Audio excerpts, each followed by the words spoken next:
The Alteration by Kingsley Ames. Chapter 1. Hubert Anville's voice rose above the sound of the choir and the full orchestra, reaching the vertex of the loftiest dome in the Old World and the western doors of the longest nave in Christendom. For this was the cathedral basilica of St. George at Coverley, the mother church of all England and of the English Empire overseas. That bright May afternoon, it was as full as it had ever been in the 3 centuries since its consecration, and it would scarcely have held a more distinguished assembly at any time. The young King William V himself, the kings of Portugal, of Naples, of Sweden, of Lithuania, and a dozen other realms, the Crown Prince of Muscovy and the Dauphin, the brother of the Emperor of Almaine, the Viceroys of India, New Spain, and Brazil, the High Christian Delegate of the Sultan Caliph of Turkey, the Vicar General of the Emperor Patriarch of Candia, the incumbent Archbishop of Canterbury, Primate of United England, no fewer than 12 cardinals, together with less preeminent clergy from all over the Catholic world. These, and thousands besides, had congregated for the laying to rest of His Most Devout Majesty King Stephen III of England and her empire. He had been a good king, worthy of his distinction in matters of faith and observances, enjoying mutually respectful relations with both Convocation and the papal cure, held in tender affection by the people. A large number of those attending his Requiem Mass would have been moved as much by a sense of personal loss as by simple duty, or the desire to assist at a great occasion. Just as many, perhaps, were put in awe by the size and richness of the setting. Apart from Rennes' magnificent dome, the most renowned of the sights to be seen was the vast Turner ceiling in commemoration of the Holy Victory, the fruit of 4.5 years' virtually uninterrupted work. There was nothing like it anywhere. The western window by Gainsborough, beginning to blaze now as the sun first caught it, showed the birth of St. Helena, mother of Constantine the Great, at Colchester. Along the south wall ran Blake's still brilliant frescoes depicting St. Augustine's progress through England. Holman Hunt's oil painting of the martyrdom of St. George was less celebrated for its merits than for the tale of the artist's journey to Palestine in the hope of securing authenticity for his setting. And one of the latest editions, the Ecce Homo mosaic by David Hockney, had attracted downright adverse criticism for its excessively traditionalist, almost archaizing style. But only admiration had ever attended, to take a diverse selection, the William Morris spandrels on the transept arches, the unique chryselephantine pyx, the gift of an Archbishop of Zululand, above the high altar, and Epstone's massive marble Pietà. To few but the tone-deaf, the music must have been more immediate than all or any of these objects. Mozart's second Requiem, K878, the crown of his middle age, and perhaps of all his choral work. Singers and musicians had just entered upon the Agnus Dei. There was a story about this, too, that it had been written out of the composer's grief at the untimely death of an esteemed and beloved younger contemporary. But its celestial plangency needed no such eking out. From its home key of D minor, the piece moved through the relative major into the G minor section for solo voice and orchestra.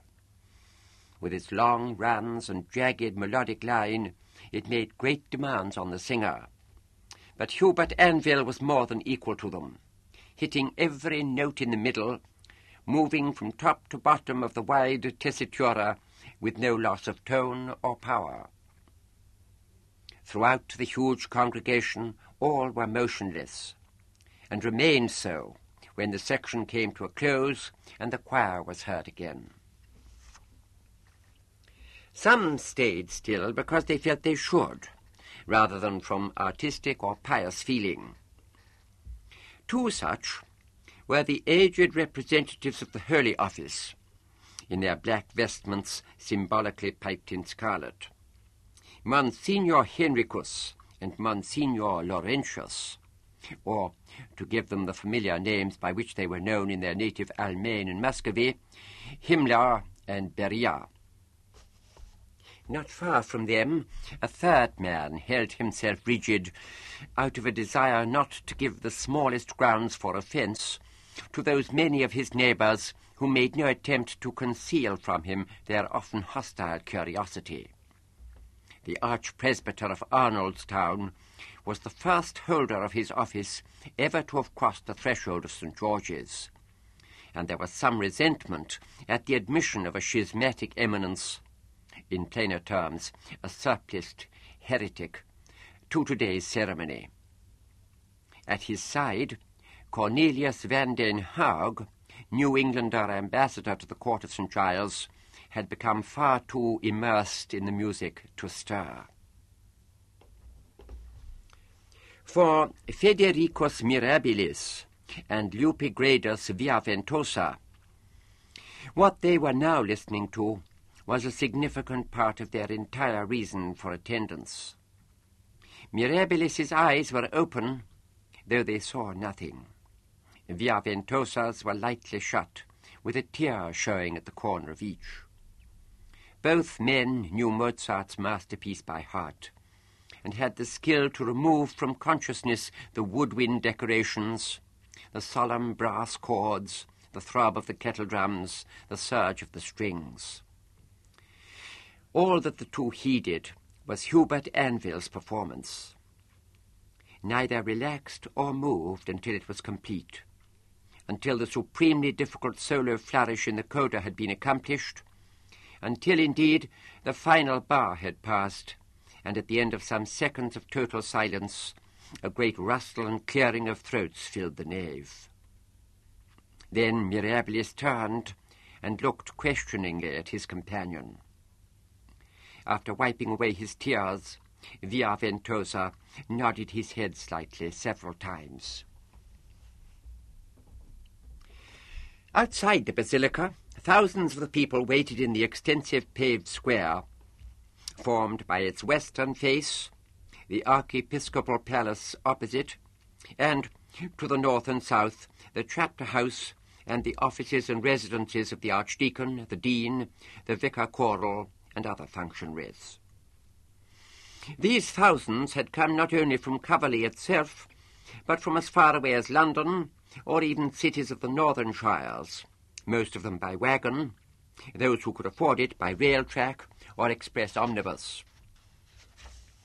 They were the early arrivals, and they waited not only for a sight of royal, ecclesiastical, and noble magnificence, but also for the Archbishop's benediction, which those other thousands, now lining the way to Headington Palace, must, to their spiritual hardship, go without. The sun shone down, illuminating to advantage the rather severe stone effacciata of the chapter house, pleasantly warming the multitude, which would, however, have assembled just the same in a snowstorm. On a different sort of grand occasion, a royal wedding, an anniversary of the Holy Victory, there would have been noise and bustle and trafficking, fiddlers, jugglers, acrobats, comedians, balladeers, vendors of hot patties and ginger beer, sharpers and pickpockets too. If there were any such here today, they were not plying their trade, but stood quietly alongside the worthy men who worked in the fields, forests, and mines, in the provision of food, drink, clothing, or furniture, in domestic service, and in that profusion and variety of humbler lay offices required by the Church. When, as expected, Great Dick began to toll, indicating that King Stephen now lay at rest among his forefathers in the cathedral vaults. A groan of grief ran through the crowd and subsided.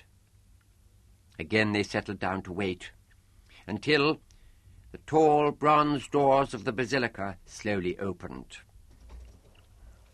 At a dignified pace, the members of the congregation began to emerge and to take up their preordained places along the broad marble steps. Above them, the sculptured figures of Vanbrugh's Tympanum, a boldly inventive representation of St. George and the Dragon, caught the sunlight here and there, and above everything soared the twin Brunel spires, each of them overtopping by several feet that of Ulm Cathedral in Almaine. The Archbishop ascended his tribunal popular, but it would be some minutes yet before all were in position to receive his blessing.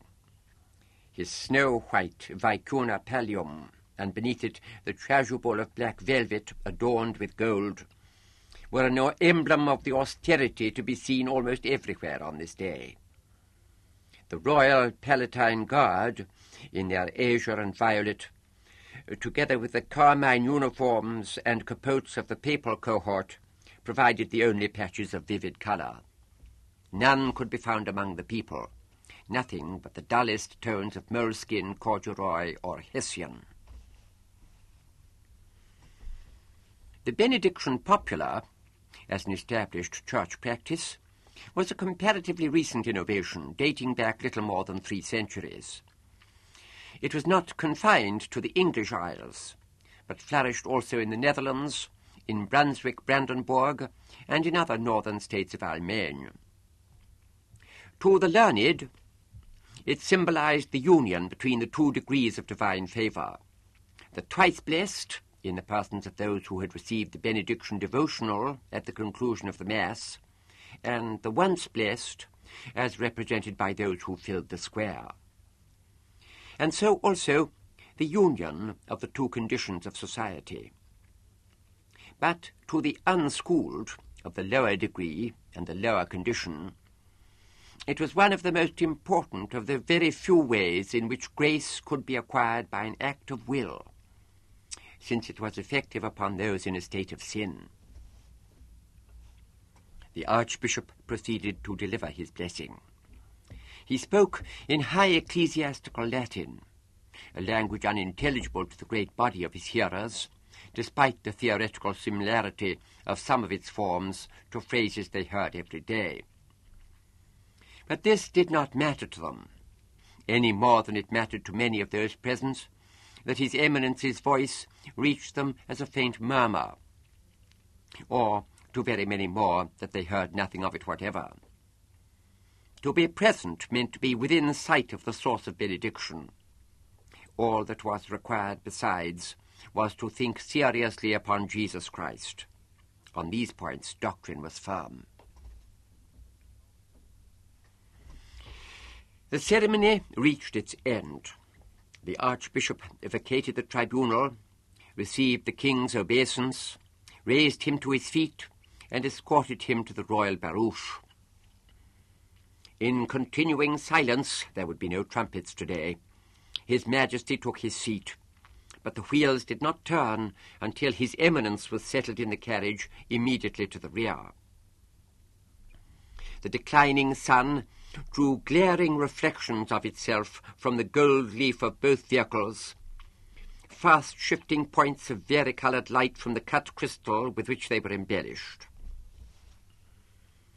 Preceded by 2 papal outriders, a troop of the Palatine Guard, their black pennoned lances dipped, moved at a slow walk before the line of barouche, each drawn by black-plumed horses and hung with black streamers. Hooves, iron tires, and harness made the only sound. In the year of our Lord 1976, Christendom would see nothing more mournful or more stately. "Bring the lamp over, would you, Fritz?" asked Lupigradus Via Ventosa in his squeaky voice. This confounded gas gives no real light. Oh, very well, but please finish your prinking. Mirabilis's voice was as high-pitched as his friend's, but turned the hearer's mind to an upper woodwind instrument, say a flute, rather than to a slate pencil. He took the oil lamp from its hook in the smoke-stained ceiling and put it down on the toilet table. "We must not be discourteous to the abbot," he said. "It would be the very depths of discourtesy for us not to appear at our best." "How could the state of your moustache constitute discourtesy to the abbot? He has never seen it before." "I beg you, Fritz, allow a foolish old man his vanity." The two spoke in the language of Almaine, where they had been born. To do so was a mild but continuing pleasure after so many years of constant Italian diversified with Latin. Each had lived in Rome since boyhood, and now held a high position in the musical hierarchy there. Via Ventosa, some 15 years the senior, was director of the Sistine Choir. Mirabilis, a leading singer in the secular opera. It was the former's first visit to England. The latter had been many times before. As a renowned exponent of Purcell, he was likely to be in demand whenever the Royal Opera House at Wheatley staged a new production of Dido and Aeneas or Majorian.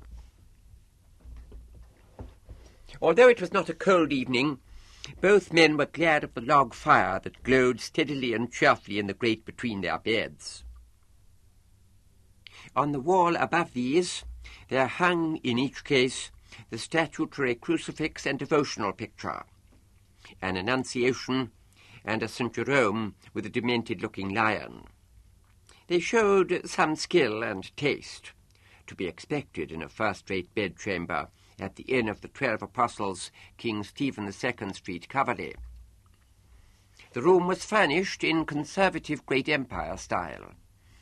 The rugs and heavy silk curtains from India, the jade candlesticks from Upper Burma, the tiles of the hearth from Indochina, the mahogany prie-dieu from the Sudan, as rather irreverently was testified by the low-relief carvings of lion, crocodile, elephant, and hippopotamus. Via Ventosa finished at the looking-glass. "Have you ordered a public?" He used the English word, which in the sense he meant was current throughout civilization. "Naturally. No doubt it waits below at this moment." "Nonsense. We should have been informed of its arrival." "Well?" As invited, Mirabilis surveyed the controversial moustache.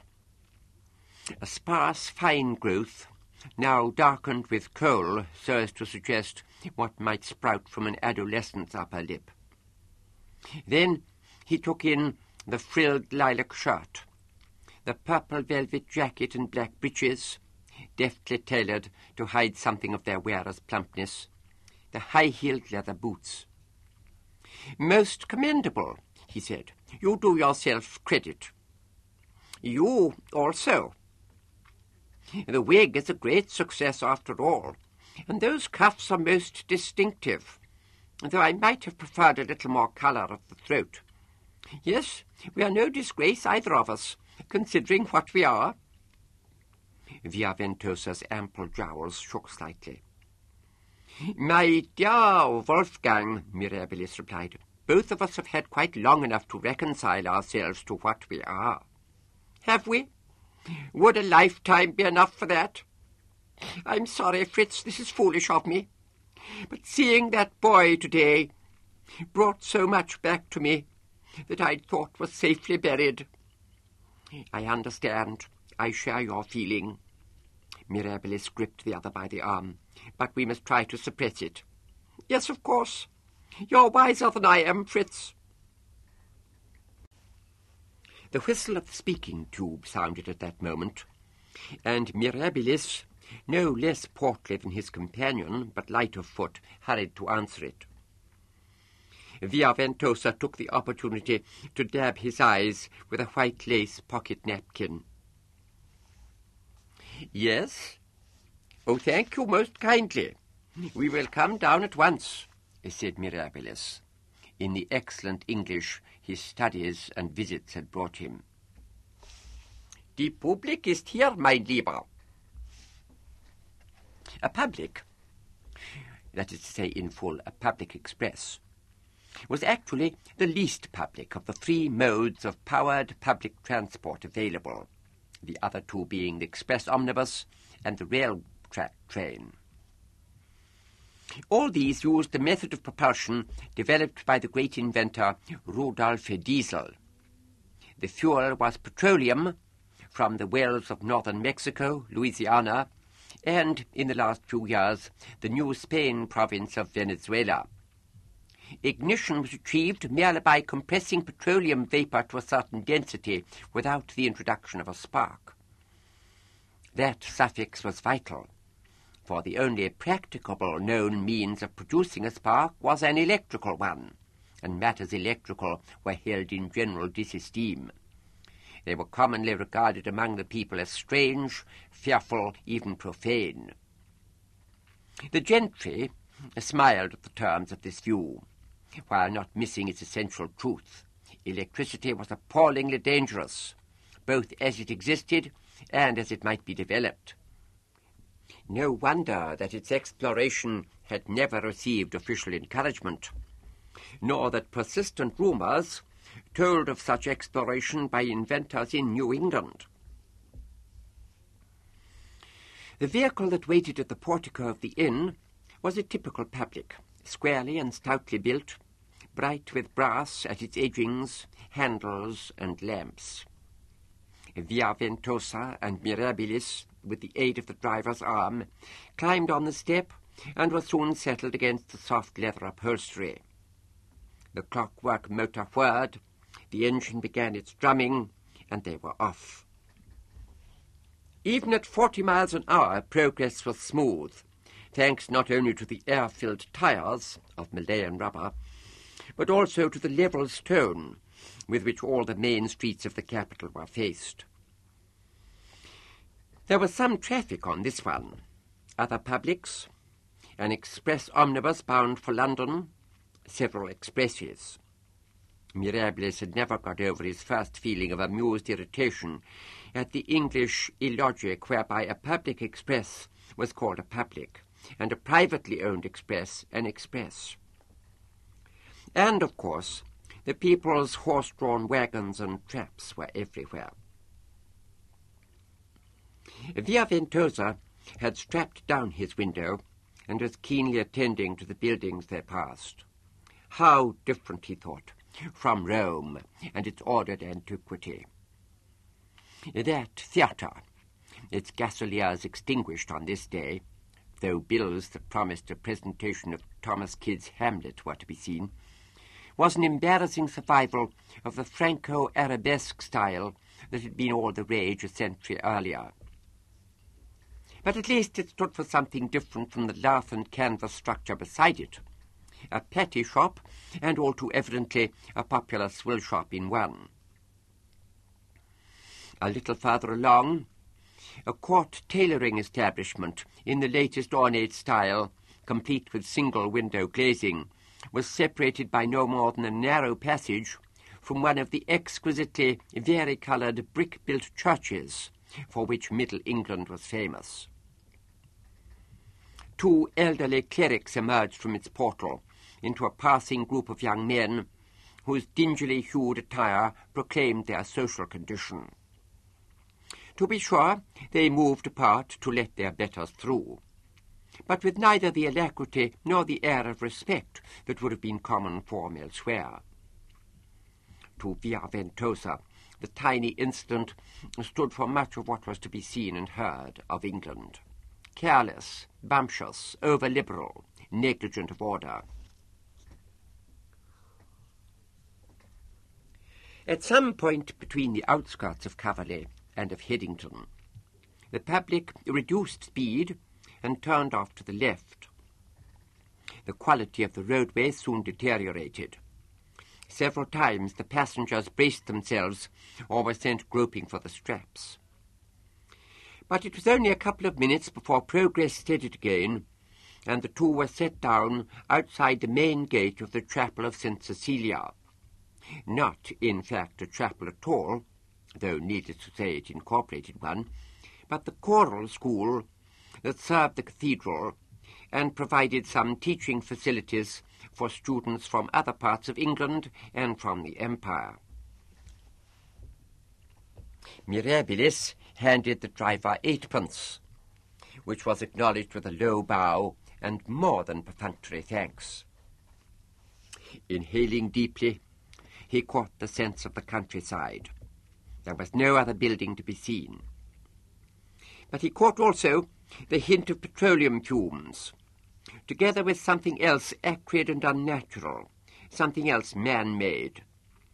A distressful product, it must be, of the manufactories that had been springing up in the area between here and Coverley itself over the past 20 or 30 years, most of them engaged in the production of express vehicles, including most likely that same public which had brought him here.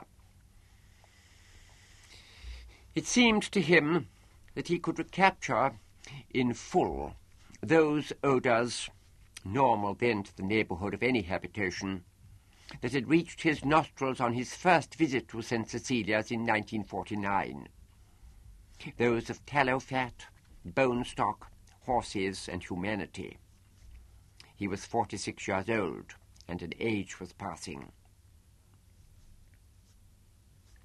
With Via Ventosa breathing heavily at his side, he set going the clapper of the gate bell. There soon appeared a young man in the black habit of the Benedictines, presumably a lay brother. "Salvete, magistri," he said in his flat English accent. "Salve, frata. We are guests to supper with the Lord Abbot, Masters Via Ventosa and Mirabilis." "Welcome, sirs. Please to follow me." As he stepped over the sill of the wicket, Mirabilis thought he saw a vehicle approaching, but he paid it no attention. The abbot's invitation had specifically said that there were to be no other guests tonight. The shadows were gathering in the central courtyard, and the pale yellow of candlelight showed behind some of the little square windows. The three crossed a circle of turf, thick and beautifully taken care of, with, at its centre, John Bacon's Piastraccia statue of the saint, one of the most famous English products of the late 18th century classical revival. Apart from their footfalls, and those of a servant crossing from the buttery with 2 pots of ale, there was almost total silence, with Compline over and all practices and lessons cancelled for the day. Abbot Peter Thin sat in his parlour above the arch that led from the courtyard to the stables, the brewery, the bakery, the wood house, and ultimately the small farm that supplied the chapel. A tall, upright, handsome man of 50, with high cheekbones and with cropped grey hair under his skull-cap, he wore, as always, the strictest Benedictine black. A relatively unusual choice of costume at a time when clerics in his elevated position were given to luxuriating in coloured silks and velvets. If asked, he would say that it was God who had led him to music, which he saw in its entirety, even in its avowedly secular forms, as praise of the divine. But his style of looks and dress indicated no asceticism, were belied indeed by the splendid Flanders tapestry that covered most of one wall, and such pieces as the French writing table of sycamore with Sèvres inlay, and the presence and quality of the glass of sherry on its marble top. He rose slowly to his feet when the lay brother showed in Mirabilis and Via Ventosa. "My dear Fritz," he said, with measured cordiality, extending his hand from the shoulder. "Welcome back to—" he pronounced it Cowley, after the old fashion. Mirabilis bowed and took the hand. "I am pleased that we meet again, my lord. May I present Master Eupigradus Via Ventosa?" "This is a great honour for us all, master." "Your lordship is too gracious," said Via Ventosa, producing one of his smallish stock of English phrases. "Now, let me bring forward my prefect of music, Master Sebastian Morley, whom I think you'll remember, Fitz, and my chapel master, Father David Dilk, who joined us last year." There were further salutations and compliments. Apart from his powerful square hands, Morley, with his peasant's face and broadcloth attire in sober brown, could not be said much to resemble a musician, but in fact he was one of the most eminent in the land, a brilliant performer on the pianoforte, who had given up that career in order to devote himself to the teaching of musical theory and composition. His merits in these fields were such as to overcome the natural antagonism to the preceptorial appointment of one of the laity. He was respected and liked by Mirabilis, who was not at first greatly taken with Dilk, a comparative youngster, slight, fair-haired, and given to nervous twitchings of the eyelids, although he seemed amiable enough. "Some sherry for our guests, Lawrence," said the abbot. But before the grey-clad servant could move, the lay brother had returned. "1,000 excuses, my lord," he said, "but there are 2 gentlemen who wish to speak to you." "Oh, merciful heaven!"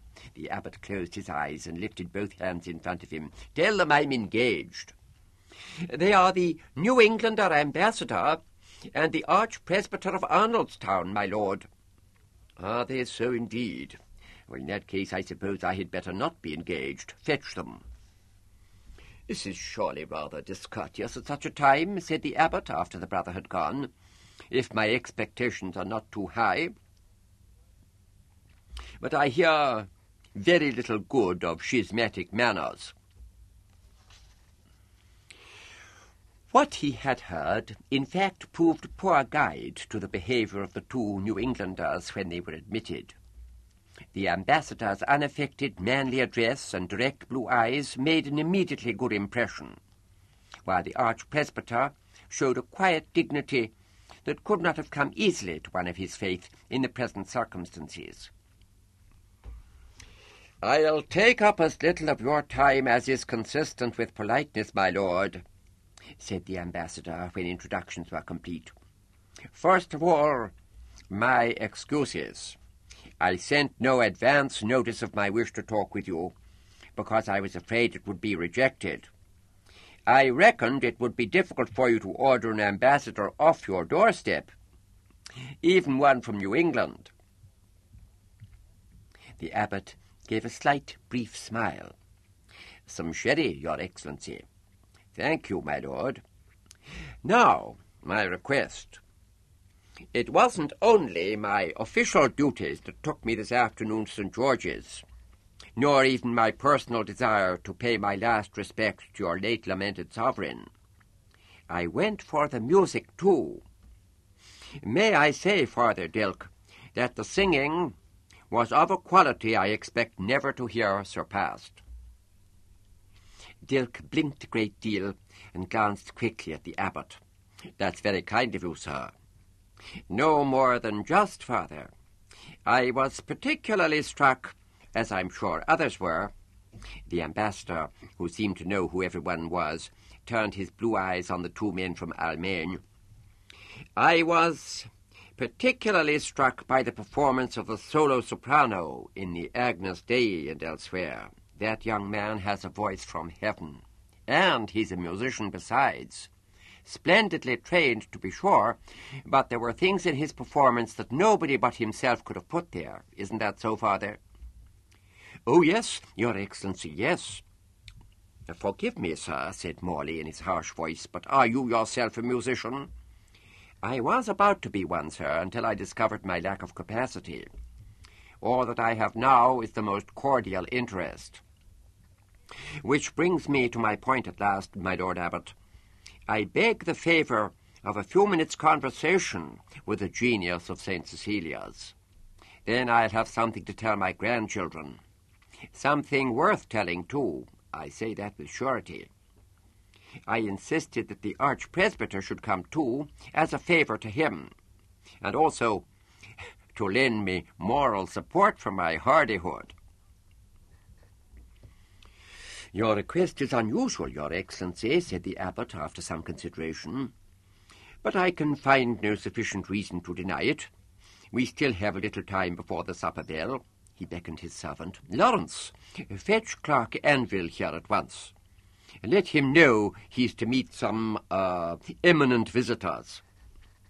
"I'm most profoundly grateful, my lord," said Cornelius van den Haag, "but I had in mind something rather more private than this concourse, which may prove intimidating." The abbot gave another small smile. "Your sensitivity does you credit, sir, but Anvil isn't soon intimidated, as Father Dilk will tell you. And if he were, he must learn to overcome such weakness. But I'll see to it that you have your private word with him."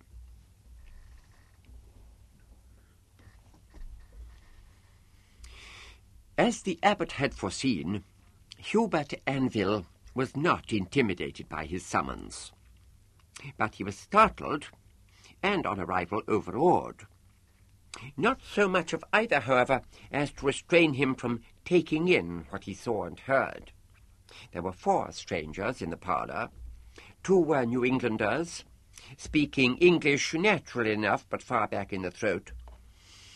The grey-haired, broad-shouldered, elderly one was some sort of bishop, but the taller, younger one, with a tanned face, was more important, perhaps as important as the abbot himself.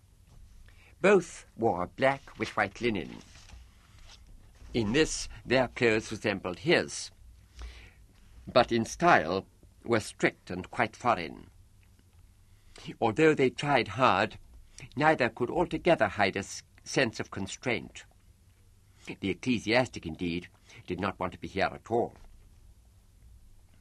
The other pair were plump, dandified, and unhealthy-looking.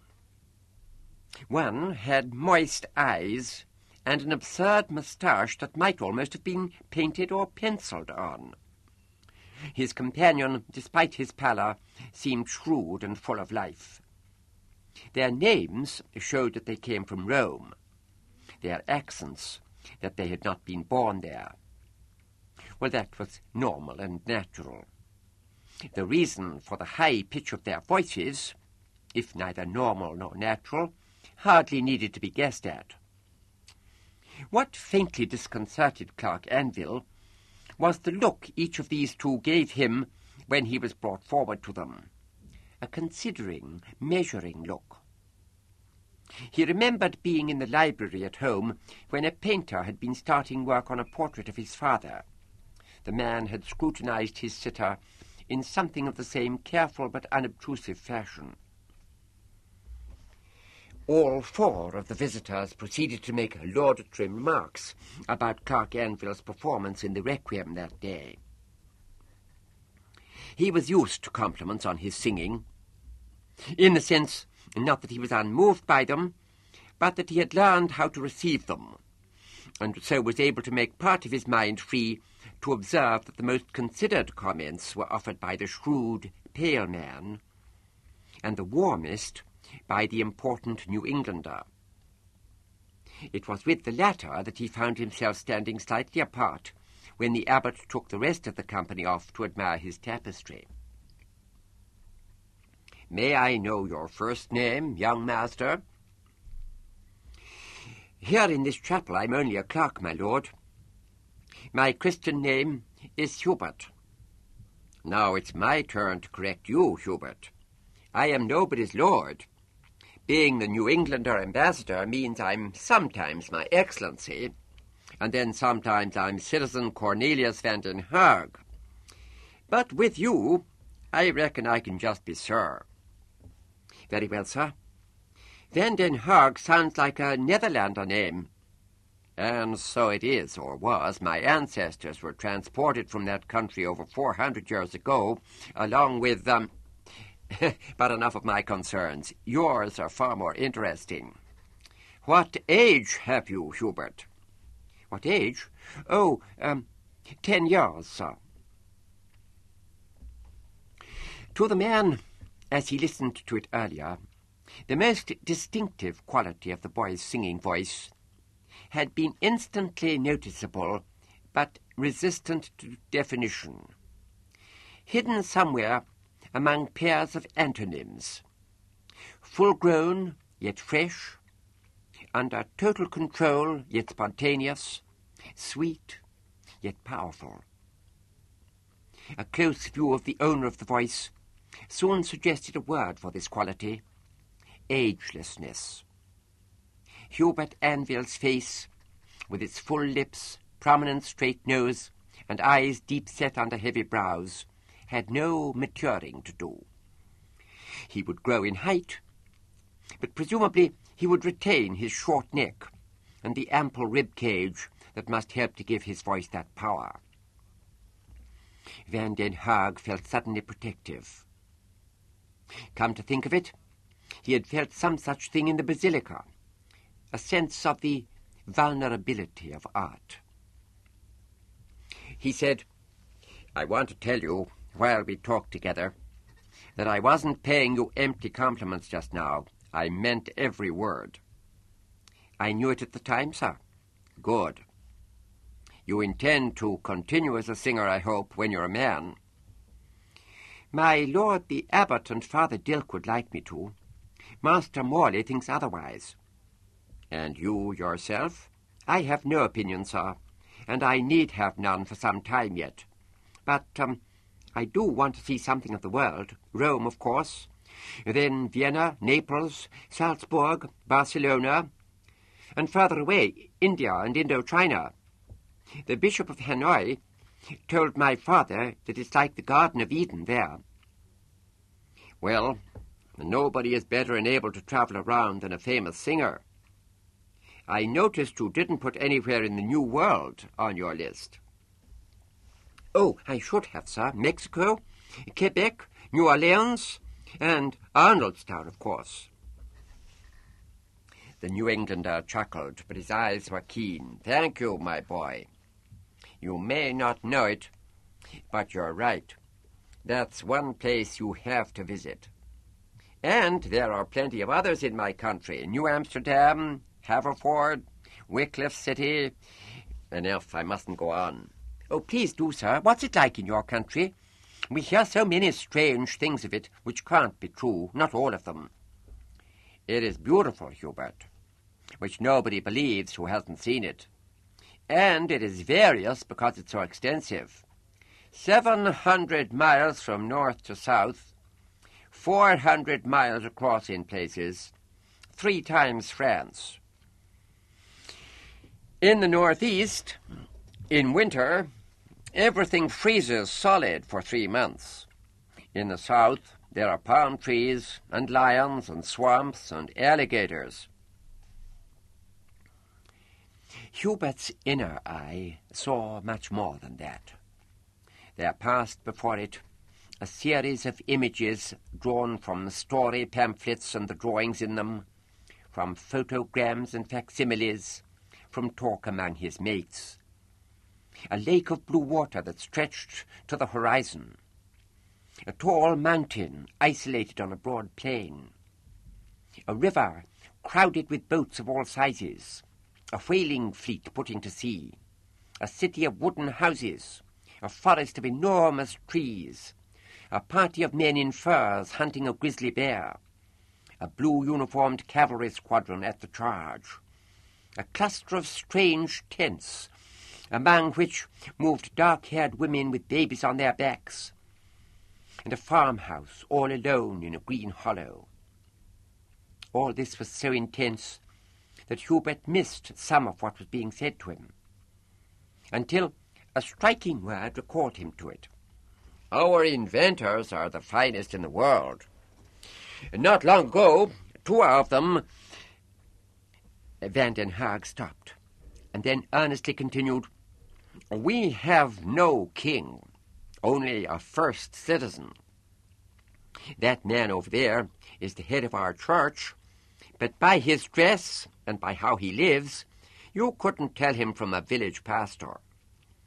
And, of course, we have laws, strict laws, but each of us is free to decide what to do with his life. But I go on again. No, you interest me greatly, sir.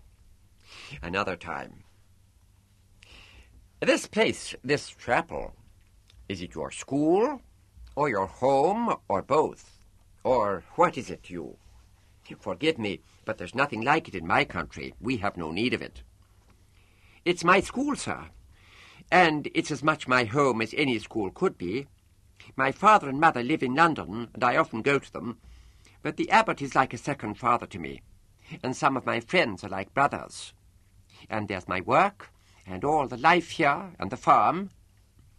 Through the rear window, some moving object could be dimly seen in the distance, beyond the corn mill, the fish ponds, the dovecote.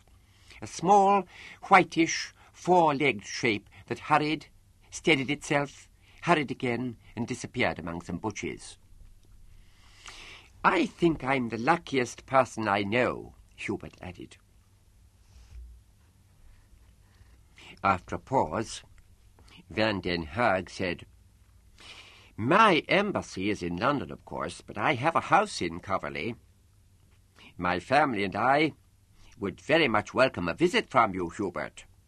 Perhaps you might care to meet my daughter, who's just your age. If you'd sing for us, would you like to do that? Would you be allowed to?" "Yes, sir. Yes, to both questions. You're very kind." "I'll fix it with the abbot, to whom I must say a few more words before I take my leave."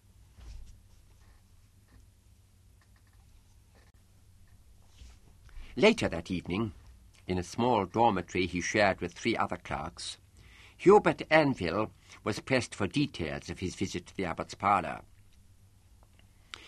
"This New Englander you saw," said Decuman, the strong boy with the thin, down-turned mouth, whom the other 3 half-willingly accepted as their leader. "I expect he carried a pistol and smoked a cigar and spat on the floor and said, 'Goddam.'" "I beg you, no blasphemy, Decuman." This was Mark, who looked a little like a fair-haired mole. "By St. Veronica's napkin, I'll blaspheme to my heart's content in this room. And I wasn't blaspheming myself anyway. I was talking about what somebody else might have said." "Oh, very well. Your soul is your own affair."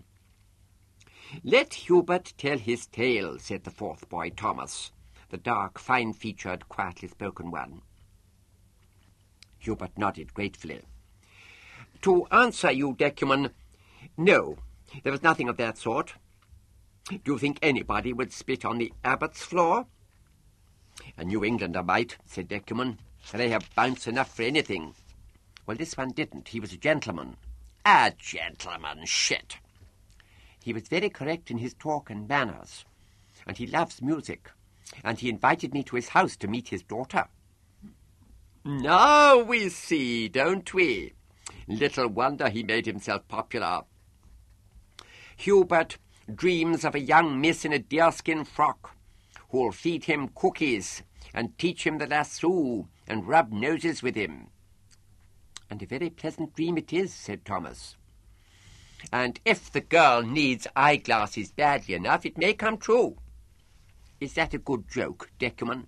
"No." "Hubert, did your new friend come to the chapel just to seek you out?" "I don't know. Of course he did," said Thomas. "You forget that we are used to Hubert's voice. A stranger would hear it differently." "Perhaps," said Decuman. "I grant Hubert can sometimes sing in the right key. But it still seems to me out of the common, this visit. Oh, but then, a New Englander." As they talked, The 4 boys had been undressing and putting on their nightshirts. The 2 candles, one the housekeeper's issue, the other illegally introduced by Decuman, the low ceiling, and the proximity of other bodies kept each of them warm enough. Hubert hung up his jacket and breeches in his part of the closet and stretched his stockings over the rail at the foot of his bed. In the distance, a handbell sounded, and a high, monotonous calling came slowly nearer. "Down on your knees, unhappy children! Pray to God to remit some small part of your dreadful punishment. Ask his divine mercy for the grievous sins you've wrought this day. Limbs of Satan, deprecate the just wrath of God. While there is yet time, beg his indulgence with a contrite heart." The prefect of devotions, who thought he was being funny, passed along the corridor outside the room, and silence fell, broken only by small mutters and murmurs. Hubert knelt on a strip of matting worn threadbare by generations of such use. He prayed that I made no mistakes, and that everybody sang well, and that the band played well. For all this I heartily and humbly thank thee, and I thank thee too that thou didst bring the gentleman from New England today, and I pray thee that his daughter will like me, and I petition thee not to let me become proud of anything I do, or puffed up when men praise me, because I know that everything I do is thy work.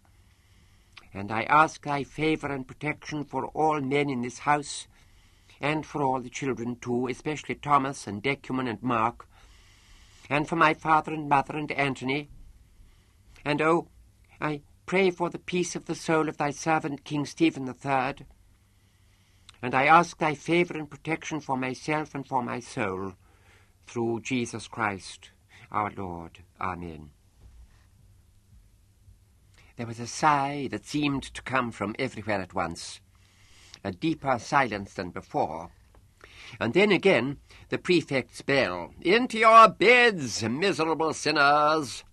Douse your lights, and if after 1 minute I see the smallest gleam, the offender will receive a foretaste of the pains of hell. Into your beds!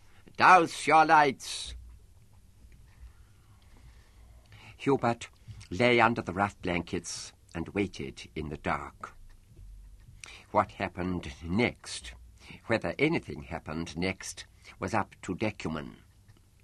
Perhaps he was tired after the day's events, which had necessitated a good deal of standing and waiting about. Hubert hoped not. He himself was still too elated to think of sleep. Minutes went by before Decuman spoke. "Hubert!" It was enough.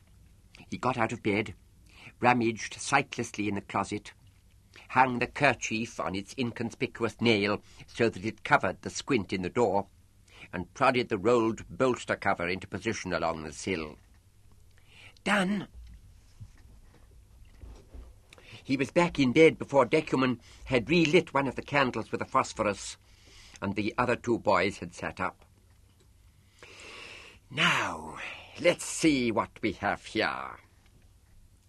Decuman brought a small canvas bag out from somewhere under his blankets, and successively from the bag 4 slices of bread and 4 pieces of cheese. With gestures of conscious lordliness, he tossed one of each to his 3 companions. There was a minute of eating noises. Then, still eating, he said, "Well, Thomas?" In the same theatrical spirit as Decuman, Thomas looked warily over at the door, then produced from his bedding a small, battered, coverless book, which he held in the air like a trophy. "How did you come by it?" "Ned, the brewer's boy. Of course, he can't read, so he must act as a go-between. But he refuses to say where his goods come from." "Hit him," suggested Decuman. "You hit him. He's 14. "So," said Decuman, "how much did you pay?" 6 pence. By St. George's sacred balls, we expect something hot for that. We have it, said Thomas. This is as hot as shit. Read us some, said Hubert. Think what you do, said Mark. Decuman slowly clenched his fist and glared at Mark. You may remain as you are and listen, or you may lie and pretend to sleep and listen. But listen you will. Read, Tom. I think it would be best if I told you the first part in short. It's not very easy, and I had to go slow. Very well, said Decuman. First, let us know what it's called. The Man in the High Castle, by Philip K. Dick. A strange name. It is T.R., I suppose. If you count C.W. as T.R. C.W., is it? Yes, indeed I do. Say, then. The story starts in this year, 1976, but a great many things are different. Are they so? We all know what C.W. is. Get on. What things? Well, I'll tell you if you stop interrupting. Invention has been set free a long time before. Sickness is almost conquered. Nobody dies of consumption or the plague. The deserts have been made fertile. And the inventors are actually called scientists, and they use electricity. Such profaneness, said Mark, listening with close attention. They send messages all over the earth with it, went on Thomas. They use it to light whole cities and even to keep folk warm. There are electric flying machines that move at 200 miles an hour. Flying machines, they always appear. This is no more than ordinary T.R., growled Decuman. You said it was C.W. T.R., or time romance, was a type of fiction that appealed to a type of mind. It had readers among schoolboys, collegiates, mechanics, inventors, scribes, merchantmen, members of convocation, and even, it was whispered, those in holy orders. Though it was formally illegal, the authorities were wise enough to know that to suppress it altogether, a disproportionate effort would be necessary. So they contented themselves with occasional raids and confiscations. Its name was the subject of unending debate among its followers, many of whom would point to the number of stories and novels offered and accepted as T.R., in which time as such played no significant part. The most commonly suggested alternative, invention fiction, made a beguiling acronym, but was in turn vulnerable to the charge that invention was no necessary ingredient of T.R. Science was a word and an idea considered only in private. Who would publish a bawdy pamphlet under the heading of disgusting stories? C.W., or Counterfeit World, a class of tale set more or less at the present date, but portraying the results of some momentous change in historical fact, was classified as a form of T.R. by plenty of others besides Decuman, if on no firmer ground than that writers of the one sometimes ventured into the other. Thomas now answered Decuman's objection. "Wait," he said. "What has happened is, first of all, that the Holy Victory never took place." "What impiety," said Mark, his little eyes wide. "Prince Arthur didn't father Stephen II or anybody else on the Blessed Catherine of Aragon. When Arthur died, Henry the Abominable married her and continued the dynasty. No holy expedition, because there was no true heir to set at its head. No war of the English succession, and so, of course, no holy victory. England became altogether schismatic under the next king, Henry IX, and so, instead of being a place of exile and punishment for schismatics and common criminals," Thomas's brown eyes were fixed on Decuman, "New England was at first a colony under the English crown, and then, in 1848, declared itself an independent republic, And now, in 1976, it's the greatest power in the world under the name of the Union of Wish-Wash, said Decuman loudly, and pulled himself up and repeated quietly, Wish-Wash, that mean little den of thieves and savages, the greatest power in the world. Hubert spoke up. It's not so, little Decuman, even as things are. 700 miles long, my friend was telling me. Bigger than... And as things aren't, it's bigger still, said Thomas with some firmness. It's conquered Louisiana and Quebec, and took away the top part of Mexico, and it covers the whole of North America except New Muscovy and Florida. Now, the old world is different too. As well as England, all sorts of other places become schismatic. Brunswick, Brandenburg, Helvetia, Denmark, and the Netherlands. You remember the other day we learned about the 3 northern popes, starting with Germanian I in 1533, and how when he was elected he said he wasn't worthy, but would serve for the sake of the unity of Christendom. Well, in this type's world, he was never reconciled to Rome. He never even went there. He stayed in Almain for the rest of his life as plain Martin Luther. And so, of course, Hadrian VII was never anything but Sir Thomas More. The Martin Luther in the story, asked Hubert after a pause, why did he never go to Rome? It says here, replied Thomas, that he was afraid to. He thought they might burn him as a heretic. Decuman stroked his nose. The real Martin Luther, he said, had more courage and more wit. He went to Rome and said, if you burn me, you'll have to burn thousands of other folk too, not only in my country. But if you make me Pope and promise the English it's their turn next and so on, all my followers will come round. And if I have to, I'll declare a holy war on Henry and restore Prince Stephen. It must have been something like that. The Holy Father is appointed by God, said Mark, crossing himself, not by arrangements between...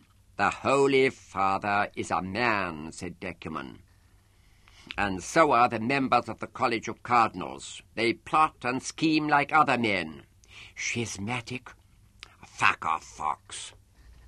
Go on, Tom. Well, I haven't read much, Father, said Tom. How somebody called Zwingli preached schismaticism to the Helvetians, rather heavisome, I thought. But there are some good grins here and there. One for you, Hubert.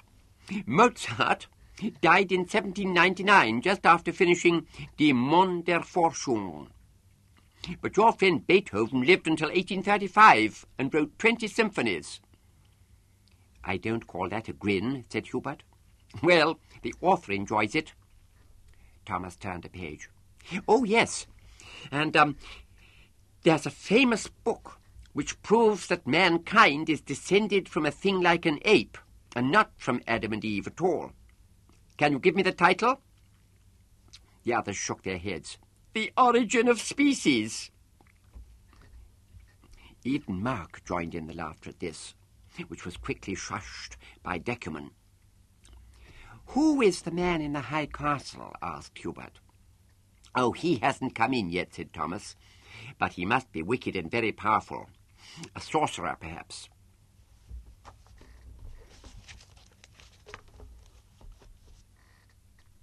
In the abbot's refectory, dinner was over. The servants had taken away the 16th century pewter plate, piled the fires and filled the baskets with apple dogs, left fresh candles and departed.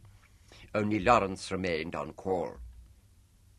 Mirabilis unbuttoned his jacket and glanced ruefully down at his paunch.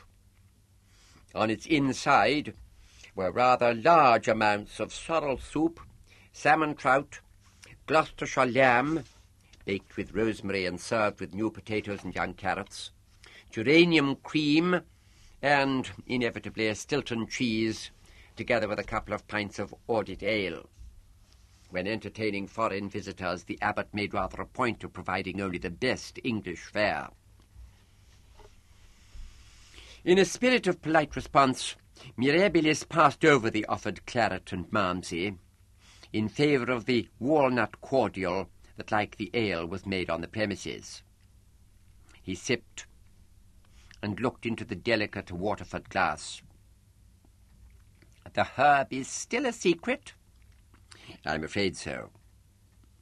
The abbot spoke with what sounded like real and deep regret, adding in alleviation, "It grows only in the country hereabouts." "Very distinctive. What of his intelligence, my lord?" "Ah, we think highly of it, Fritz, and I trust I can say we do what we can to foster it. We've put him in company with 3 slightly older lads. One of them a confounded rogue, but all of them capable of thought. And his studies prosper, notably his Latin, a safe guide." "He seemed to me a little stolid, not dull, but not active." "That's his looks," said Father Dilk. "Poor Hubert. When you first see him, it's hard to believe that a quick mind lives in that head, but it does. If I put a point to him at practice, he grasps it before my words are half out." "Oh, musically, of course, that's obvious," said Mirabilis. Morley had said nothing in the last few minutes. Now he spoke up with some asperity. "But musical intelligence is intelligence, master. We should need only the music of Valeriani, for example, to know that he was a most unusually intelligent man. And, in what at the moment is naturally a smaller way, the same is true of Anvil.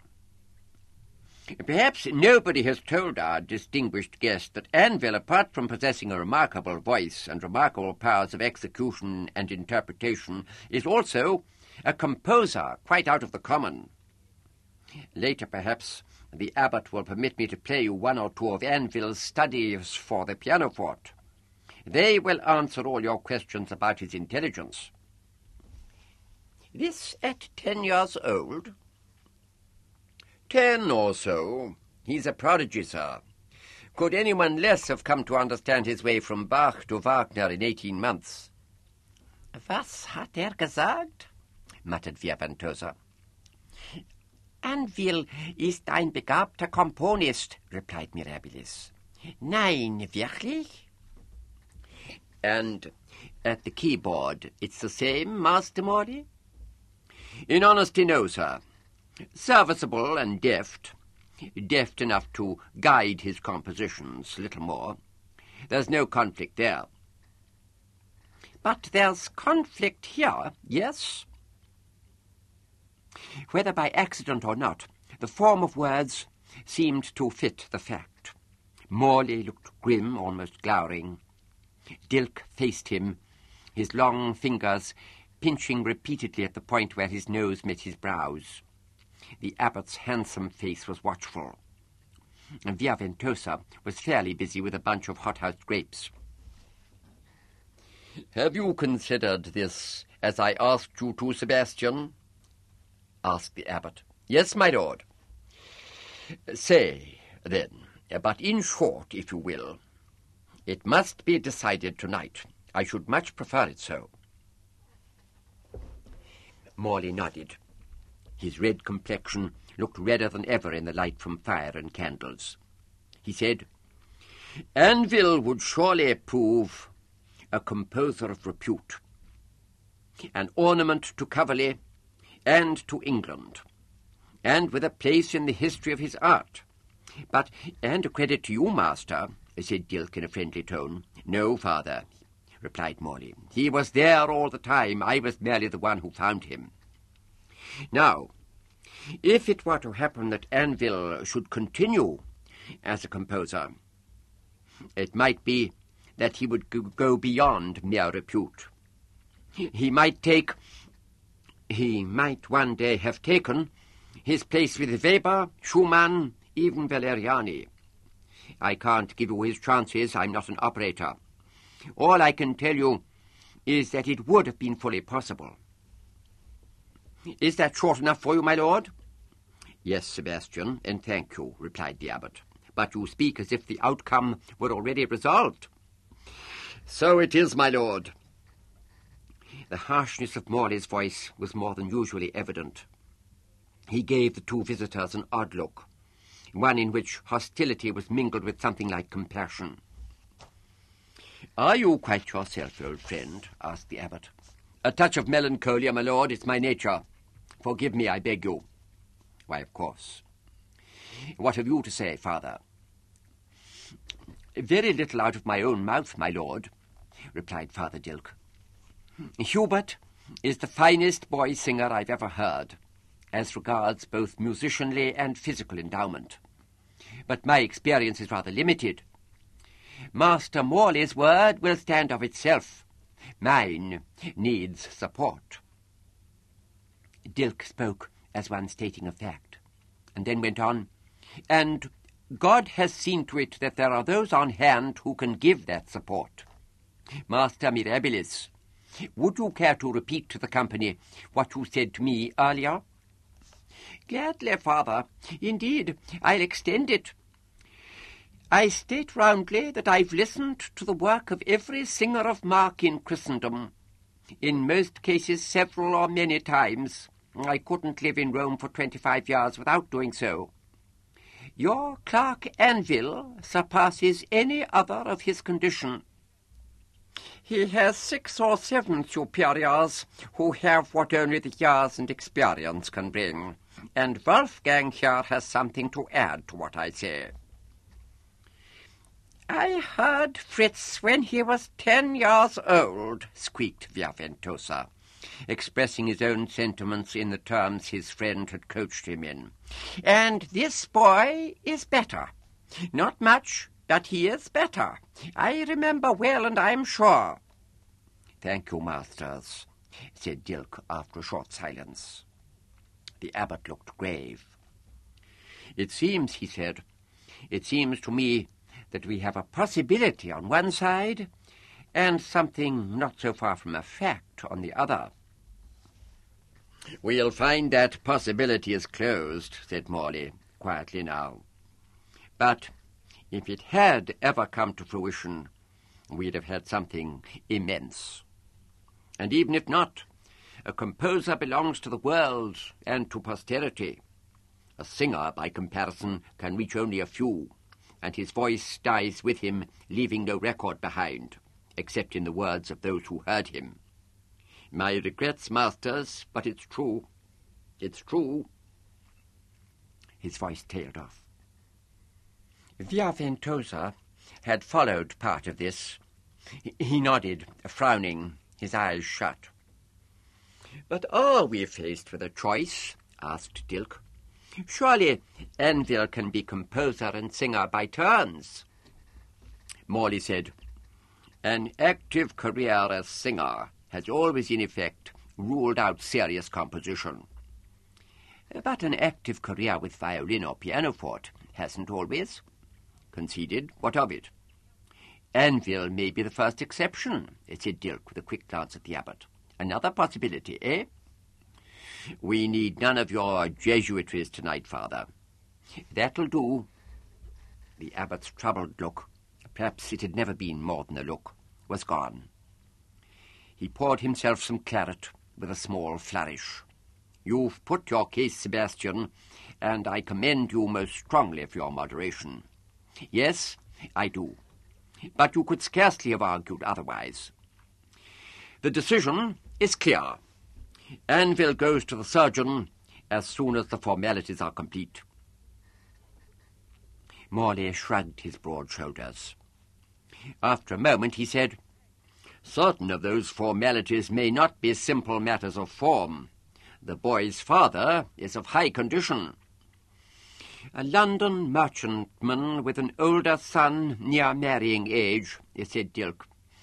"What of it, master?" "This of it," replied Morley. "He will know, or will soon discover, that boys chosen for this treatment are normally of low parentage. He may see the proposal as a slur upon him, and his consent is of course required by law. True, said the abbot. Clerk Anville's case is in that way somewhat exceptional, but then so are his talents. He will be celebrated and rich before very long. That should carry weight with the father. And if not, as a pious man, which I myself know him to be, he'll have in mind his duty to God, or can easily be put in mind of it. There'll be no difficulty, my lord, said Dilke, carefully choosing a sweetmeat from the silver bowl before him. Later, the abbot said privately to Mirabilis, "If I may ask you, Fritz, do you think we were right? In what respect? The decision about Anville's future isn't an ordinary one, you see. There can be no going back afterwards." "No, indeed, my lord, but I still don't quite understand. It's simply that not even the wisest of us is infallible. Suppose that in a few years Anville's powers decline.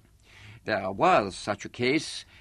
At any rate, if it should so turn out, what do we say to ourselves then?" "What you have just said, that none of us is infallible. Let me put your mind at peace, my lord.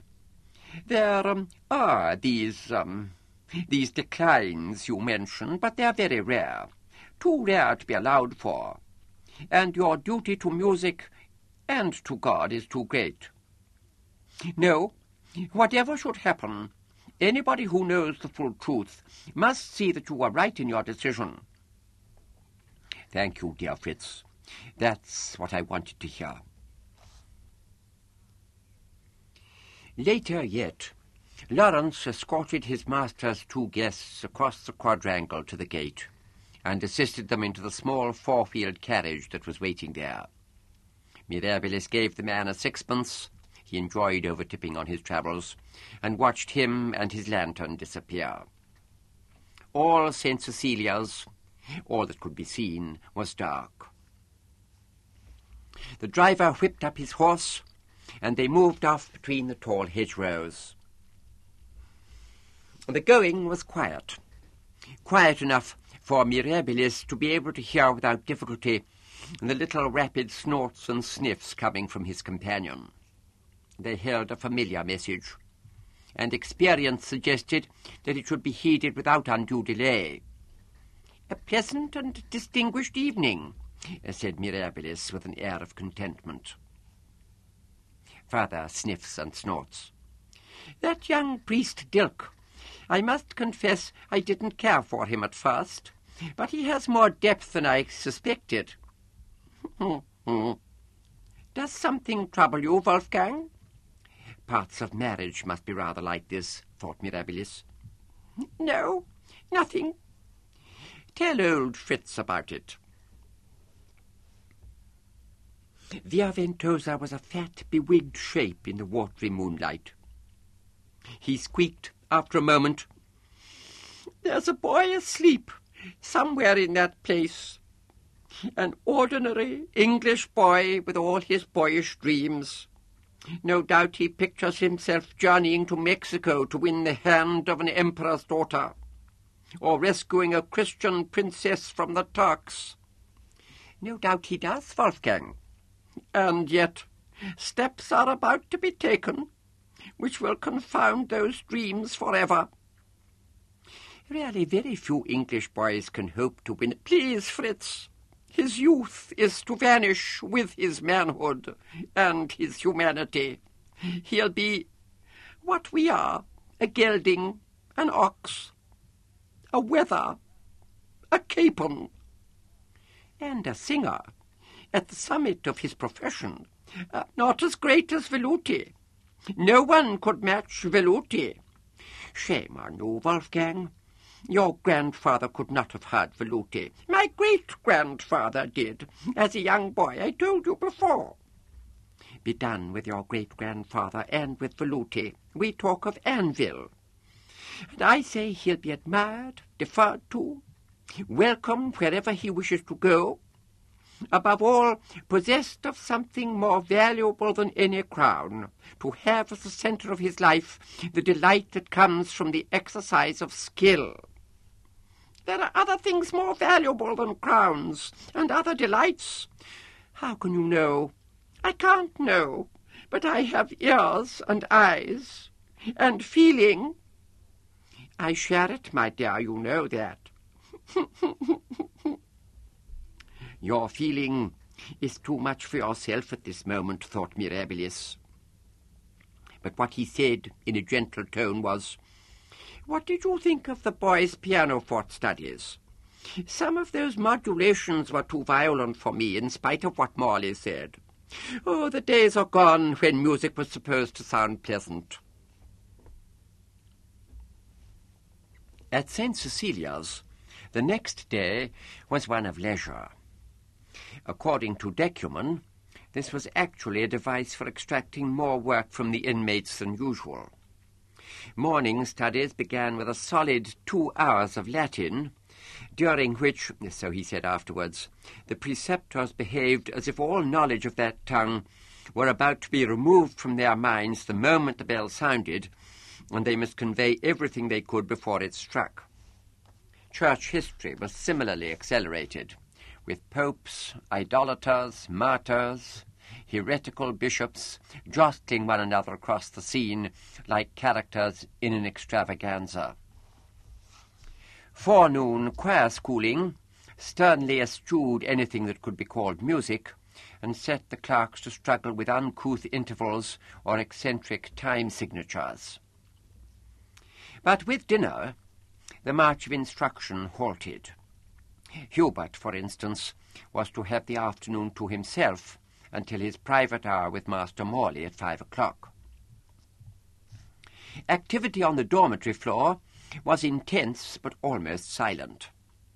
A reckless guffaw, or yell, was apt to draw the attention of a monitor and lead perhaps to a withdrawal of leisure privilege. And so it was in a kind of bursting mutter that Thomas invited Hubert to join him, Decuman, and Mark in an expedition to a pool where there was supposed to be trout, and in a similar mode that Hubert conveyed his thanks and regrets. He had to write letters to his family, he said. But as the other three did, he changed from chapel dress to the garb permitted for the leisure hours of leisure days, coloured cotton shirt, a furious indulgence for those limited on all occasions to white, and in theory to spotless white at that, loose trousers reaching to the ankle, an escape no less precious to habitual wearers of breeches and stockings, and rubber-soled canvas shoes instead of the constant polished leather. Decuman gave Hubert a perhaps over-cordial buffet on the shoulder and led his fishing party from the room. All the way down the tiled corridor to the stairhead, the receding swish and squeak of rubber could be heard, diversified by the recurrent bang of a door, smothered giggle, and louder shushing. Soon there was a silence, but for a creak or two of woodwork, as the building warmed up in the sun. It was a hot day for the time of year. From the dormitory window, Hubert had a view of grass and treetops, shining almost yellow in the spring light, and caught a stray sparkle from the distant spires of Oxford. For some time he stared without blinking, without looking, except vaguely. The waxed window shelf was warm and moist under his hand. His writing materials were in his desk in the day room on the ground floor. But when at last he moved, it was through the momentary coolness of the tiny stone-paved hall of that part of the building and out into the sunshine.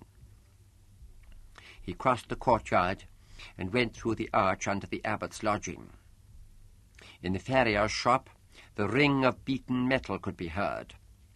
Otherwise, the various offices seemed to be asleep or empty. Hubert paused at the carp pond and peered through the shifting glare at the mud-coloured mass that showed itself only now and then for a moment to be a crowd of individual fish. When the time came, each and all of them would vanish down the gullets of hungry folk at dinner or supper in the chapel refectories. That was not shocking, or rather, it ceased to be so on consideration. Human beings had absolute God-given rights over dumb creatures. It was part of the principle on which the world worked. Less extremely, but no less strictly, it applied to visions within mankind. Christians and Mohammedans, clergy and laity, gentry and people, men and women, fathers and children. At the dovecote, Hubert paused again. Coos, flutterings, and a good deal of activity on foot carried between them an air of urgency, of resources strained near their limits, though whether in the direction of disaster or triumph it was, as always, quite unclear. And then, slowly, head lowered, he entered the farmyard.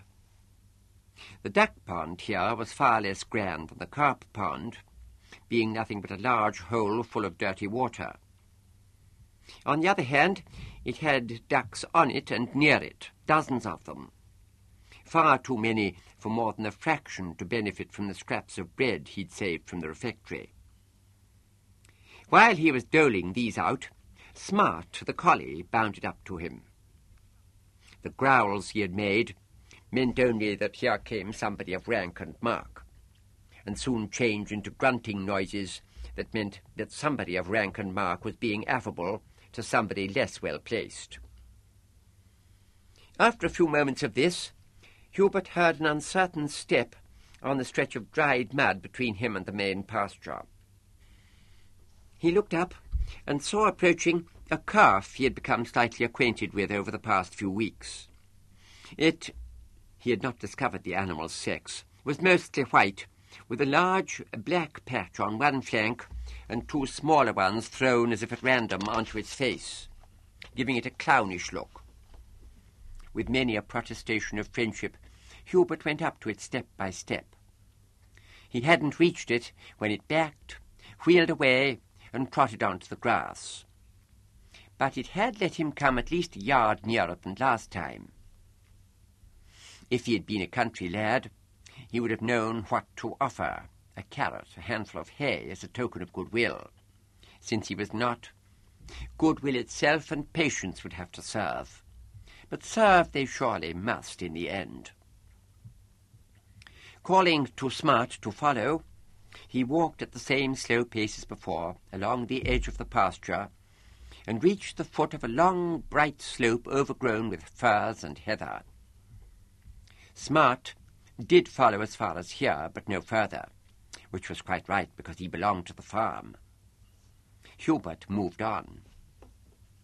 Every dozen paces he turned his head and found the dog in the same position as before, looking at him alertly and yet blankly, until all at once he was nowhere to be seen. At the top of the slope, a wood began.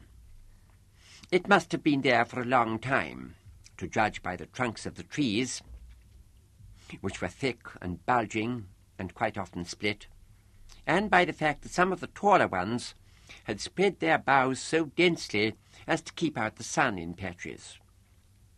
This was still chapel land, a source of fuel for the ovens, and rabbits, pigeons, and partridges for the refectory tables. Hubert had no wish for company that afternoon. He settled himself in a thicket with his back against an ivy-covered stump and stared at the irregular tiers of foliage, some of them brilliant with reflected light, most of them in shadow, all of them hardly moving in the still air. After a few minutes, what Hubert had been keeping at the back of his mind, so far back that none of it had any pitch or duration, it was more like a buried memory, rose all at once to his attention and began to gather shape. But the shape would not come right, not everywhere. There were two melodies, that immediately and necessarily involved the same harmonic structure, but they would not fit within it together, and each resisted alteration to make it conform with its fellow. Both, in turn, proved impossible to drive out. Hubert frowned and sweated and began to feel the passing of time. What he had so nearly grasped was on the point of slipping away from him when the third melody appeared, and in the act of doing so revealed itself as the air on which the other two were variations. The sooner, perhaps, for having been held in check by his discreditable slow-wittedness, there came to mind the outline of two further variations and a central episode in the tonic minor. Should he write out the whole piece and win Master Morley's praise for his apparent diligence, or should he produce only half and save himself thought for the next half-week? He was considering this point not very actively when he heard voices approaching along the path that ran within a few yards of his nest in the thicket. An instinct, implanted by experience at St. Cecilia's and elsewhere, made him stay where he was and keep quiet. In this deep shade, he would be likely to be seen from the path only if he were being looked for. The voices came closer, turned into a chuckle and a giggle, went past him a little way, and stopped. And then, through bird song and the hum of insects, he heard a faint rhythmical murmur as of someone pleasantly half asleep. It ceased, and two people bending low came into his view 12 or 15 feet away at the far end of a sort of accidental tunnel of greenery, and they stayed there. Hubert recognized one of them as Ned, the brewer's boy, who supplied Thomas with tea. Ned's companion was a girl. But it was difficult to be certain of anything beyond that, because as they knelt face to face, his arm and shoulder and head were so much in the way. They were kissing, though the word seemed wrong, inadequate to their energy and single-mindedness, to the greed or desperation with which they clung to each other, as if trying to display a fear of being parted for the rest of their lives. Were they playing a game? When Ned's hand pushed at the girl's bosom through her clothes, Hubert pretended to himself not to notice. When the hand went beneath the clothes, he drew in his breath with a wince. When they were gone and she was bare to the waist, he forgot about breathing. Then they both sank to where his eye could not follow them, and he panted a few times to recover air. What Decuman had described more than once to an incredulous, rather appalled Hubert was about to happen, or was already happening. Why? How could it? This was Ned, somebody he knew, somebody who had never shown the least sign of wanting to behave like this, or of being capable of it. Hubert was excited, aware of but not attentive to a stirring in his body, absorbed and full of guilt and dread. Very soon Ned rose to his feet, still fully clothed, and moved behind a bush with thick, broad leaves on it. Then the girl sat up. Without being able to see, Hubert knew she had all her clothes off now. He had a clear sight of her face for the first time, and stared at it hard, eager for some clue. Whether she was beautiful or ugly, or anything between, quite passed him by. She was looking over at Ned with an expression Hubert strove to read. He thought he made out what he found hard to believe could be there: dejection, defeat, pleading, and a fixity that suggested to him that her mind was on other things, but that last was surely impossible. Ned came back with nothing on, and Hubert didn't look at him. In a moment, The pair had again disappeared below the level of his view, and again there was silence but for the noises of the woods. For the first time Hubert felt embarrassed. But this did not last long, because his head was too full of questions without answers. He would understand when he was older, Decuman had said. Would he? Did they? From the ground, those few feet away, Hubert heard a voice cry out, but so strangely that he was never able, even then or afterwards, to decide whose voice it had been. And what did it express? Relief? Astonishment? Triumph? Despair? Not despair. Pain? No, not pain. Pleasure, then. It must be pleasure. Decuman had laid great stress on that. All this would be something to tell him and the others when the candles were relit that night, something to discuss, something he had that they had not. And yet that would be wrong. Indeed, it occurred to him with sudden force, watching and listening these last 10 minutes, being here at all had been wrong, wrong enough to be a sin.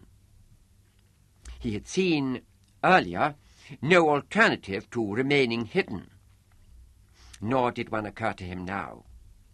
But that did not make it any less of a sin. Teaching was very firm on such points. What was this a sin of? Impurity was a safe guess. So, although he did not feel impure, in fact rather the contrary, if his desire to forget what he had seen and heard was to be considered, he muttered some words of contrition, and then, more and more drowsily, an unknown number of Hail Marys. Hubert waited for some minutes, still drowsily, until Ned and the girl had put on their clothes and moved out of earshot. And then, distant but clear, he heard the St. Celia's clock strike 4, and jumped up, startling a large grey bird, which startled him with the abrupt whir of its wings. Master Morley would have to be satisfied with, at best, theme and variations 1 and 2. Theme... For a moment, Hubert's mind was quite empty. In deep dismay, he checked his stride and abruptly, without any thought, laid his hand on his chest, just below the base of his throat. The moment soon passed, and the piece was there again, exactly as it had been. But nothing like that had happened to him before. He reached the edge of the wood, and was at once calmed by what lay below him, the uncultivated slope, the pasture and its herd, the farm buildings, the chapel in the form of an H with its upper half closed. What had happened in the wood was over, and had never been anything but senseless and on its own. Chapter 2. Master Tobias Anville's house stood on the north side of Tyburn Road, near its junction with Edgware Road. A generation ago, and this had been, in effect, the northwestern corner of London, with Bayswater Station, the rail track departure point for the capital, to be seen across open fields. But nowadays, with the population of the city well above the 1 million mark, manufactories were springing up round the advantageous station site, and the dwellings of the people came with them. It was forecast that within another generation London would extend as far as the former villages, now the thriving small towns of Kilburn and Shepherd's Bush. Already those among the gentry who felt or professed a disdain for city life had begun to settle down by the river in Fulham and on the northern heights of Hampstead. For the moment, Master Anville was very well content to stay where he was. The position was convenient. His express took him to the consular district round St. Giles's Palace in no more than 5 minutes, and to his counting-house by Bishopsgate in well under 15. It was alleged by his enemies that the much closer proximity of Tyburn Tree was an attraction. But this must have been malice or humour, since no felon had been executed there since 1961, and the last act of faith dated as far back as 1940. The house itself had many points in its favour. Separated off from the highway by wrought iron gates and a pair of lawns on which fountains played, it was an impressive 3-storey building of Kentish ragstone with window arches and chimneys of hand-moulded Reading brick. To the rear lay 2.5 acres of garden in the Danish style, with large formal lily ponds, an orangery and a small aviary. It had been built by the present occupant's grandfather about the year 1900 at a cost of nearly £3,000, and today the whole property was valued at something not far short of 3 times that amount. The breakfast room was sited at the southeastern corner of the house to catch the early sun, which, one fine morning in late May, gleamed and glinted with rare brilliance on the white and gilt furnishings.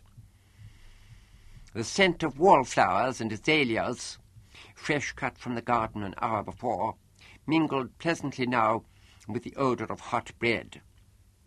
4 persons sat at the long mahogany table: Master Anvil himself, his wife Margaret, their elder son Anthony, and Father Matthew Lyle, the family chaplain. Usually at this hour, 8 o'clock, Tobias was about his business, but today he was expecting visitors, and so he could indulge himself with a 3rd panino and honey, and a 4th bowl of tea, and an extended reading of the newspapers. He was 48 years old, thin and thin-faced, with abundant black hair reaching to his shoulders after the usage of his social condition. His grave demeanour, in particular the habitual intentness of his gaze, went with his taste for a plain, almost severe style of dress to give him something of a clerical aspect. His conduct was in keeping. Few merchantmen were stricter in their observances, on better terms with the clergy in general, or, as was testified by the gold candlesticks and gold-threaded altar-cloth at St. Mary Bourne, his parish church, more liberal with donatives. Lowering his black brows at the front page of the London Observer, the organ of the papal cure, he said in his clear, rather sing-song tones, "The Turk announces his departure from Greece in 1980. This follows his sending his high delegate to the obsequies of his late Majesty." "An encouraging development, Master," said Father Lyle, a chubby, youngish man whose upper lip was always dark, no matter how closely he shaved. "Is it so, Father? Never forget that our adversary isn't bound by his word, as Christians are. He means us to disarm ourselves to the point at which he may safely recross the Danube. Already his policy of pacific concomitance has had frightening effects. You must have seen that the papal and patriarchal forces along the north bank are to be reduced further. I hear talk of a bill to be laid before Convocation intended to diminish our own navy. And the argument's familiar enough. Why should we English exert ourselves in that quarter when Naples and Venice and Hungary do so little? How else are we to show the spirit of detenzione? A liberal cant. I should very much like to know the number of secret Mahometan agents among our governors. Oh, this battle has continued for more than 600 years, whether the state of affairs at any one time was called war or peace, and Christendom will never be safe until the Turk is thrown back by force into Asia and the imperial patriarchate restored at Constantinople. I'm sure many Christians share that dream," said the priest. "But not you yourself?" "Oh, yes, sir, indeed. I devoutly wish it were attainable." "It will never be attained while there are such as you within the church, fortifying the cause of the heathen. Master Anvil, I do no such thing. I ask only that we reserve our efforts and the blood of our young men for achieving what can be achieved. And I remind you that there was one who commanded us to forgive our enemies. It was he who advised the people that when a strong man in arms holdeth his palace, his goods are safe. But when one stronger than he shall come upon him, then that's an argument for continuing to be strong, for maintaining defences. Not for my argument precisely, father. I deplored our weakness and our reduced defences. Yes, but went on to advocate the violent expulsion of the Turk. Now attend, sir. The strength of our church lies not in armies or fleets, but in the souls of her children. By St. Peter, I'm glad you're not Secretary of the War Chamber. It's my duty to instruct you as I have, Master. Very well, Father, very well. Have I your permission to continue reading? Of course. The post of private chaplain to the Anvil family had had half a dozen incumbents since Tobias had been in a position to institute it. Father Lyle had already lasted in it longer than all of them put together. He had seen at once that his employer regarded himself, or wanted to be regarded, as a latter-day zealot, so extreme as to satisfy the most ardent ultramontanist in the church hierarchy, and the most Romanist of politicians, so very extreme in particular that he needed constant doctrinal sedation to hold his missionary enthusiasm within bounds. Instead of tamely submitting to Tobias's extravagances, then, Lyle called them in question, disparaged them, and rebuked them. The colloquy about the Turk had ended after the usual and preferred pattern, with the layman accepting but not embracing the advice of his spiritual counsellor, and conspicuously reserving the right to return to the charge at any more or less appropriate time. In itself, and in its applications, the arrangement suited Lyle. After 14 years in orders, he felt no particular disapproval if a man took elaborate means to secure his position with Rome. He himself had entered the priesthood partly through motives of self-advancement. As it had turned out, his career had not prospered. He lacked both the skill and the energy to make the right friends, or to become known for the right opinions.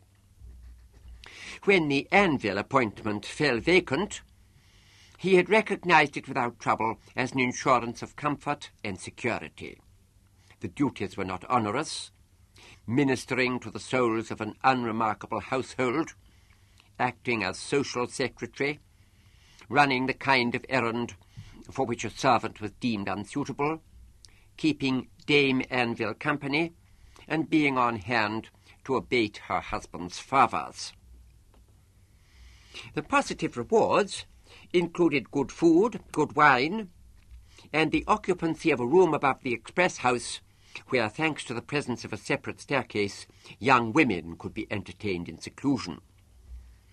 All that troubled Father Lyle, and that was not often, or so far to any effect, was a resentment against those faceless and largely nameless persons whom he considered to hold the real power in and over his church.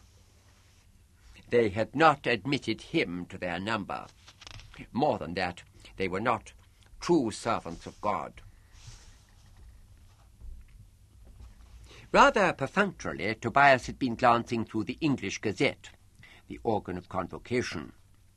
It came to his breakfast table only because he felt it incumbent on men in his position to have access at least to both national newspapers. But again, his notice was caught, perhaps more closely than before. "Attend to this," he said. "The physicians and inventors who conferred on the outbreak of plague in East Runton in Norfolk last month have delivered their findings to the Secretary of the Salubrity Chamber. They state that the disease, from which 88 persons died in a single night, is of no known origin, but that consultation reveals a similarity with the sickness which in February last launched 110 souls into eternity at Saint-Tropez in France. In neither case, however, had the disease spread to the surrounding country, and its recurrence was not to be feared. So, well, Anthony, what do you think of that? Is it possible? Since he had not so far been spoken to since the beginning of the meal, Anthony Anvil had not so far spoken. At 21 years old, he was a well-grown youth with a healthy skin, wide, dark eyes, and a full mouth which, whatever his father might and often did say, tended to fall open in repose. He wore collegiate black with white bands, since he would shortly be on his way to pursue his studies at St. Clement's Hospital in the Strand. On being addressed, he shut his mouth tight, and then opened it cautiously to say, "If it's reported in the Gazette, Papa, then it's possible." "I'm not a nitwit, sir. I ask you if you think it's possible that a sickness can strike at two such widely separated places as these, leave no hint of its nature, and yet be altogether discounted as a future threat." Anthony could not for the moment see what was the required answer to this question or series of questions. So it was with continued caution that he replied, "The two places are widely separated in distance, but not in kind. Both are small fishing villages." "But a plague of unknown origin?" "All plagues are of unknown origin when they first appear." "A plague from fish, is that what you suggest?" "It wasn't believed for a long time that other plagues were brought by rats." "But rats are warm-blooded creatures like ourselves. A plague that kills in a few hours?" "Some in the past have died in less than a day. Forgive me, Papa, but you asked if it was possible, and from what I know, it is." "What do you say, Father?" "I," replied Lyle, "I have no knowledge, and therefore no opinion, Master." "It would be useful," said Anthony after a pause, "to know whether in truth the disease has not spread to, the surrounding country." Tobias lowered his brows again. "You doubt the voice of convocation?" "No, sir," lied his son, "only that of the physicians and inventors who weighed the matter. From what you read to us, the Gazette does no more than record their words." "Well said, Anthony, and we know how much trust to put in them. Physicians may be all very well, but what of inventors? Half of them are no better than scientists, who daren't give themselves their true name. This affair has every sign of an experiment in science, recklessness, disregard for human life, above all, an inclination to usurp the power of the Creator. Whether or not these outbreaks were indeed isolated, we must fear a recurrence. We are all in danger, and will remain so until our heads of state look to their duty of protecting Christians." "Yes, sir." The priest stroked his bluish upper lip to cover traces of a smile. He had wondered a little how his master would reach his preferred theme from such an unfamiliar starting point. "The case is no better with our spiritual lords," continued Tobias. "Some of them are positively worm-eaten with tolerance. The Holy Office must bestir itself and set out to eradicate the ulcers that afflict us. When was the last scientist examined? I think at the very least a letter to the editor of the Gazette," etc., etc.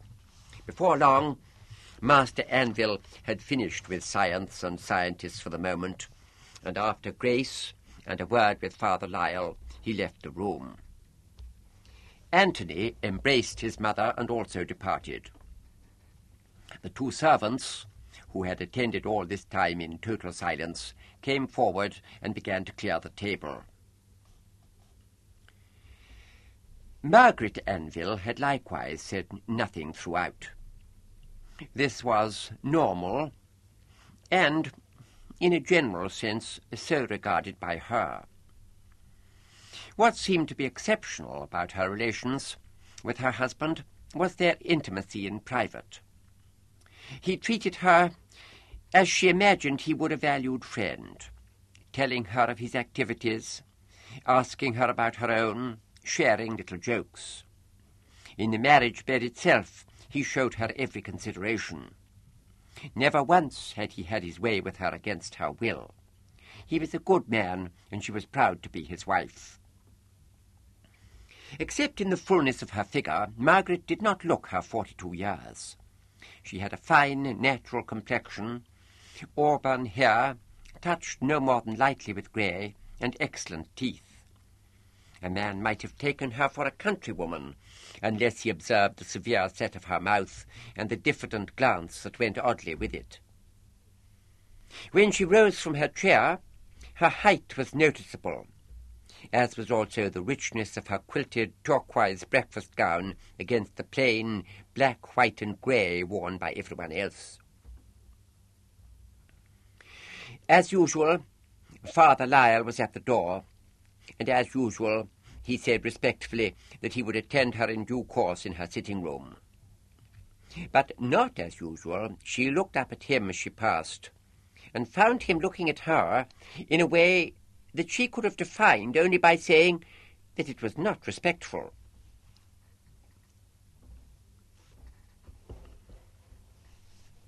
"10 minutes later, by arrangement, the priest came to his master's library on the first floor. It looked like the abode of someone distinguished for both worldliness and piety, being expensively panelled and carpeted, furnished with massive teak and leather, hung with Indian brocades and Siamese silks, and yet profuse in large canvases of scriptural scenes, devotional statuary, brass-edged volumes of theology and hagiography. The two interests were most fully combined in the great solid silver crucifixion on the east wall, and below it the plush-upholstered ebony prie-dieu, well placed, it had occurred to Lyle in a refractory mood, for any occupant whose spiritual needs might at any time suddenly become too urgent to allow recourse to the more than adequate chapel at the other end of the house. Tobias was behind his vast oak desk. "Sit down, please, Father." "Thank you, Master," said Lyle, deciding on an upright chair as the least unconducive to his making some show of sacerdotal austerity.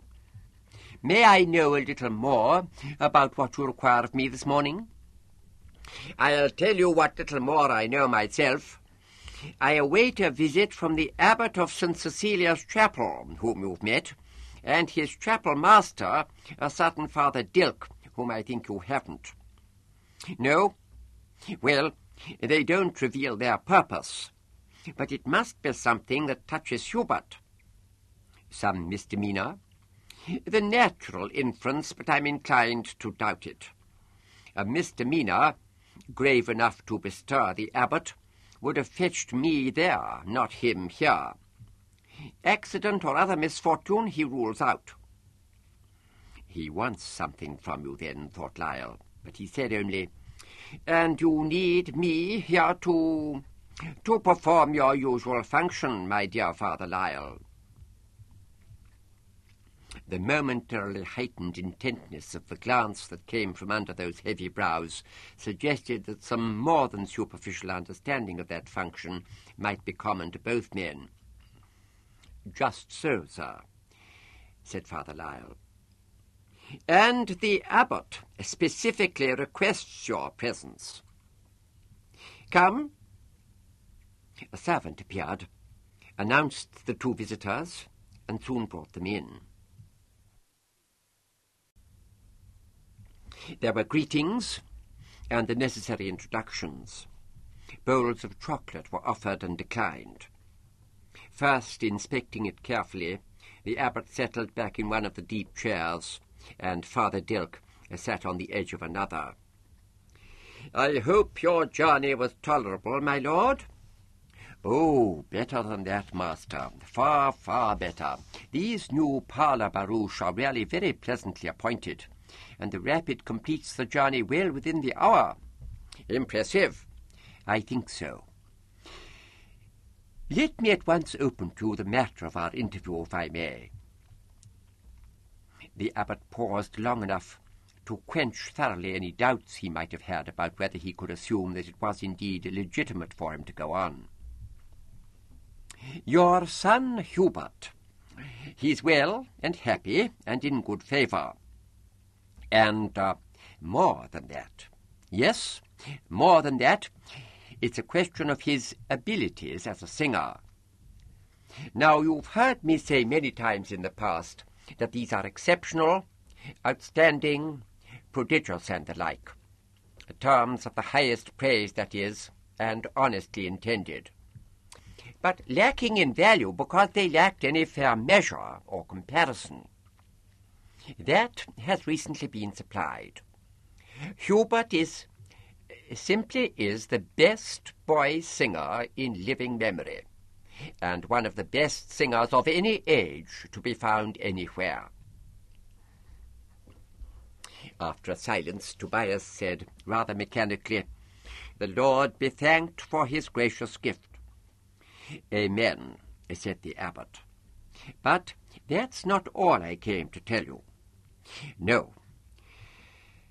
Master Anvil, I hope you see it as our sacred duty to preserve this divine gift that has been entrusted to our stewardship. Such is my own view, you understand." "And mine too, my lord, of course." "Good, I'm pleased.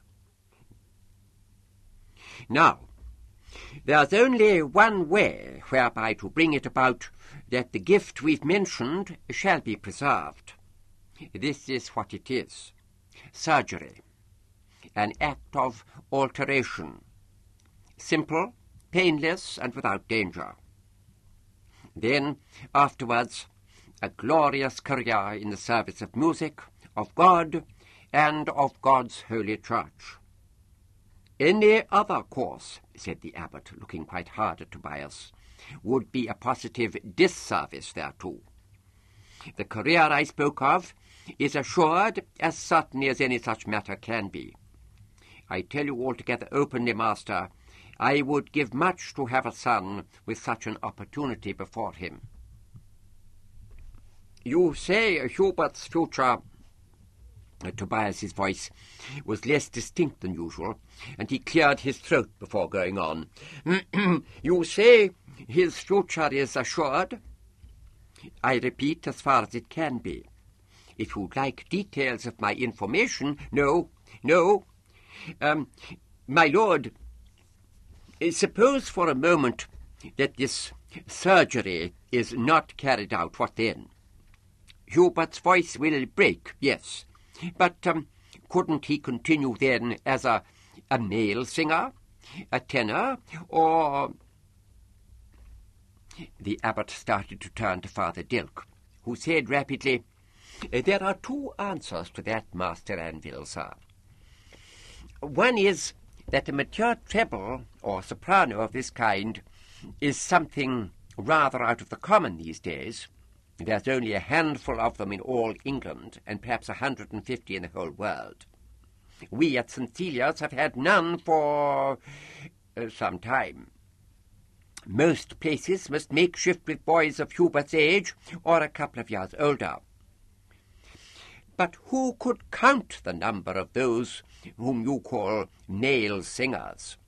And many of them are of great excellence, whereas Hubert will come to stand alone. An abundance of music exists that only he will be able to sing as it deserves, and, I think I can say, as God would have it sung."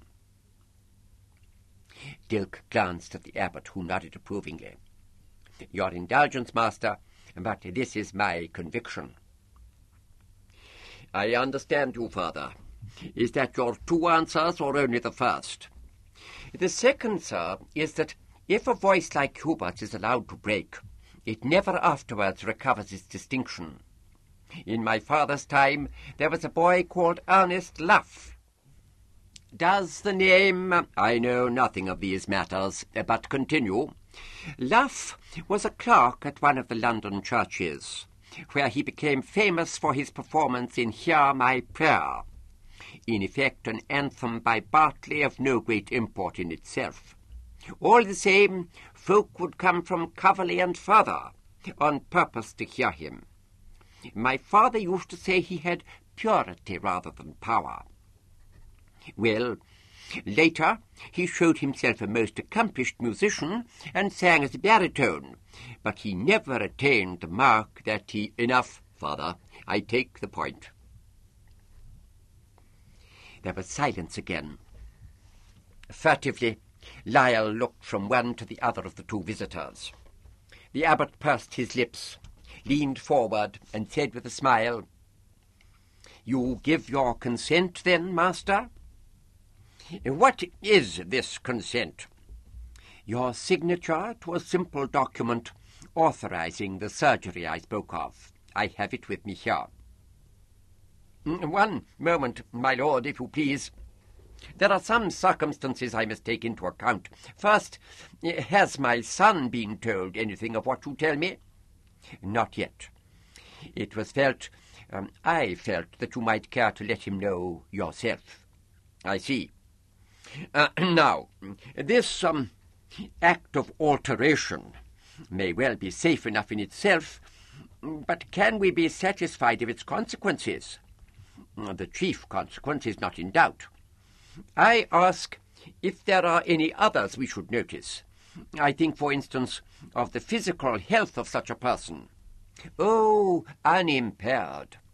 There is, I believe, a slight tendency to stoutness in later life, but reasonable moderation should forestall that. And the chief consequence you mention shouldn't trouble such a one as you, with another son to continue the family name and line." Quite so, quite so." Tobias was a little abrupt, and then his manner grew thoughtful or reluctant, and when he went on, it was in a similar style. "My Lord Abbot, when I was a young man, there was a common saying that there were only 3 ways in which a man of the people could buy himself out of his condition: by letting his son go for a prize-fighter, an acrobat, or a singing eunuch, and possessing himself thereby of the spoils. It may not be true now, it may not have been true then, but it is still believed. Some of us have to live in the world, and it's a cruel place, and I should hate to have it said that I had behaved like an ambitious cobbler or a greedy coal miner or a— "We all have to live in the world, master," said the abbot rather sternly, "and we make with it what accommodation we can. What if you should be reprehended for having sold your child? You and I know that the truth would be different, and not you and I alone. Are petty slanders so hard to bear?" "No such consideration would sway me from my duty to God," said Tobias. "Or to his holy church," said Father Lyle, but not aloud. The abbot caught Dilk's eye. "Nobly and piously spoken," he said. "Thank you, my lord." Tobias gave a deep sigh. "May I see your document?"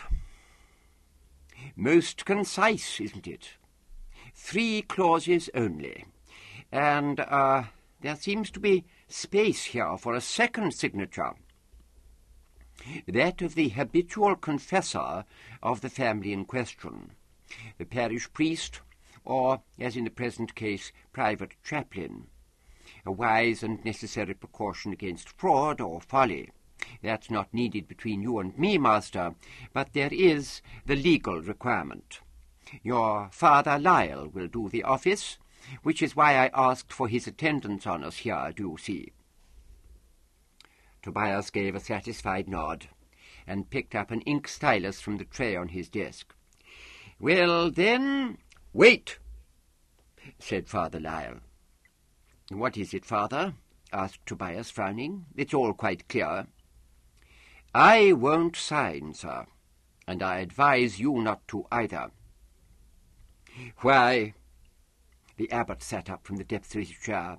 "Why do you give such advice?"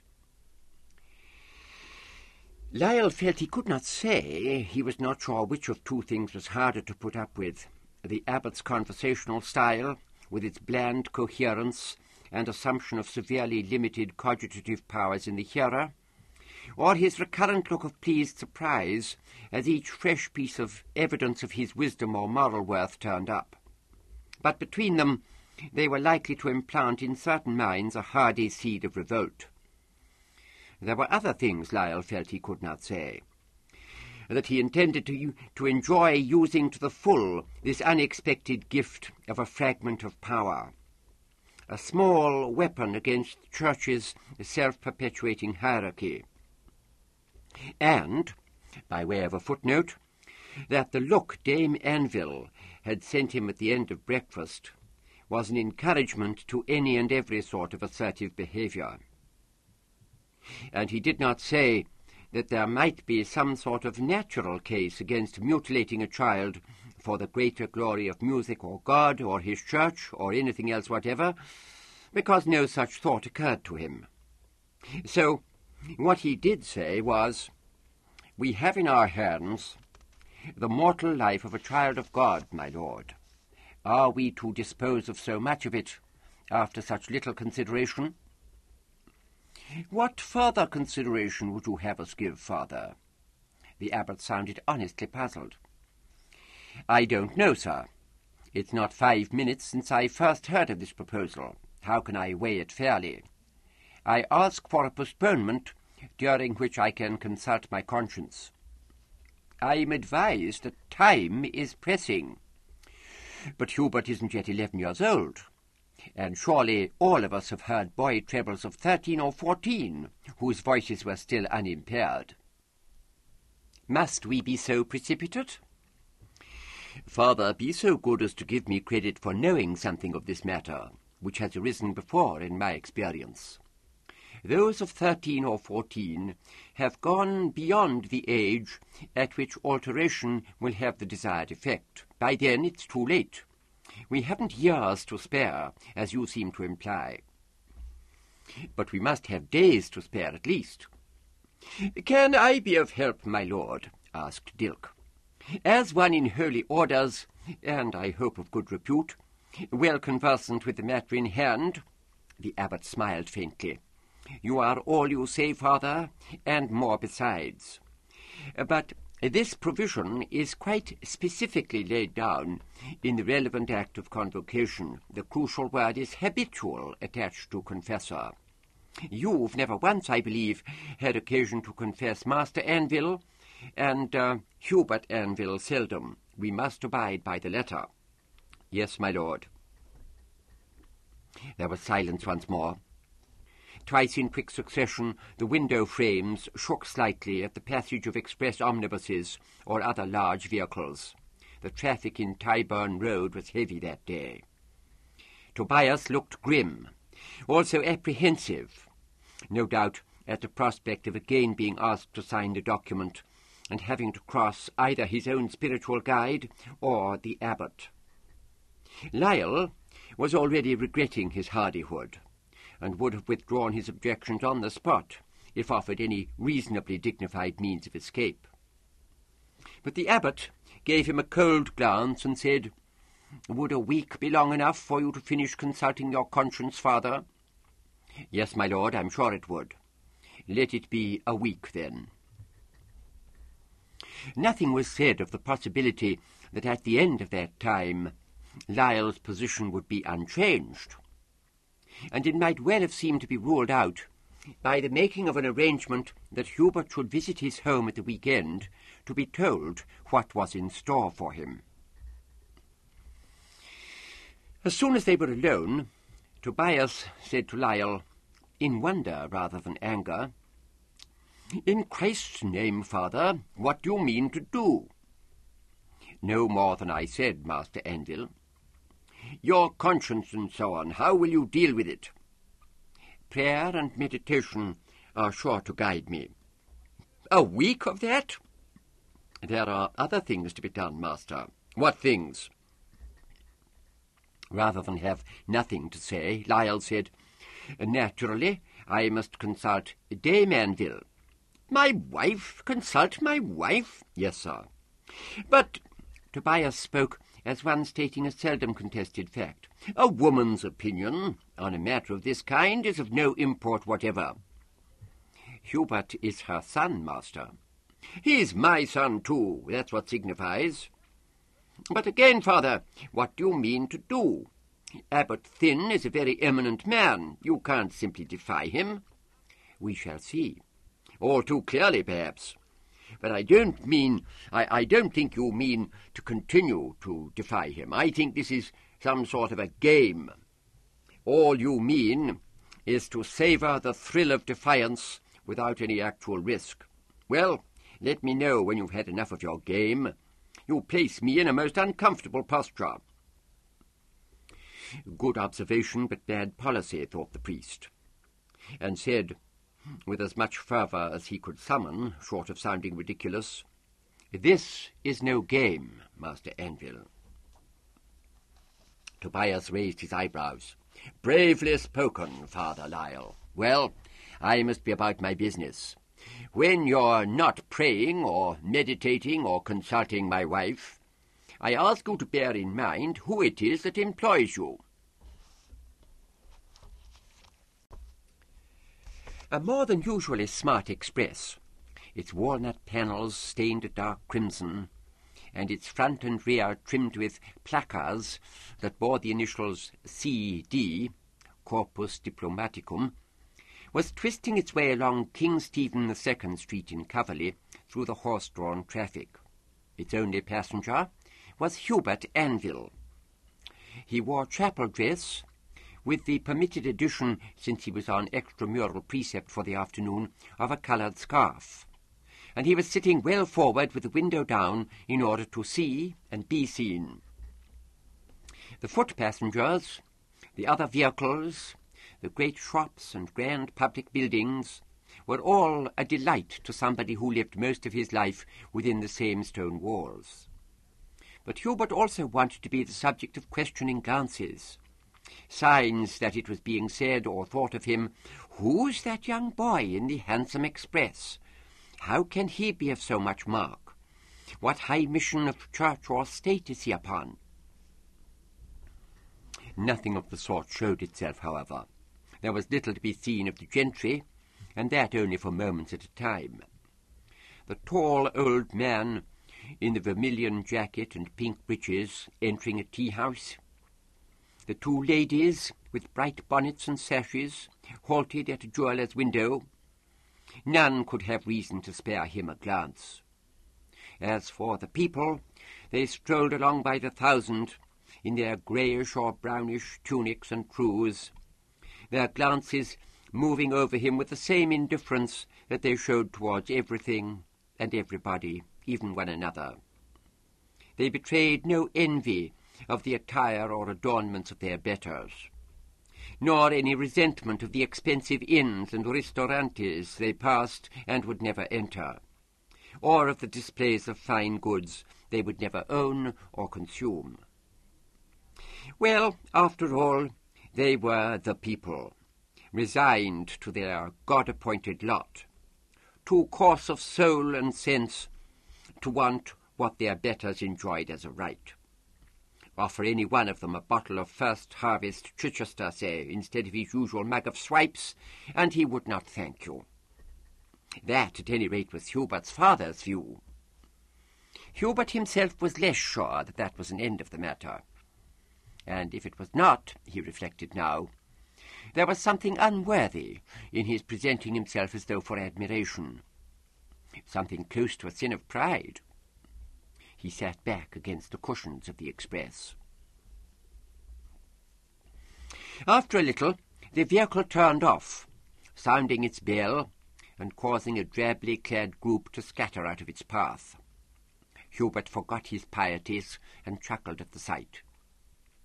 This was Hadrian the 7th Street, where some of the most magnificent houses in the city were to be found, and it was into the paved courtyard of one of them that Hubert was shortly driven. There were stone pillars with a blue-painted pediment, an ornamental astrolabe on a bronze pedestal, a great many flowers, and some clumps of strange tall grass. The driver helped Hubert down. He was strange, too, tall and muscular, in trim red and blue livery, but narrow-eyed and dark-complexioned. His straight black hair had a blue sheen on it. He said, in a strange accent, "Please to mount the steps, young master, and to use the knocker on the door." "Thank you. It's nothing, young master." The man who opened the door, though older and not so strong-looking, might have been the driver's brother. But Hubert had little time to consider him, because Cornelius van den Haag, hand outstretched, was striding across the lofty hall. "Welcome, Hubert. So they let you out, eh? Wonderful. Let me bring forward my wife, who says she must see for herself the person I talk of so incessantly, and my daughter, Hilda." The New Englander had managed to indicate that formal bows were not called for. So Hubert just shook hands with Dame van den Haag, a pretty dark-haired smiling lady in a sober but rich-looking gown, and with Hilda, who was almost exactly as beautiful as he had hoped, and almost had persuaded himself not to expect. She had blue eyes like her father's, a curved mouth, and a very straight nose, and her hand was warm without being moist. Rather to his disappointment, she wore a green short frock cut high at the throat and made from something that could not be deerskin. But of course he was excited and happy, struck by the foreign way the New Englander family had come out into the hall to greet him instead of waiting while he was fetched in to them by a servant. It must be a result, he thought, of being brought up in log cabins, and it was very kind and undignified of them. "Does this contain what I hope it contains?" asked van den Haag, taking the leather satchel that Hubert carried. "Good, but we'll come back to that later. We have a few minutes before the other guests arrive, so we can all become acquainted. Well, Hubert, this is our home. Do you like it?" Hubert was not used to being asked if he liked things like homes, and he'd had no time to notice more about the room in which they now sat than it was cool and dark after the sunlight, and that it had Italian windows opening onto a garden. He looked hastily round in search of some object to praise, but saw only a painting of a bald man with eyeglasses and a thick moustache, who was evidently Joseph Rudyard Kipling, first citizen 1914-18. He murmured a few words that depended more on their sound than on their sense, before curiosity, all the stronger for being pent up, had its way. "Those men, sir," he said, "the one who drove me here and the one who let me in, what are they?" Van den Haag said at once, "They're Indians, Hubert, descended from the folk who lived in the Americas before the white man came." "I thought they rode horses and hunted buffaloes and lived in tents." "They did at one time, or some of them did, but no longer. Now they work in the mills, in the fields, in the mines, in the fishing fleet, and some as servants like Samuel and Domingo, whom you saw." "Domingo? Isn't that an Italian name?" "Spanish, or Mexican more truly. Yes, they come to us from all over the continent, and further, from Louisiana, Cuba, Florida, even from South America and New Muscovy. Why do they come from so far? For the good life we offer them, Hubert. So much better than they've known. And we pay their journey costs. It makes the other countries angry. They say we steal their best folk. Only last month, the Viceroy of Brazil issued a decree forbidding any further— "My dear Cornelius," broke in Dame Van den Haag, "you seem to be imagining that this is the House of Commissioners. Hubert is here to be entertained, not instructed." Her husband smiled. "He knows my weakness from our first meeting. I'm in England only since a year. Soon I expect to be able to speak of more things than my country and my countrymen. Yes, Hubert?" "Your indulgence for another question, sir, but I notice you say you're in England since a year. That must be a New Englander expression, yes?" So it was, by Van den Haag's account.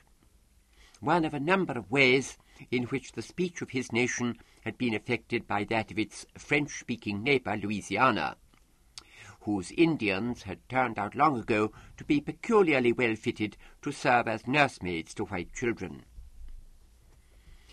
Hubert was interested enough to hear this, but he had asked his question chiefly in order to help the talk follow the course it had been given. He knew that his host had started explaining about Indians in such detail, not only because the subject was one of his favourites, but also in order to give him, Hubert, a chance to become accustomed to his unfamiliar situation. That was kind of him, and it necessary too. It had been quite a shock to hear Dame Van den Haag actually interrupting her husband in public, even though she had spoken amiably, and he had taken no offence. No doubt that log cabin upbringing had been at work again. What it might have done to somebody like Hilda was impossible to estimate.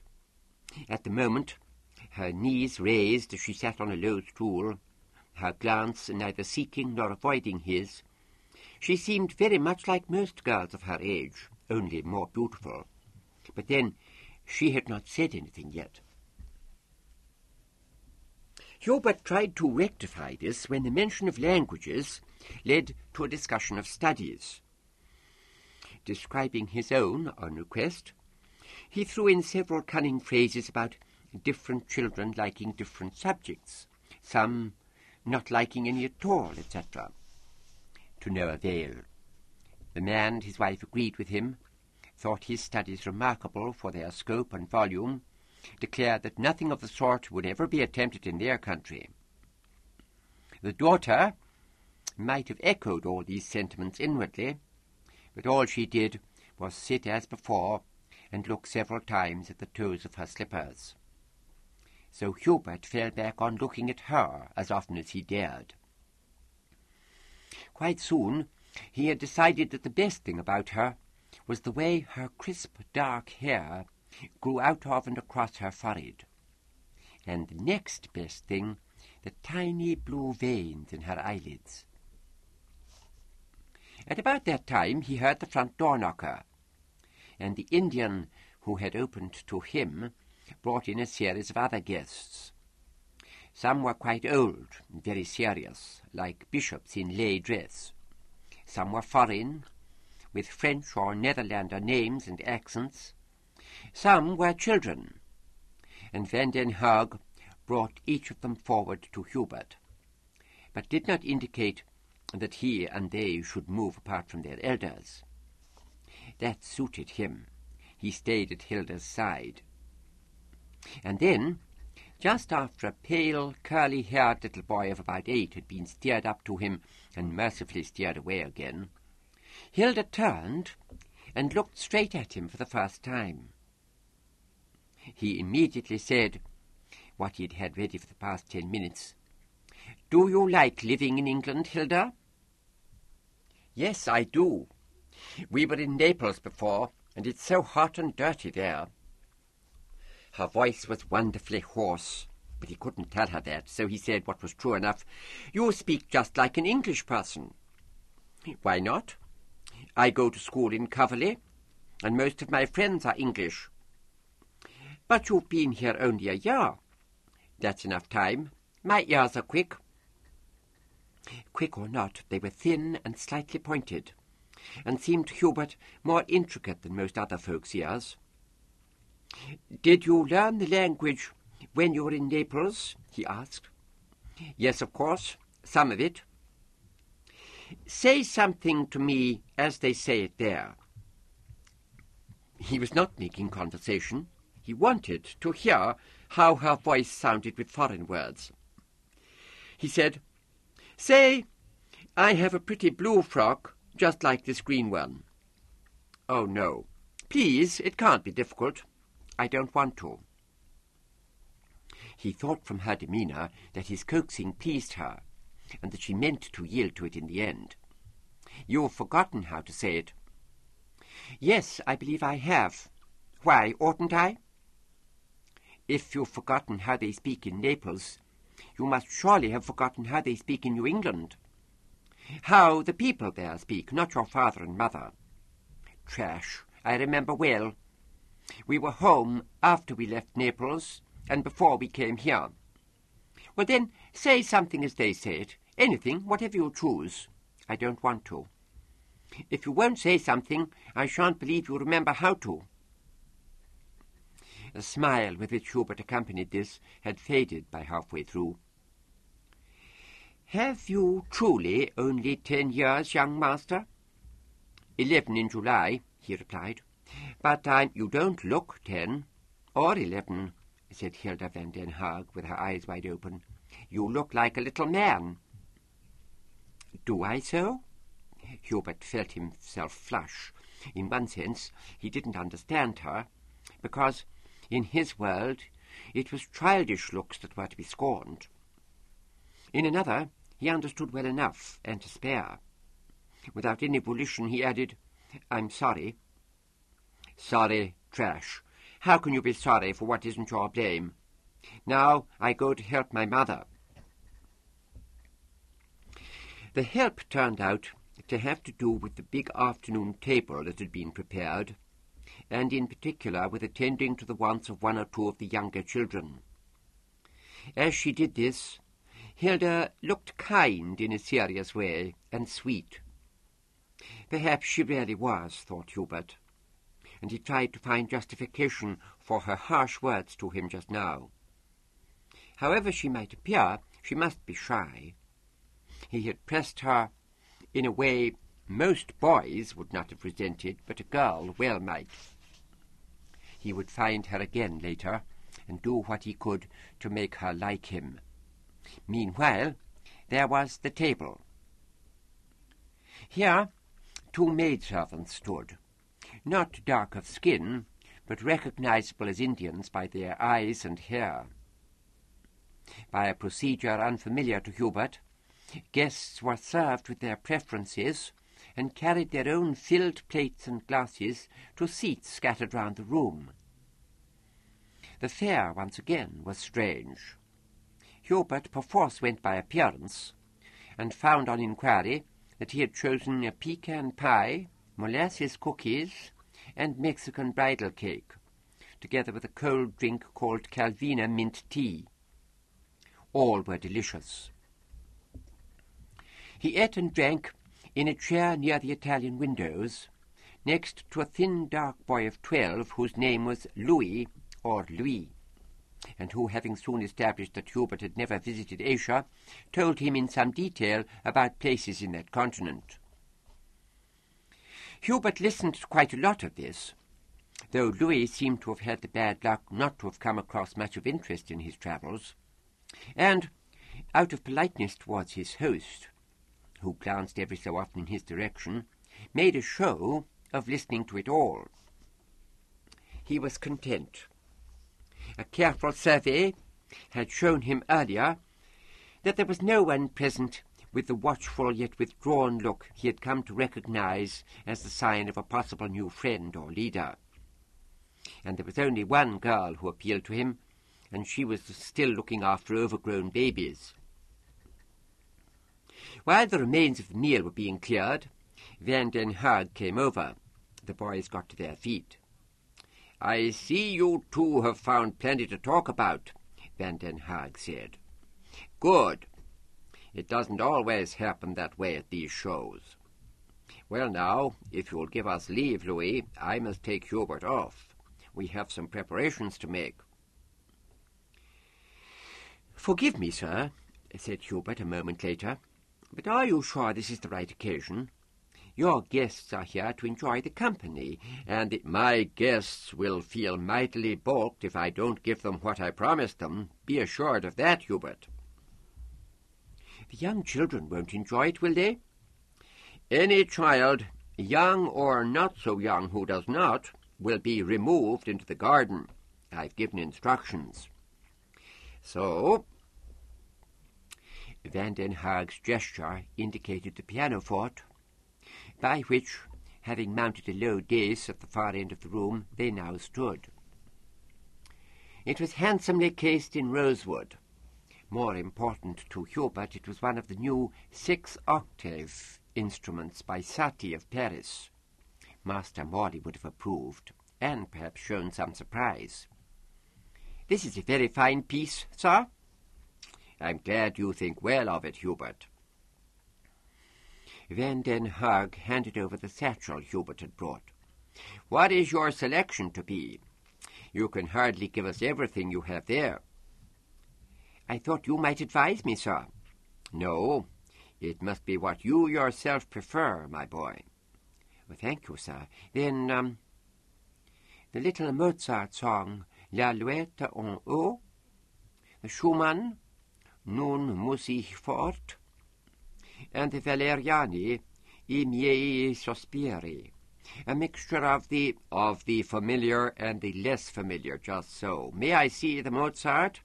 "Ah, of course, K308B, the third of the set. I think I may be able to handle that."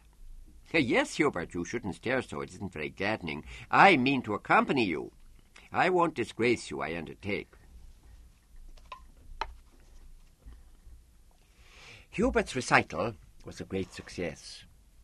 He knew himself he had never sung better, and it was obvious to him why.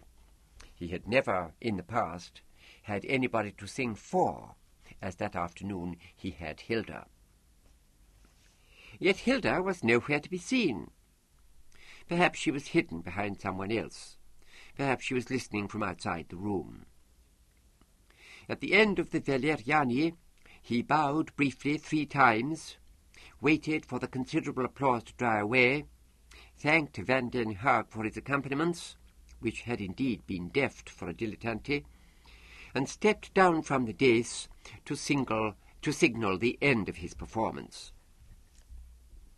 There were many calls for an extra, but Hubert knew from experience that the attention of an audience of this kind would not remain intact after 15 minutes at the most.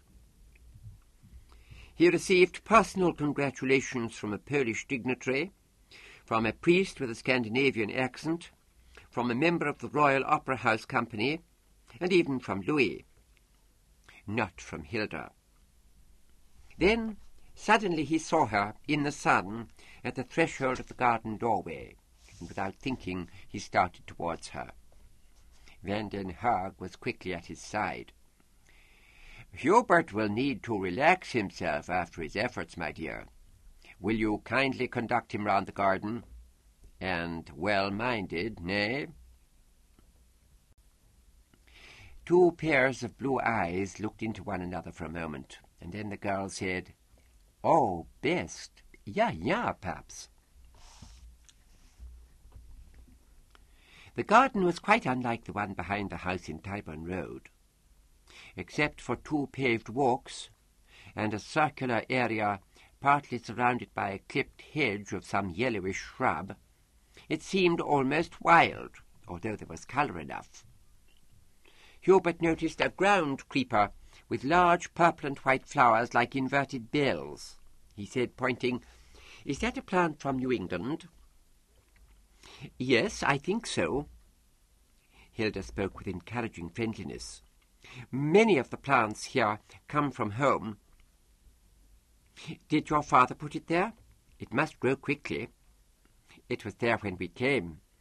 My father says New Englanders are living here since over 100 years. The first was a man called Jefferson Davis. Oh, yes, said Hubert sagely, and added with as much conviction as he could muster, this is a very pretty garden. Thank you. Did the folk enjoy your singing just then? I think so. Everybody was polite.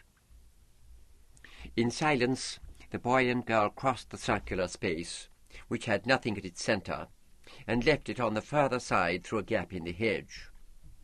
They were not the only two in the garden, but nobody else was near. Abruptly, and in a flat tone, Hilda said, I didn't hear it. Forgive me? I didn't hear your singing. Well, I heard it in the distance, but I didn't listen to it. One of the little children was unhappy, so I carried him out here and talked to him and told him stories and gave him flowers. They had reached what amounted to a small wood, mainly of young trees. One of them had suffered some minor malformation during growth, such that a yard or so from the ground its trunk leaned over at almost 45 degrees for another yard before resuming the vertical. Hilda went over to this, joined her hands round the inclined part, and hung back at the length of her arms, looking up through the branches. That was kind of you, said Hubert, to look after the little child. It was nothing. She began rhythmically pulling her body up so as to touch the trunk with her chest, and then lowering herself again. Are you disappointed that I didn't listen to your singing? Yes. Why? Why? Well, surely you can see why. Singing is what I do best. If you had listened to me, you might have begun to admire me, and after that you might have begun to like me. Without stopping her exercise, Hilda brought her head down and looked at him. He felt in himself a kind of tension he hadn't known before. It was touched with bewilderment and a vague but powerful longing. As abruptly as a moment earlier, but in a different voice, she said, Copana me, that a precious honest coolie hoke. Kaisa kai heitin. What? What do you say? That's how the people talk in New England. See, I haven't forgotten. But when I asked you before, what does it mean? That you're honest. Thank you, but I understood that. It was all I did understand. But you said more than that. What was that last word? Was it a word? It was Indian. Now, don't ask more. She released the tree trunk and stood facing him a yard away, or less. You don't look like a little man that was trash. You simply look more than 10 years. Hubert felt a tingling at the back of his neck. Although neither of them made any move, he was always to say to himself afterwards that they would have kissed then, if no one had come along. But someone did. Louis, in his frilled shirt and checkered stockings, smiling, swinging his arms. So you hide in the woods, he said amiably. Come back to the festa, Hilda. There's to be a game of Old Mother Broomstick. Oh, that I mustn't miss. She started for the house, with Louis at her side and Hubert following.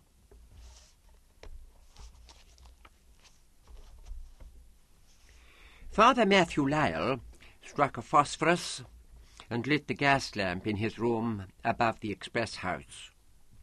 At first sight, it was very much a priest's room. Small, low-ceilinged, barely furnished, containing indeed only a bed, a chair, a writing table, a press, and a chest of drawers in unvarnished wood, a prie-dieu, and some hundreds of books.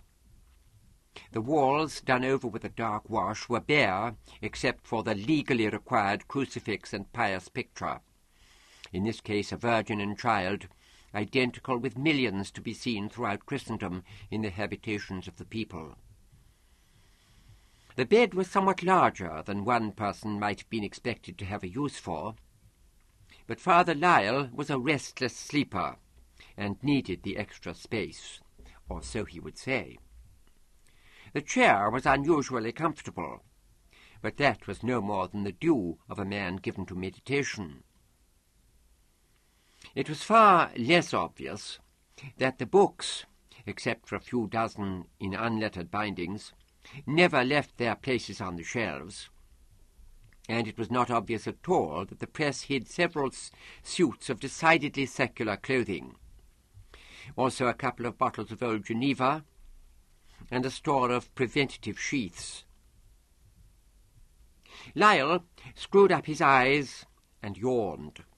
It was late, past 10 o'clock, and supper had not been an easy occasion.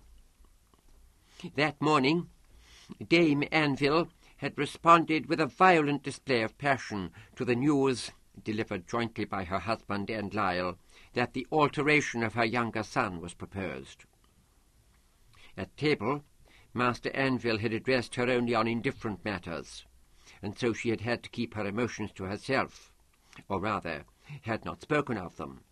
She had made them plain enough in other ways. Lyle took her behaviour for little more than a piece of feminine self-assertion, and it certainly would be useful to him if he were to decide to carry further his obstruction of Abbot Thin's wishes. At the same time, it had done nothing to improve his relations with Anville, who had made it equally plain that he saw Lyle as the instrument, if not the instigator, of the lady's capriccios. But, the priest told himself, he must not be uncharitable towards somebody who suffered. If Dame Anville really felt 1/10 of what she professed to feel, she was to be pitied. He would pray for her mind to be eased. Not an altogether straightforward task. Praying for her had recently become apt to turn, without apparent transition, into thinking about her, thinking thoughts, too, that ill-suited the occasion. He had taken off his gown and was just unfastening his collar when he heard quiet footsteps on the steep, right-angled stairway that ran up from the corner of the express house. There was a tap at his door. "Who is it?" "Dame Anville. May I come in?" Discretion pointed two opposite ways. For her to be in his room at night was bad in itself. But what might she not do if refused entry in her present state? Inclination settled the matter. "Of course," he said. Carrying a bare candle, she stood on the threshold, as if there was nothing left of whatever impulse had brought her so far. The priest hurried over, shut the door behind her, and took and blew out the candle. "Dame, this is most unwise. What if you were discovered here?" She smiled, showing her fine teeth. "You are my spiritual guide, Father." "Much heed your husband would pay to that." "My husband has gone to the gaming rooms down Tyburn Lane. He won't be back before midnight." "The express is below." "He walked. And nobody in the house knows where I am." "What do you want with me? Can't it wait till the morning?" "Come now, Father. You know what I want with you. And if it could wait, I should have let it." "Very well. My excuses, Dame, but you startled me a little. Please sit down and try to be calm." "I am calm. I haven't come here to say all over again what I said this morning. I've come to ask you about something I didn't know then. When my husband told me that he and all the men at St. Cecilia's, that everyone concerned, had agreed on this thing, you were silent. And you were silent when I called it a barbarity, and an abomination, and fit only for Turks, and whatever else I called it. But I've since learned that you had already refused to sign the document authorizing it. Your husband and I had differed on the matter earlier. It would have been improper for me to continue the argument in your presence. I understand that, Father. It wasn't what I meant to ask you about. There was something to the effect that you had some days to decide finally whether or not to give your consent. You will, of course, persist in withholding it? I've not yet had time to consider the issues fully. But what is there to consider? The interests of the child, your own feelings. You know what they are, the interests and the feelings and everything else. What could induce you to change your mind and sign? What made you refuse at the outset? The answer to the first of her questions was easy to formulate, but hard to deliver. The true answer to the second was in the same case, but false answers could at least be attempted. With the best show of firmness he could put on, Lyle said, "The first concern of us all, as ever, is our duty to God. We speak of that as of a simple and obvious thing, and sometimes, indeed, it is so. But at other times we have to walk with caution and seek for guidance. That guidance may come—" "Oh," the dame replied, "is that all?" He didn't need to look at her to feel the weight of her disappointment. He said, "You must allow me to know more of these matters than you, my child." "Yes, I suppose I must. One last question, Father. If at the end of this period you were to remain steadfast in your refusal, what then?" "Then," he said with real firmness this time, "I should soon be removed from the office which gives import to my refusal, and a more pliant person would be substituted. My husband would be compelled to dismiss you, and to appoint no compulsion would be necessary. Master Anvil is an exceedingly devout Christian, and is known to be one. A word from the right quarter, acquainting him with the divine will in this business, and that would be the end of it." She nodded without speaking. After a moment, she said in a lifeless tone, "There must be some right of appeal to the Archbishop or Convocation." "Right of appeal? Well and good," he replied, "but no surety that an appeal will not be dismissed without even being heard. No substantial grounds for appeal that I can discern in this case, and unsuccessful appellants are not well regarded in our polity. In other words, you'll do nothing." "If I thought I could be of the least—" "Enough!" There were tears on Dame Anvil's face as she left the chair and made slowly for the door. Father Lyle barred her way, taking her gently by the upper arms.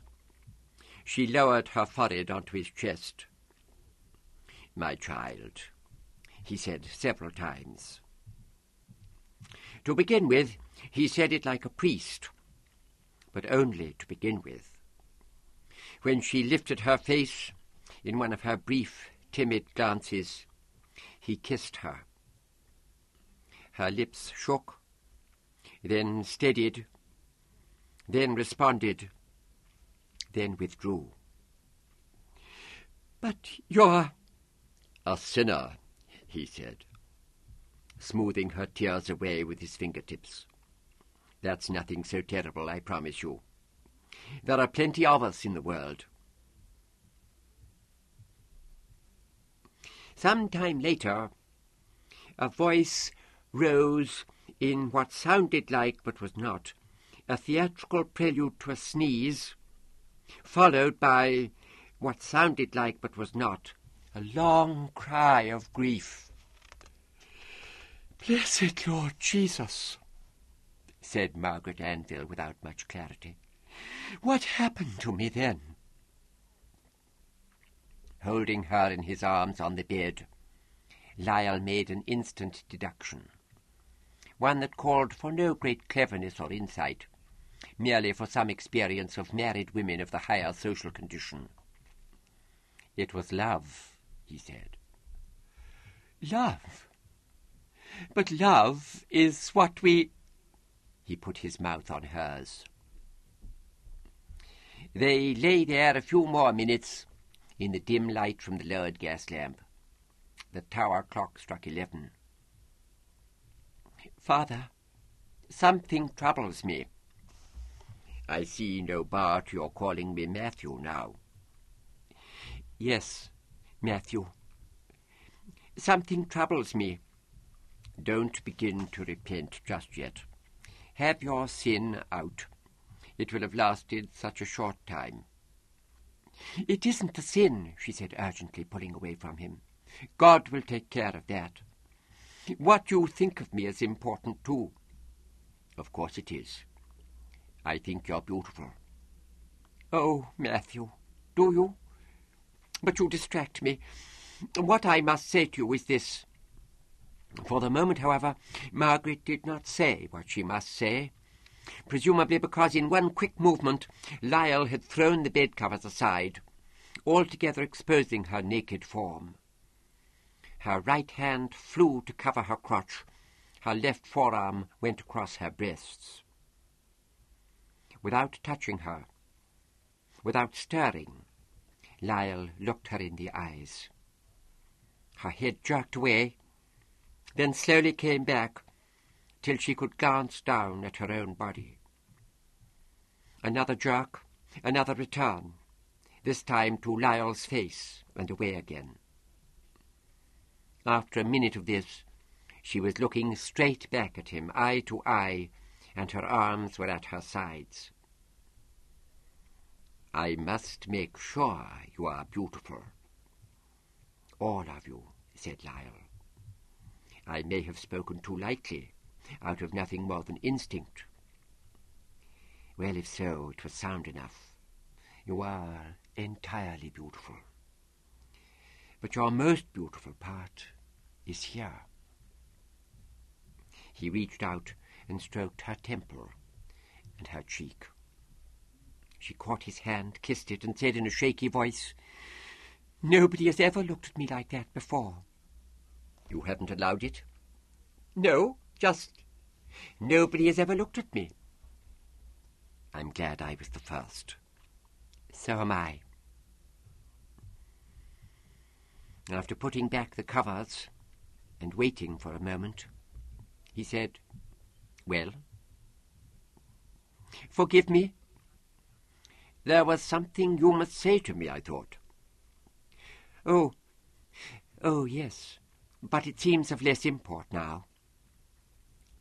"Since you were distracted from whatever it is by my telling you you were beautiful, you may forget it forever and not ruffle me."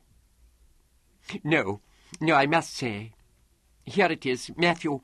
It may seem to you that all my talk of Hubert and the document was a pretext, and I called on you only to come to your bed. That is not so."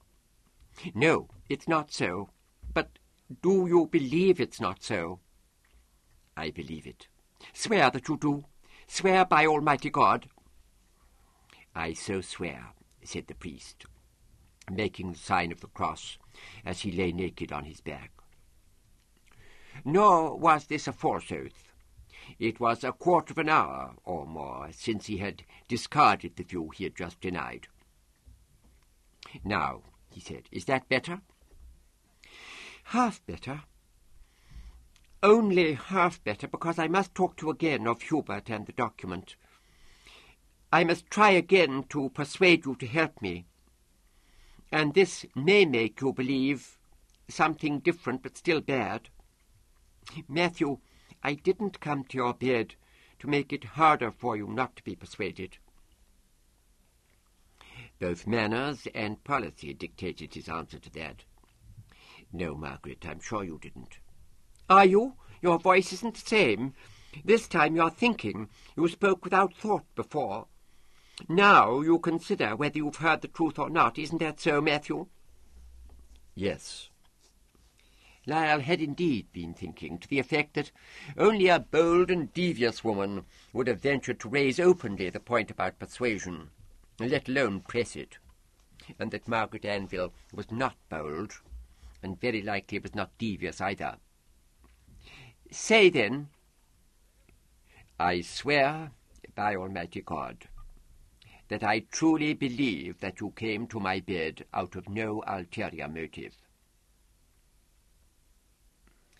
She sighed, but said nothing.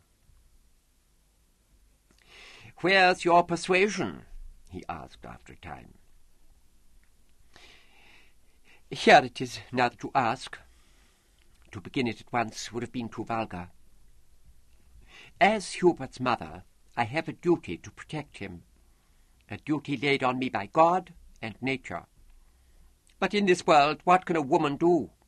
I must have a man by me who will— "You have a man. I'll help you as far as I'm able. That may not be far. But there's something in the wording of that document which gives room for debate. And 2 years ago, a friend of mine was in the Archbishop's directorate. I must discover if he's still there." "You said nothing of this before. All was hopeless." "That was before." "And now you see things differently." "Yes." This was broadly true. What he did not see differently was Hubert's interests: fame, money, position, divine favour, and, hardly less important, ecclesiastical favour. These were surely a rather better than fair exchange for the sexual and parental functions. The one would in this case never be missed, and the other, to judge by the families one came across, brought no great joy to anybody. It was now clear, however, that the feelings of the boy's mother, reasonable or not, extravagantly expressed or not, were as near genuine as most feelings were. This, and the fact that he was in bed with her, had done something to Father Lyle's hitherto lukewarm, half-whimsical desire to flout the abbot and what stood behind the abbot.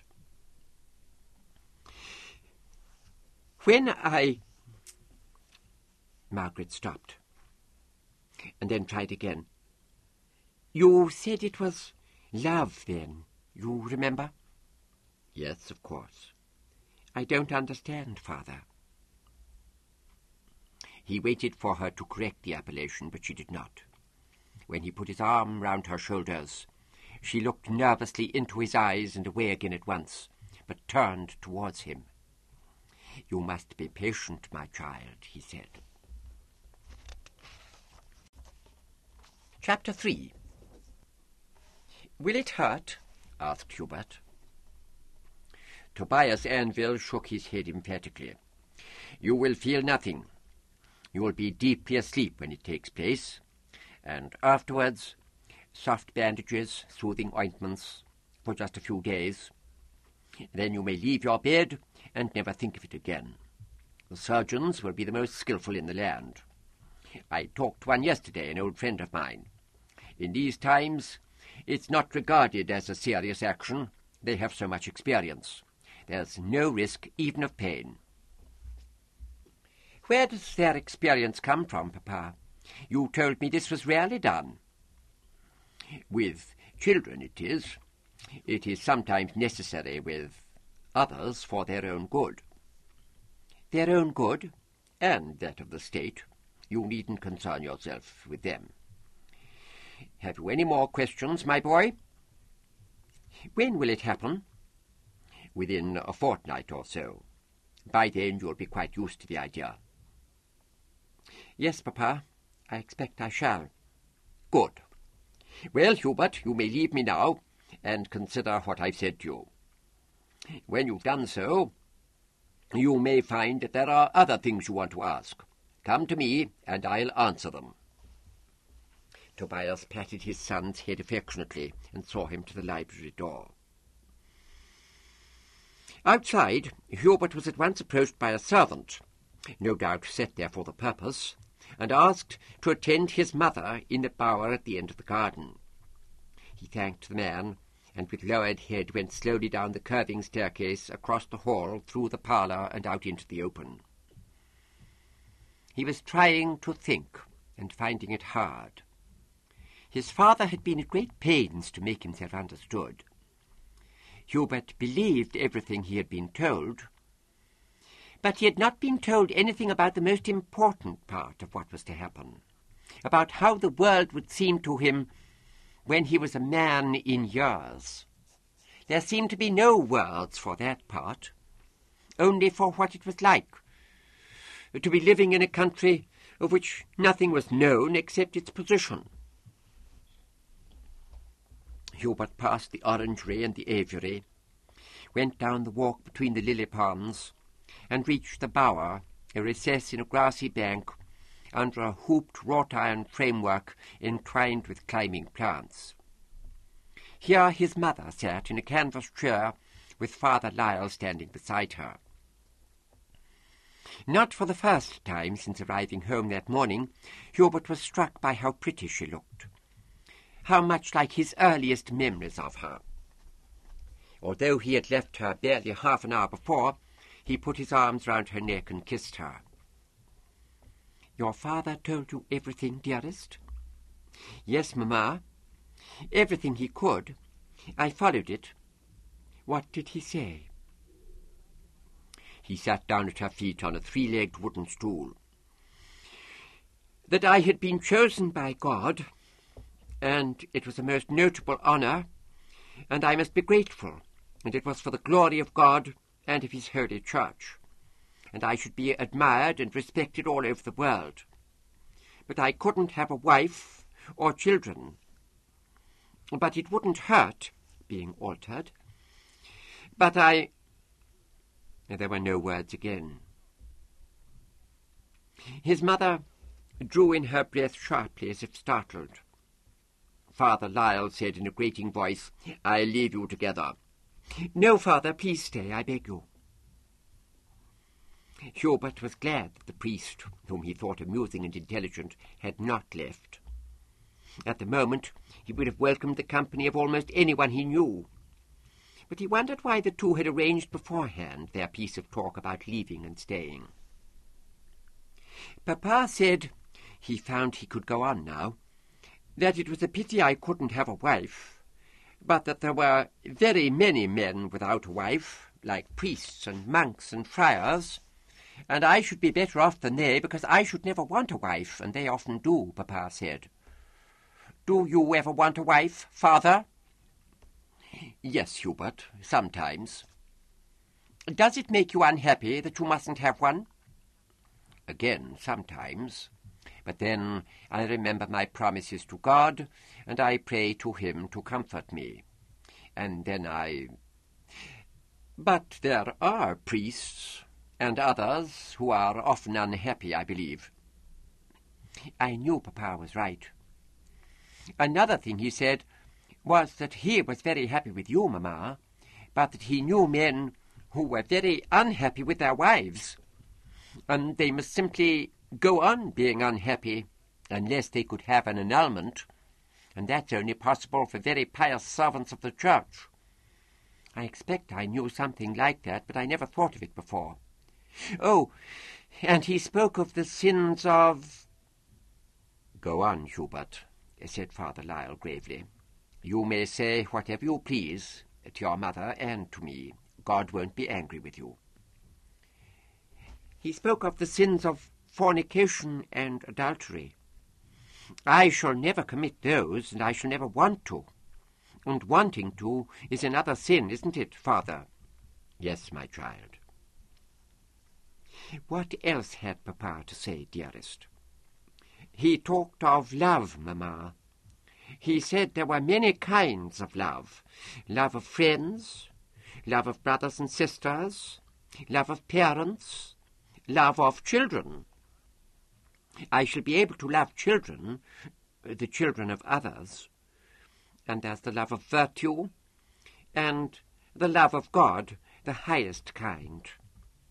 And, of course, the love of men and women, which is not the highest kind, Papa said. He was right, wasn't he? He was quite right, Hubert. Forgive me, Father, but I must know what Mamma thinks. Papa was right, said Margaret, and looked down at her hands, which were clasped in her lap. Hubert gazed at her. Tell me the truth, Mamma. It is the truth. In the name of God, Mamma. In the name of God, and of the Blessed Virgin, and of all the saints, it is the truth. The love of men and women is not the highest kind of love, and that's the truth. Then why do you say it as if it's a lie? Your mother means that my mother will tell me what my mother means. Hubert, dearest, I can't tell you anything more. But there is more to tell, isn't there? I must know what it is. You could not understand it. Tell me, and I'll see whether I do. Very well. The love we speak of is not the highest, but it is the strongest and the most wonderful, and it transforms the soul, and nothing else is like it. You talk to the wrong tune again, Mamma. And this time you try to make something very interesting sound silly and heavisome. But I understand just the same. That's easy enough. You mean that what I shall miss by being altered is so important that it would be quite wrong to alter me. Hubert's mother burst into tears faster than he would have believed possible. He was not too agitated at this to notice that Father Lyle laid his hand gently on her shoulder, nor to find something in the way she responded that just for the moment made him think that she was used to being touched in that sort of way. But this was soon driven from his head by puzzlement and concern. "Why do you cry, Mamma? Please stop." "I tried so hard not to tell you, but I couldn't help it. I wanted you to believe it was right that you should be altered. But then you asked me for the truth, and I told it you. God forgive me, I tried to hide it." "Why must God forgive you for telling the truth?" "There are some truths it can be better not to know. You would have been happier if I hadn't spoken." "I think not." Hubert held out his hand, and his mother grasped it. "You mean," Hubert went on, "I might never have known what I shall miss by being altered. But there would be so many other ways for me to hear of it, and other folk to tell me. And after all, Mamma, I shall never know, shall I?" Getting no answer, he went on, "It is decided, isn't it? I must be altered." "Yes, Hubert," said the priest at once. "Your mother is against it, as you hear, but nothing can—" "Are you against it, Father?" "It's better that I don't answer that. But if I were against it 10 times over, it would make no difference. Neither of us, nobody at all, has any power to resist what has been decided." "I understand." "Say nothing of this to your father." "I understand that too," said Hubert, and went on directly, "I think I should like to be alone now. Pray to God, dearest, and to your saint." "Yes, Mamma, I want to, but I don't know what to pray for." "For God's favour." "But I already have that, as Papa said." "It might be better to pray for his protection." Hubert turned and walked slowly back the way he'd come. As soon as he was out of hearing, Lyle said, "Don't blame yourself, Margaret. You could have done nothing else. If only Tobias hadn't talked of love to the boy. Why did he? There was no need." "Your husband is a very fair-minded man in his way." "Yes, he is. You did better than I, my love, not to raise Hubert's hopes that we might still prevent this from happening. His hopes. I wonder what they are. Margaret waited until Hubert had disappeared into the parlour. Then, reaching furtively behind her, she took Lyle's hand. "It was strange," she said, "his saying that he already had God's favour. Was that irony, do you think?" "No. Only a man could be ironical in such a case. And Hubert is wise enough for his years, but he isn't a man yet. Now I must go and pray too." "For Hubert?" "For Hubert first."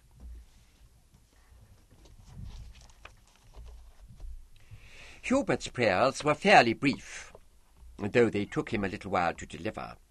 Even at the best of times, with his mind set on some simple objective like begging pardon for having blasphemed or petitioning to be made to grow tall, the words would slip away from him and become sounds, displaced most often by sounds of a different order, his own music or another's.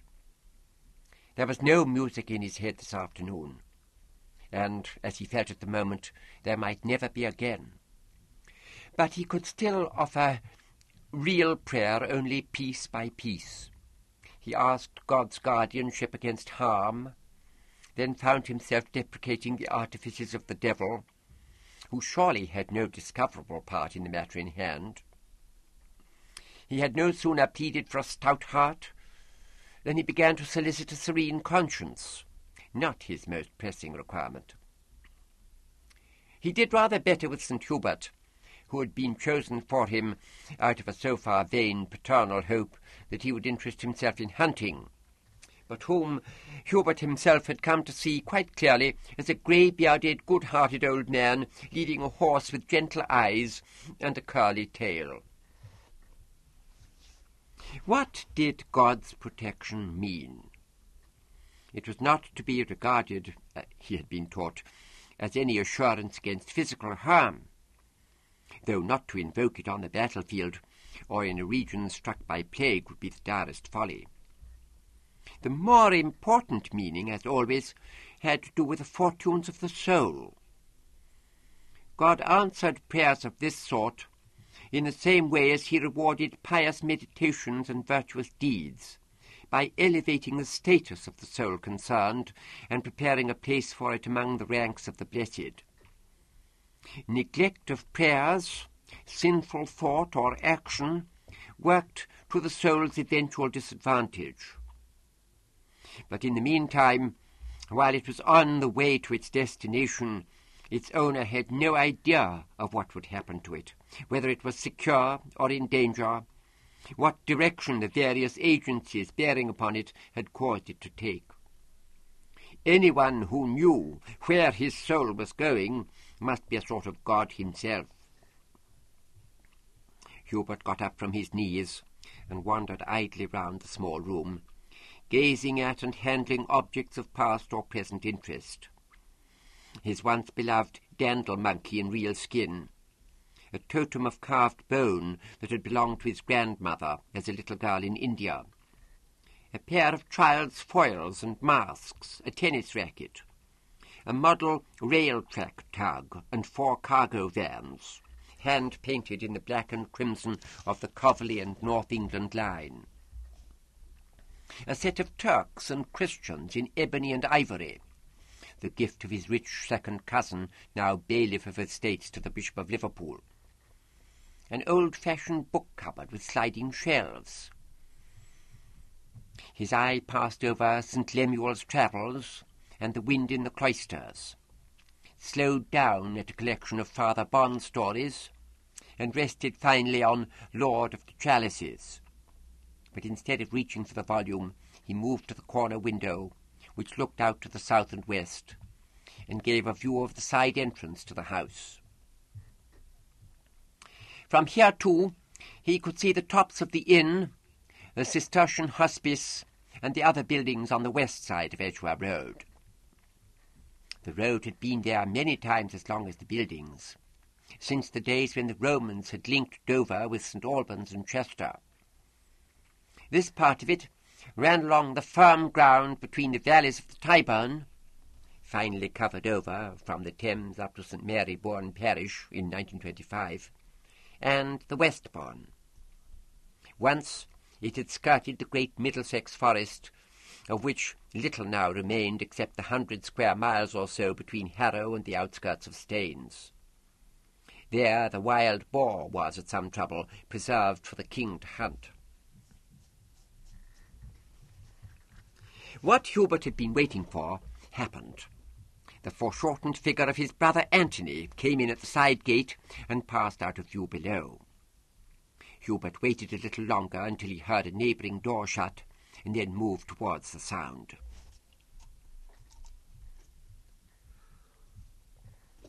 The walls of Anthony's room were covered with pictures, mostly expensive facsimiles of works of the modern graphic school.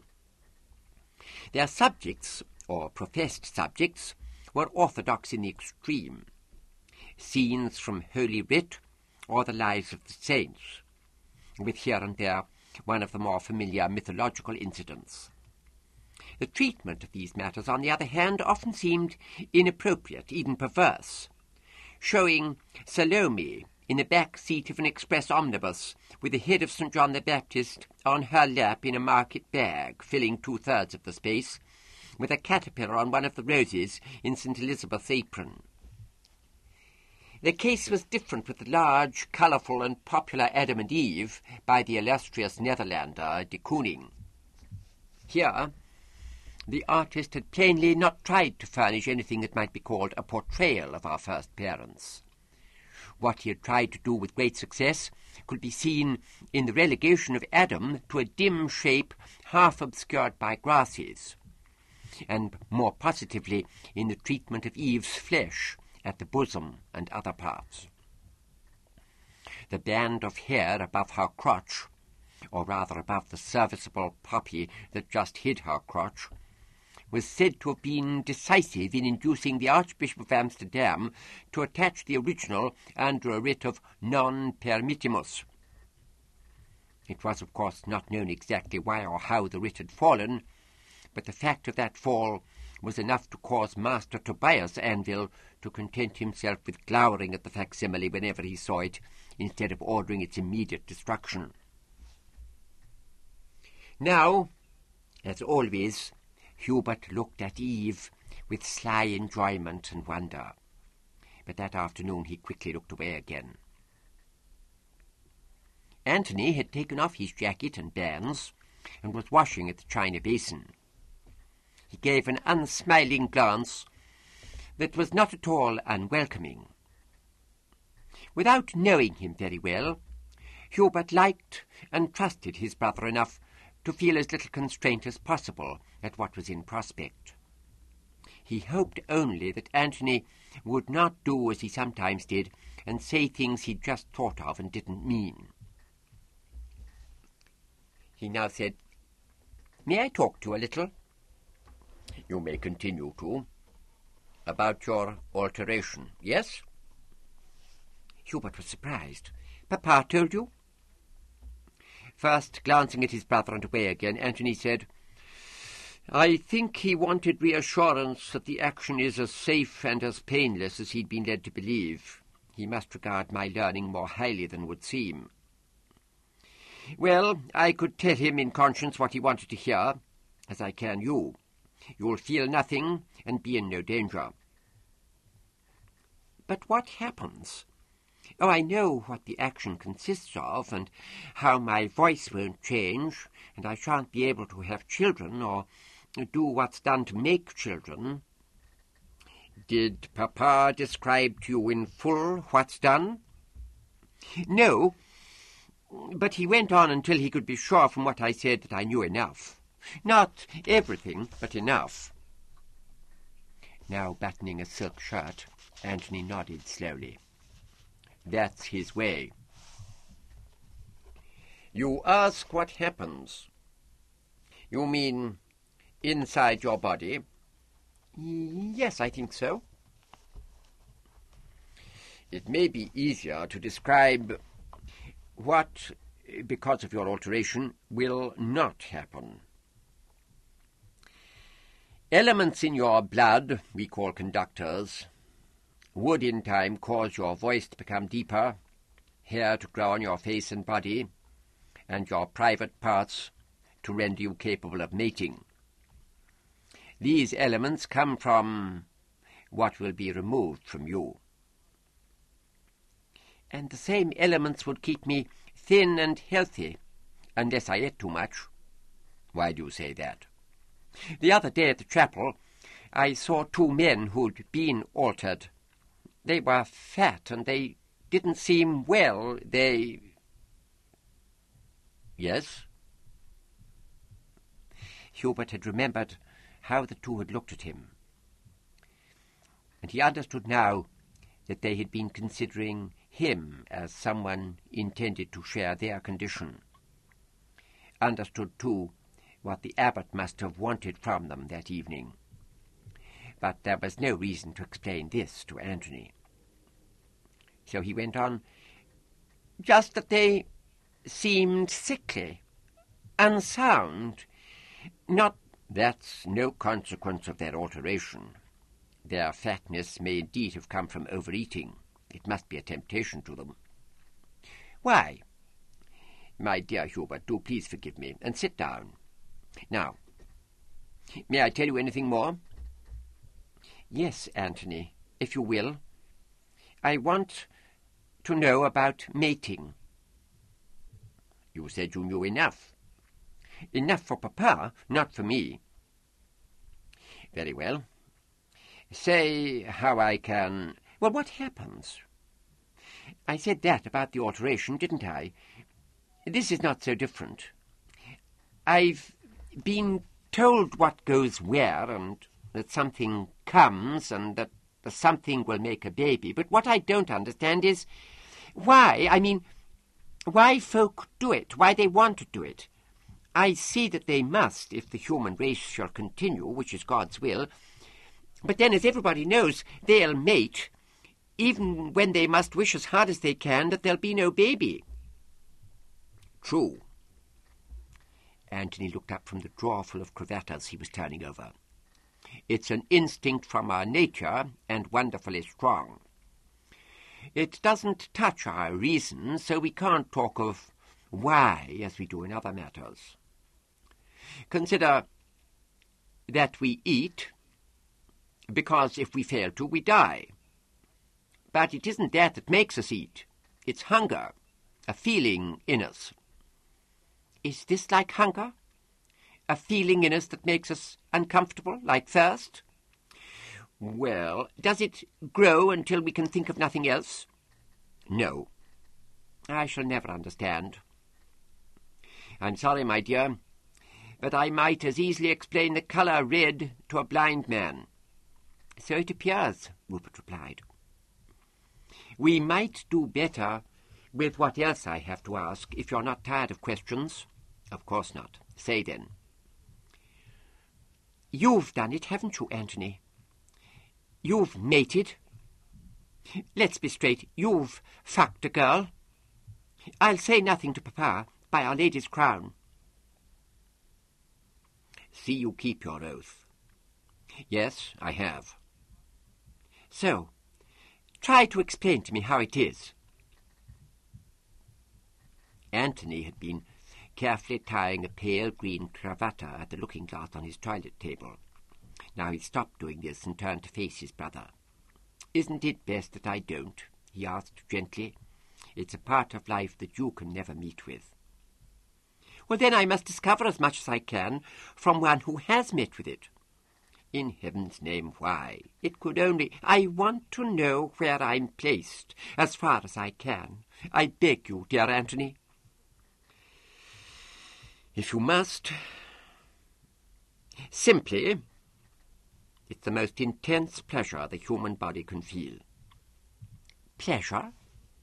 Of course, pleasure. Why so surprised? I'm not surprised. At least, I've heard it said before. But I can't... No mystery there at all. Anthony spoke sharply, but Hubert recognized that the sharpness was not directed at him. They do their best, he said, to keep it hidden. Who are they?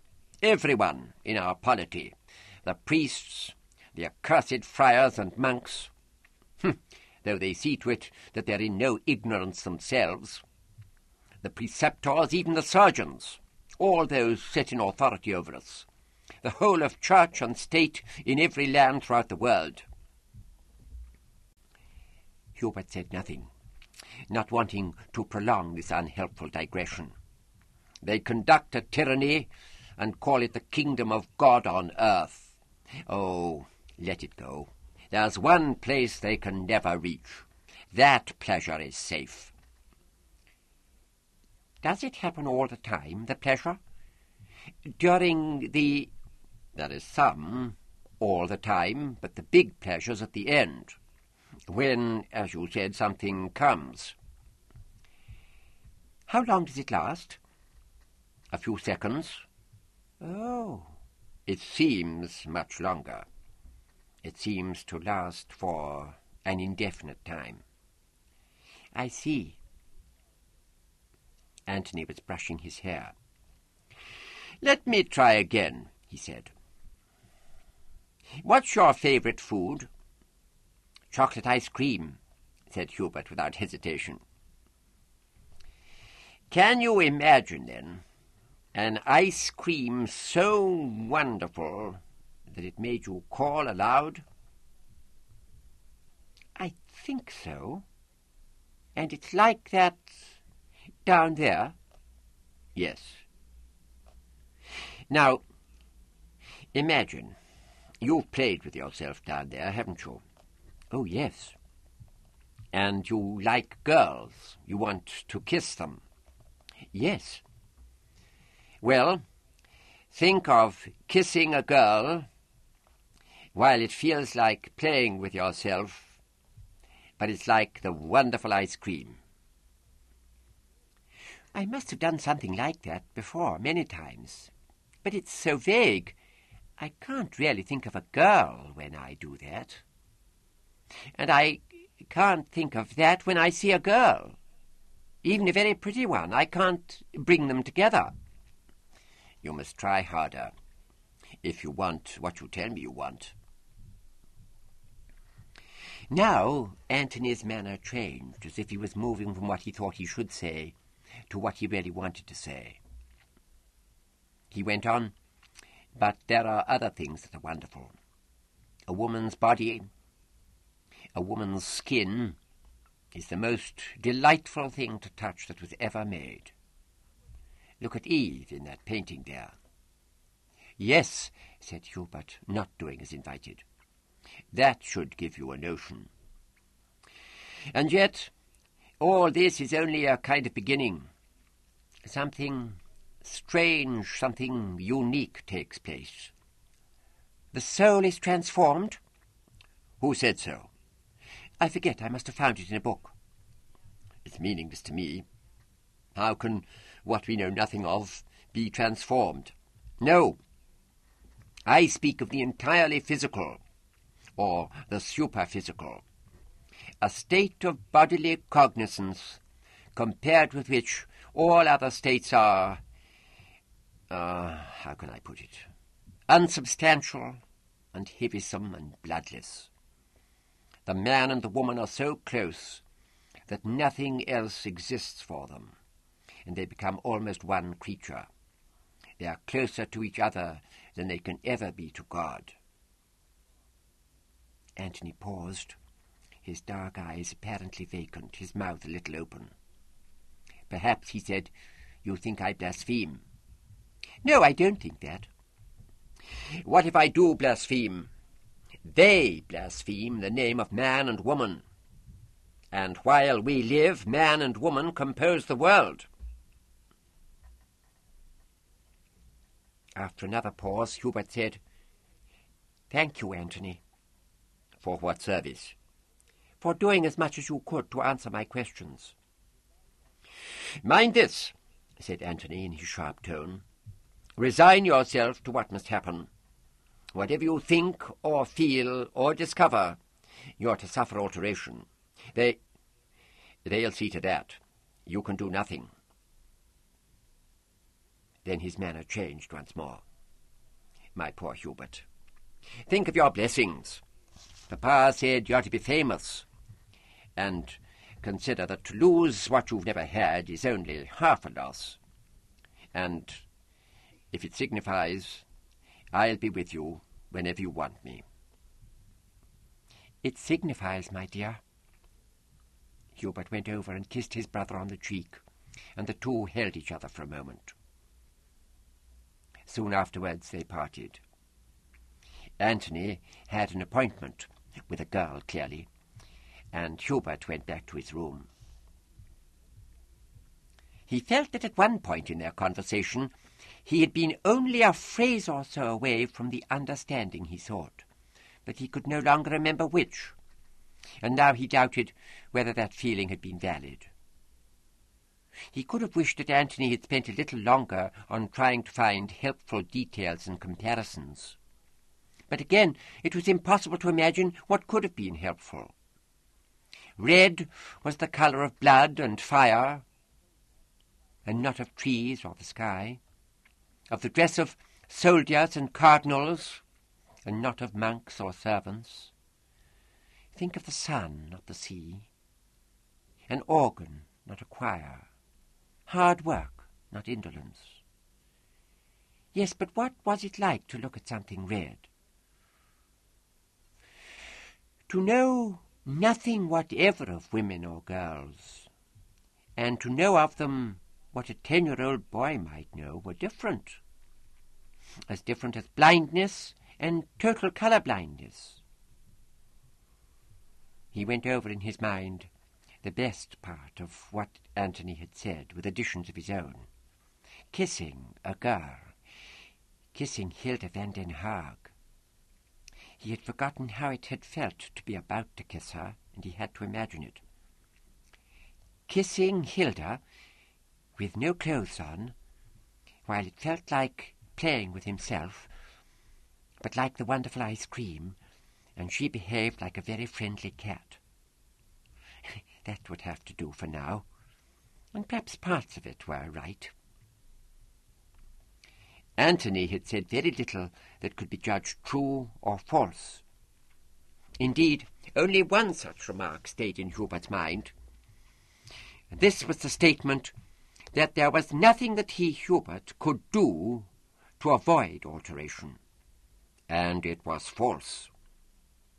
But the thought of doing it filled him with fear, and under that stress he couldn't make up his mind whether to do it or not. So he knelt beside his bed and prayed for courage. Hubert went back to St. Cecilia's Chapel by the early morning rapid on Monday. He took with him a letter packet from his father to the abbot, on whom at 10 o'clock he called, as instructed, to deliver it. After a brief wait, he was admitted to the cabinet by Lawrence, the servant.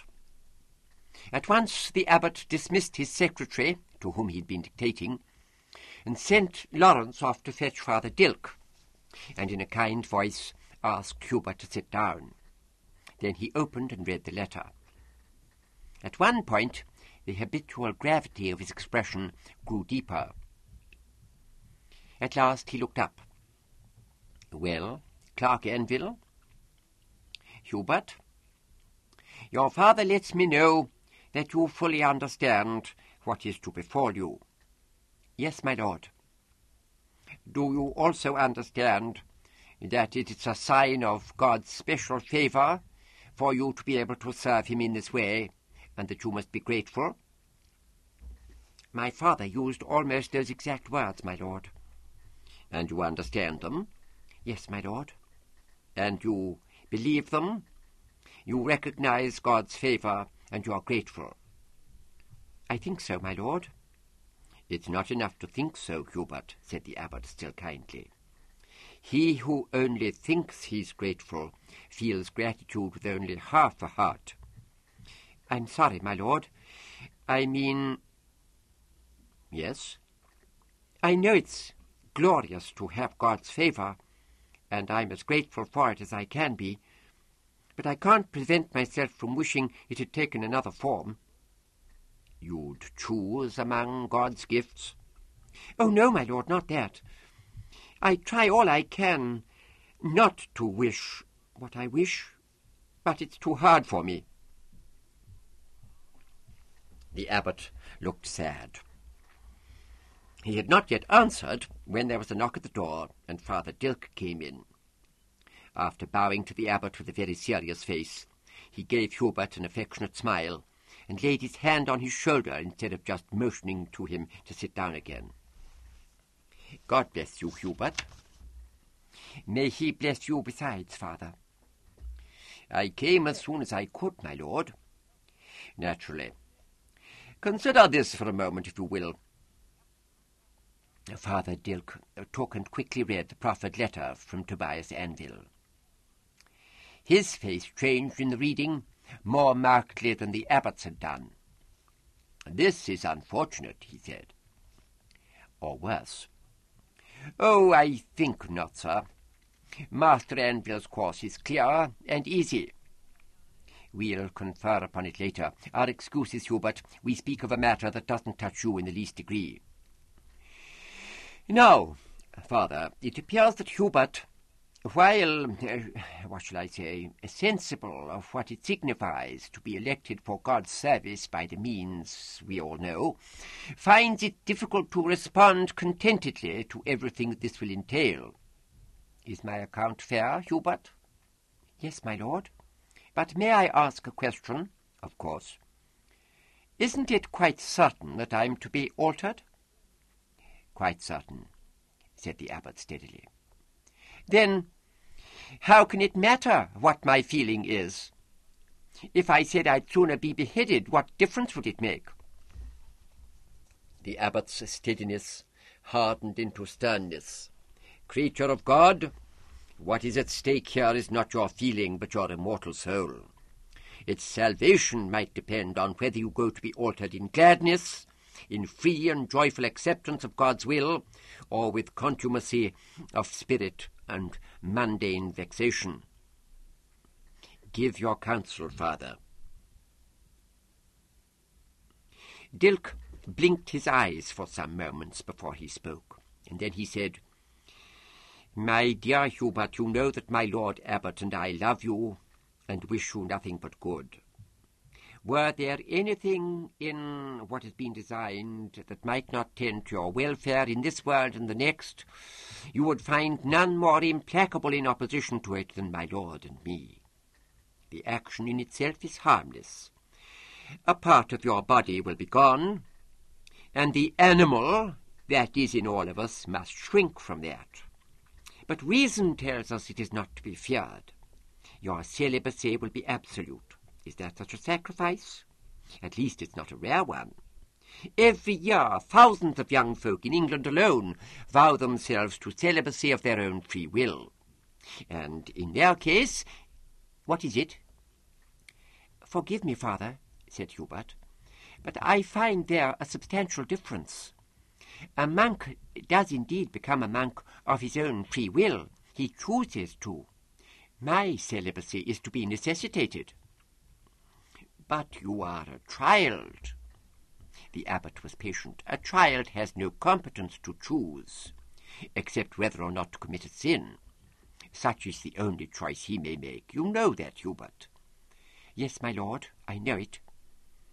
"May I ask you to be so good as to continue, Father?" "Yes, my lord. I meant to grant that there is a difference between his case and that of a monk, but to state that it's a rather different difference from the one he cites. A monk, Hubert, is subject to fleshly temptation. You can never be. And that temptation can be a dire burden. You will never have to bear it. Weigh that." Hubert did as he was told. He thought of saying that there was or would be a third difference between himself and the generic monk. The latter could choose to break his vow of celibacy, at least as freely as he had taken it. But that monk never did break that vow was always taken for granted, except by those like Decuman, according to whom no monk did much else. It seemed wise then to nod sagely at Father Dilk. Very good, he then went on. Now, all I've done so far has been to deny what might be thought contrarious. I must now go on to affirm your advantages. First, those of this world.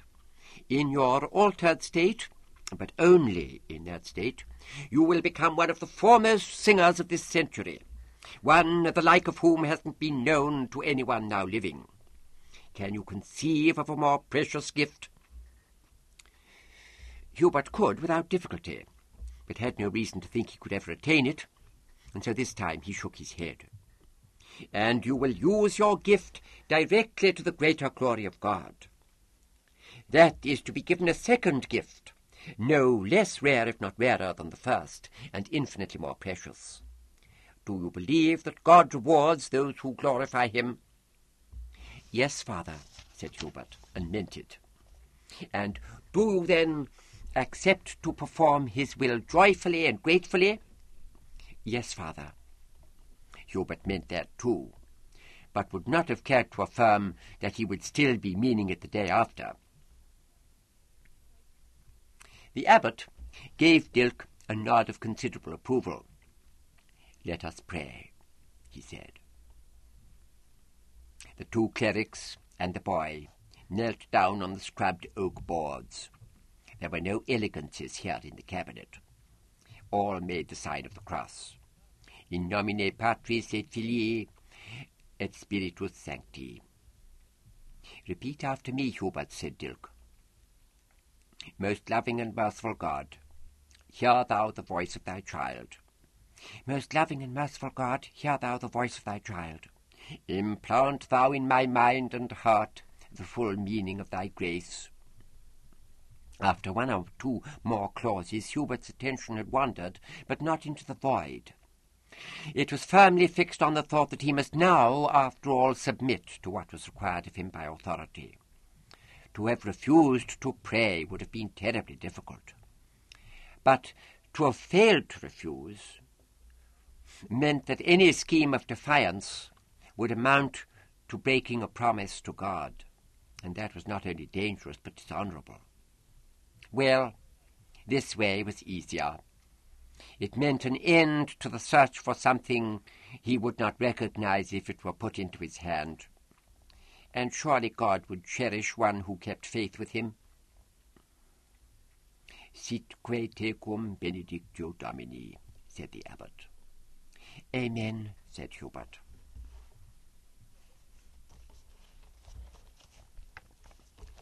So when is this to be? Asked Decuman. A week from this morning. So soon? It must be soon, said Hubert in a blank tone. Father Dilk made that plain. The changes in our bodies begin before we see signs of them, and by then it's too late. There was silence in the little dormitory, as there had been more than once after Hubert had made his announcement. It was a still night. The two candle flames scarcely wavered. Decuman took his time over stuffing back into his canvas bag the considerable remains of the boy's illicit second supper. The salami and biscottos had been palatable enough, but somehow appetite seemed to have failed them. At last, Thomas looked over at Hubert. "Are you content?" "I change from hour to hour," replied Hubert. "Sometimes I see myself being acclaimed at Chartres or St. Peter's, or at our own opera house. And then I think of 15 or 20 years' time, when all of you will have children and I'll have none. But mostly I can face the prospect." "Face it?" Mark sat straight up in bed. "You're called to God's service, and you're to be a celebrated man besides, and you talk of being able to face it. You should be—" "It's all very well for the likes of you," said Thomas rather fiercely. "You cackle of God at every turn. If you were quiet, you, the two of you," snarled Decuman, shaking his fist. "Do you want the prefect in here? This must be conferred on in an orderly fashion, one speaker at a time. So, say, Mark." What more shall I say, except that even if Hubert were not to be a celebrated man, he should still be grateful that God has chosen him? Decuman curled up his mouth. Wish-wash. The abbot and Father Dilk have chosen him. The abbot and Father Dilk are the mortal instruments through whom God has made his will known, said Mark. You expect him to send an angel with a trumpet? If he did, we should at least find out for certain what his will was. As it is, we have to take the word of two men who each stand to gain considerably from bringing forward somebody who will become a great singer. Gain? Said Mark. How gain? Not in riches, you noodle, in credit, in mark, in fame. They are men like any others. Decuman, said Mark, I must warn you for the sake of your soul to cease this impious cackle. My Lord Abbot and the good and learned Father are not men like any others. They are priests, and one of their powers as such is that they can discover God's will. You mean, said Decuman, they've known him longer than we have. Schismatic? Oh, bugger a badger. Thomas broke in. Leave God's will and consider Hubert's. I want to ask him, Hubert, can't you stay as you are and continue as singer like one of us? I can, replied Hubert, but I should be no more likely to become a great singer than any other clerk in this place. And you mean to become great? Well, as good as possible. Then surely you should be glad to be altered. Already you sing wonderfully well, and to do anything wonderfully well must be wonderfully pleasant. And now you can become a great singer, or as good a singer as possible, or the sort of singer you must very much want to be. Would you throw that away for the sake of being able to fuck, which you might not even like? Can anyone be sure of liking it? From what I hear of it, I'm not sure. Mark nodded his little head rapidly. Tom's right, Hubert. At least his reason goes the same way as mine. Answer me, are you a Christian? Yes. From where does your gift of singing come? From God. And what will he think of you if you doubt the value of his gift? You talk like the abbot, said Decuman. Thank you, Decuman. Well, Hubert, say. There was silence. Somebody in the next dormitory laughed and was immediately hushed. The cry of what might have been an animal came from far off, too far off for it to be identified. Decuman leant forward in his bed, his upper lip raised from his teeth. Now attend to me, Hubert, he said. And you other two, attend. Near my father's house in Barnet there's a monastery at a place called Hadley, a little outside the town. Last year a monk was caught in an act of unchastity. Adultery or fornication, I don't know. The prior showed him great lenience. Instead of bringing him before the consistory, he awarded him a summary punishment of 20 lashes and warned him that if he offended again, nothing could save him. 4 months later, the noodle did offend again and was again caught. The consistory examined him for flagrant and incorrigible unchastity, found him guilty, and handed him over to the secular arm. It was quick after that. He went to the pulley. Oh, Mother of God, said Thomas. May she comfort his soul, said Decuman, staring grimly at the other three as he made the sign of the cross. Attend further, you. This man knew all along the penalty he faced. Perhaps the first time he was rash or indiscreet, but not the second time. He preferred the risk of being pulled to pieces to not fucking. That tells us something, yes? We still don't truly know what it's like, but we do know how much he wanted to do it. Those who are altered never want to do it, said Hubert. The worse for them. From knowing how much that wretched monk wanted to do it, we know how important it is. More important than anything else. Men do such things in war, said Mark. I mean, they face such hazards. Very well, very well. This is as important as a war, then. And we already know how important war is. War against the infidel, Mark. So, Hubert, not only will you never do it, you'll never so much as want to do it. Never so much as want to do a thing of such tremendous importance. You'll live only half a life, my dear. Singing is important, said Hubert. When did a man hazard his life sooner than not sing? You offer poor comfort, said Thomas. I mean to offer none, said Decuman. And I've another story to tell. What do you know of Austral Spencer? Thomas acted as spokesman. An altered singer, once of this chapel. Dead some years ago by an accident here.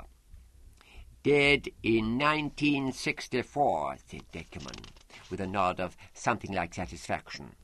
At the age of 21, having fallen from the belfry tower, a rare misfortune indeed, with no reason for his presence in the tower, and nobody else there at the time. Yes, I asked among the servants as soon as I heard of him when I first entered as a clerk, but I forgot the tale until now.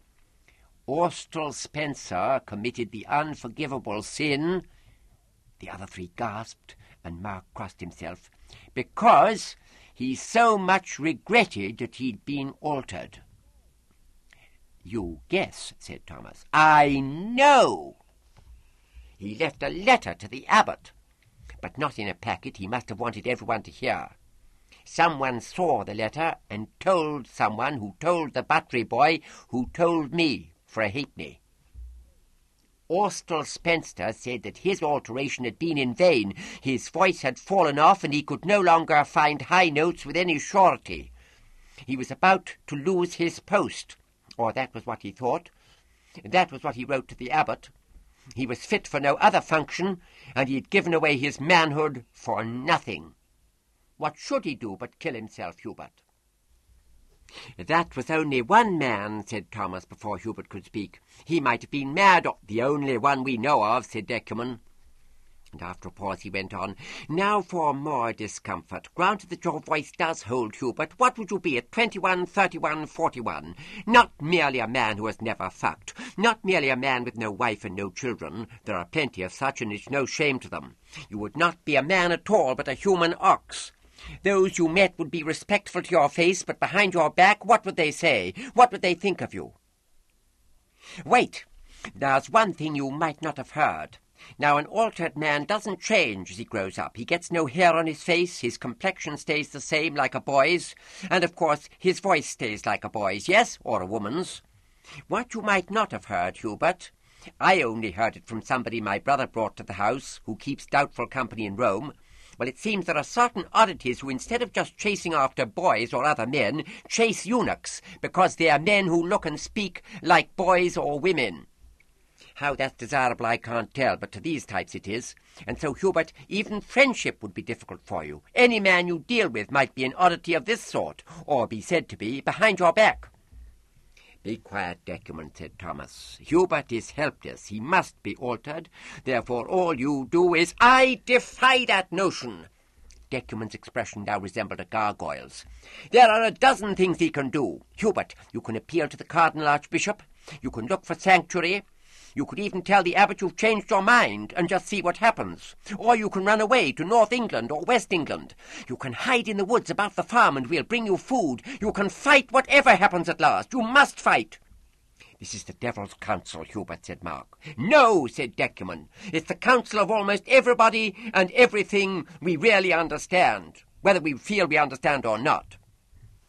Remember your feeling as you sang in the Agnus Dei, Hubert, said Thomas. There was a longer silence than before. Finally Hubert said, Is there any tea for us? Nothing new, said Thomas. I must go to Ned again. I'll go, said Hubert. Chapter 4. Brother Colum Flaherty, friar of the Augustinian order, sat behind his cabinet desk in the archiepiscopal palace of Westminster, an extensive Aegidian building situated half a mile upriver from the Cathedral of St. Peter and the House of Convocation. He was a small, narrow-framed person with carefully combed fair hair at the fashionable shoulder length, and cheeks rouged perhaps a little more than was fashionable. Today he wore an olive-green silk cassock, selvaged with the traditional black, that had cost him 4.5 guineas at one of the new bottegas in Chelsea village. He also wore an expensive scent that was too delicate to contend with the emanations of the lilies of the valley, pink moss roses, and reseda hanging in baskets from the blue-starred ceiling or lining the window that looked out over the Thames. Before him was an open manuscript book to which he occasionally referred or added a note. With his hands clasped against his chest and his head on one side, he said, in a voice that held no trace of a West English accent, although he'd been born in Dublin, "So, let me sum. Here's the order, not easy to come by as I expected. The abbot goes at first to the domestic office of convocation and fetches his document, his paper. When he has it signed, he takes it back to the office and takes in return another paper. This gives the surgeon leave to act. It's a non-censor. Now, the point where the order can be checked is when the first paper goes back. The office may call it void and refuse to grant the second paper, giving no reason. The abbot may then appeal to the Lord Intendant, who may or may not place a tribunal, citing whom he pleases. There's no appeal against whatever the tribunal finds." Father Lyle nodded and rubbed his upper lip. "This question of the refusal of the second paper," he said, "would the grounds I attest be sufficient? That I, and only I, am qualified to sign the first one, and that any other signatory must be an impostor?" "If that other signatory is your Master Anvil's chaplain in succession to you, how is he an impostor?" "Because he can't be the established confessor of the Anvil family. The word in the paper is habitual. Can duties discharged only for a matter of days be called habitual? It must be that the provision was designed to prevent just such a contingency." "It might be, and it might or might not be so arguable." Flaherty looked down at his notebook. "Why has Anvil not sent you away before this?" "That I've considered," answered Father Lyle. "He dislikes the course of replacing me by a man who'll follow his wishes. That would make me his enemy, and to have an enemy in the church of however little mark would trouble him. He would prefer me to change my mind and sign, and he hopes and believes that at last I will. But you won't." "No." The Augustinian was watching his former fellow seminarist closely. "Why not?" "I have my reasons," said Father Lyle. "Oh, merda, what reasons? If I'm to move at all, I must hear them. And don't say your conscience, or anything that touches the child, who, for all I see, will do no less well without his stones than with them." "It's the abbot," said Father Lyle. "Crossing him tickles me. Him and that bum-kissing choirmaster of his." "No doubt you are tickled. But the spite in your nature isn't strong enough to beat sloth. I know of only one force that is. I deduce that Dame Anvil is both good to look at and strong-willed." Lyle grinned without replying.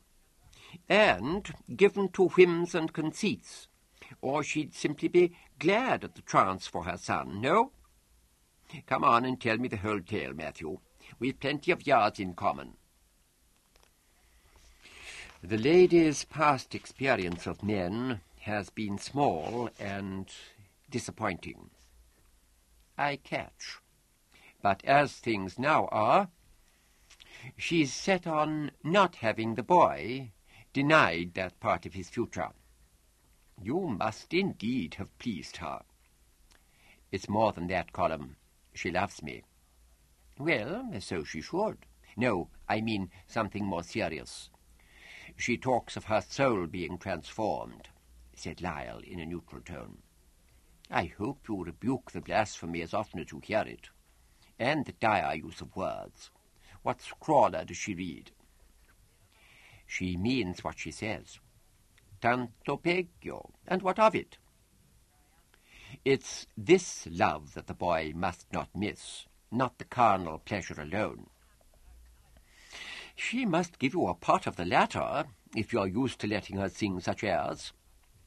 Well, you know what women are like.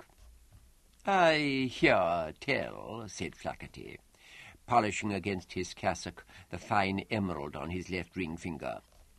Again, what of it? How does her transformed soul bear upon you? You asked me my reasons for resisting this design. That's the chief one. Is your soul transformed too, or only your brains? Colum, I tell you just this, that because of her love, I must do all I can to help her. Must? How must? You fancy you must. I can't see any difference. Now, say what I can do. You can do nothing, my dear. You can go to the office and lodge a suit, which is to do nothing. Even if you reach the man you need, you'll be either too soon or too late. Well, then, I beg you to act for me. No doubt in your post here you have connections with folk in the office.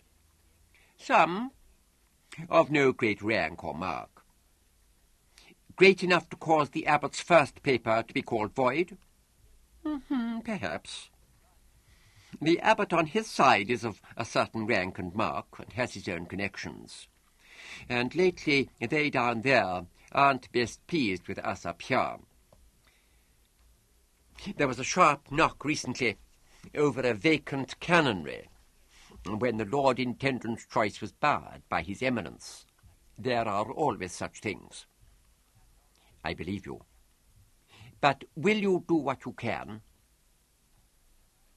First smoothing his hair with both hands, Flaherty got up and crossed to the window, where he sniffed at several moss roses before strolling towards the far end of the room. As he talked, he continued to move at intervals, his kangaroo leather sandals making no sound on the thick rugs, so that Lyle could not have predicted just where the next words were to come from, except by constantly turning round in his chair. The friar knew well enough that this behaviour might be called theatrical, but he thought none the less of it for that, and he had found it of excellent service at interviews in compensating for his physical smallness. Even on occasions like this, it was well worth while to put the other party at a disadvantage from time to time. He spoke now without hurry or much emphasis. Go back no more than 400 years or so. Over all the time since, Christendom has been a tyranny of a rare sort. By way of the soul, it rules the minds of most and the acts of all. As effect, no wars throughout Europe, but the one, a war with long breaks of peace, a war against a power that can never be crushed, and can be held in only by standing in arms from year to year. The best possible form to draw off any will to rebel or quarrel.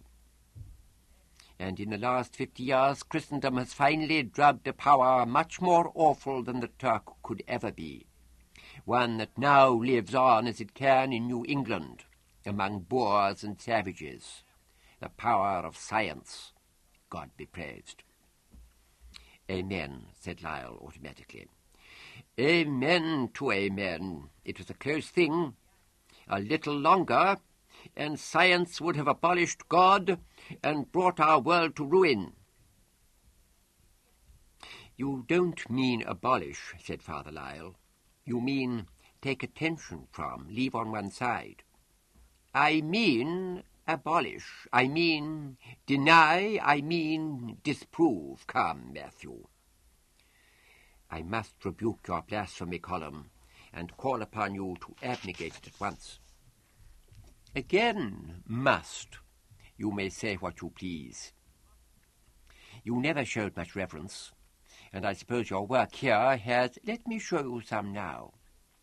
I feel nothing but wonder and gratitude when I look on so many centuries of patience, hope, content, trust, constancy, restraint, and certitude, so much art, letters, music, learning, all founded upon one great lie. Ah, no words, Matthew. At first, a lie nobody had the smallest need for, since become the sole necessity. Its lasting makes me wish I had someone to thank. More reverence for you. But, to go back whence you switched me, with the victory over science, the tyranny begins to afford to seem a little soft. Seem, not be. Don't mistake, my dear. Today there's talk in convocation and even in the church that 30 years ago would have earned the scaffold. The commonest felons are no more than jailed. A man can be known to take to his bed whom he pleases and still escape if he's wary and in good regard. But the tyranny stays. I'm obliged, because tyranny alone can let men be safe and serene. Nonetheless, to set against it is the act of a noodle. If you do so, it'll stretch out as far as the moon or the planets to snap you. As he ended, Flaherty settled back behind his desk. Lyle, who had managed to sit still throughout, looked at him hard. You overstate, he said. I don't, Matthew, I don't. All you know is the church, and that not far. Be assured there's more than rebukes to be faced. I ask you most gravely to sign that paper as soon as you can. Or you mean you're afraid to act in my behalf? No, I've held my post for 9 years, and before the third of them was over, I'd learned how to act at a distance in such a way that I could never be named. It's you that should be afraid. I am, said Lyle, but not enough to check my purpose. Will you act for me, Colum, or not? Yes, I'll act, though I promise nothing. I understand. I catch. Thank you. One hard condition. You must do nothing more. Make no other move. Approach no one else. Say not a word. I won't. Swear it. To you, in the name of what you call a lie. For yourself. Lyle made the sign of the cross. I so swear by Almighty God.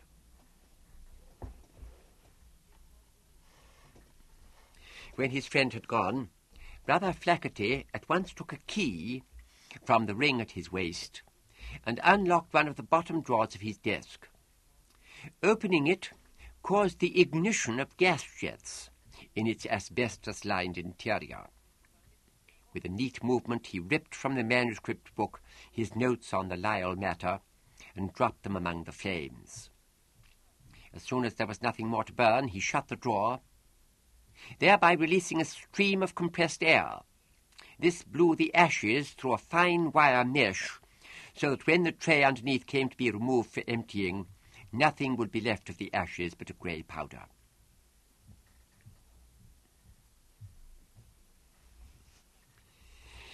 In the afternoon of the next day of leisure at the chapel, Hubert went through the courtyard arch and strolled over to the brewery.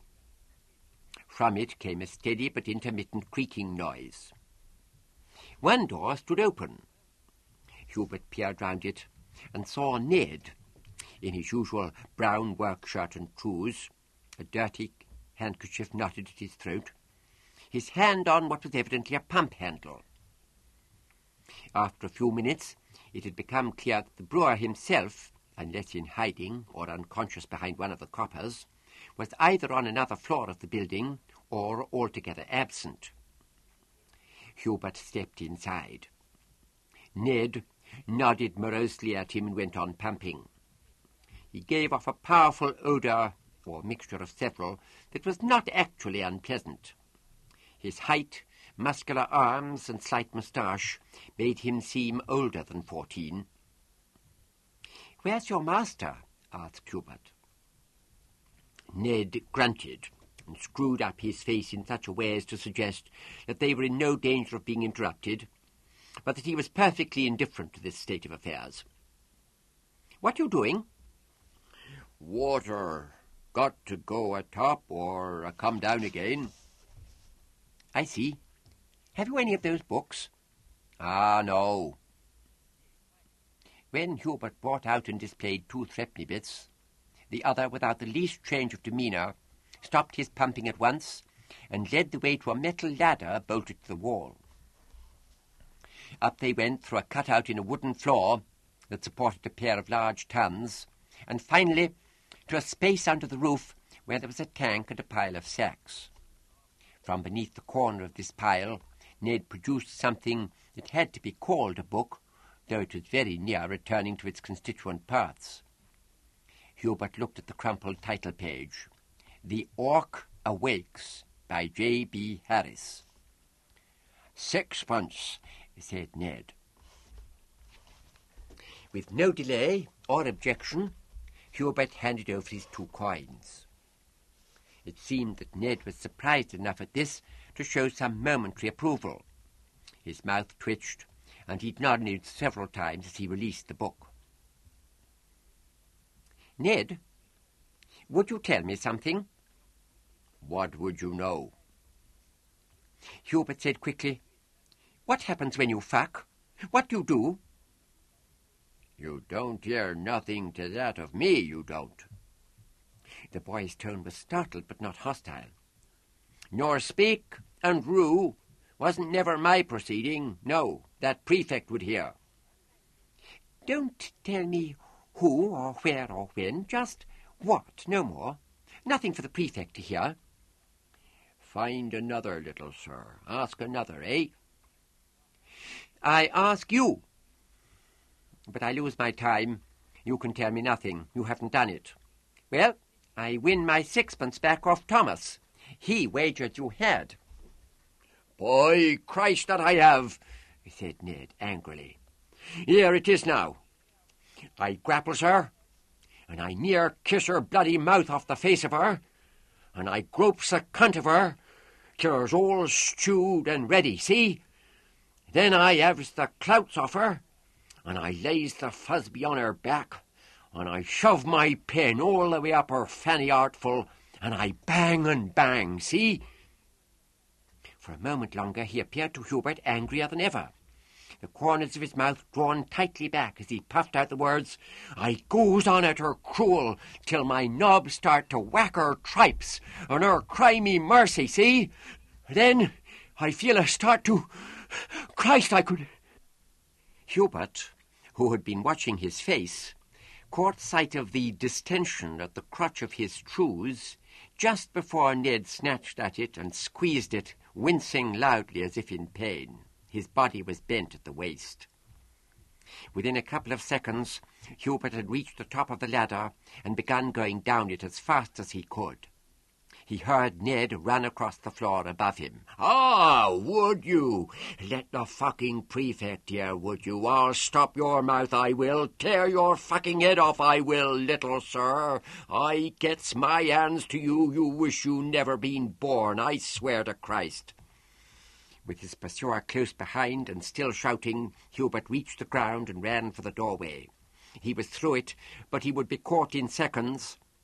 Then Ned's footfalls stopped abruptly, and at the same time Hubert saw the bulky figure of the brewer approaching from the arch that led to the courtyard, a curved piece of metal pipe balanced over his shoulder. Hubert hurried in the other direction. He only stopped, gasping and trembling, when he reached the farmyard, and Smart had rushed across to greet him. Today the collie had perhaps had an unusually good dinner. At any rate, he put himself out to entertain Hubert with a display of fierce growls and pretended snaps at his sleeves. When he left, it was at top speed to show that there were other tasks calling for his attention. Hubert stood and looked in the direction of the ducks on and round the pond. At a now reduced rate, phrases moved through his head. Ned was mad. Ned was not mad, but had only wanted to fuck when there was no girl. Ned was rude and low. Ned might be rude and low, but he'd been telling the truth. Ned was only a boy. Ned was indeed a boy, but in the one important way he was a man too. And there were other phrases besides. A hoof sounded on dried mud. The white and black calf came up and halted just a few paces off. Hubert moved towards it with the utmost caution. Soon he was near enough to stretch out his hand at an inch a second and lay his fingertips on the hide of the animal's nose.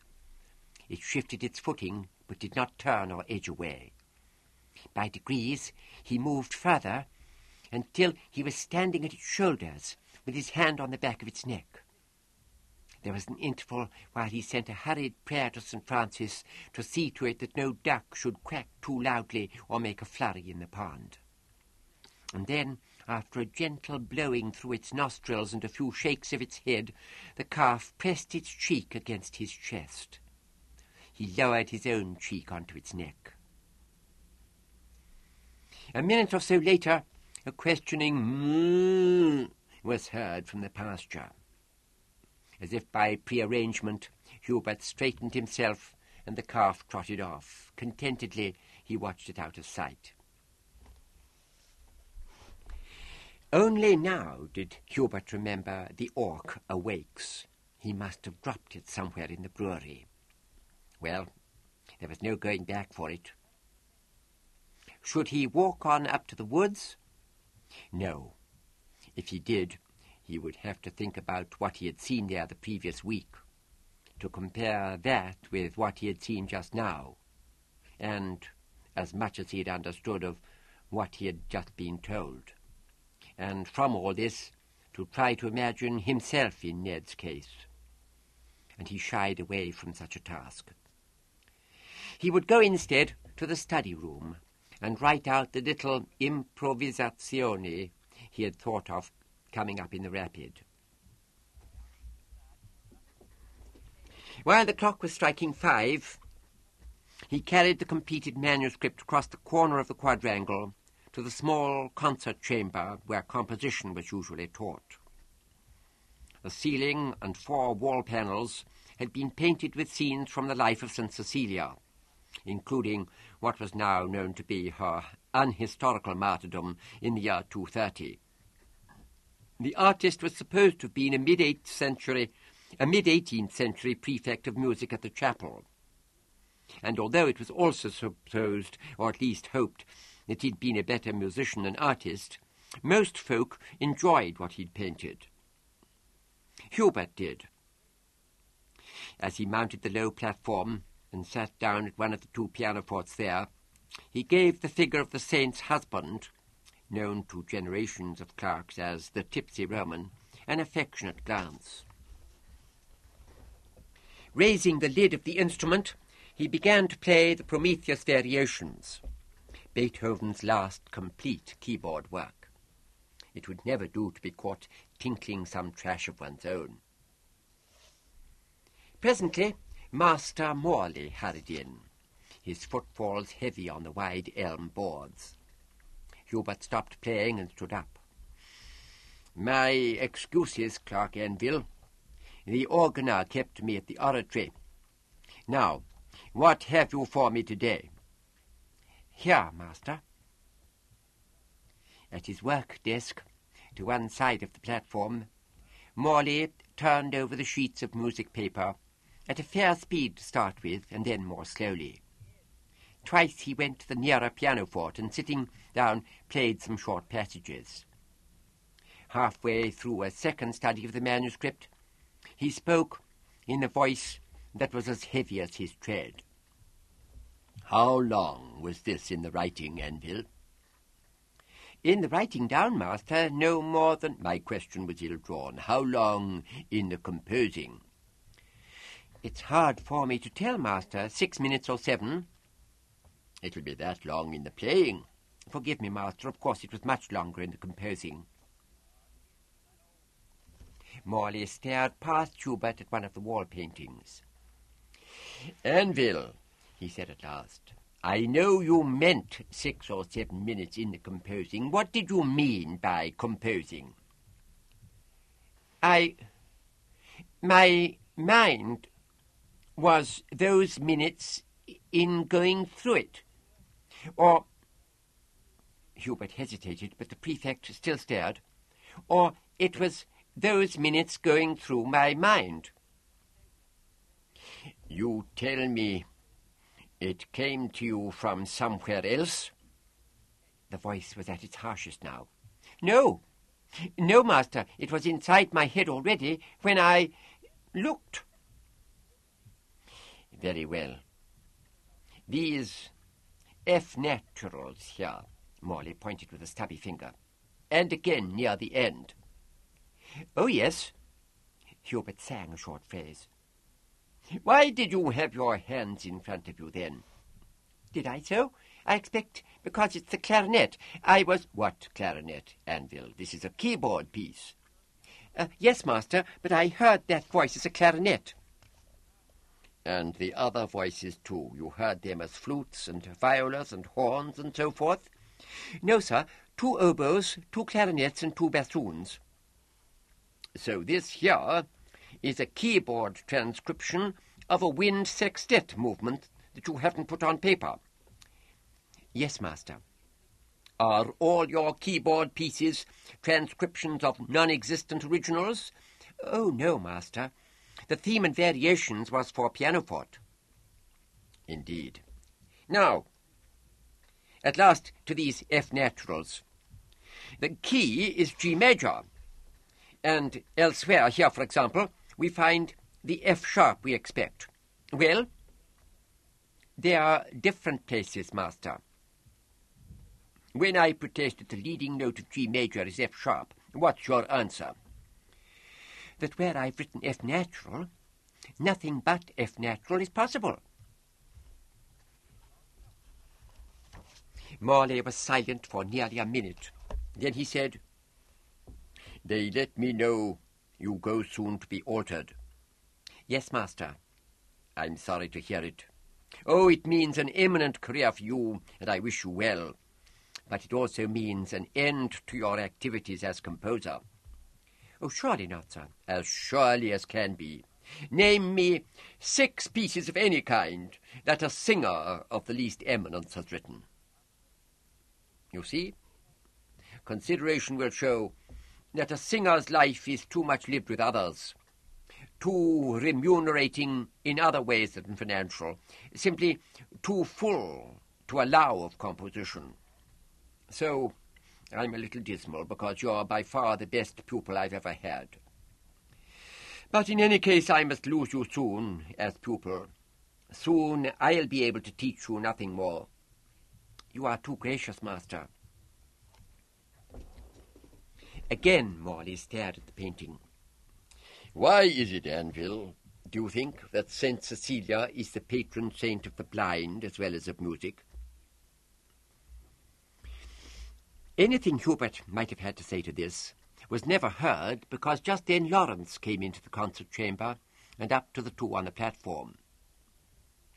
"Your indulgence, master," he said, and then, "Clerk Anvil, my Lord Abbot wishes you to come to him at once." "What have I done?" asked Hubert in fear, thinking of his encounter with Ned. "Nothing ill that I know of, Clerk," said the servant, smiling slightly. "You're to go to Rome." As the other 2 moved off, Morley sighed and nodded his head. his eyes shut. The Eternal City Rapid pulled out of Bayswater Station, its only stop between Coverley and Rome, at 6:25 a.m. and moved slowly through networks of points and round tight bends, across London, across the river, and into the northwest corner of the county of Kent, which was still virtually coextensive with the ancient kingdom.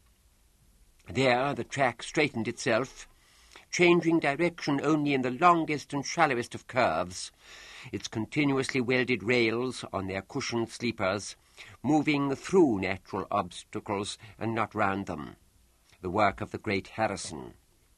The half-mile-long train, 3 triplex tugs, 30 passenger barouche, 38 cargo vans, accelerated steadily, but it did not attain its top speed of 195 mph until the towers of Canterbury were to be seen out of the windows on the left side. Soon came the famous moment when it emerged from the Dover cliffs and entered onto the Channel Bridge, Sopwith's masterpiece, 23 miles, 644 yards of road and rail track, carried between 169 piers. Little more than half an hour's travel on the French side took the Rapid as far as Clermont, the slipping point for Paris, where it freed itself of its rearmost quarter. As mid-morning approached, tunnels became longer and more frequent, but all were left behind in a matter of seconds, except the 15-odd miles of the Bognanco itself. The track ran downhill through Milan, crossed the Po, on stilts 200 feet high, climbed again into Parma, and moved finally towards the coastal plain. The journey ended in the Stazione San Pietro at 1:32, nearly a quarter of an hour late. It had all impressed Hubert enough to distract him from more than one troubling or puzzling question, of which not the least was the reason for his summons to Rome. The cabin his father had hired was like several parts of a beautiful house combined into one. After the luggage had been settled, the two of them moved to a kind of parlour by the window. Here there were leather chairs with gold-braided velvet cushions, tall potted plants, lithographs of views of Rome, a row of picture books, a locker containing a chess set and packs of playing cards, and much else. But Hubert attended only to things on the outside. As the train went faster, nearby objects, like hedges or dwellings of the people, became an indifferently coloured lengthwise blur, but he very soon learned to overlook them in favour of more distant and important things, churches, great houses, busy streets and squares, and at different times no fewer than 4 aircraft, mighty envelopes of gas on the long run to Africa or the Antipodes. Breakfast was taken at a polished oval table on which the linen, china, silver and glass might have been made the previous day. The bread the Anvils ate, with their hurtleberry conserve, must have been baked that day, perhaps on the train itself. Nothing seemed impossible. The meal was brought in by 2 very polite attendants, one stern, the other timid, long after the train had reached its full speed. And Hubert noticed that, probably in consequence, the timid attendant had to take some special care when he poured the tea.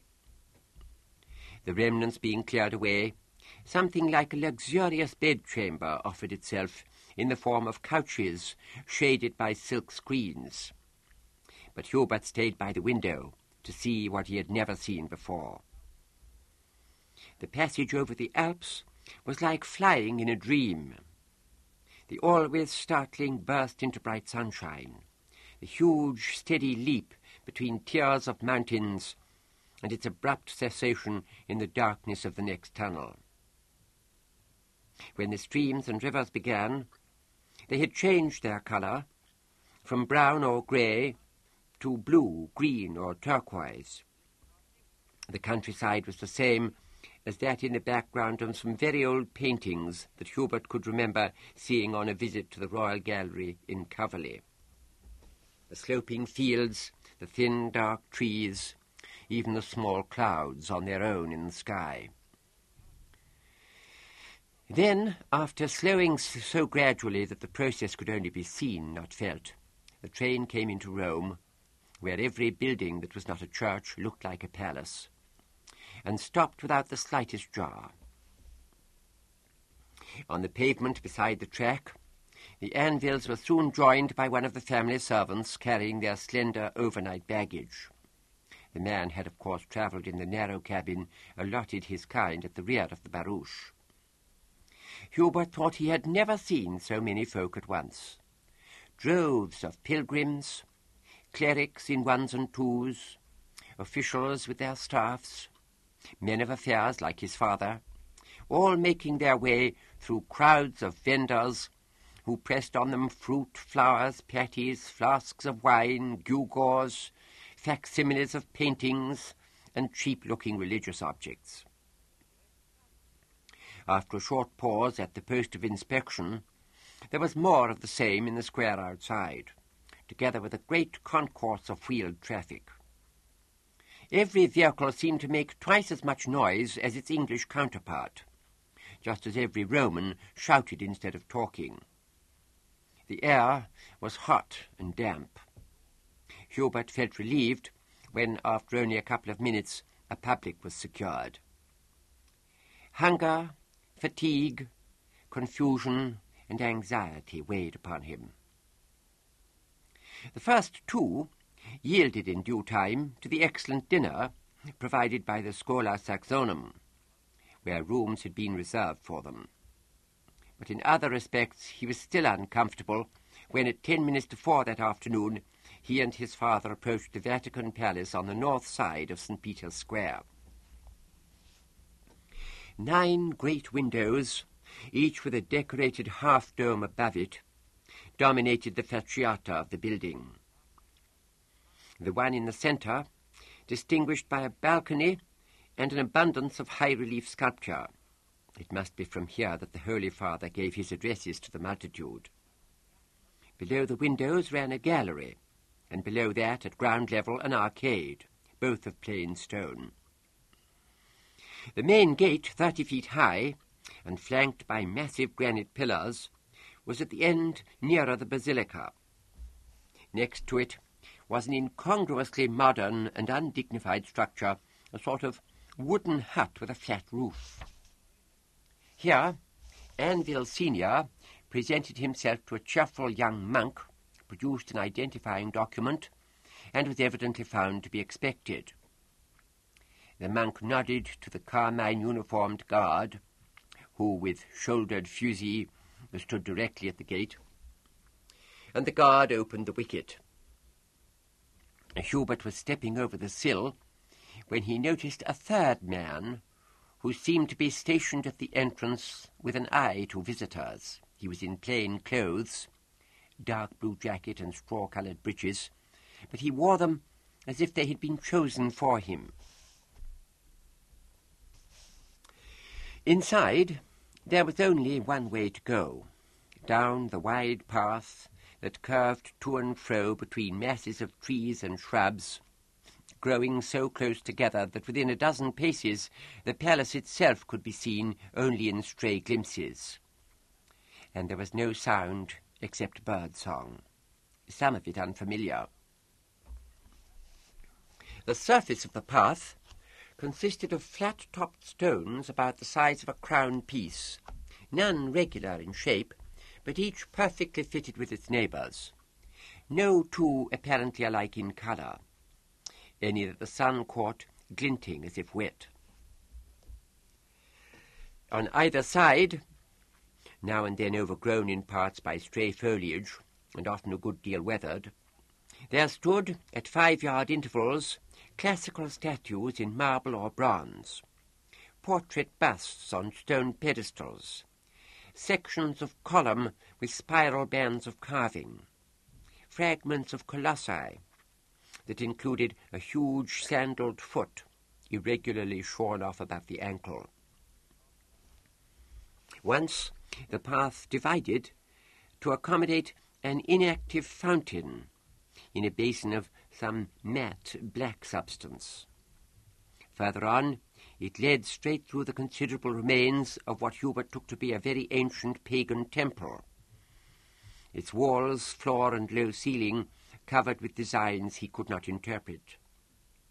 He scarcely heard his father's expressions of admiration or amazement, except to notice that they sounded genuine. He himself was more and more interested in reaching the end of their journey along the path, which oppressed him in some way. When at last they did, they had come in sight of a stone staircase at the end of another arcade and leading up to another gallery.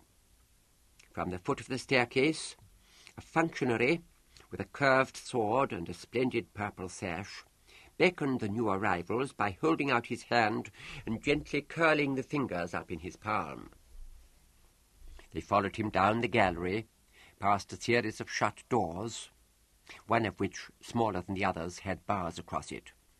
Halfway along, they turned off at a narrower staircase with a gilded ceiling and low-relief grotescos on the walls. On the second floor, they went through a circular chamber in which everything from floor to ceiling seemed to Hubert, in the couple of seconds available to him, to be made of ivory. A square chamber in which everything likewise seemed to be covered with mosaic, and an L-shaped chamber full of more classical statuary, some of which Hubert thought he recognized from books. Next was what must be an antechamber. The further door of this was flanked by another guard in carmine uniform, and another man wearing plain clothes that seemed not to belong to him. The official with the sword opened this door, or rather half of it, spoke to someone on the far side, again made courteous beckoning gestures to the anvils, then withdrew, shutting the door after them. It was a lofty room with an immense window, no doubt one of the row to be seen from the square. Through it, Hubert had a momentary sight of spires and roofs with statues on them, and further off domes and towers. Frescoes and oil paintings covered the walls. A line of padded benches in carved wood and gilt ran down the wall opposite the window. All were empty. So was the elevated golden throne at the far end. A figure robed in scarlet smiled and spoke, raising his voice just as 4 o'clock sounded from innumerable bells. Salvete, magister et magistrule. Salvete, vestra eminentia, said Tobias Anvil, bowing low. Dominus vobiscum, et cum vobis. I am Cardinal Berlinghe. I welcome you to Rome. I will take you to His Holiness. Please to come with me. Beside the door they were to leave by, there hung a picture familiar to Hubert from countless facsimiles, Tintoretto's Lepanto, one of the most renowned works of art in the world. Hubert did not dare to linger. He just had time for a single glance at his favourite detail, the boarding of a Turkish galley by a lone warrior who was always taken, in England and her empire, to be Sir Richard Grenville. Then they moved out, up a steep stair, across an enclosed bridge where suits of armour stood in ranks, and finally through another door. Cardinal Berlinghe disappeared. Hubert found himself in what might have been the parlour of a small English manor house, with solid oak furniture, chintz covers, and what looked like trees and shrubs outside. On a roof, a broad, plumpish man of 50 or more, with eyeglasses and a rather pale complexion, made a satisfied noise as he came over from the window.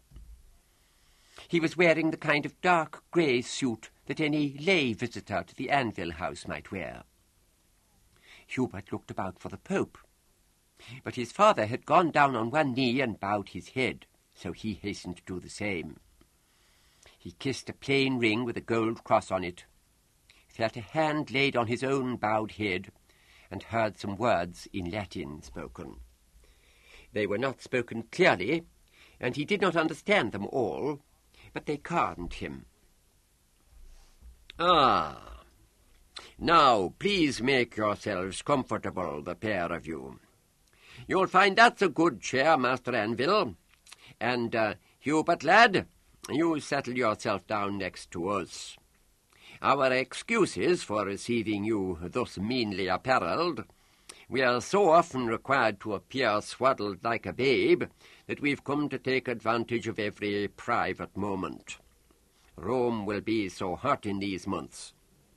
Sometimes we feel we would give our throne for a few breaths of a North Sea breeze. Well, tell us now, what do you think of our city? You'll have been here before, no doubt, Master." If challenged, Hubert would have said, of course, that he had known that Pope John the 24th was an Englishman, was a Yorkshireman.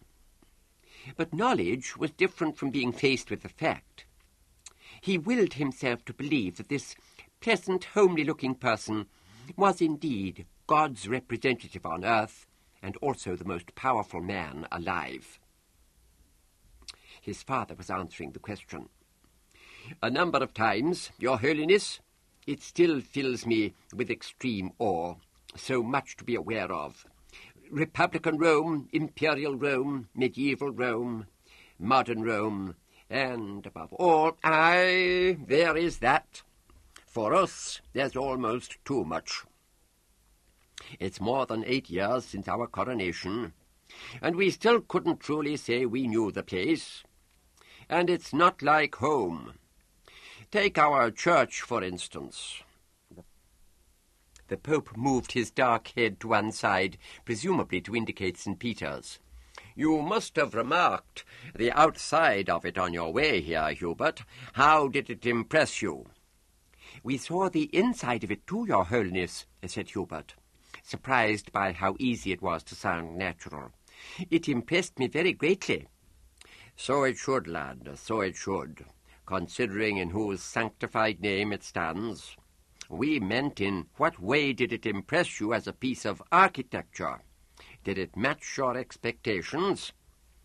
"Not quite, Your Holiness." Hubert heard his father inhale sharply. "I thought it rather bare." "Austere, as you might say. We agree. We and you look to St. George's for a notion of a cathedral basilica, a place rich with holy images testifying to the glory of God. That was what St. Peter's was first designed to be, but old Martin wouldn't have it so. No, Germanian the First was a very severe and sober kind of customer. God's first house on earth must not be a temple of luxury, he said. He tore up the plans at last and dismissed the Italian master builders and masons. One of them was so mortified he committed the unforgivable sin, Buonarroti or some such name. A fair number of the others had the craft to go to Cavalli and settle down to their trade. There were places for them in plenty, for old Martin had sent after English artificers, along with men from Almain and the Netherlands, to make St. Peter's according to his will. Out of the common, that. But enough of lessons. Now you're settled. Forgive us if we show you our little cloister. We're a mite proud of it, we're afraid." A moment later, the three stood on the tessellated pavement of an arcade that ran all the way round the open space, which occupied perhaps half an acre. The roof was supported by slender pillars, none seemingly like another in detail. In the centre, a fountain was playing. Hubert remembered that the one in the garden below had not been. Flowers, flowering shrubs, and dwarf trees of species unknown to him grew in beds of exact geometrical shapes. Between them, the turf was no less level and smooth than would be seen at a premier club ball field in England. 3 gardeners in white overalls were hard at work under the strong sun. "A beautiful sight, Your Holiness," said Sir Tobias, as they moved slowly round the arcade. "And a wonderful stroke of engineering." "It is that, Master. There are, we don't know how many thousands of tons of soil up here. You wouldn't credit that it was a Frenchie who began it, would you? Old Sylvan II, back in the 18th century. And since then, every Holy Father has added a shred of his own. We brought those roses, look. Now, you'll be wanting to know, the pair of you, why we asked you to pay us a visit. Well, we see it like this. Rome is the centre of Christendom. The Pope said this with some force, and nodded his head several times, as if he had recently heard the point disputed. So, Rome should be the greatest city in the world, with the foremost and the finest of everything and everybody. A city fit to make Byzantium look like a mill town. We don't speak of mere temporal glory, magnificence for its own secular sake. To follow after that would be a sin. And if there's one thing we can't abide at any price, it's sin. We think we can safely say that. After a reflective pause, he added, "Yes, we think we can safely say that.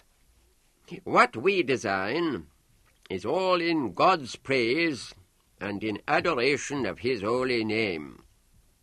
To this end, we fetch here the best architects, the best sculptors, the best inventors, the best physicians, the best furniture makers, the best arborists, the best masons, the best tailors on earth, wherever they might have been born, and the best singers besides. Now, we ourselves can hold no view in this latter province, as we have the misfortune to be tone deaf, but we have access to prime advice. Your voice has no equal in memory, and your skill is pretty fine too, is what we are told. By the 2 altered men at the chapel, thought Hubert.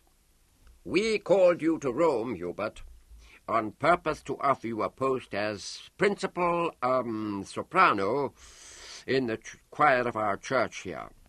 Do you consent?"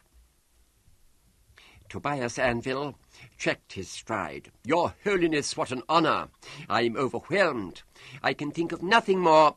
"We thought you'd be pleased, Master. We assumed so. We ask what Hubert has to say." "I can't tell you all I have to say, Your Holiness, because I never dreamed of such a thing before. But, oh, yes, of course I consent. But I must live in Rome. I see I must. And everyone I know is in England. But consider that London is merely 7 hours away, and we hear it's soon going to be only 5.5. You'll often be at leisure, Hubert. Your family and friends may visit you. Everybody comes to Rome at last, not always to pay homage to us. You won't be lonely." Hubert hesitated. He saw the Pope, who had turned slightly to face the room they had left, make a curious small signal with his forefinger, a motion like that of jerking or pushing aside. When he looked in that direction himself, there was nobody to be seen. He squared his shoulders and said, "I humbly beg your Holiness's leave to ask a question." "Ask away, lad. Have no fear." "Your Holiness called me to Rome, and has just invited me to take this post. But I'm only a child, and your Holiness, all that was needed was to instruct me, or instruct my father to send me. So The Pope chuckled, shook his head to and fro, rested his hand on Hubert's shoulder and resumed progress round the arcade. "Here's an acute one, eh, master? We can see we'll have to admit you both to our council. Mind this now, we can indeed do as we please throughout Christendom. We are the Holy Father." Again there was emphasis, almost enough to suggest the undisclosed existence of a rival claimant. "But we are not omnipotent. We can't direct men's minds. Not that we wish to, or at any rate... But just here and there's been some reluctance to accede to our wishes. The folk of this nation or that have shown themselves obstinately and perversely wishful to keep their gifted sons at home. Last year, take a case, there was some stir over a Portuguese bridge builder whom we required here in our city. The talk in Lisbon, and not only in Lisbon, said that his care was the Tagus, not the Tiber. We were obliged to take urgent steps to remind the laical rulers there of their duty to God. Now that sort of thing doesn't conduce to right feeling among our flock. How much better if the lad had declared that he came here freely and joyfully. He did say so, after a while, of course, but after a while wasn't soon enough for our liking. After a while made it sound as if words had been put into his mouth. We must avoid that this time. So, we command your help, Master Anvil." "Anything in my power, Your Holiness, and in Hubert's." "A short predication from each of you, affirming your delight and gratitude at the honour we do you by our offer." Tobias and Hubert avowed their willingness to provide what was asked for. "Good enough. We'll have Berlange, who brought you to us, agree with you on a form of words, and then he'll put it in our paper. He's a serviceable lad, is Berlange. Oh, and there'll be a photogram besides, so that all shall see for themselves that you were here with us, but that's not yet." Clocks far and near began striking the quarter. The nearest of all, though Hubert had not noticed it till then, was in the cloister itself, a splendid 24-hour piece with an ultramarine face and representations of the signs of the zodiac done in gold round the dial. The Pope made the same pleased noise as when the Anvils had first arrived, and conducted them back to his parlour. Here afternoon table was waiting, dropped scones, riddle bread, quince conserve, bloater paste, arundels. "We fetch our fare from England," the Pope said. "Over these years, our stomach still hasn't accustomed itself to the local muck.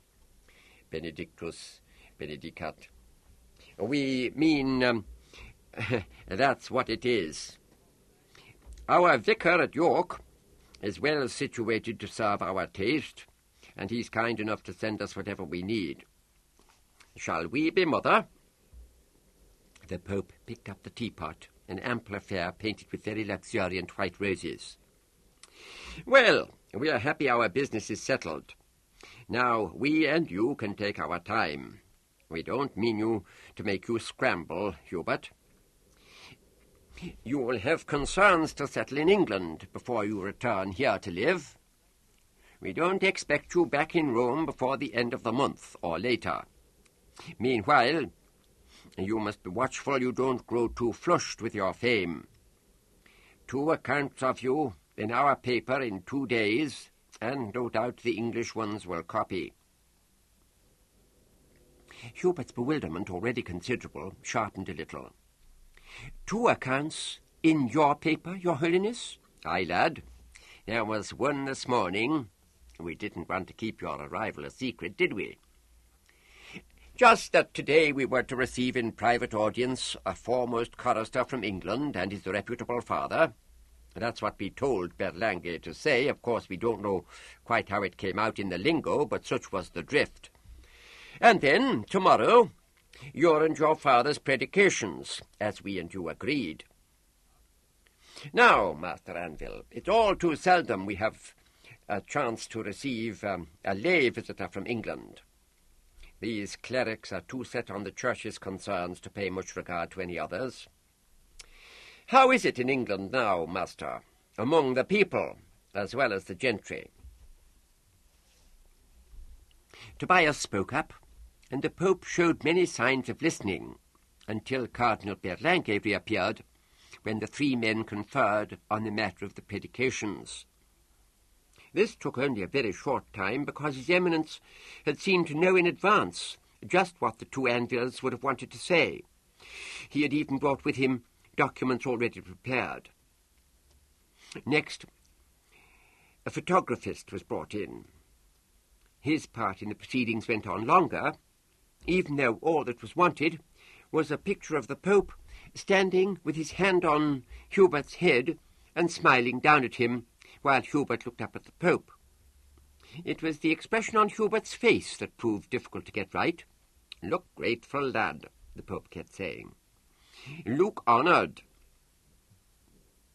When at last it was done to his satisfaction, some practical details were quickly settled.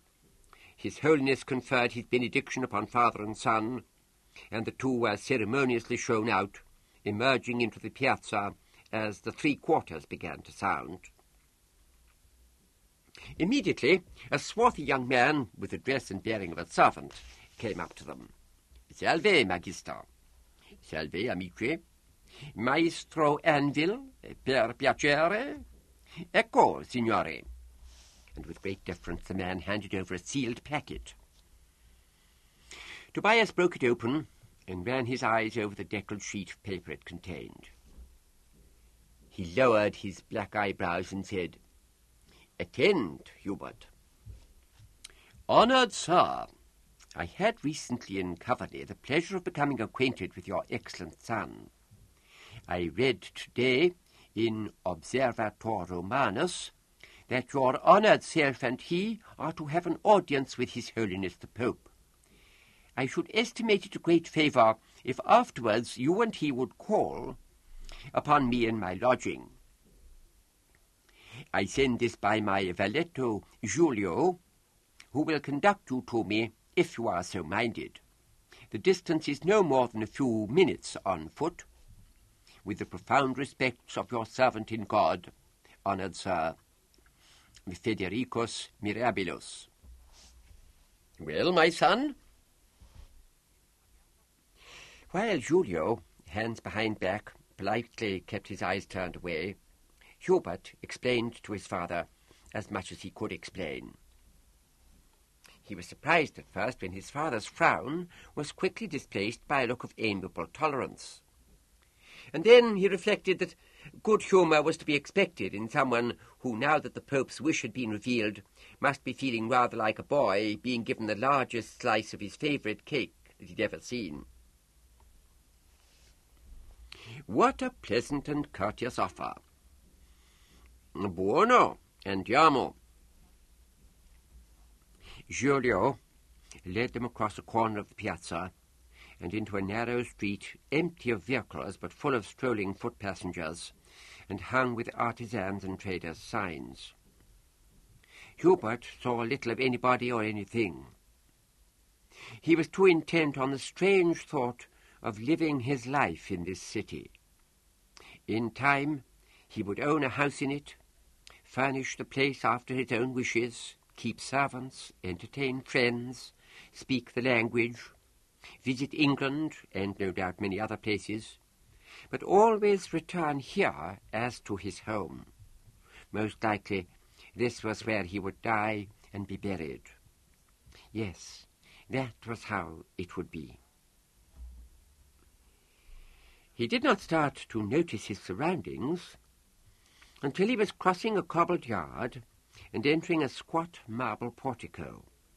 Inside it was dark and cool, with the noise of water dripping into water. The valetto knocked at a door covered in green leather. A high-pitched voice sounded from within. and the two visitors were shown into a long, narrow room with a balcony at the end of it. Polished tables, on which silver work was carefully arranged, cushioned couches, and screens covered with small pictures took up a great deal of space. There was an unfamiliar, sweetish odour in the air. As Hubert had expected, the writer of the note, Mirabilis, had his friend with him. Both wore long, brightly coloured silk gowns gathered by cords at the waist. Mirabilis brought forward the other man, Via Ventosa, who seemed in rather worse physical condition than before, his skin as well as his eyes and mouth exuding moisture.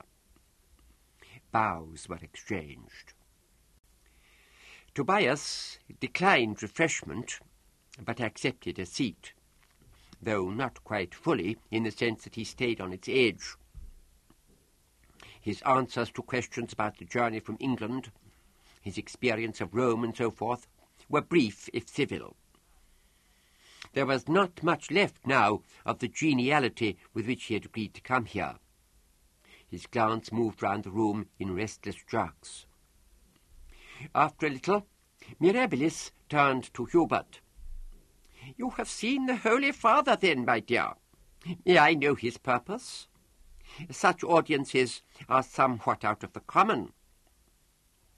"His Holiness invited me to join the choir of St. Peter's, Master." Mirabilis gave Via Ventosa a slow nod. "It's a great honour, Hubert. No, you must be so joyful. And your good father, too." "Oh, yes, Master," said Hubert after a brief pause. "May I ask you something?" "Surely." "It was you and the other master here who recommended the Pope to send for me, wasn't it, sir?" "In effect, yes."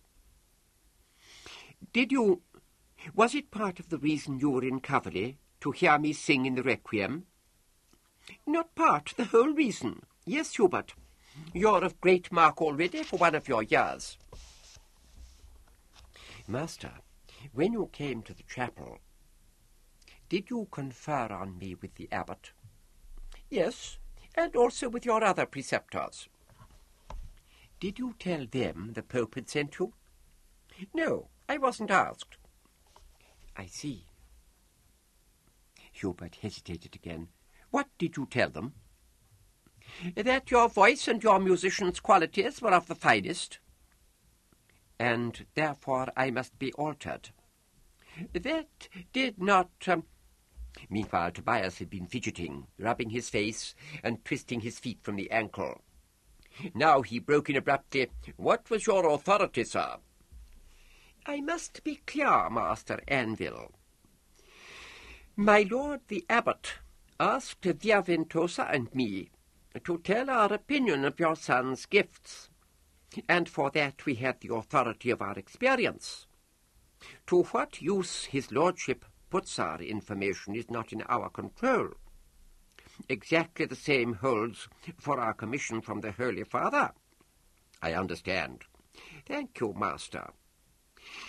So, may I ask you, your honoured self and Hubert will be kind enough to sup with us this evening? I ask now because my cook—" "Thank you, but I regret that I'm tired, and we depart early tomorrow."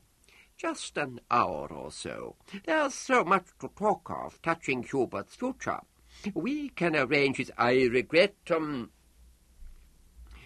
Whereupon Via Ventosa, who had followed the last few remarks with ease, pulled and pushed his bulk upright. "Please, Master Anvil," he squeaked, "sup with us. It will be very good." Tobias stared at him for a second and jumped to his feet. "I must go. At once. Come, Hubert." "Also, I must speak now." Via Ventosa had risen almost as quickly and was making snuffling noises.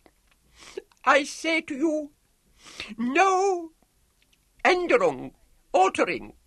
No altering for Hubert. No, no, no. You see me, master, I'm altered. Not this for Hubert. Sei ruhig, Wolfgang. Tobias, with Hubert's hand in his, was making for the door. But Via Ventosa, waddling to and fro, impeded him. No altering, please, for your son. His voice slid further up the scale. See me like this. Hear me speak like a woman, like a child. No wife, no friend, but another altered one. They see me, and they hear me, and they think, not a man, not a man. All, always, Ibral.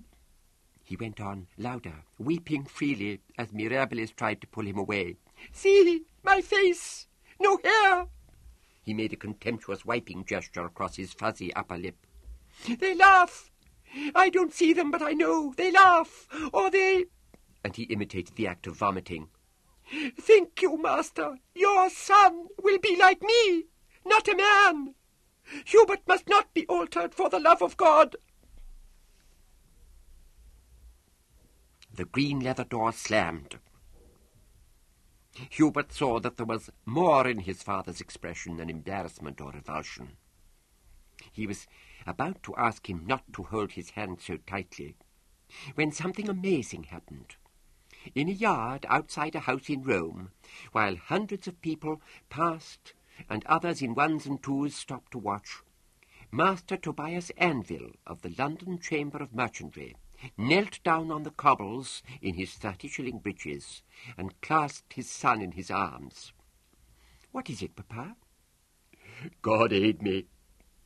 God send my soul tranquillity. Pray for me, Hubert. Pray to Christ to take from my memory what I have seen and heard. Yes, Papa, it was rather displeasing.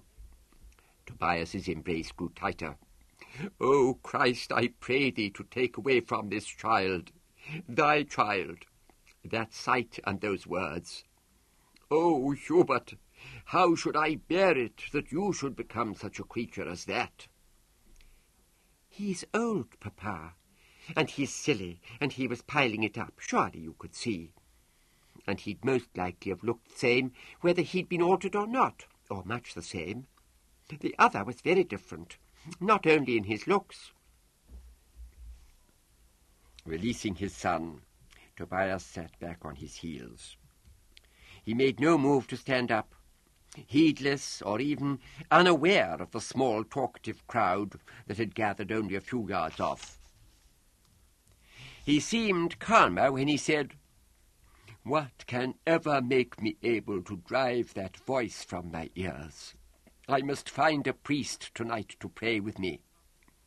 Oh, God, where am I now to find the strength to endure what will be done to this child of mine? Will be done? Because endure it I must. Hubert looked down at the top of his father's bowed head.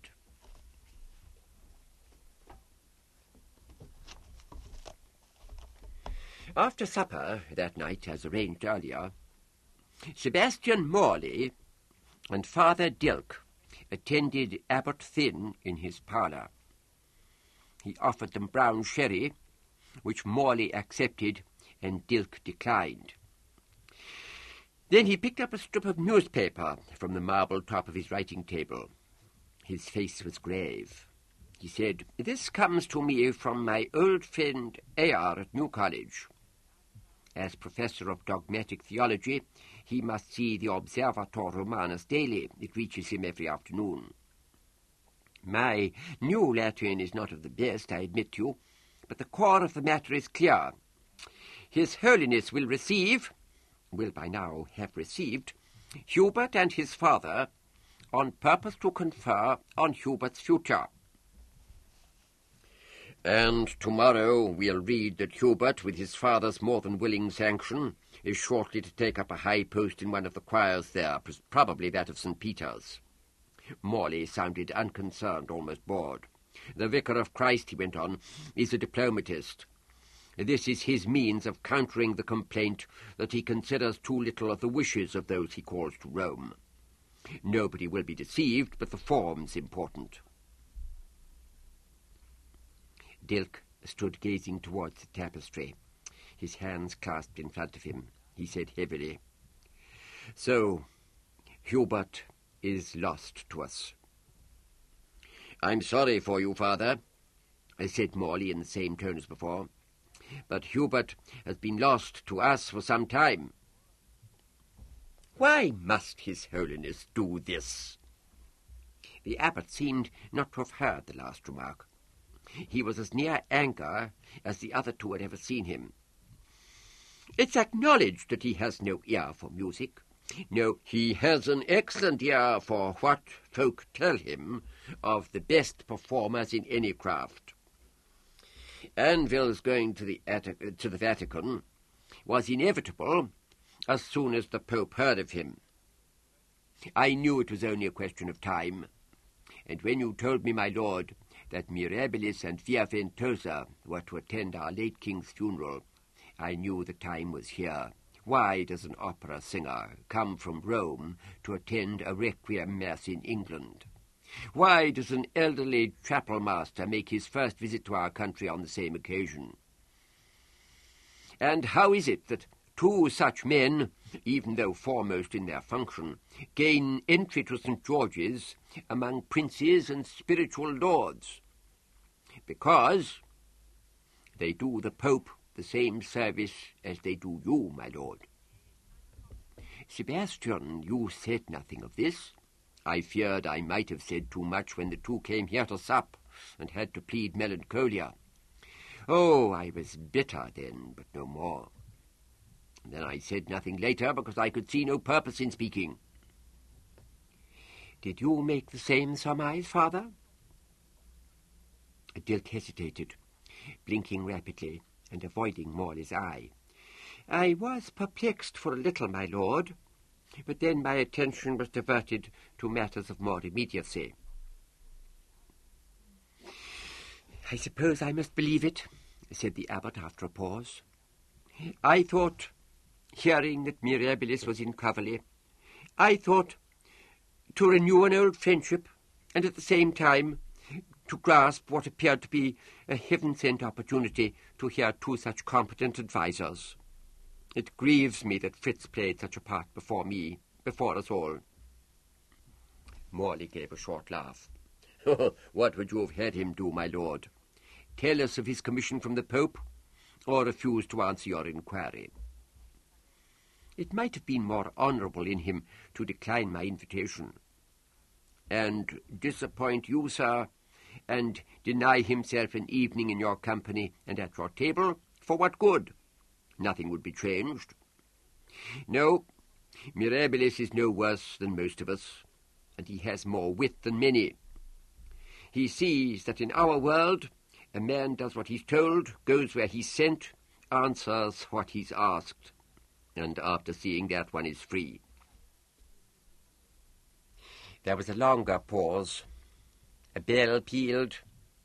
Further off, a cow lowed. In the courtyard, 3 or 4 voices, excited and yet under restraint, moved into hearing and died away in a distant corner. Morley refilled his sherry glass and remained standing.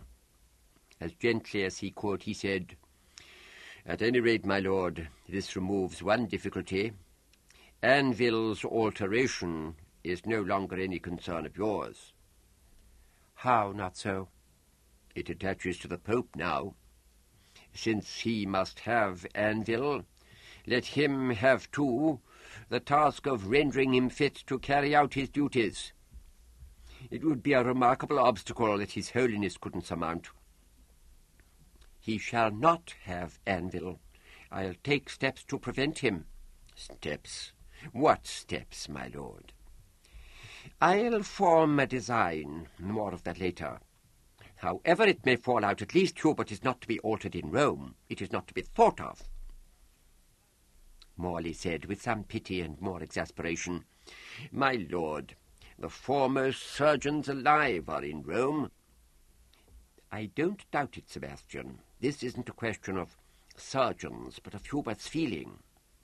Consider that alteration is a "My Lord Abbot means," said Father Dilk, stepping forward, his hands still clasped, "that Hubert is a child, and in some proportion our child too. For him to be altered in a foreign land, among foreigners, however deft and considerate, would be intolerable. Both before and after the action he'll need his family round him, his friends and fellow clerks, and all of us. It must take place here in England, in the name of God's mercy." "Anvil's feeling was never mentioned before," said Morley. "Before there was no occasion," answered Dilk. "Before, everything was to follow in due course." Morley nodded briefly, as one acknowledging a point of minor interest. There came a gentle tap at the door, and the grey-clad figure of Lawrence entered the room. With the unobtrusiveness of a well-trained servant, he made up the fire and replaced a guttering candle, while his betters continued to talk. "Then that difficulty of yours remains, my lord," said Morley. "This chaplain to Master Anvil, this Father Lyle, who refused to put his name to the document permitting the boy's alteration. The last I heard, he still refuses." "Indeed he does, out of nothing more admirable than obstinacy and the enjoyment of some brief influence over matters beyond his proper scope." The abbot was close to anger again, although he spoke with all his usual deliberation. "Father Lyle," he went on, "is puffed up with pride of the most dangerous sort. I mean the sort that works in heretics and apostates, and in mutineers too. It confounds me, I might go so far as to say it outrages my sense of the fitness of things, that for all I know, he's never yet run foul of those in authority. It confounds me hardly less that so zealous a Christian as Master Anvil should hold him in his employ. I've no power to command his obedience, but if I had, I should remind him of his duty in the most forcible terms." "Forgive me, my lord," said Lawrence, who had now finished his tasks. "Do you require anything more of me?" "No, thank you, Lawrence. You may go to bed." Dilk turned solicitously to the abbot. "It'll all come right, I'm quite certain. At the worst, Master Anvil will simply eject Lyle and obtain someone less self-willed. As you say, my lord, Anvil is a zealous Christian, and he knows what he's under obligation to do. He wouldn't let a wretch of that petty mark stand against him. If it goes so far. We have, after all, 3 clear days yet. I predict that Lyle will submit at the latest moment, and the action can, after all, be easily postponed. All will be well, my lord, or rather, that much will be. Heed my forecast." Lawrence had long left the parlour, and he made a point of never listening at doors, so he heard nothing of this speech of Dilk's, nor of the abbot's thanks for the reassurance it offered. He went straight to his room, which was small, but perhaps rather surprisingly comfortable, brought out ink, stylus, and paper, and wrote a letter in a hand that was again better formed than might have been expected.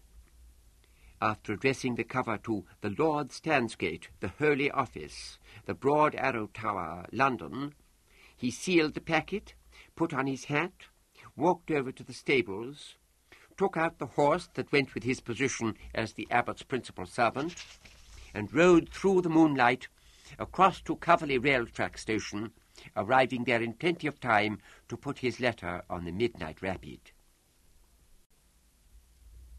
The next day was pleasantly mild, though thick clouds shut out the sun. Tobias Anvil returned home in the early afternoon, briefly divulged the news from Rome, and having eaten aboard the train, left again almost at once, in a hurry to reach his counting-house, and set about undoing the errors that must have been made there in the day and a half of his absence. By that time Hubert was 3 parts of the way back to Coverley, alone in the cabin he had shared with his father. The servant who had accompanied them to Rome sat at the rear of the barouche, ready to escort him to St. Cecilia's. Antony, at his hospital, was attending to instruction on the use of opiates in the treatment of cholera. Margaret Anville and Father Matthew Lyle moved slowly round the garden at Tyburn Road. They were 2 or 3 yards apart, far enough to prevent them from falling into each other's arms without thought. Margaret looked at the flowers and shrubs, and Lyle looked at Margaret. She seemed to him more beautiful than ever before, whether because his feeling for her had induced him to see her differently, or because her happiness had made her indeed more beautiful, or the two together, he neither knew nor cared. He studied her hands and arms, her healthy skin and straight mouth, thinking he would never tire of the sight. Recent memories, intense yet vague, ran through his mind. The question of what was to become of him and her suddenly raised itself, and he shut his eyes. Though he made no other movement and no sound, she turned her head in one of her quick glances. Such a night it was, dearest Matthew. How many times have I said that? Perhaps 100. A long way short of enough. Will there ever be another? There must be. I don't know how, but there must be. When Tobias dismisses you, as he will very soon, I know it. I saw it in his eye in the few minutes he was here today. When he dismisses you, where will you go? Not far. No further than I must. I wish you could take me with you. If I did, you'd never see Hubert again. Alas, I'd forgotten poor Hubert. For it must have been 3 minutes. What's to become of him, now that he's to go to Rome? Do they mean to alter him there? Or... I don't understand. Nor I in full. But for the moment, if you saw what you thought you saw in Tobias then, it would look as if the original design is being held to. Tobias would have no reason to dismiss me otherwise, and the Pope must prefer the action to be in England. Our overlords enjoy the appearance of humanity, so long as their ease isn't hurt. Yes, perhaps I can hold them up a little longer. The 3 of us must escape together. Escape? The ends of the earth are too near for that. Nearer yet, Matthew. Only to New England. That you've said more often than enough. Fine incomers we should be there. A Romish priest and his woman and her son. Oh, their discipline isn't ours, but it's strict enough. And how should we ever gain an exert? And to try to leave without one would be lunatic. We'd be taken and shut away forever. At best. Now please walk on. Even the pantry boy, seeing us like this, would know that you and I are not a lady and her spiritual counsellor.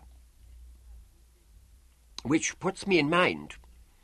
When will you visit Father Raymond? Never that I can think of. Why should I go?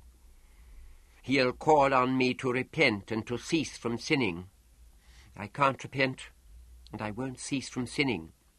Fini. Fini, too, to your expectation of heaven, Margaret. Like mine, your soul is in mortal danger. Twaddle. I don't mean to die until the century's out. I'll repent at leisure, of which I'm apt to have all I need. And when were you last confessed? That is of no import. You must go to Father Raymond and try to obtain absolution. You must try to repent at least. Something lifeless had entered Lyell's tone. "The pleasure you take in sinning is an index of the gravity of the sin. The more irresistible the repetition of the offence, the more certainly we know that we are doing Satan's work. The act of repentance—" He stopped speaking, as if he could not go on. Her sudden look into his eyes held curiosity and a shade of horror. "Matthew," she said, "you believe in God and his Son and Our Lady and all the saints and the blessed martyrs and the authority of the Holy Father and the—" Of course I do." "Will you swear?" Now the priest's gaze grew lifeless. "No," he said at length. "Then you don't believe after all?" "No.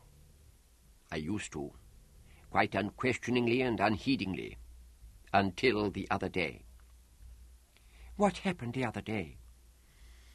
"I found I'd begun to love you as you love me. The Church holds, without the slightest equivocation, that everything you and I do together is a sin. I know that to be false. Therefore—" "Oh, Matthew, I've taken your faith from you." "I have you instead of it. It's a fair exchange. But that won't do for you, dearest Margaret. I may be in error, and although I'll face the consequences to myself, I can't permit you to come within 1,000,000 miles of damnation. If there's anything to be saved from, save yourself. Go to Father Raymond." There was silence, apart from birdsong and the hum of bees. Whatever vehicles might have been passing along Tyburn Road, their sound did not carry to the two in the garden. Margaret reached forward and lightly grasped a red rose. Then she said, "Love works changes, doesn't it? When they first let me know Hubert was to be altered, I was no more than a doting mother, anxious to protect her child from anything that might possibly cause him the least distress. Now I mean all that I said before."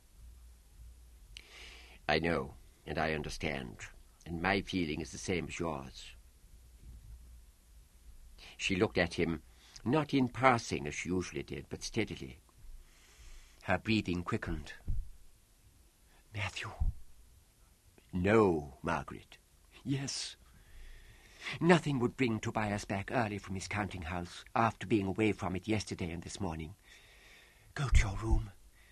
I'll tell the steward that I visit my milliner. I'll come to you in 5 minutes. Go, now."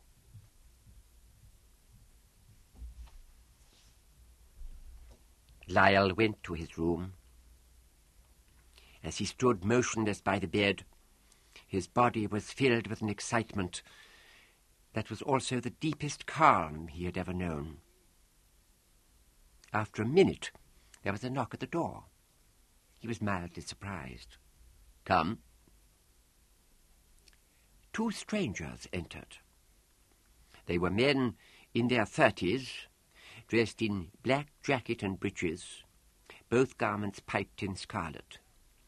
The left sleeve of each carried the scarlet, black and white bracciata of the secular arm. "Father Lyell." The speaker wore eyeglasses and had a cultivated accent. His tone and manner were cold, without being in the least discourteous. "I am he, master," said the priest, squaring his shoulders. "How can I serve you?" "Officer. Officer, not master. I am Officer Foote. My colleague here is Officer Redgrave." There were appreciable, regular pauses between the sentences. "How can you serve us?" "Very simply. There's a document that requires your signature." You refuse to affix it. Tell us why. How can that be your concern, officer? As soon as the words were out, Lyle cursed his own foolishness. Bewilderment at this eruption, simple fright, and agitated speculation about who it could be that had informed the tower of his recalcitrance, surely not Anvil, had between them caused him to play for time, when time was what he had least of. Margaret must arrive at any moment, and he realized, no idea how she would respond to unforeseen danger. For danger it was. If either of them were to let fall a hint of the terms they were on, both would be vulnerable to a charge of SU, suspicion of unchastity, which, having been close to attachment on such a charge more than once in the past, he knew carried a standard penalty of 8 years' purification. Now, with just a hint of weariness, Redgrave had said, "Where were you hatched, Father? Surely you must know that everything is our concern. Now, do as Officer Foote tells you, and if you have any craft, you'll do so at once on the spot, rather than a little later down at the tower." The interval gave Lyle time to steady himself and to start thinking. "Your indulgence, officers," he said. "I was surprised to see you. I expected Dame Anvil, my master's wife, whose confession I'm to hear." "In this room of yours?" asked Foote flatly. "But of course, the luxury of the house doesn't conduce to the spirit of devotion that's needful." "I see. Answer my first question. You refuse to sign the document I spoke of. Why?" Here Lyle was given another breathing space, though not the one he would have chosen. A light step was heard on the stairs. At once, without reference to each other, the two officers moved over to the corner of the room by the chest of drawers, where they were out of sight from the doorway. Lyle bit at the inside of his cheek. If Margaret was going to do as she usually did, she would hurry up to him immediately the door was open, saying things that nobody should ever say to a priest.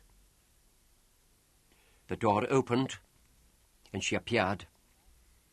Although she had for the moment no ordinary way of knowing that there were others in the room, certainly not from any intended move by Lyle himself, who was under the careful gaze of both officers, she responded as fast as she had in the garden 10 minutes before. She stood her ground and uttered not a word. Father Lyle said mildly, "Dame Anvil, I'm well aware that I'm in your honoured husband's service, but these are my quarters, and I'd be greatly favoured if you'd knock before entering them. However, please come in. These are 2 gentlemen from the tower." She gave them a distant nod as she walked forward, her mouth set.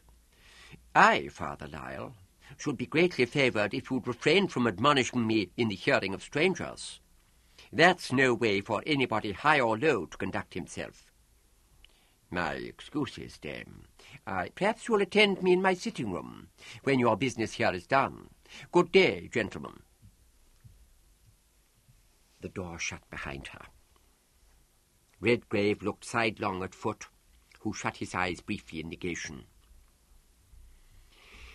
The pair approached Lyle again.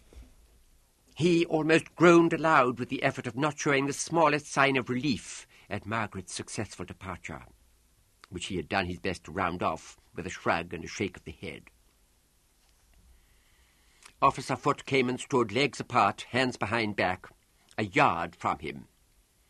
After staring him in the eyes for some seconds, he said, as deliberately as ever, "I ask you for the 3rd time.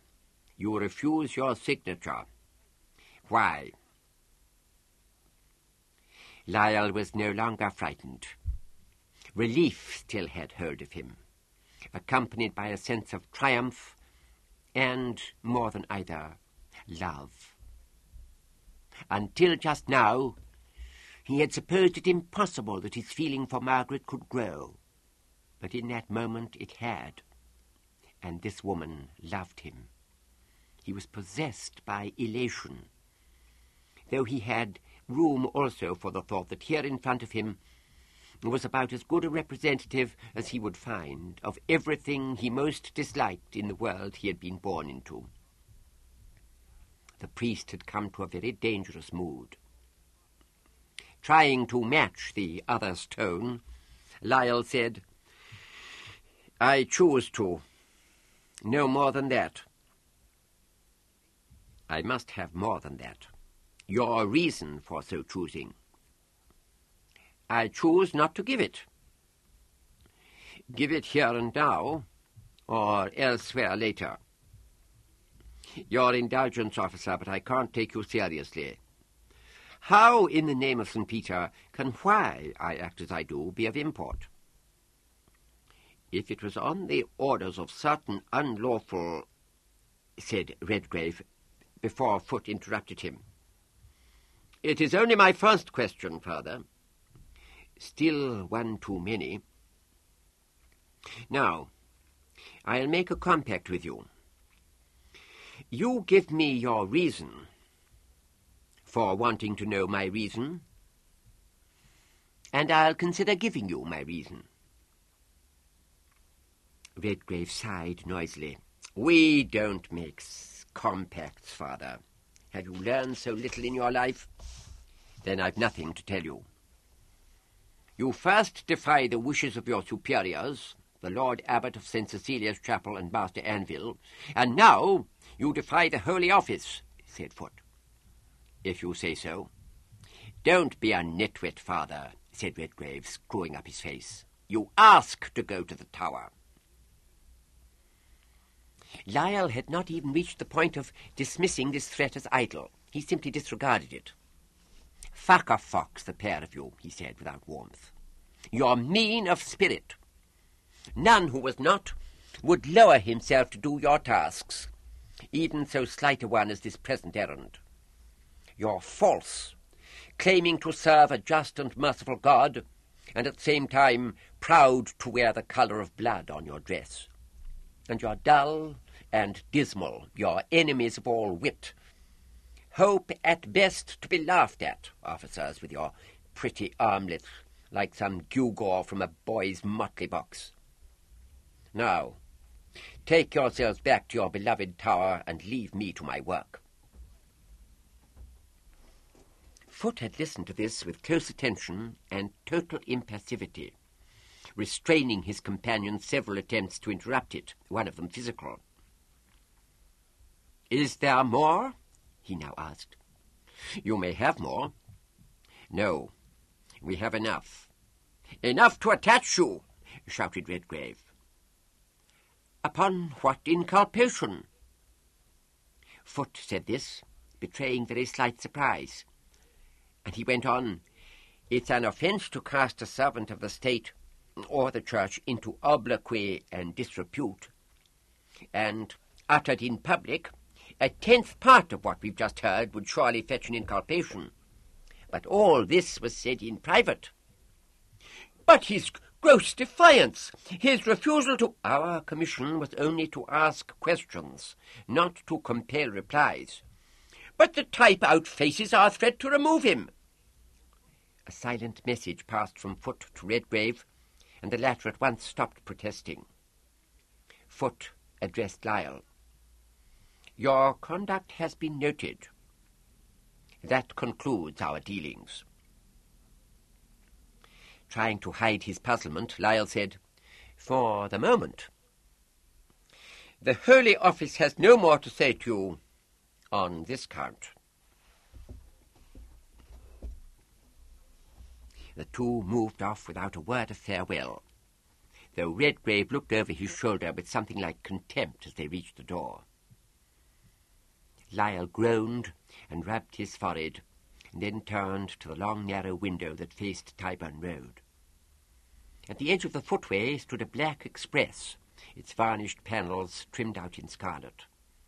In ones and twos, a dozen or more of the people had gathered near it, on the chance of seeing some offender, perhaps with the marks of a beating on him, flung inside and carried away.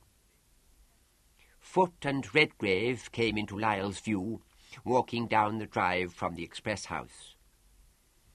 Already the bystanders had seen that they were unaccompanied and had begun to disperse, but by degrees, staring dully up at the house as if it could tell them what man it was that had attracted the notice of the secular arm, whether to give orders or to supply information. The driver of the vehicle came round from his place, and first jostling an old woman out of his path, opened the rear door. Redgrave got in at once. Foot paused and looked straight in the direction of Lyall, who drew back a pace, even as he told himself that he could not possibly have been seen. Then the door shut after Foot, the driver took his seat, and the express pulled out, causing an omnibus to brake sharply. Lyall left the window. Could it be so easy to have beaten them off? The Tower was known to be most punctilious in adhering to the letter of its own statutes. No doubt the officers were on their way to sift its archives for material that might provide them with a firmer grip upon him. But would they not have done that before visiting him in the first place? Perhaps. Who had been the author of the citation against him? He was more than ever certain that it had not been Tobias Anvil, who had a much simpler means of overcoming him, one that could never be said even by the most ingenious enemy to comprehend trouble with the authorities. The abbot? There was little enough to be said for that dignitary, except that this sort of work seemed not to be in his style. Colum Flaherty, from whom nothing had been heard since their interview?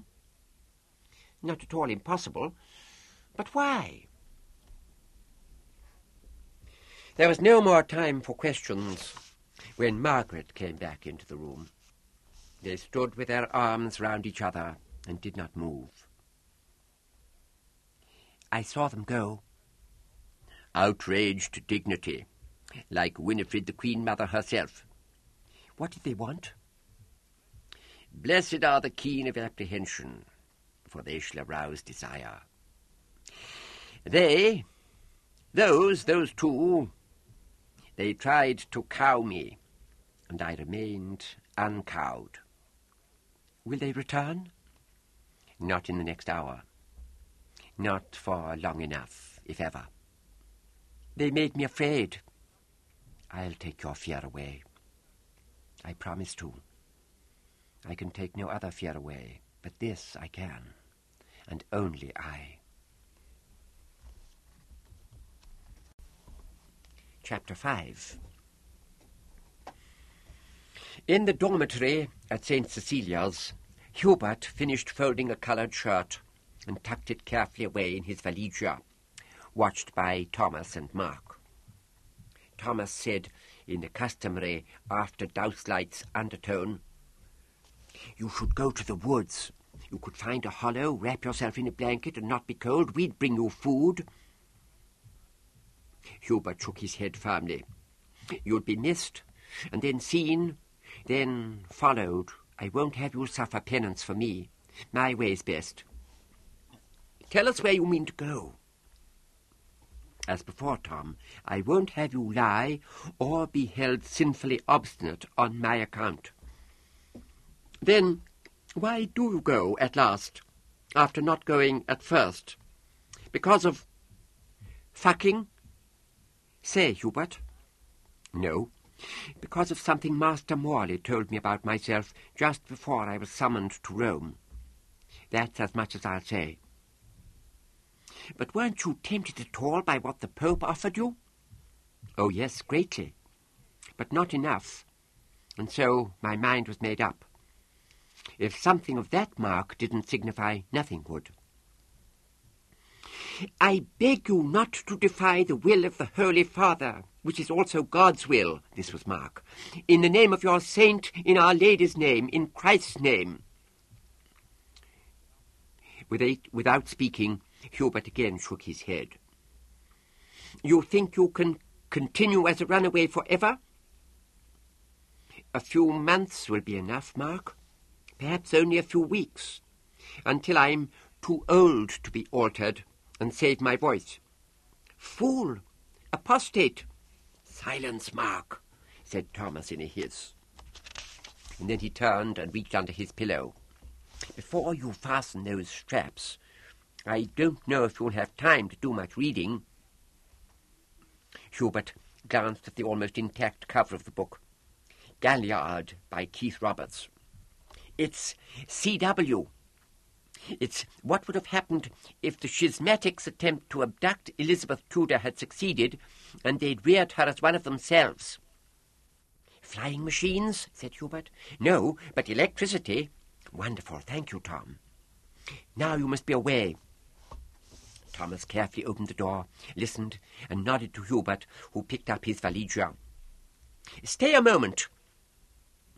Mark took from round his neck a thin chain bearing a plain silver cross and transferred it to Hubert.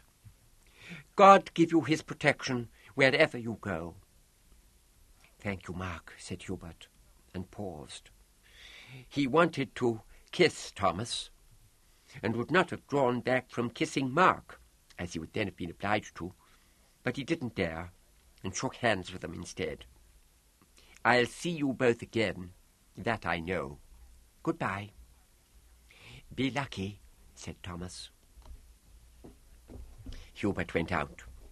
The door shut silently behind him. There was almost no light in the corridor, but the positions of the windows along it showed well enough to give him his bearings. With his fingertips brushing the inner wall, he moved along to the stair-head, his feet in rubber-soled shoes making no sound on the tiles. The handrail guided him down to the hall, and he found the outer door after only a few moments groping. It was unlocked, as he had been told it would be. Closing it on the far side, he unguardedly let the latch fall with a loud clink and stood rigid. Nothing happened. He turned his head, and there was the central statue of St. Cecilia, showing as a dark shape, partly edged with pale silver under the moon. A candle or two burning inside the buttery, the window of the abbot's parlour, defined by an oil lamp. It was in that direction that he now made his way, then through the arch into the completely unlit rear yard, past the carp pond, and toward the left-hand cluster of farm buildings. From among these, an affronted barking suddenly burst out. It died down again as suddenly when Hubert, kneeling by Smart's kennel, passed over the chunk of boiled beef he had taken out of supper for that purpose. He added some strokes and pats, which brought tail thumps in return, perhaps in recognition, and he whispered a farewell. The going was more difficult after that, up a slanting slope, broken by tussocks of long grass. After stumbling twice in a dozen yards, he halted and collected himself. He must not turn an ankle now. As he stood there, something like a joined pair of fists butted him in the small of the back, not hard enough to knock him down, though, twisting aside half in alarm and half in an attempt to strike out at whatever it was that had shoved him, he did fall onto his hands and knees.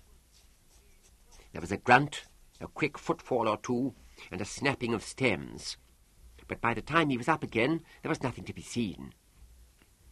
Just then he heard a faint whistle from under a clump of small trees, and he went there as fast as he safely could. "So, Master Runaway," said Decuman's voice, "have a piss before you set off. There's 6 hours at least till full light, so wherever you mean to go you needn't scramble.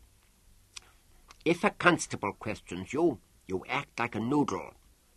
The priest, send for me, and if he asks where, point the way you go. He'll soon tire of you. Get your food at stalls and patty shops, never at an eating house, however low. Journey by night, except through towns, and sleep in the open by day." "You told me all this before." "I tell you again. Now, come and stand by me. There's the road. Left to Coverley in London, right to to Oxford and the north. You see? Good. Mount then. Give me your foot. Hubert was quickly settled astride the pony that had been waiting almost in silence nearby. It looked black, but then so would most horses in such deep shade. "This is old Joan," continued Decuman. "She's well behaved. Just let her carry you. Now, in here there's cheese, bread, and apples. Water, and—" He reached for Hubert's hand and put some coins into it. "You give me too much," said Hubert, stowing the money away in his pocket. He did not care to count it in front of Decuman, but he could feel the milled edges of a half-crown and a shilling. "Too much of everything," he added. "How can I ever thank you?" "By staying free." "You put yourself in serious danger stealing a horse." "I didn't steal her, you did." "The abbot will know different," said Hubert. "The abbot never acts without proof," replied Decuman. "And that puts me in mind. Try not to be caught with Joan. You're less than 12, therefore they can't send you to jail, but they can give you infant's purification. I hear that's best avoided." "No doubt. Why do you do all this for me, Decuman?" "Because I'm safe, and you're not. I'll always be safe from whatever they may try against me. I'm too crafty for them. Not you. You've plenty of wit, more than I have, but you're not crafty. And you entered my dormitory." "But that wasn't your choice or mine. I was allotted." "You entered just the same." Joan, impatient for the journey, tossed her head and blew gently down her nostrils. Hubert said, "If I'm not crafty, how can I hope to stay free?" "By following what I told you, and by luck, and by their stupidity. They're well practised in the catching of felons and apostates. But where are they to look for you, if not at your father's house? And you don't mean to go there, I hope?" "No." "By God's grace, too?" "There must be such a thing. Goodbye, Hubert." "Decuman, I wish I had a hogshead of ale and a pretty young miss to give you." "So do I, my dear, so do I. Now, go carefully." Catching the note of farewell, the pony had already started to move. The merest touch of Hubert's knee brought her round the small distance necessary to set her straight downhill.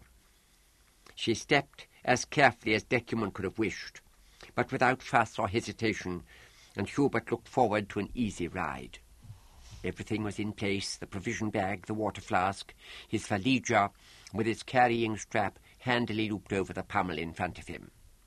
He took a deep, slow breath, and all that he had left behind him faded from his thoughts. Even the chapel itself, to his left, a dark, pointed bulk touched with light here and there, served only to give him his bearings. He reached the road and turned Joan towards Coverley and London. It was neither a warm nor a cool night.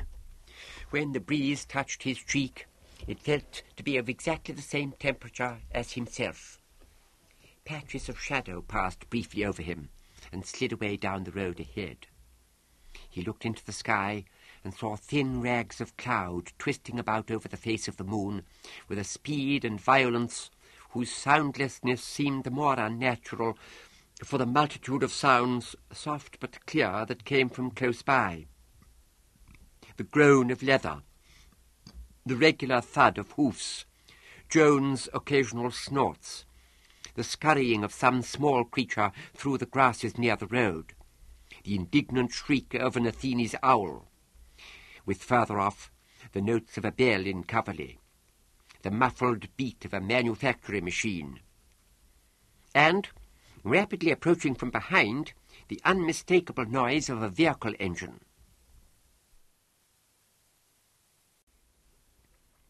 Before he thought, Hubert had urged Joan into a canter. When he did think, it was to reason that pursuit could not be on its way so soon.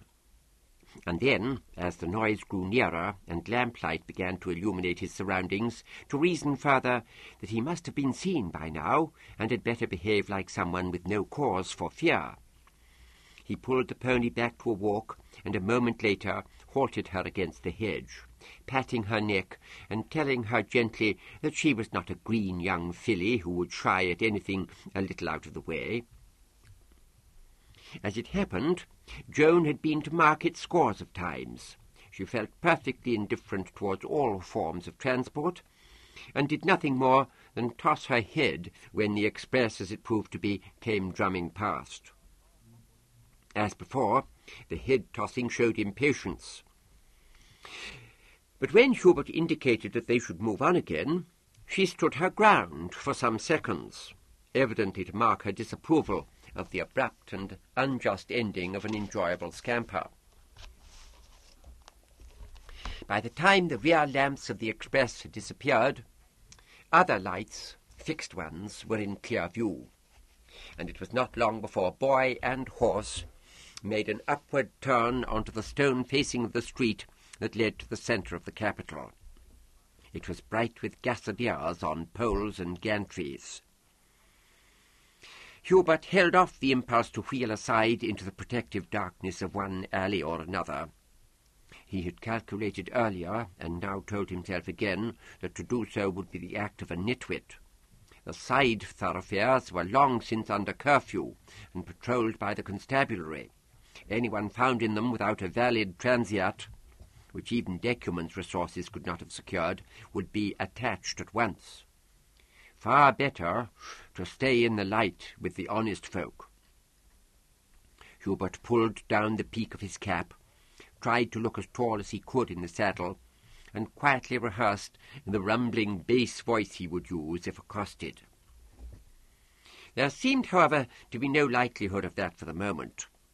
Publics and expresses passed to and fro. An overnight express omnibus thundered by on its way from London to the north. From the restaurantes and cafes, still brightly lit and resounding with music, the last guests were coming out onto the footway in their many-coloured silks and velvets, laughing and talking loudly. None of them had any eyes for Hubert. Somebody who did was a young constable with whiskers, readily identifiable by his spiked helmet. But before anything was done or said, an ill-clad man of the people rushed across his path out of an alley, followed by another holding aloft some sort of club, and there was no attention to spare for a nondescript figure on a quietly plodding horse.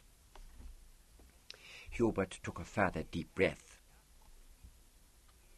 Soon, it seemed within a few yards, the character of the street changed. The overhead lights continued, but the buildings were mostly dark and silent.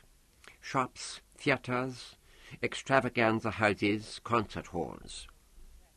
Only the churches were illuminated, though dimly. The churches and the doorways and curtained windows of establishments that Hubert did not at once identify. He had seldom visited this part of the city, and never at night. And then he saw one of the comparatively few foot passengers, a middle-aged man, respectably dressed, pause at such a doorway, pull the bell, and at once move apart as if to peer into the unlit front of an adjacent bodega. Just as Hubert drew level, someone answered the bell, and the man, head lowered and hand over face, hurried inside.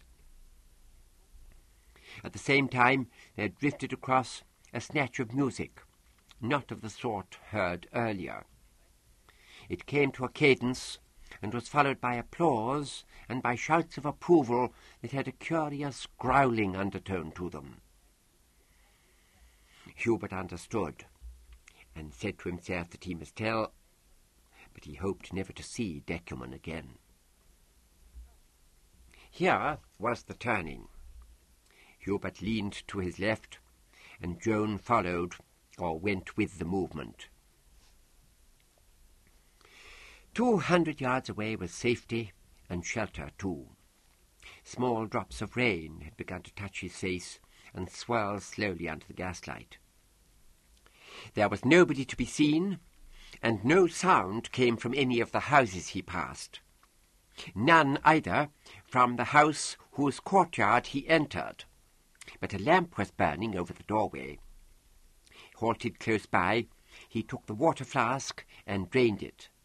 He wasn't thirsty, but he felt he must use what it had cost Decuman trouble and risk to get for him. The same reasoning led him to transfer to his valigia the provisions wrapped in coarse paper. This done, he dismounted, tied the pony's reins to the hitching rail beside the steps, and wielded the door-knocker. In not much over a minute there came the sound of bolts being withdrawn, and with a squeak and a rattle the door opened. The man who had once before opened it to Hubert stood on the threshold. He wore a red nightgown and carried a lighted candle. "Yes?" "Are you Samuel?" "No, I'm Domingo."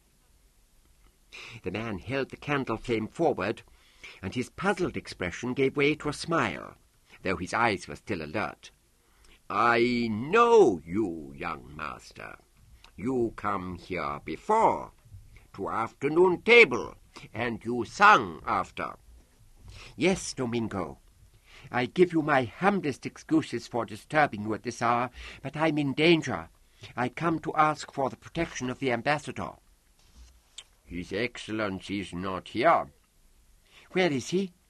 His Excellency is at his embassy in London. He stays there 2 weeks more." "But I must see him," said Hubert helplessly. "His Excellency is in London," said Domingo, and started to close the door. "I have nowhere to go and nowhere to sleep, and if I'm caught I'll be locked up. Please let me in." "No permission, no permission." "Would you see your son driven from his friend's door? When Master Van den Haag hears of it, I don't have no son." After a moment, Domingo smiled again, with all his face this time, and pulled the door wide open. "But I do have nephews, and it'll rain more soon. Please to come in, young master." Hubert followed him across the spacious hall, in which the candle gave vague glimpses of paintings, flower baskets, a looking-glass in a heavy frame, and down a passage into what must be the kitchen. Here Domingo lit a gas lamp above the long wooden table and considered Hubert again. He looked sad when he was not smiling. "You want to eat?" he asked. Yes, please."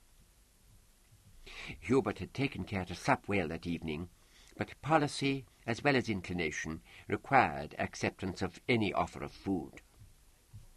Very soon Domingo had set in front of him salami, dark bread, a kind of sweet cake with chopped nuts, and a mug of milk. "I come back quick," said the man, and left him. As he ate and drank, Hubert's spirits declined. He told himself he should have taken account of what he had known perfectly well, that Coverley was the capital of the land, but London the seat of its government, and that ambassadors might be expected to spend less of their time in the one than in the other. All he had gained by coming to this house was a respite, a brief interval before he must mount Joan again and set off on a journey of almost 60 miles through rain and darkness. Some of it through darkness, rather, for it would be broad day long before he could even hope to reach London. What was his chance of finding Van den Haag there before he himself was found by the constables? Small. At least it felt small. When Domingo returned, he had with him the other Indian, Samuel. The two had clearly been conferring on Hubert and what was to happen to him. "Please, to tell Samuel and me why you come here," said Domingo. "The abbot of the chapel and the priests, they mean to have me altered, and I want to escape. and Master Van den Haag is the only altered? How altered? Act on me so that I can never be a man. Take from me what makes a man. Samuel was the first to understand. He said in a horrified voice, "What you done, little boy?" "Nothing, nothing except sing. They mean me to continue to sing with a boy's voice after I should be a man." "In New England they don't do that to children. They—" Abruptly, Samuel stopped and looked at his companion. There was a short, silent conversation carried on with facial movements and strange gestures. It ended with an exchange of nods, and then turned into talk, a kind of talk that reminded Hubert of what Hilda had said when she talked like the people in New England. So she had remembered well. Hubert followed the earlier part without much trouble. Samuel suggested that the boy should stay here while a message was sent to London. But Domingo objected to this and mentioned some disagreeable person called the secretary, and Samuel took his point. Thereafter, intelligibility lapsed, but agreement was soon reached. Domingo turned to Hubert. "Do you have money?" he said. Hubert brought out Decuman's gift and what had been in his own purse, and counted. 6 shillings and 3 farthings, he said. "Enough. Now, Samuel take you in the express to the rail track station. You go on the late rapid to London. Then you go to the embassy. You tell Citizen Van den Haag how you come." "Where is the embassy?" "On St. Edmund Street." "Where's that?" "By St. Giles's." Domingo hesitated. "I stay here. I don't go there." Hubert took his meaning, that his knowledge of London was poor. "No matter," he said. "I'll find it." "Good. You go now." "My horse," said Hubert, remembering. "I left her outside." "Your horse, yes?" "Please, would you shelter her and feed her and take her home tomorrow? You needn't deliver her. If you set her free within half a mile of the chapel, she'll find her way home." Domingo considered, then nodded his head. "It'll be done. Go with Samuel now, or you miss the rapid."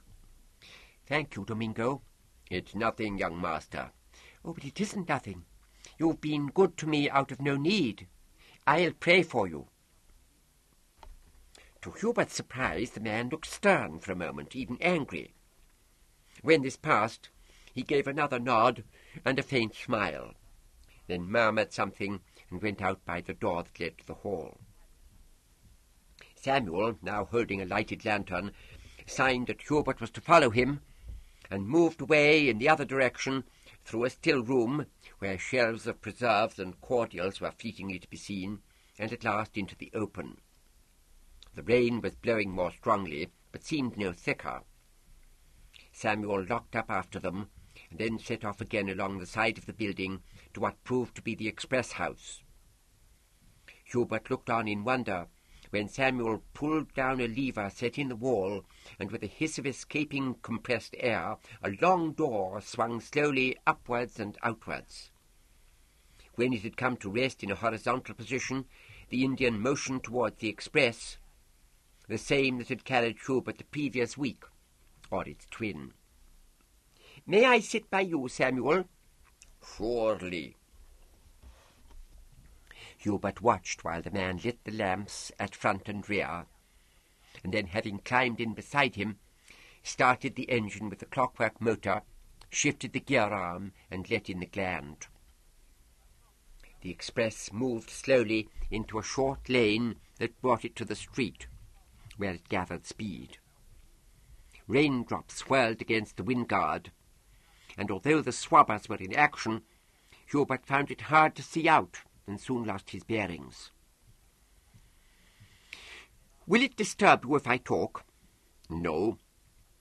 "What did I do that offended Domingo?" "Not offended." There was something that didn't please him.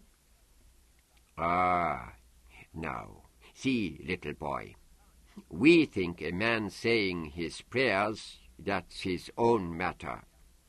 We don't love him to talk about it. We at home in New England. But you don't go and think you offended that Domingo. He knew in a minute you was just thankful to him. See, it's all right. You are kind, Samuel, and Domingo too. Please tell me, the boys at the chapel helped me, but they are my friends. They must be. But you and Domingo have met me only once before.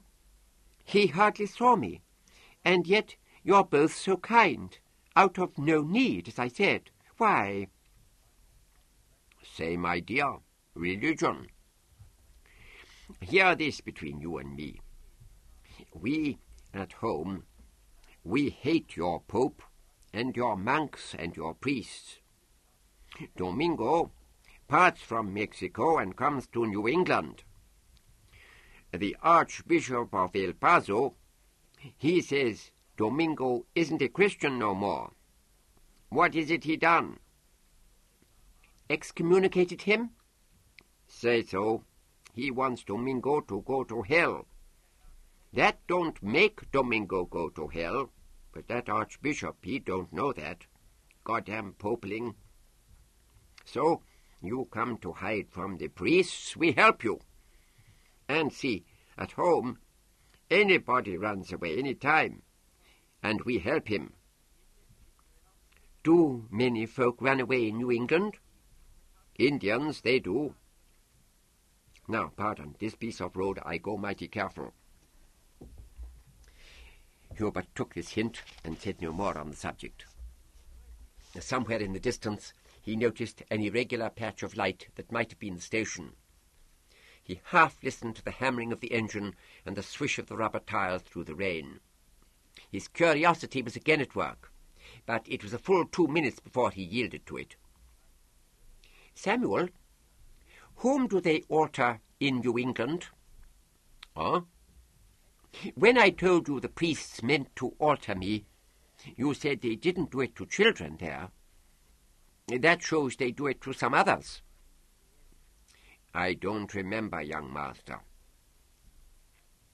Stealthily, Hubert turned his head and scanned the exotic, handsome profile beside him.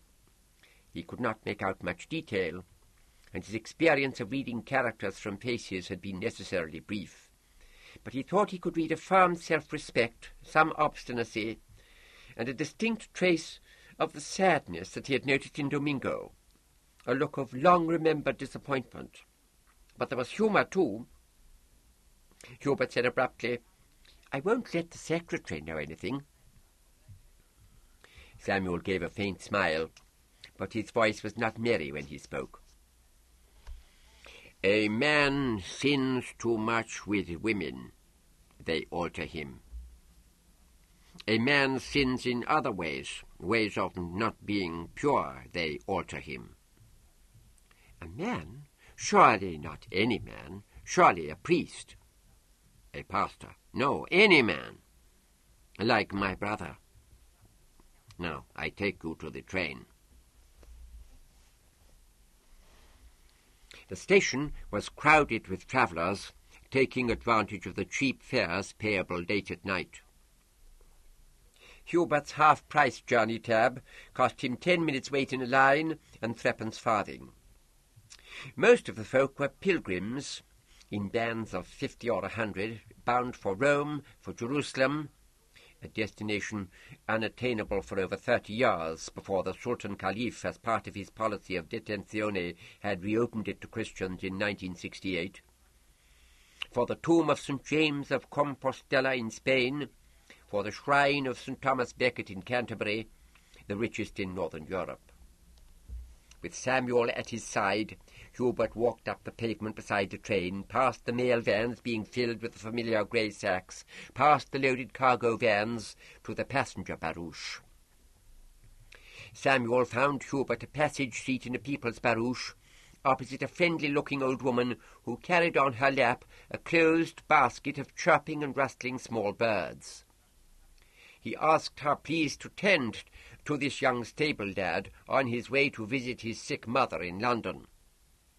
Then he looked hard at Hubert and said in his strange accent, "Goodbye, little boy.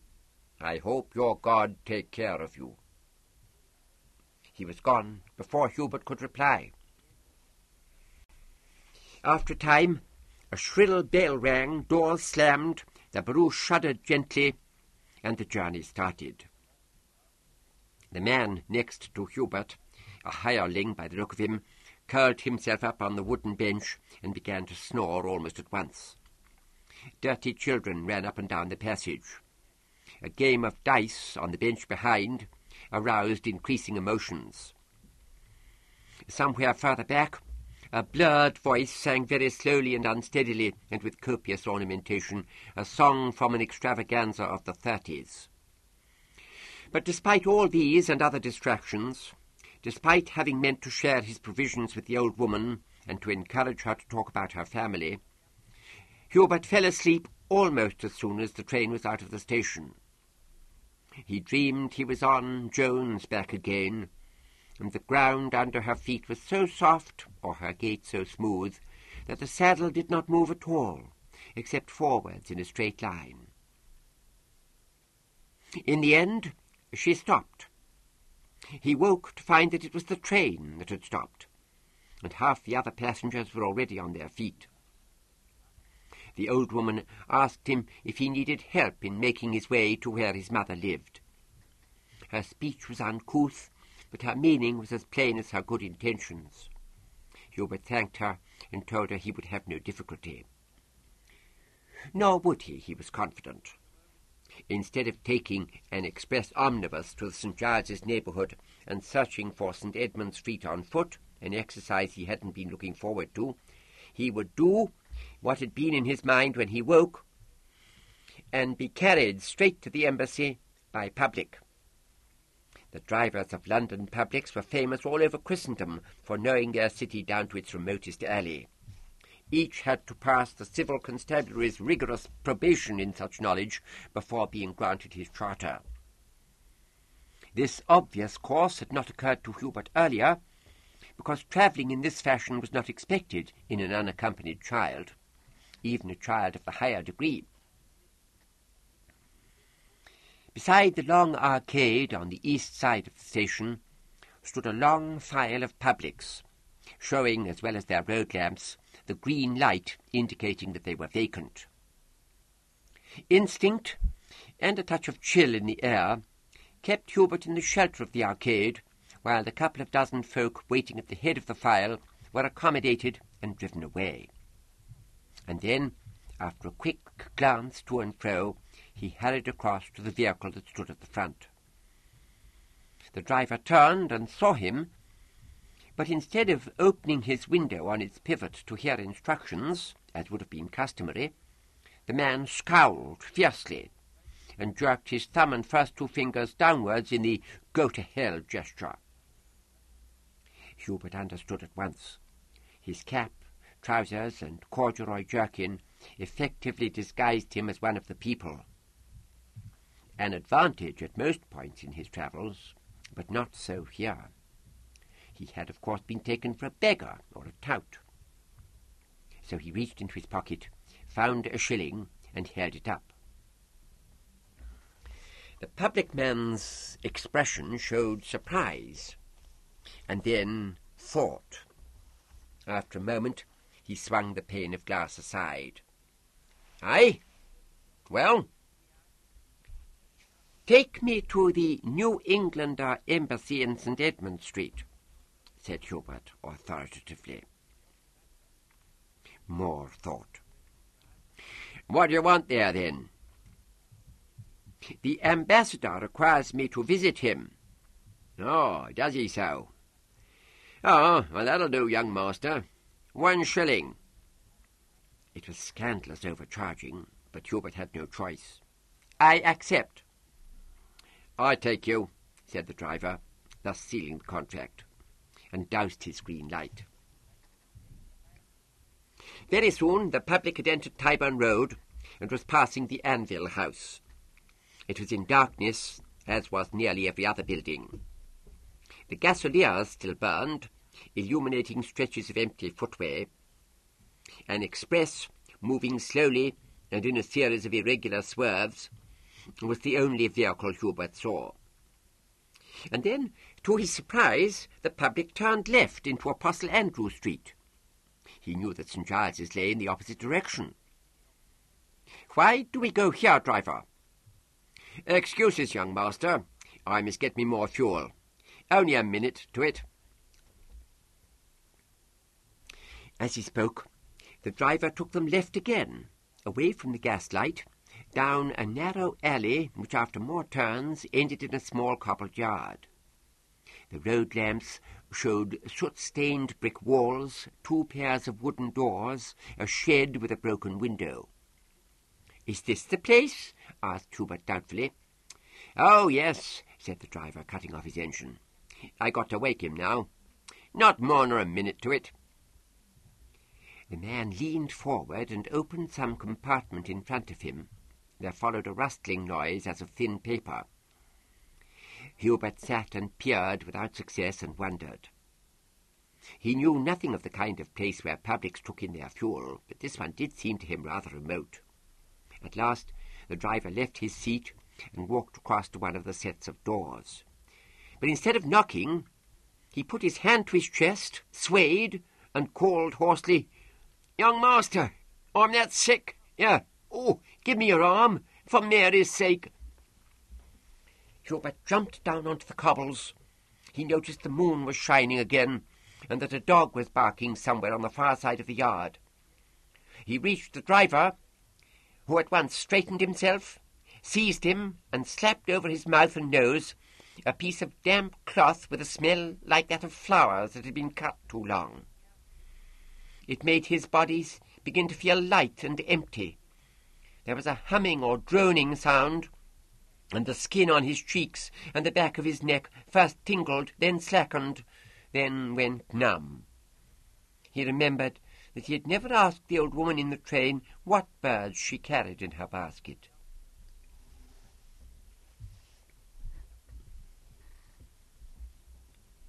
"Hear him speak, Jacob. You see I'm right." "I hope you are, and I hope I shall hear him speak soon. A lad that size needs no more than a whiff." "I gave him no more." "I hope not." The man the public driver had called Jacob pronounced his words in an odd way, as if he had difficulty with his tongue and teeth. The air was warm and permeated with the smell of wood smoke and damp, and also with a sharper, less identifiable smell. Hubert found himself lying under a blanket on a lumpy divan or daybed. He opened his eyes a little to discover something of his surroundings, while still supposedly unconscious, but he couldn't make out much more than streaks and shadows, and so he abandoned subterfuge and raised his head. Apart from severe thirst, all he felt was a dull puzzlement. The 2 men left their chairs by the rusty iron fireplace and came over to him. The driver, now seen clearly for the first time, had nothing but an uncommonly loose, moist pair of lips to distinguish him from countless others of his degree. His companion, Jacob, was tall and round-backed, with a long shawl of some kind thrown over his shoulders and gathered at his breast by a curious fermaglio, so that the rest of his garments were vague. After the same fashion, a full grey beard and whiskers allowed little more of his face to be seen than a high-bridged nose and a pair of deep brown eyes. He wore a black skull-cap. After a moment he said, in his lisping voice, "Speak, boy. Be good enough to let us know your name." Hubert sat up straight on the edge of the daybed. His father's training made him say, as imperatively as he could, "I'll let you know nothing until you bring me a glass of water." Won't you so? Very well, very well. Jack, do as the young master requires. The driver hurried off into what was evidently a scullery. Aware of the scrutiny of Jacob's eyes, but ignoring it as far as he could, Hubert looked about himself. He was sitting in a narrow kitchen with a low ceiling and a single tiny window near a door that must lead to the front of the dwelling. The only light came from the fire, and a couple of bare candles stuck on the shelf above it, although nearby he noticed an elaborate candlestick with 7 empty sockets. There was something curious about the walls, more than that they were discoloured with damp in places and smeared with grime. No pictures hung on them. Soon Jack returned with a large earthenware mug. The water in it had a stale taste, but Hubert drained it. "You wish for more, young master?" asked Jacob, his long hands clasped in front of him. "No, thank you, not now." "So. Ah, Jack, my boy, I give you my excuses for doubting you. You are right. The embassy might have been a story. The dress is of the people, but now I hear him speak. So, my drink, Jacob?" Of course. You know where to find it."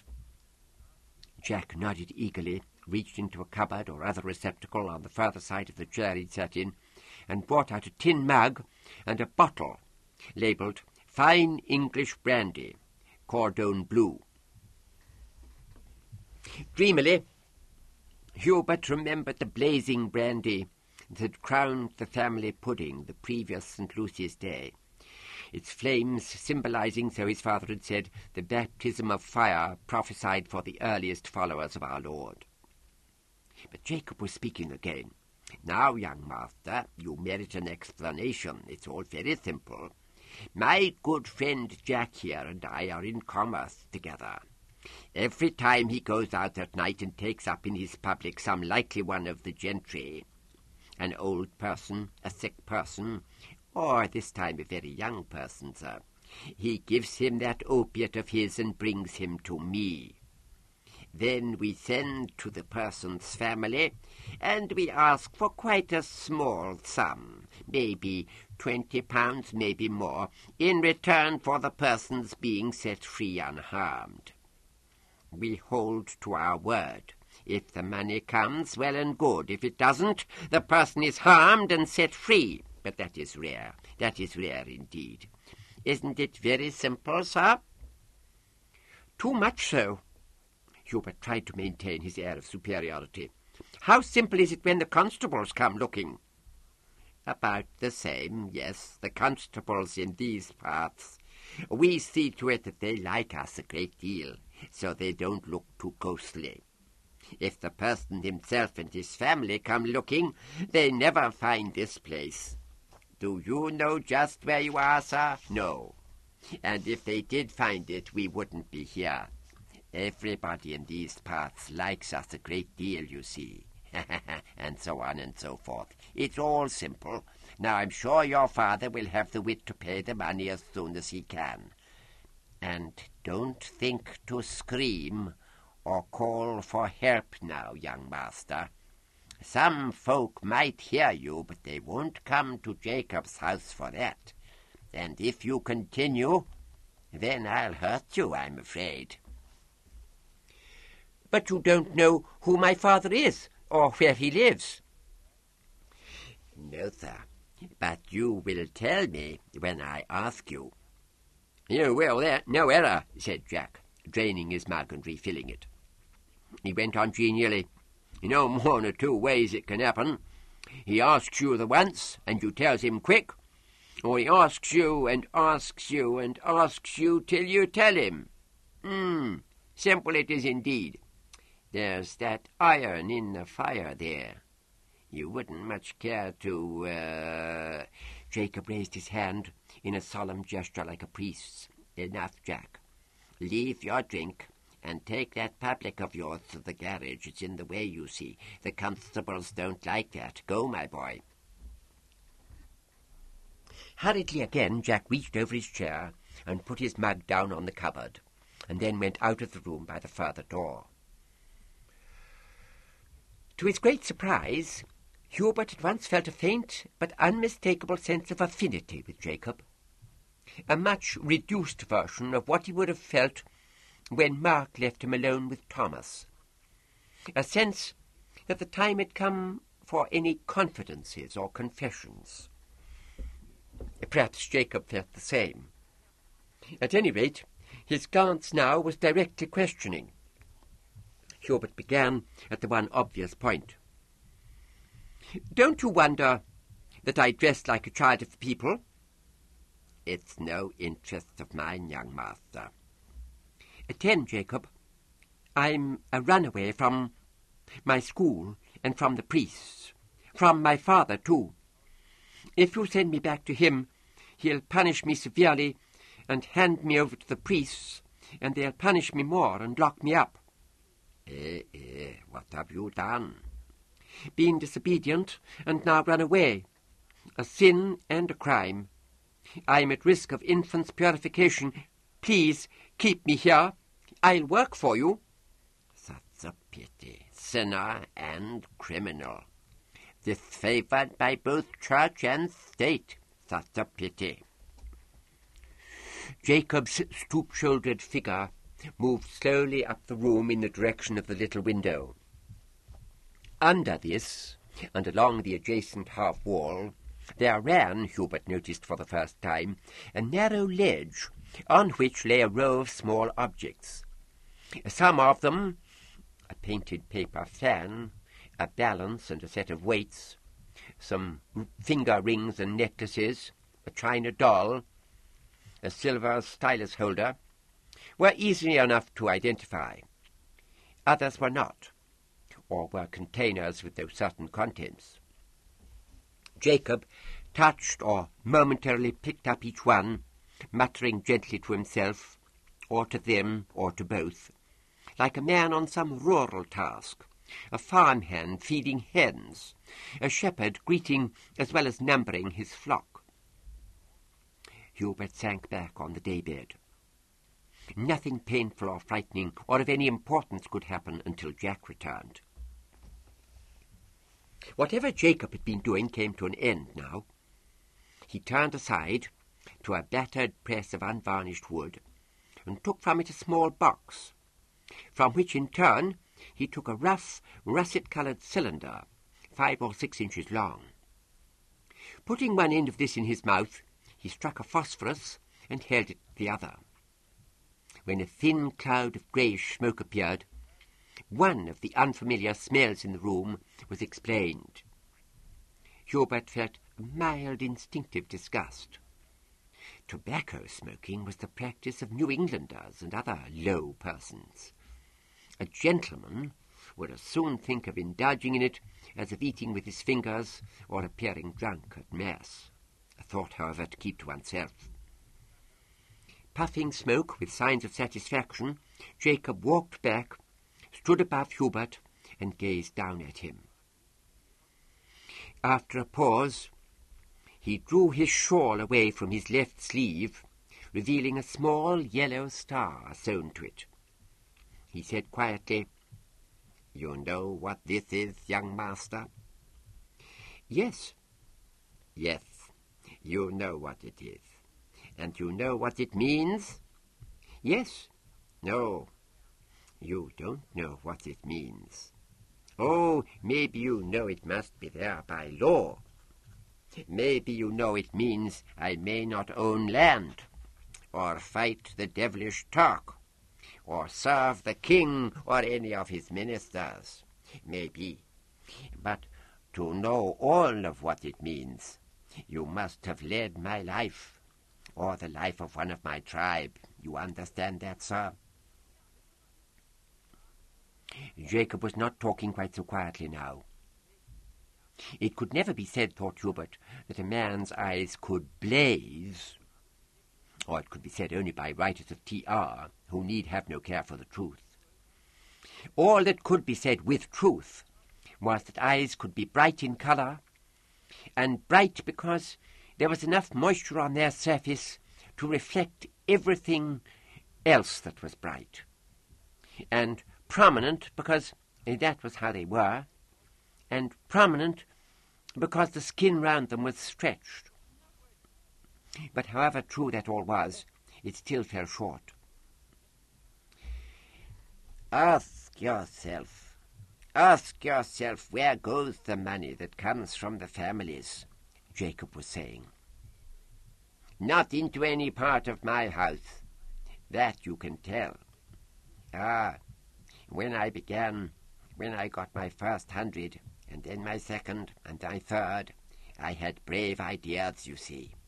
The money would go to the people, not to my tribe, but to all the people. I mean all those who'd dare to do what I dare to do and rebel against church and state. I'd begin, and I could only begin, to lead them out of captivity into a land where the Pope and the King could never reach them. But at first I couldn't believe it. They preferred to stay. They preferred to be poor and hopeless and full of sin and crime because they were afraid not to be. No, because they'd come to need to be as they were. I was 450 years too late. So now what do I do? What do I do with the money? I give it to my tribe for food and medicines, and for schooling for those with which, you see. I've led a few from the captivity of the spirit. But how few. Out of an obscure feeling that it would be best for him if Jacob continued to talk, Hubert said, "But what made you a rebel at first? Had you wanted to fight the Turk or serve the king?" Jacob didn't answer, or not immediately. He put his cigar down in a chipped saucer on the shelf above the fireplace, and then, in another of his priest-like movements, he gripped the upper edges of his shawl each side of the fermalio. He seemed to be inwardly rehearsing some harangue or recitation, and when he spoke, his voice carried that quality. Have we not eyes?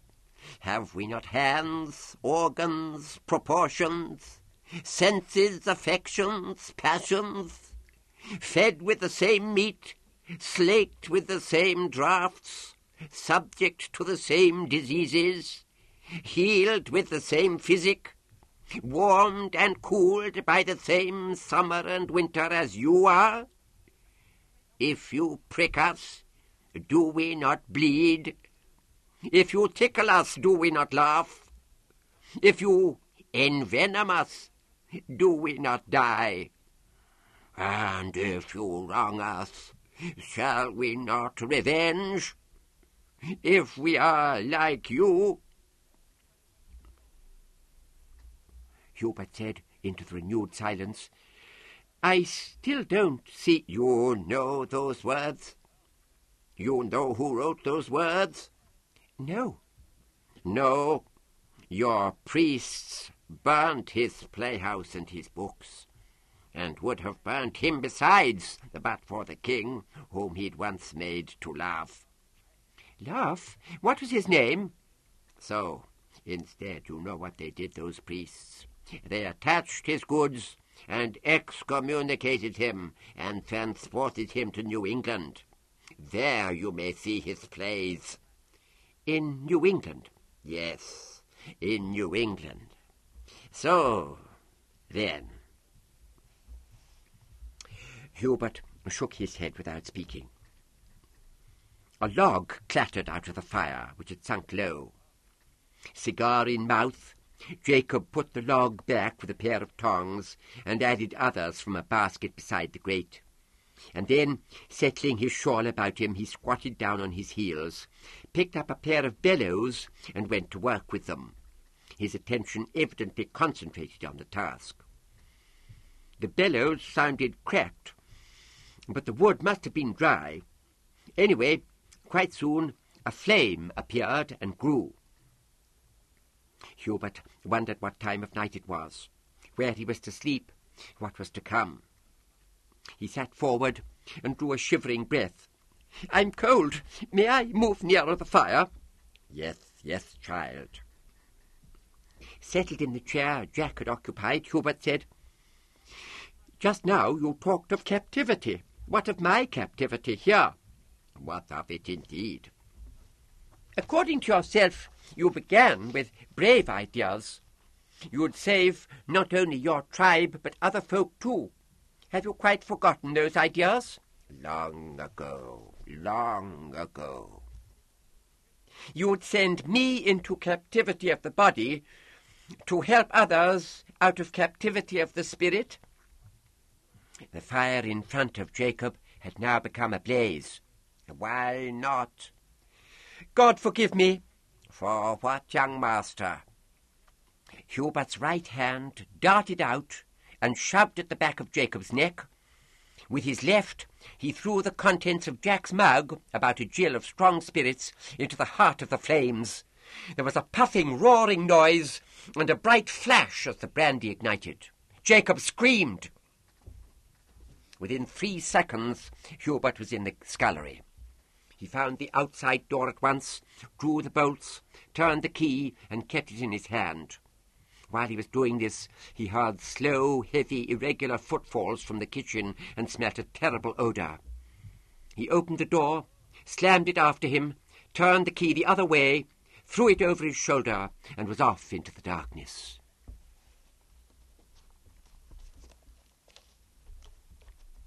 Anthony Anvil lay asleep in his bed. Something seemed to be chipping at his sleep, like a knife blade at an eggshell. It gave. He awoke, and with no memory of the chipping, heard instead a tapping, a steady tapping at his window. Too puzzled to be alarmed, he struck a phosphorus, and was lighting the candle on his night table, when a voice he knew quietly called his name. Anthony hurried over with the candle and helped his brother across the sill. "Hubert, what do you do here? You look—" "I've run away. May I sit down?" "Oh, my dear, you've climbed the wisteria." "I must have done, mustn't I? I've run away so as not to be altered. I came to London on the Rapid. I was taken by 2 men called Jacob and Jack. Jack went off, and I eluded Jacob and escaped. And I didn't know where I was until I saw I was almost at the Edgware Road. They took my valigia, with Decuman's food in it, and Thomas's book. But I still have marked cross. Not valuable enough for them to—" "I can't hear you." I must go to Master Van den Haag, but not now. May I sleep in your bed, Anthony, or on the floor?" "Wait a little." Anthony considered. There were a dozen questions he would have liked to know the answer to, but for the time being he asked only one. "Who is Master Van den Haag?" Hubert yawned like a small animal. "Master Van den Haag is the New Englander ambassador. He is my friend. He heard me sing, and I went to his house in Coverley and sang to them. His embassy is in St. Giles's, in St. Edmund Street. I shall be safe there tomorrow, later. Where may I sleep?" "When you call this Van den Haag your friend, it isn't a tale or a dream. And he is the ambassador? Say, Hubert." "It's all true, every word," said Hubert, with bemused indignation. "Very well." Anthony went to his night table, poured a glass of water from the carafa there, and handed it to his brother. "What will you ask him to do?" "Keep me. Hide me. Take me away. Send me to New England." "But you're a runaway. To hide you is illegal. And to convey you out of the country must be—" "Well, he can at least hide me safely. They wouldn't think to search for me at his embassy. And even if they did, they couldn't enter there because it doesn't belong to England. It's part of New England. Everybody knows that." You forget what they are. They'd have means of persuading him to give you up. Hubert, my dear, why should Van den Haag do as you ask? He is my friend. No, I can't tell, but who else is there to ask? No one, but that's not enough. He's kind. He loves music. He doesn't like to be called my lord. He's proud of New England, and pleased he's not English. I think he doesn't like the Pope. I see. So, drink that up. No more, thank you. Yes, more. Drink it and stay awake. You have a journey to finish. Oh, Anthony, tomorrow, in the morning. Now look, attend, Hubert. It must be now. Before long. Before very long, the first servants will be stirring. Then it'll be light. No question but that you'll be seen and fetched to Papa, and that'll be the end of your escape. You can go only while it's dark. I'll take you. Anthony was dressing as he spoke. I can leave this house without making a sound. I've had practice enough coming the other way. Follow me, and put your feet where I put mine, and you'll be as silent as I am. We'll be in St. Edmund Street within an hour. In the event, they were there much sooner than that, thanks to a vacant public that drove out of Apostle Andrew Street and turned westwards as they approached. Hubert stayed clear of it until he was quite certain that it was not Jack at the wheel. Soon they were passing the elegant and extraordinary structure that housed the Japanese embassy, like Nagasaki Cathedral, the product of the mature genius of Yamamoto, and recognized with it as the culmination of Oriental achievement in modern ecclesiastical architecture. Both in size and in splendour, the rest of the street was outdone, not least the modest two-story brick building proclaimed by a blue and white sign to be the Embassy of the Republic of New England. Anthony ordered the publicman to wait, and with Hubert at his side approached the entrance, where between a pair of lamps on brick pillars a gate of tall iron railings shut off access to a paved yard, and beyond it the embassy itself. Reaching out, Anthony shook the gate. Within a few seconds there appeared a sentry in a red and blue uniform with white facings, fusil at his shoulder. "Good morning, sir. May I help you?" "Good morning. Yes, you may. I have important business. Please fetch me your officer." It was after an almost imperceptible hesitation that the man turned and walked back the way he'd come, and less than a minute before he reappeared, accompanied by a tall, thin figure in a similar but more opulent uniform. The newcomer held himself stiffly upright and wore a fierce moustache, but he couldn't have been more than a year or two older than Anthony. "Good morning, sir. I am Subaltern Reichesberg, and I am let know that you have important business here. Kindly state it, sir." "I am Anthony Anvil, and this is my brother Hubert. We are the children of Master Tobias Anvil, merchantman of Tyburn Road and Bishopsgate. Your master, His Excellency Van den Haag, has employed my brother to obtain for him some information of the highest confidence. He now has that information, and he is here to deliver it in person as instructed." Anthony thought to himself that this speech had not run very well when he rehearsed it in the public, and it sounded no better when it was delivered. The subaltern seemed to take the same general view, but he did glance for a moment at the sentry before replying, which was a hopeful sign. "Why should His Excellency send a child on such an errand, and an English child too?" "I don't know," replied Anthony. "A child can obviously find his way to places that are closed to his elders. Such places as... I mean, of course, that folk will speak freely in his presence when they would not before an adult." "Ah. Of what import is this supposed information, sir?"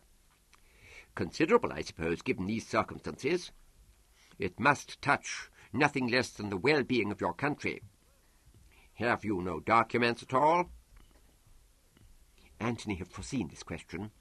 He answered, with well-simulated surprise, "Naturally not, in a matter of such confidence." Reichersberg sighed and raised a white-gloved hand towards his moustache, but then lowered it again. "May I ask you to return at a more suitable hour?" "That would be to run counter to the boy's instructions. He was told to present himself directly he got the information, at whatever time." "Why was I not told to expect you?" asked Reichersberg in a pleading tone. "To promote safety?" Antony shrugged his shoulders. "But I warn you, subaltern, unless you admit my brother without further delay, you must answer to His Excellency." Reichersberg looked hard at Antony, then at Hubert. "You, boy, you have every look of a child of the people in that rig. Account for yourself now." "I assumed this disguise, sir," said Hubert, at his most gentlemanlike, "in order to penetrate the disreputable circles where my mission lay."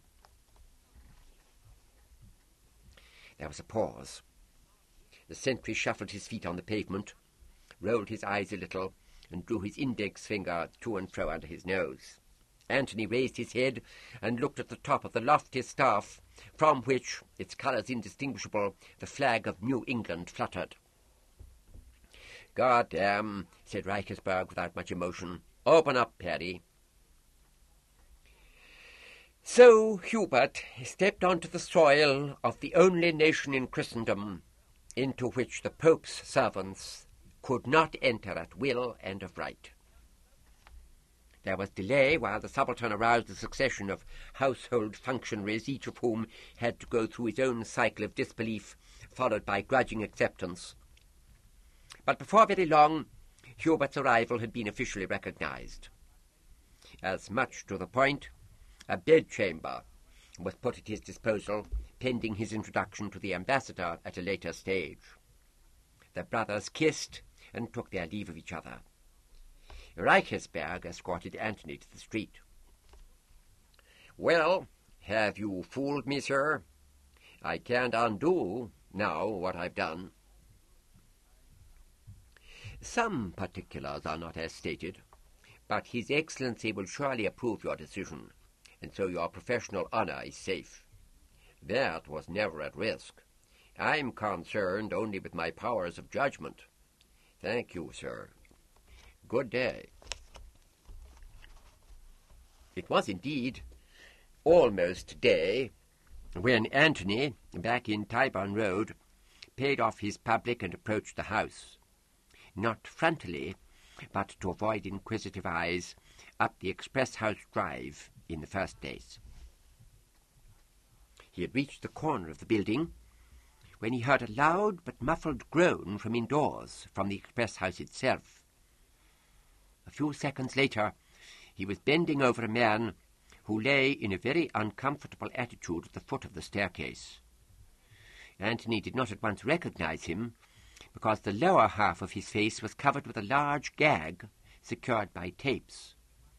But well before this had been removed, he could see that it was Father Lyle who lay there in pints of his own blood, his hands fastened behind his back, his left leg broken. It was later established that he had been attacked in his room and had fallen while trying to get down the stair in search of help. But for the moment, there were more important questions to be answered. The main source of the bleeding appeared to be somewhere about the lower abdomen. Antony lifted the hem of the nightshirt. What he saw made him turn his head violently aside and drive his fists hard against his cheekbones. Then he remembered his duty and his training, felt the pulse, listened for the heartbeat. There was almost none of either. The priest's eyes were shut, and his breathing was imperceptible. The flow of blood seemed to have stopped.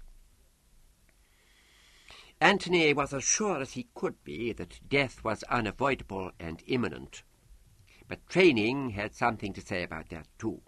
He ran at his best speed to the Cistercian hospice across Edgware Road, where a surgeon was known to be always on call. From there, he was also able to inform the authorities. Not till then did he set about rousing his father. Half an hour afterwards, Tobias Anvil sat in his library giving information to two members of the constabulary, a proctor and a sergeant. Anthony was in attendance.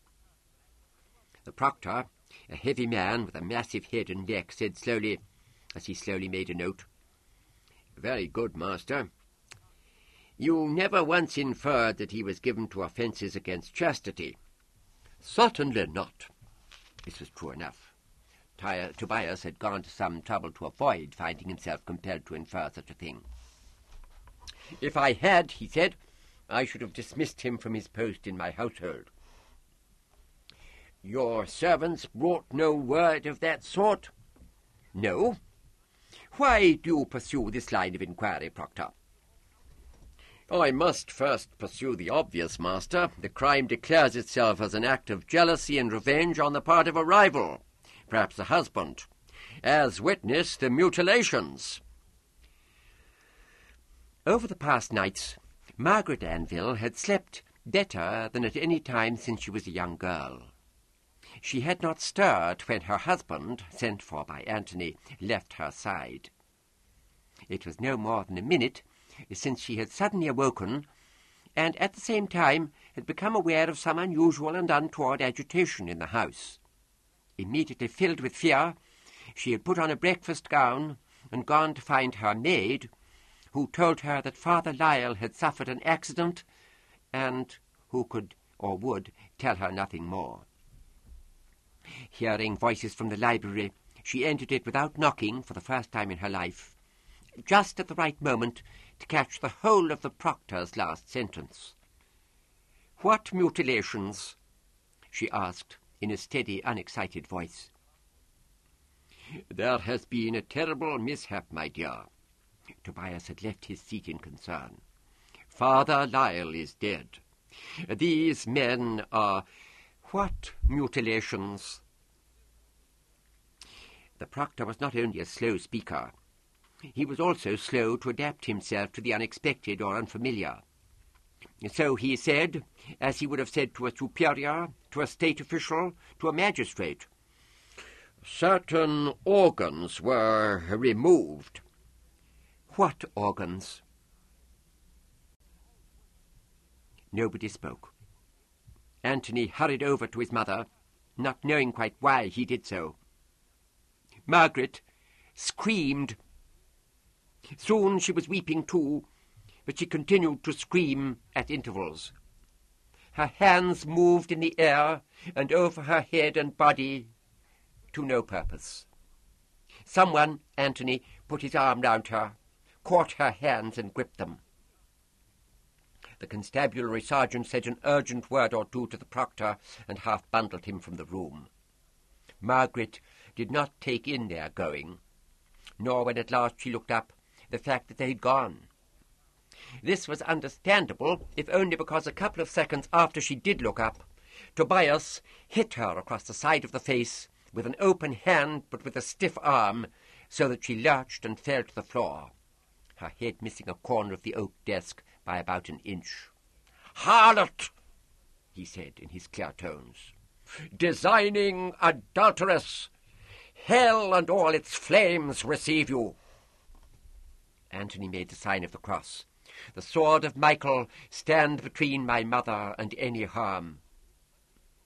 His mouth was now as straight and composed as hers had ever been. "If you touch her again, father, you touch me too. Be warned." "I'll have her attached for unchastity. I'll see her purified.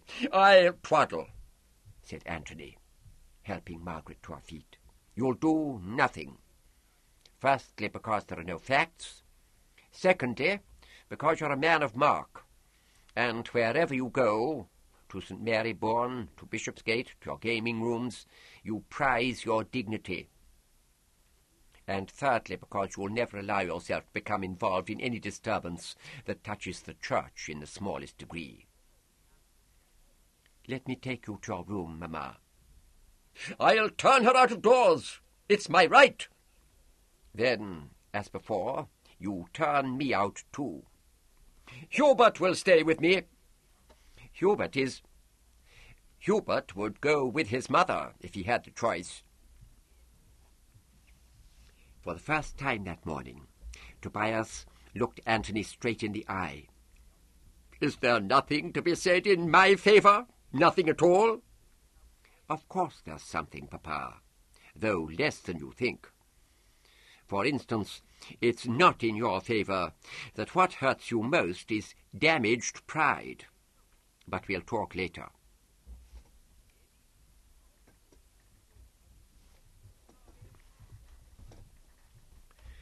The first thing Hubert saw when he woke up looked rather like a small brass lantern. But all there seemed to be inside the case was 2 white squares of bone or china with black numbers on them, 244. In an instant, and without a sound, 44 became 45. He stared, and then smiled as a clock not far away struck the 3 quarters. Glancing round the spacious, airy room, he remembered the previous night, or most of it, Joan and the ride, Domingo and Samuel, the train, the public, Jacob and Jack, Anthony, the sentry and the officer, himself and Anthony entering the shadowy hall. But after that came a confusion of footsteps and voices. He recognized the bed he lay in, the striped outer cover, and the smooth sheets that smelt faintly and cleanly of some herb he didn't know. The vividly coloured rugs, the slender furniture. But he had never consciously seen before the great sweep of wallpaper on 3 sides of him, vivid as it was with its designs of birds, animals, and fish in rounded, square, or rhomboid medallions on a green and grey lattice background. But he had little time for it even now, in view of the loaded tray on the night table beside him. At the bare notion of food, hunger overwhelmed him. Under a starched cloth were rusks, paninos, blackcurrant conserve, butterscotch squares with almonds, lime juice, milk, cheese, and a bowl of soft fruit. There was also a card with a red and blue border and an image of the American lion, the New Englander national emblem. On it was a print-written message with a final sentence and initials added in stylus. Already eating fast, Hubert read, "If you prefer cooked food, please ring. Rest as long as you wish. The bath and accommodation are through the door to your left. When you are quite ready, come down to the hallway. Anyone you find there will fetch you to me. We all welcome you to our house."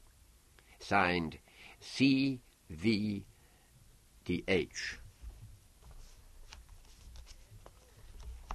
Hubert stretched out the silver handbell with the idea of calling for cooked food as well as rather than instead of uncooked.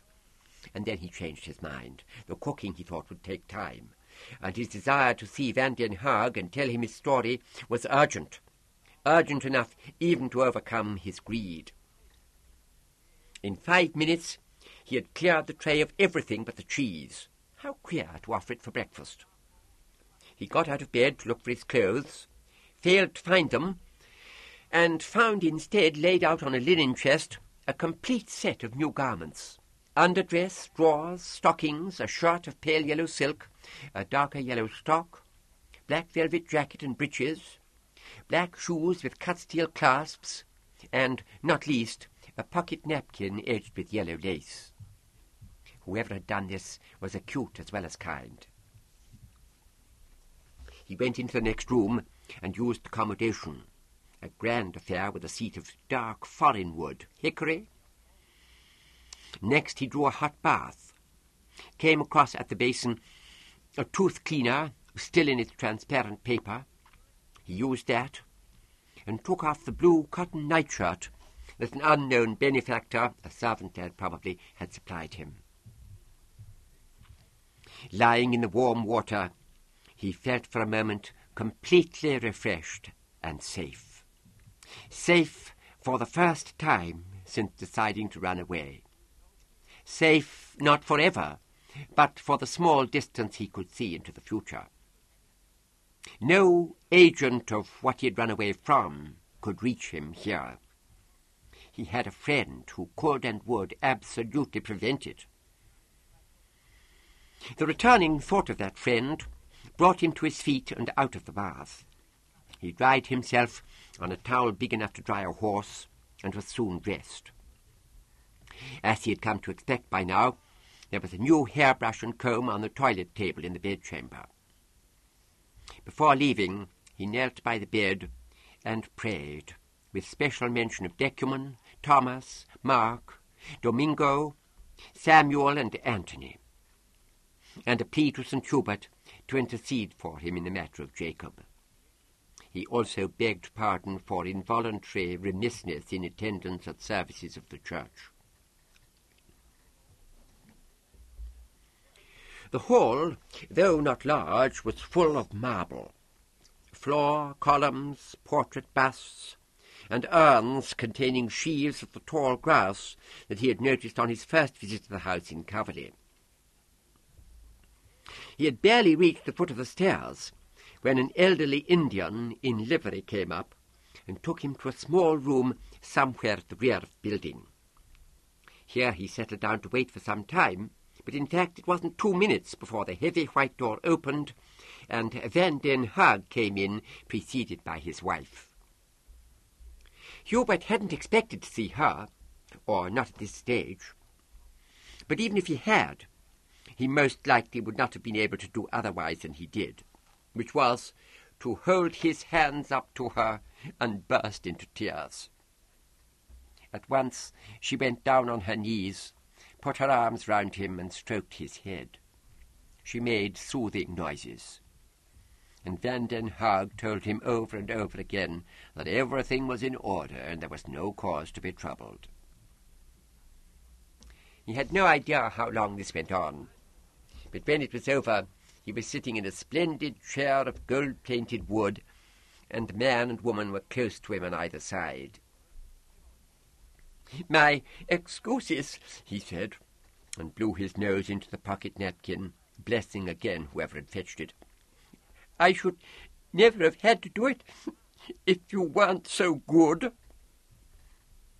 Dame Van den Haag was holding his hand. "No excuses, Hubert, dear. Something must be very wrong, we know that." "Yes, I think something is." "You have a tale to tell, haven't you? We want to hear, but you're not to tell it before you're quite ready. We'll wait." "Thank you, Dame, but I can tell it now."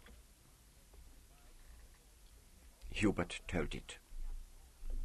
When he'd finished, he saw with slight astonishment that Van den Haag's blue eyes were full of tears, some of them starting to overflow down his cheeks. "The pigs," he said several times. "Ah, there are pigs everywhere, Cornelius. Forget them, and determine what can be done for Hubert." Yes, he's safe here for a time, perhaps for a few days, no longer. A servant or a soldier will let fall at the inn that a young English boy stays with us here, and someone will attend and pass the word. And then a mannerly threat from the papal court that unless Hubert is given up at once, a man of ours will be attached for meddling in the affairs of the church or the state, and may well be condemned. And I couldn't handle that. All this over a truant child? Dearest Anna, you haven't had to learn the ways of these Romanists as I have. To them, Hubert will be something far more and far worse than a truant child. He defies authority, he rebels against the will of God, and that mustn't be tolerated in anyone, young or old, gentry or people, layman or cleric. The only Van den Haag stopped speaking and began to stare without curiosity at an elaborate flower holder in white-painted wrought iron from which leafy stems trailed. Hubert noticed now that he was wearing some kind of formal costume, including a high-necked blue tunic, frogged in red, and with multicolored decorations. It was a reminder of his status and his function. "Sir," Hubert remembered in time his friend's preferred style of address, "please don't let me distract you from your affairs."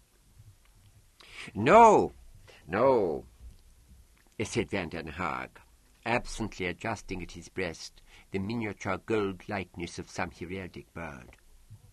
"No, a reception at 4:30 the Australian High Commission.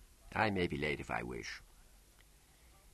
He nodded his head slowly, as if disposing of parts of a problem in succession. Some others appeared still unresolved. "Anna." "Cornelius?"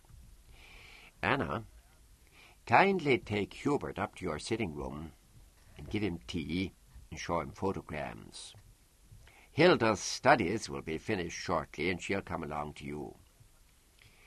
Tell her that Hubert stays with us while his parents visit, or whatever you will. There are matters that require my attention now."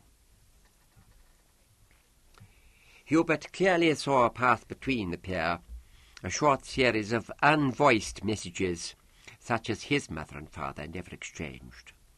An offer to do whatever else might be needed, a gentle negative, coupled with an assurance that explanations would be furnished in due time, an acknowledgment that added a promise of support. Thereupon the three left the room. The ambassador went off toward the hallway, his footsteps sounding sharply. His wife took Hubert in the other direction, and they were soon comfortably settled near an upstairs window that gave a distinct view of Whitehall Palace, the King's London residence. "Where are the photograms?" "Do you truly want to see them?" "Are there some of New England?" "Yes, a great many." "Oh, those I should love to see." And so a handsome portfolio was produced, full of pictured wonders both natural and man-made. The Zachary Taylor Bridge, linking Manhattan Island with the Waldensia shore, the National Museum of Art in New Wittenberg, a great grassy plain overshadowed by what looked like a rain cloud, but what was in fact, Anna van den Haag explained, million upon million of passenger pigeons. The Benedict Arnold Memorial in the city which had taken its name from his, the Hussville Opera House, a vividly beautiful autumnal scene in the woods of eastern Cranmeria. The last in particular was well captured by the new Westinghouse colour process. And then, as he turned over the pages, Hubert came upon a large photogram of a mountain crest, not a particularly high one, to judge from the presence of trees and tall bushes, but hung with curling strips of mist. The light was pale, casting long, dim shadows. "This looks a strange place," he said. "It is. They say that however bright the sun may shine just a mile off, it never touches the summit of Mount Gibson. The Indians call the spot Dawn Daughter's Leap. They tell a tale of it. Would you like to hear?" "Oh, yes, please." Dame Van den Haag had opened a tall quilted box beside her chair, and had taken from it a tray on which there were a number of small pots of different colours, and some pointed sticks, and a coffee bowl of white-coated earthenware with a pattern of fruits drawn on it and partly filled in. As she talked, she used the sticks to coat other parts with green, red, and malva, working slowly and accurately. "Well," she began, "Dawn Daughter was betrothed to a chief, but she loved a young warrior named White Fox. On the night before the marriage, White Fox came to Dawn Daughter and took her up on his horse, and off they went together. But the moon was bright that night, and they were seen escaping, and the chief gave chase with all his men. Now, White Fox's horse was the biggest and the strongest of all the tribe had. But with the two on his back, he began to grow tired, and the chief's men began to draw near. So White Fox called to the spirit the tribe worshipped, and asked him to send another horse. The spirit heard him, and suddenly there was another horse running beside them, a wondrous horse with eyes that shone in the dark. He came so close that Dawn Daughter was able to climb onto his back. There was a short pause here while a fresh stick was prepared. They rode on together for an extent, and the chief's men fell behind. But then the spirit's horse galloped faster and faster, and White Fox couldn't stay with him. He saw him come to the mountain and start to climb it, and he followed at the best speed he could. Pardon me a moment, Hubert. Hilda had now entered the room, and was already approaching, coming straight towards them. Her green frock was not the one she had worn when they first met, but it reminded Hubert of it. He stood up and they shook hands. Hers was warm and dry as before. By the window, Dame Van den Haag had begun to talk in low tones to a middle-aged person with eyeglasses, most likely a preceptress of some sort, who must have come in with Hilda, although he hadn't seen her do so. Hubert smiled at Hilda, hoping that she could tell from that how pleased he was to see her. She smiled back at least. She showed not the slightest surprise or curiosity at his presence.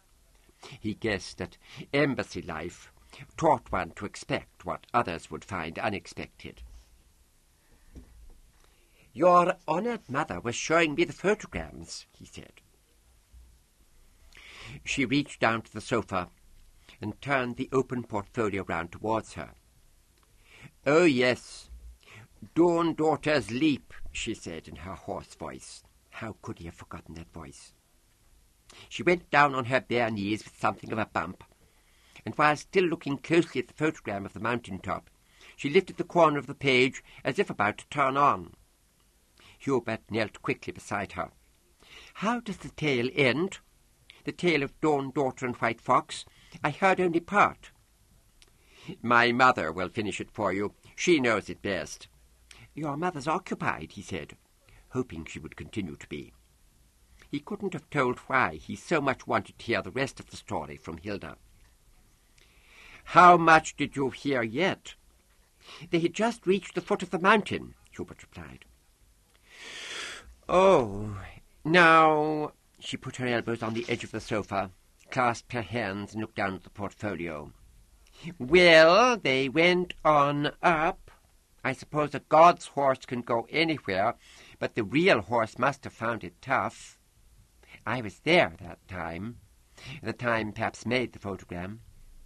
Yes, when White Fox was almost at the top, a mist came down and hid the moon, so he couldn't find his way. That was the god's work. White Fox had to wait for daylight before he could do anything. Where was the chief and his men? I don't know.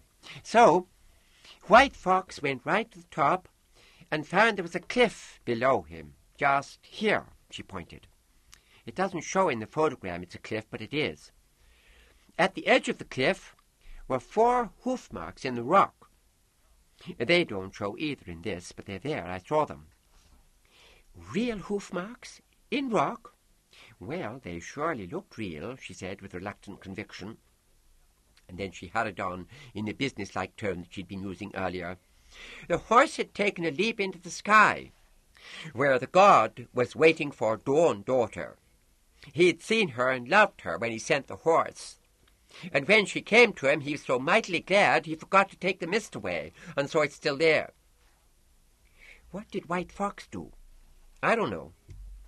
White Fox, isn't that a full name? Dawn Daughter, too. Hubert didn't speak. To him, these were not fool names. What I think, said Hilda, abruptly standing up, some old Indian just fancied the whole tale to explain the mist and the marks in the rock. It doesn't quite explain the mist, but you said the marks look real. Her manner changed again. Yes, they did. Where is Mount Gibson? He hadn't really wanted to know, only to continue the conversation. As soon as the words were out, he knew he had made a mistake, and from the way she looked past him and muttered her reply, which he failed to take in, he knew just what he should have said, that whatever she thought, he believed the tale of Dawn, Daughter, and White Fox. It would have been too late now, even if, having finished her conversation with the preceptress, Dame Van den Haag had not been on her way to join them. But there would be another time, there must be.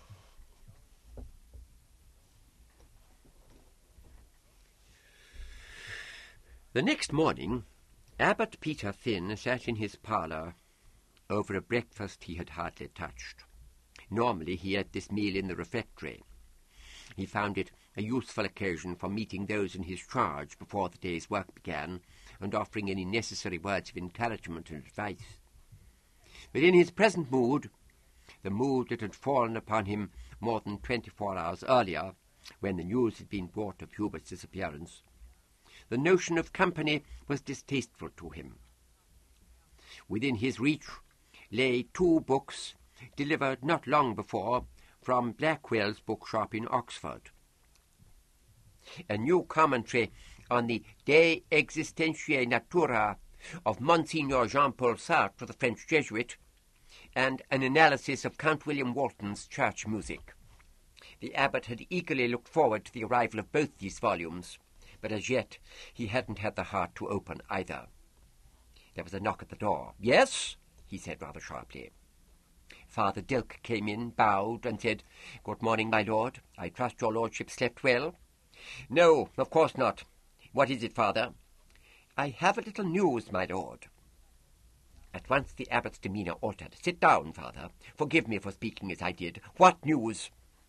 "The ostler advises that the mare Joan is returned." "At what hour?" "Some time in the night, my lord. She was grazing near the stable when he made his early round. He further advises that she hadn't been ridden far, and had been fed and watered yesterday afternoon or evening." Where, I wonder? In Coverley, one would think. By whom? That's more difficult, or it should be. I can't get free of the idea that that New Englander type is involved. Who else in Coverley has acquaintance with Hubert? Patty shop men and such excluded. But at his second visit, the proctor was quite positive that the ambassador is in London, and that his secretary here denies all possibility of a visit from Hubert. And surely, the abbot sighed, where then, he said, did the mare carry him? To a train or omnibus, which might have carried him anywhere in the land, but most likely to London, and to the New Englander embassy, into which our constabulary can't enter. I hardly think that the ambassador would shutter an English runaway, my lord. The diplomatic consequences. The fellow's a New Englander, confound him, said the abbot, rubbing his eyes wearily and sighing again. I should never have allowed him across this threshold. See, the proctor here is let know of the mare's return and of the other advice. Yes, my lord. Should we talk again to Decuman and his party? I find no advantage in it, sir. They told the truth, as I think, when they denied knowledge of Hubert's goal. Yes, yes. It was Decuman who took the mare at first. Oh, yes, my lord, and he knows we know it, but... Yes. The abbot was silent for a long time, but gave no signal that he wanted to end the interview. The skin over his cheekbones was stretched and shiny, and his shoulders had lost their habitual squareness. When he spoke again, it was in a thin tone Dilke had never heard him use before. Father, I want your help. Anything, my lord. I'm frightened, Father. This atrocity we learned of yesterday, the murder of Father Lyle. He was a proud and rebellious man, and an unworthy priest, but no human creature deserves an end like that. Who could have done such a thing? And why? Some beastly quarrel, my lord. Spiritual impropriety must show its counterpart in behaviour. There'll be a woman or a gaming debt at the back of it. Or it might be some brush with agents of the law. They can be savage if they are provoked. I remember your lordship saying in this very room that you were surprised he'd never collided with those in authority. Well, perhaps now he has, once and for all. Do you mean a constable would take a knife to a man who'd crossed him? Asked the abbot disbelievingly, and with a hint of distaste. Oh, yes, my lord. Dilke smiled for an instant. A constable or other officer. It's not probable in this case, which was, as you say, atrocious. A disfiguring slash would not be so unusual. Who tells you such stuff? I have some children of the people among my charges, my lord. Don't listen when they feed you thieves' cackle. No, my lord, I beg your lordship's forgiveness for the diversion. The abbot gestured with the back of his hand. After a moment, he went on with evident difficulty. And yet, there's the terrible fact that Lyle was killed by having worked on him the very same deed as that resisted by him in Hubert's case. I know there was a further mutilation, but it's as if someone said, obstinately and rebelliously resist alteration in another, and suffer it yourself for your pains. Not revenge or quarrel, chastisement. Someone? Who, sir? I dare not think. Dilke said gravely, when I told you just now, my lord, of private violence against the citizenry, I spoke indeed of constables, of minor agents of the law, of petty authority. Such acts would meet, I'm sure they do meet, the sternest possible rebuke from those of substantial power. That Father Lyle should have died through any sort of sentence or warrant of theirs is not to be dreamed of. Our polity is imperfect, but it is not evil. And besides, who knew of Lyle's resistance, other than ourselves here, and Master Anvil, who is not one to proclaim differences with an ecclesiastic? No, my lord, dreadful as it is, this is a concurrence. There can be no connection. Do I relieve your mind? No, that's to say no more than partly, although I thank you for it. See you, Father, it was to the purpose, all too much to the purpose, that you recalled a moment ago what I said of poor Lyle within these walls. That's what has discomposed me far more, that and what I thought of him. I wanted him removed, I prayed for his removal, but I didn't intend this kind of removal, said the abbot, swallowing hard. Oh, my lord, of course not. No one could suppose such a thing. My fear is that God has taken this enormous means of rebuking my pertinacity and self-will and desire for worldly acclaim in pressing for the alteration of Hubert. Until yesterday morning I could lay that fear aside as a sick fancy, but now that Hubert is gone, become a runaway, it returns redoubled. I take his departure as a sign, an unmistakable sign of God's displeasure. Father Dilke had gone down on his knees in front of the abbot, and had taken his hands between his own. My lord, he said, you were not pertinacious or self-willed in what you did. You showed nothing but a proper resolve in pursuing what you took to be right.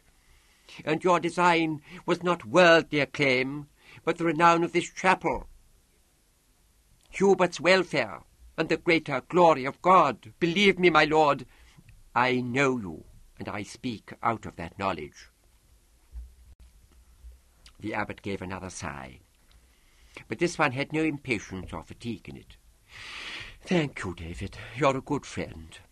Your lordship honours me. I tell you the truth. Will you pray with me, Father? Unable to speak for the moment, Dilk nodded.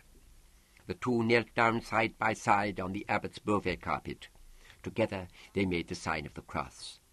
In nomine Patris et Filii et Spiritus Sancti. Amen, said the abbot.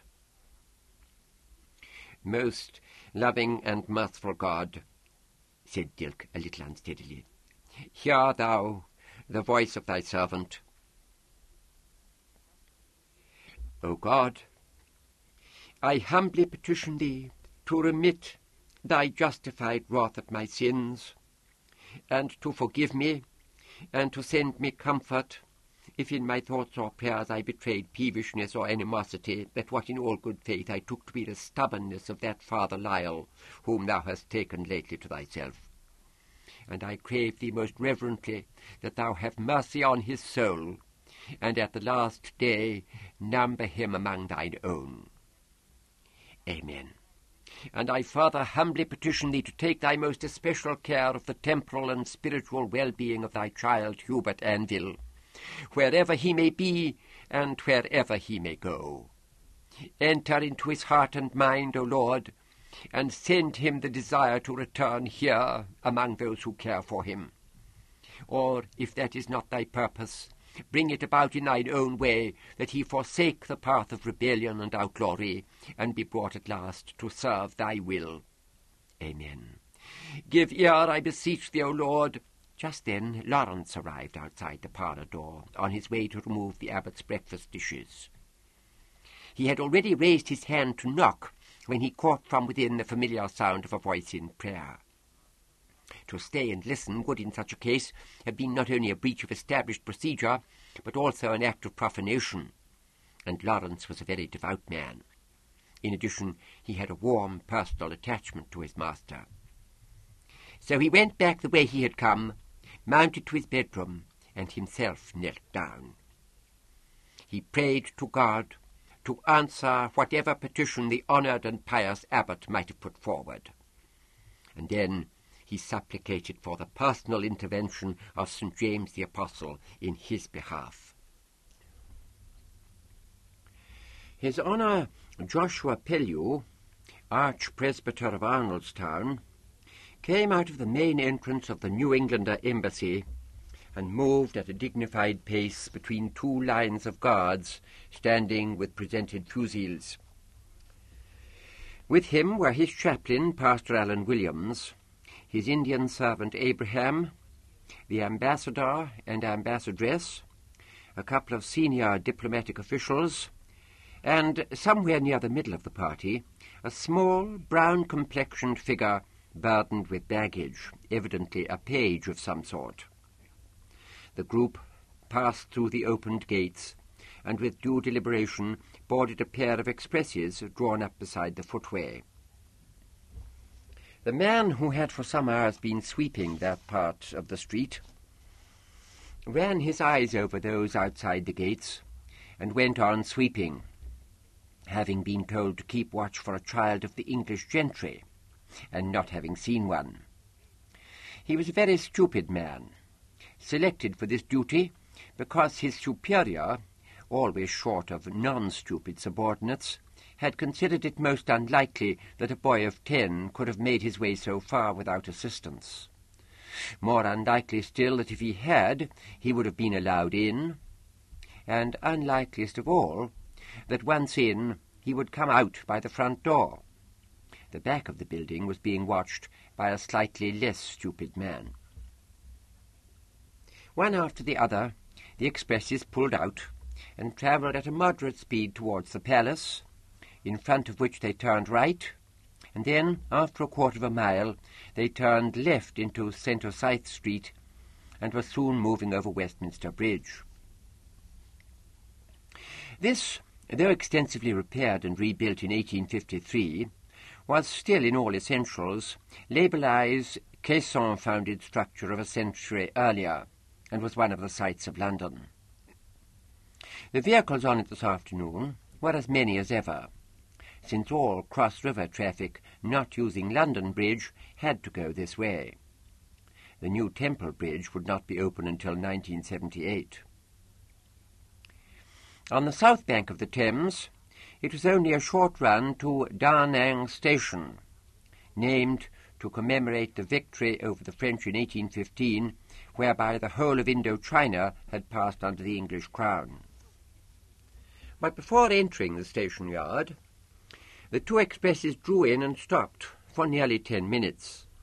Accurate timing was of great importance in what was to follow. At exactly the prearranged moment, the party halted at the outer side of a post of inspection which allowed or withheld access to the tracks. There were other such posts for the use of persons of lower degrees. This one, as had been calculated, offered immediate attention. On one side, 2 blue-uniformed recorders sat at a baize-covered table. On the other stood a rail-track constable and a man in grey who, to an educated eye, looked not quite unlike the man who had been sweeping St. Edmund Street. Pastor Williams handed the nearer recorder a sheaf of documents and waited. The ambassador and the archpresbyter exchanged some rather weighty remarks, while the others remained silent. After half a minute, the recorder conferred briefly with his colleague, then turned to Williams and said politely, "My excuses, Father, but there's a paper lacking. It concerns your master's page, Eliza Jones. I have his sanction here, which is—" Pastor Williams said, in his gentle but resonant voice, "The original was lost, as is explained by the temporary replacement you have there, which was produced by our embassy here in London and is valid." "Yes, sir, that's entirely valid. It's the lad's moritor that's lacking." Every visitor to England, as to any other land in the Pope's dominions, required a moritor, a certificate of permission to stay for a prescribed period, supplied on arrival and to be shown at all posts of inspection. Since it was ultimately the Lord Intendant of the Exterior Office at Westminster who gave out these documents, even Van den Haag's ingenuity had not sufficed to acquire one. He had known of the illegal trade in lost or stolen moritors, flourishing because of their value to runaways, and despite the heavy penalties attached to it, but this source had likewise failed him. "It was missed at the same time as the sanction," Williams told the recorder. "No doubt, Father. For all that, it is lacking." "What do you suggest? That it might have been sold or given away? Of what use could it be to anyone but a 10-year-old Indian?"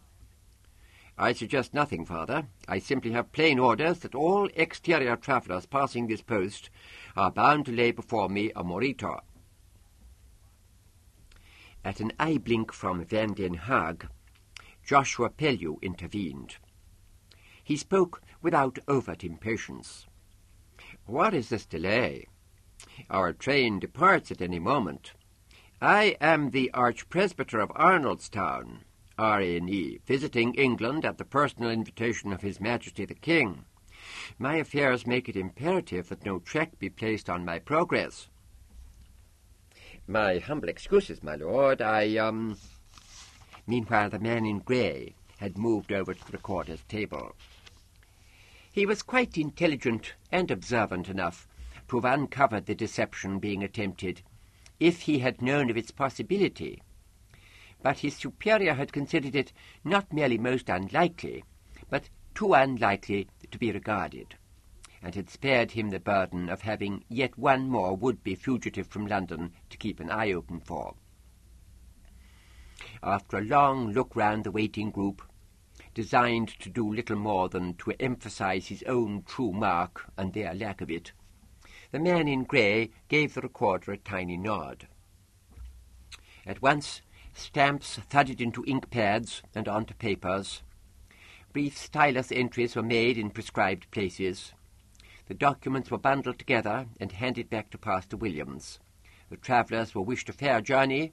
The diplomatic contingent showed their passes, and in a few seconds the post of inspection was behind them all.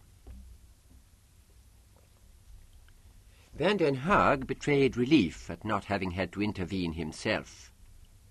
If needed, ambassadorial authority might have swung matters in the party's favour, but men like the man in grey being what they were, it was almost as likely that being exercised on behalf of someone as insignificant as an Indian page to have excited suspicion. "Good work, Your Honour," he said. "It was your reasonable address that did it." "Thank you, Cornelius. I hope there'll be no further such ordeal. I'm not sure I could suffer it." "Most unlikely, sir, as I told you. The rest should be a formality merely." No more conversation was possible for the time being. They had emerged into the main hall of the station. Here, under the soaring dome of glass and steel, the noise of an arriving train could barely be heard through the noise of humanity. Vendors of food, drink, or ricordos, carrying their wares, balladeers rattling their coin bowls as they sang, touts offering a full range of services, beggars who declared their Englishness by displaying insolence rather than abasement. There were plenty of the last mentioned to be found on the inner side of the post, which was reserved for the passage of the rich and exalted. Pellew had the bulk and weight to shove aside even the most importunate of them. But he would have been at some trouble to hold his party together without the assistance of the rail-track constable and the staff he wielded. At last, however, the struggle was over. The last huckster, a one-eyed woman putting up gaudy china replicas of Whitehall Palace, was pushed out of the way, the journey tabs slotted, and the group admitted to the pavement beside the train. Departure bells were already being rung. Abraham went aboard at once to see that the heavy baggage sent ahead from the embassy was all in its place, although nobody had considered what to do if it were not. The others gathered round the steps of the barouche for what would have to be brief farewells. Van den Haag shook hands with Pellew and Williams, and then turned to their small companion. Even here and now he dared not behave as he wanted to. All he did was say quietly, "Good luck, Elisha. I'll let your mother know tonight. We'll meet again, perhaps sooner than you think." Almost as he spoke, bells pealed on a higher note than before, and the train seemed to shudder all over. The 3 passengers climbed the steps. The wheels began to turn. When he could no longer see the Van den Haags on the pavement, Joshua Pellew made his way to the cabin and settled heavily in a padded chair by the window. He gave a yawn that ended in a long sigh. For the next hour or more, nothing could happen, he considered. No hurry, no anxiety, no decisions. Abraham appeared momentarily and reported that the baggage was complete and safe. The archpresbyter let his eyes fall shut. His tour of Western Europe had been undertaken at the personal instance of the first citizen of the Republic, who had excellent reasons for wanting to strengthen the still precarious ties between their nation and the more powerful of those under the sway of Rome. It had been an arduous enterprise for a man nearing 70, but an enjoyable and an apparently successful one. The funeral of King Stephen III had been a natural and convenient starting point. A 2-day visit to the Prince Bishop of Durham, the richest man in England and virtually a sovereign ruler within her shores, would have provided a comfortable conclusion. But Pellew had found waiting for him on his arrival at the principal episcopal palace a telegram that summoned him urgently to the New Englander embassy in London. Although no reason was given, he had considered his duty and set off as soon as politeness allowed. His annoyance at being asked even more urgently to cut short his stay and smuggle home to safety a runaway English boy, however deserving he might be, had been overtaken by astonishment. Was this not excessive, even for Van den Haag, known as he was in Arnoldstown to be no strict observer of diplomatic nicety? Whether it was or not, Pellew had found, at the end of a few minutes' talk, that he had agreed in principle to do as was asked. A reference to his numerous grandchildren had turned the scale. He was not quite sure how. His only objection had concerned the parents involved, or rather not involved. When the boy had said that he knew his mother would want for him what was proposed, that he would swear to it on her own head, Pellew had believed him, and the matter was settled. Since then he had suffered some anxiety, but he counted himself compensated in full by the agreeable sensation of helping to give the Romanists a sore nose. What they had intended to do to little Hubert Anville was shocking without being surprising, considered Pellew. All their temporal over-magnificence, all their Pharisaism, all their equivocation, all their ruthlessness came from one source, the celibacy of their priesthood. This made it impossible for their hierarchy to understand the family, that most directly God-ordained of all human institutions. It was of no help that celibacy was always and everywhere broken. A mistress was not a wife, and an illegitimate child brought no notion of real fatherhood. And the hierarchy's blindness meant the laity's spiritual and moral deprivation. If the Holy Family meant anything— "We are about to arrive, Your Honour," said Pastor Williams's gentle voice. 3 minutes to Chorlton." Soon afterwards, Archpresbyter Pellew and his 3 companions had reached the centre of what was, the 2 major cities excepted, the largest mass of buildings and installations in the land. The place was an anchorage, a dockyard, a vast manufactory, a testing tract, a fuel store, a military headquarters, and a considerable market town rolled into one. No vessel was more prominent than the RNEA Edgar Allan Poe, the pride of her nation and a worthy memorial to the brilliant young general who had perished at the moment of his victory over the combined invading forces of Louisiana and Mexico in the War of 1848-50. She and her sister ship, the James McNeill Whistler, were the 2 crack liners on the transatlantic run. They were also the largest vessels ever to have used the anchorage. Each was over 1,000 feet long. And some controversy had been caused when, at their coming into service in 1973, special berths were erected, even though the New Englander government had agreed to provide most of the money.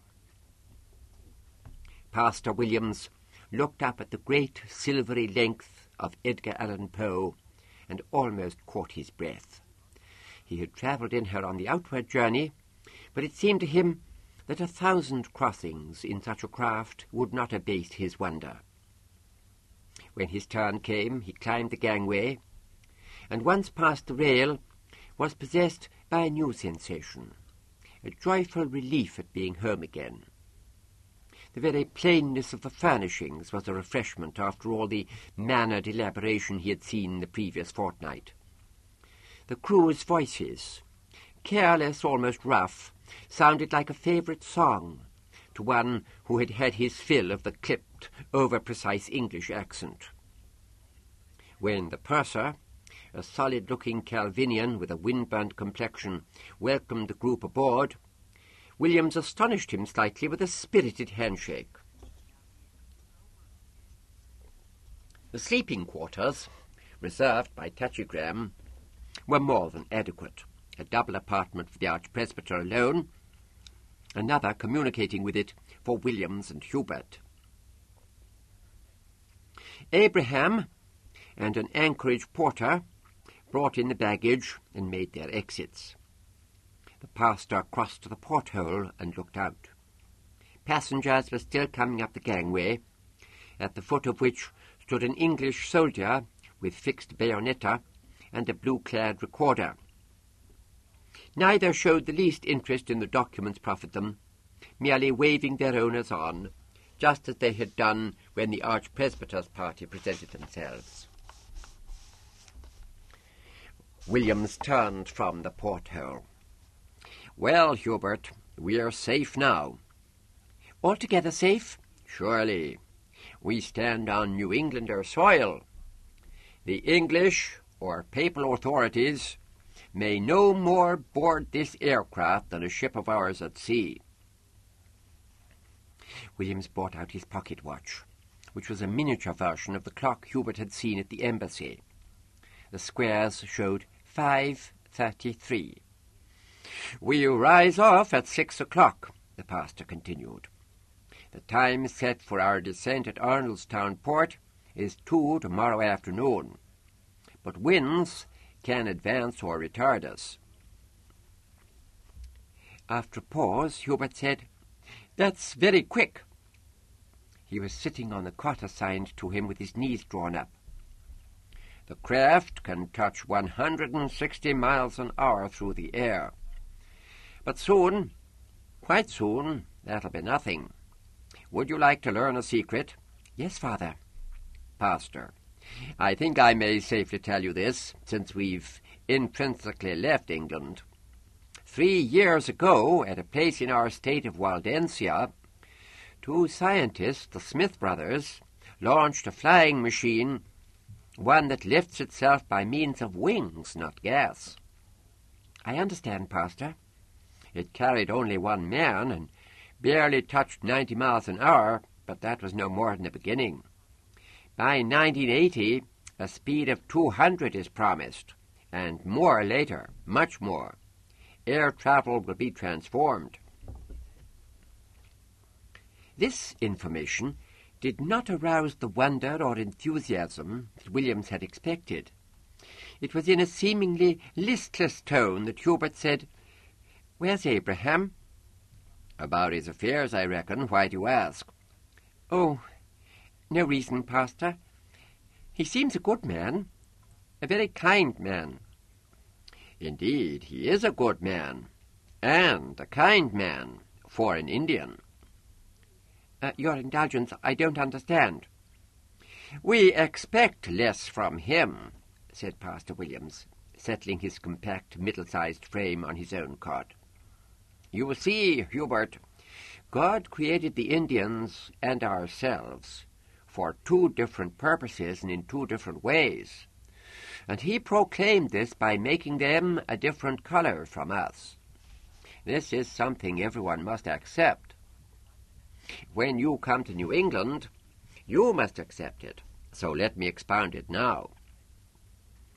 He paused and put the tips of his fingers together. "Consider that I speak out of my proper knowledge. The Indian is a child in many ways, very often a virtuous child, but still a child. His mind is less capable to be developed than yours or mine, because his brain is smaller, as our scientists have proved. To mingle with him truly is impossible, and no good can come of trying to. That's why, under God's guidance, we in New England have a design we call separateness. Each kind keeps to itself as far as possible, which isn't always easy, because the fairer Indian will constantly try to pass as one of us. They're not all as dark as the color you wear. Oh, by the by, we'll have that walnut juice off your face at any time. His honor will open to the captain that you are... Williams's melodious voice died away. What he had just been saying had led him to do more than merely glance in Hubert's direction, and what he saw made him hurry across the apartment and look more closely. There were streaks of damp among the dye on Hubert's forehead and upper lip, and his mouth was clenched tight. "What is it, child?" "Please, fetch Samuel here." Hubert spoke as if the muscles of his throat were strained. "Samuel?" "I mean Abraham. Please fetch him to me." "Hubert, what is it?" "Oh, Father, Pastor, I've such a pain, such a dismal pain." "What pain? Where?" "I think it started while we were preparing at the embassy. It's in my... there," gasped Hubert, gesturing at the base of his abdomen. "Let me take a look." "Oh, no, Pastor, you shouldn't. It's not your..." "My dear, I'm a minister of Jesus, and I have children of my own. Now lie down straight. Yes, my son has 11 years, more than you, and he's a little taller, but he doesn't talk as well as you do. All right, now, raise yourself. I don't think children in England, in New England, are as well instructed as they are in your country. Not all our preceptors are... Well, Hubert, now you just cover yourself now and try to rest, while I go to the dispensary and fetch you an opiate. Pastor Williams walked at a measured pace across the thick carpet to the door that led to the archpresbyter's apartment. When there was no reply to his knock, he went in and slid the door shut behind him. The dark, heavily panelled room, its walls hung with excellent coloured photograms of urban and rural New England, was empty. So was the small cubicle enclosed with fogged glass that held the sluice and commodation. Williams went out into the passage and broke into a run. The main hall at the head of the gangway was crowded with late arrivals and departing baggage men. The archpresbyter was not there, nor, as it proved, was he in the conversazione room, or in the gallery, or any other public place on that deck. At last Williams remembered, chided himself for his slowness of wit, and hurried to the elevator. Soon a steel cage was carrying him and others up a steel tube that ran between the massive tanks of helium to the top of the envelope. Here was the observation lounge, its curved ceiling made of a single sheet of glass by a process unknown or never practiced outside New England.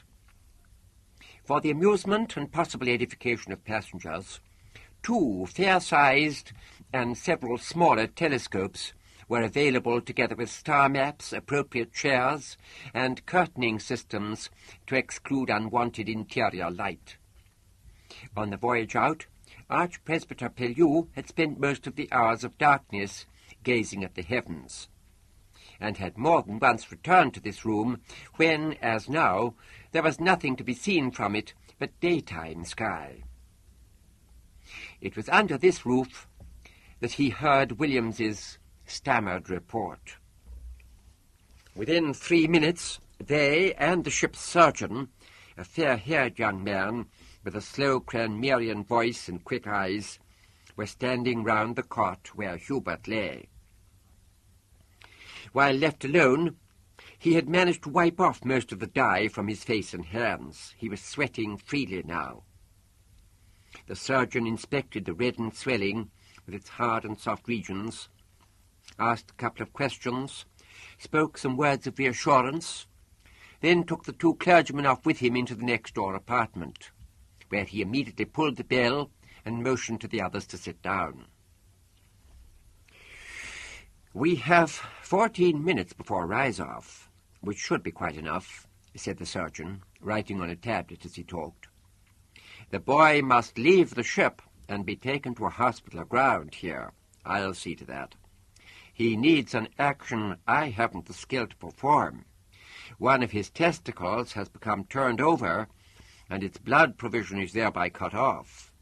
Maybe both are affected, I can't tell for sure.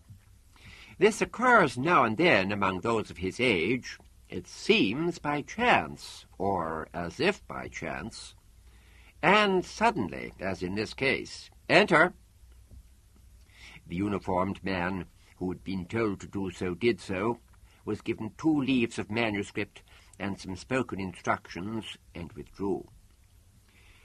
The young surgeon went on, "Someone with the necessary deftness must try to reverse what has happened and restore the blood provision. Otherwise the organ or organs will die." "And that would mean," said Joshua Pellew, "possible removal. What are the chances?" "I can't tell." "Can't we delay till we reach Arnoldstown?" "No, Your Honour," said the surgeon. "We shall be there in 20 hours. 1 hour may be too long, sir, to save the organ at any rate." "Surgeon," said Pellew, "there are reasons of great import why the boy should remain aboard. Diplomatic reasons." "I'm sorry, Your Honour, but I can't be persuaded by any other reasons than surgical ones, and those are quite plain. Hubert, isn't it? Well, Hubert's health is in serious danger, maybe his life. For all I know, infection is possible. But my predictions can't be expert any more than my deftness. Whatever the event, Hubert must go aground immediately." The archpresbyter looked at his chaplain, who had been thinking hard, and who now said, "Your Honour, you go to the captain and tell him we have a stowaway here, whom, of course, neither of us has ever seen before. Tell him the truth if you wish, but that must be the public tale. When the stowaway goes ground to have his sickness relieved, I go with him out of simple Christian charity to be of comfort to him. I'll join you by the next aircraft or as soon as I can." "I mustn't let you do this, Al. The English constabulary will attach you." "On what inculpation? Once Hubert's sanction from the embassy is destroyed, there's no link between him and any of us, none at any rate that they can prove. And he'll be back in their hands, their task will be done. Now you must give me leave, sir. I have to get myself and my baggage out of this ship." As Williams spoke, motors fore and aft set up their deep throbbing, bells were rung, and voices began to be heard repeating, "All visitors aground." Hubert was given an opiate by the surgeon, taken from the aircraft on a litter, put into a hospital express that had been standing by for casual needs, and driven off with Williams beside him. Before the vehicle had gone more than 100 yards, Edgar Allan Poe was slowly standing up from her berth, and by the time the hospital had been reached, she was already distant, 1/2 mile above the western edge of Salisbury Plain, and still ascending and accelerating. Williams watched her, his eyes screwed up against the sun, till her course brought her more directly between it and him, and he could no longer see her at all. Then he turned and followed the attendants, who were carrying Hubert into the contingency department of the hospital. Chapter 6. 4 days later, though he himself was not at all clear about how long it had been, Hubert awoke from a vague dream of disappointment, of having failed to meet somebody because of a mistake about the place or time. It was the latest of several, or many, of the same sort. Hard to distinguish now from equally vague recollections of comings and goings at his bedside, of being taken from where he was and brought back, of finding himself in another room where bright lights were reflected off metal. But other things were less obscure. 2 officials had wanted him to tell them how he had come to be aboard the aircraft, putting their questions in soft voices, but over and over again. As Pastor Williams had instructed him before the opiate was administered, Hubert had answered that he had made his way on his own, with assistance from a succession of strangers, and that he could remember very little more. Very little? How much? Nothing. How much? Nothing. Father Dilk's curiosity about such points had been easier to satisfy, or to silence, and their talk had shifted to the state of affairs at the chapel, including the prosperity of Decuman and the others, that persisted despite certain understood considerations. Antony would of course be told the truth in full, or rather that part of it he didn't already know at first hand, as soon as possible. But the opportunity had yet to arise, because so far Hubert had seen Antony only in the company of their parents, and they must not hear any of the truth, not until these events were finished and done with, if then. At the news that Hubert must be considered a runaway, and on the instruction that any clue to his whereabouts must be reported, Tobias Anvil had done nothing. At the further news the next evening that Hubert was lying ill of an unspecified malady in Chorlton Hospital, Tobias had shared it with his wife, to whom he had not addressed a word since the previous morning, that of Lyell's death. Tobias had proposed that the two of them put aside their own difficulties for the time being, and his wife had agreed at once. On arriving at the hospital, they had been introduced to a surgeon who had nothing to tell them except that Hubert was receiving attention and that no danger to his life was foreseen as things stood, and to a priest from New England who had not been very communicative either. It seemed that the latter had insisted on interrupting his journey home in case Hubert, with whom he had only the most recent and accidental connection, should feel the need of spiritual or other comfort. Even now, when he might have departed with perfect propriety, and indeed with an English transatlantic aircraft near the point of rise-off, he refused to move until he should know the issue of the boy's illness, of the nature of which he said he was altogether ignorant. They had not very long to wait. The surgeon had come back, a small paper in his hand, and on seeing his face, Pastor Williams had turned and left without a word or a look. The Anvils had started to learn about what had afflicted their son, but after the opening phrases, Margaret had collapsed, and Tobias had had to hear the rest of the story alone.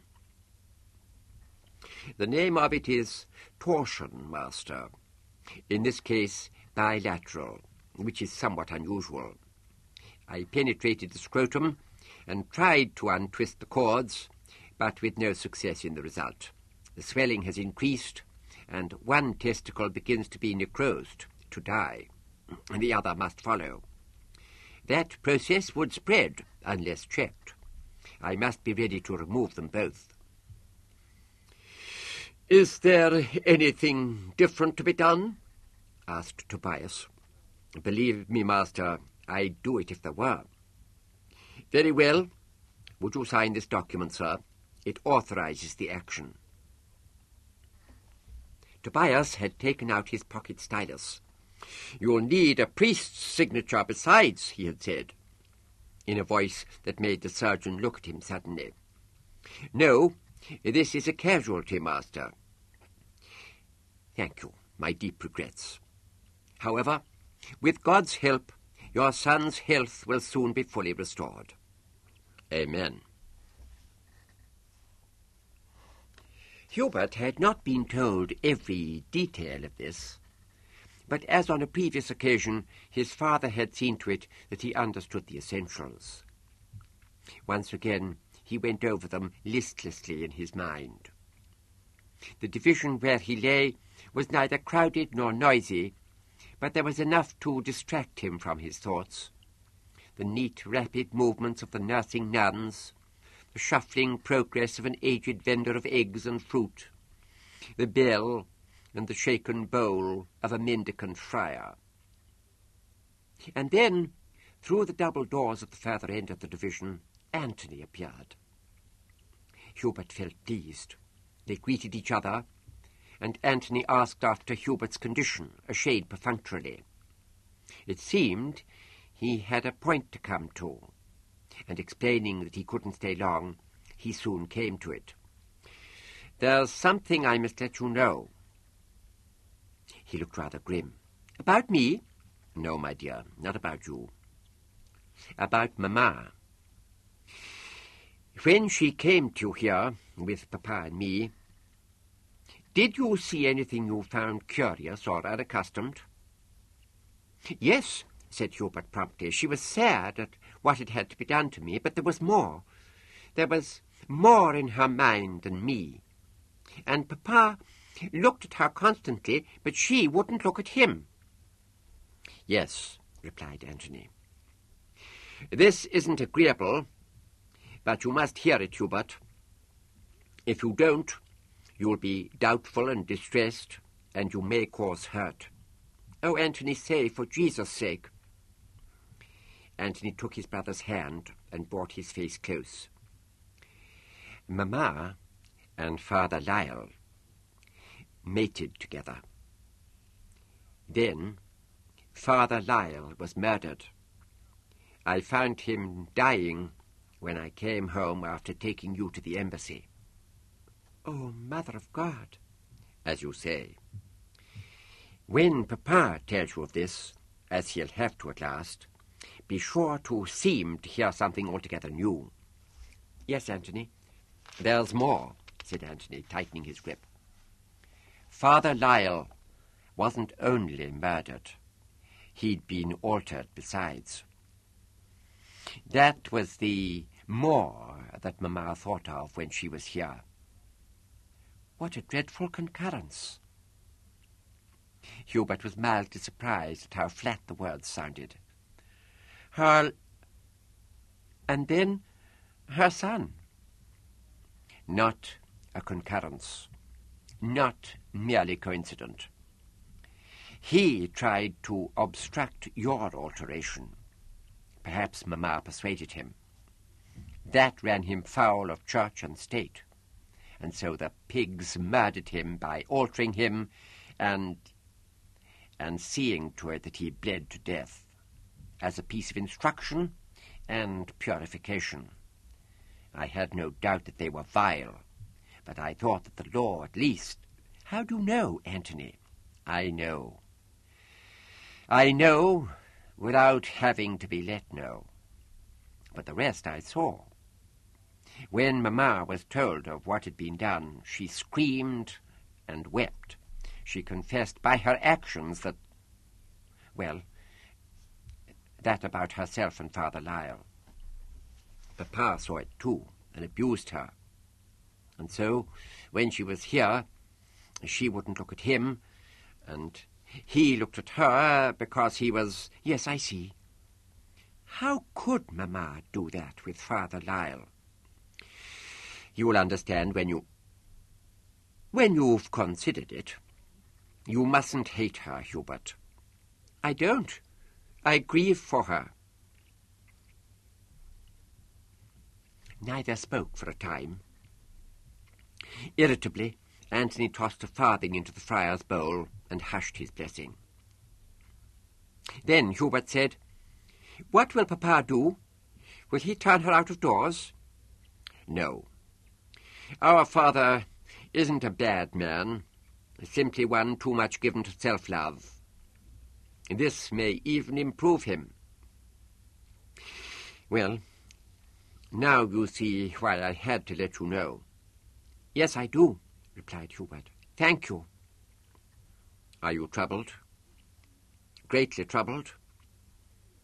"No, not greatly." "You must consider everything, Hubert."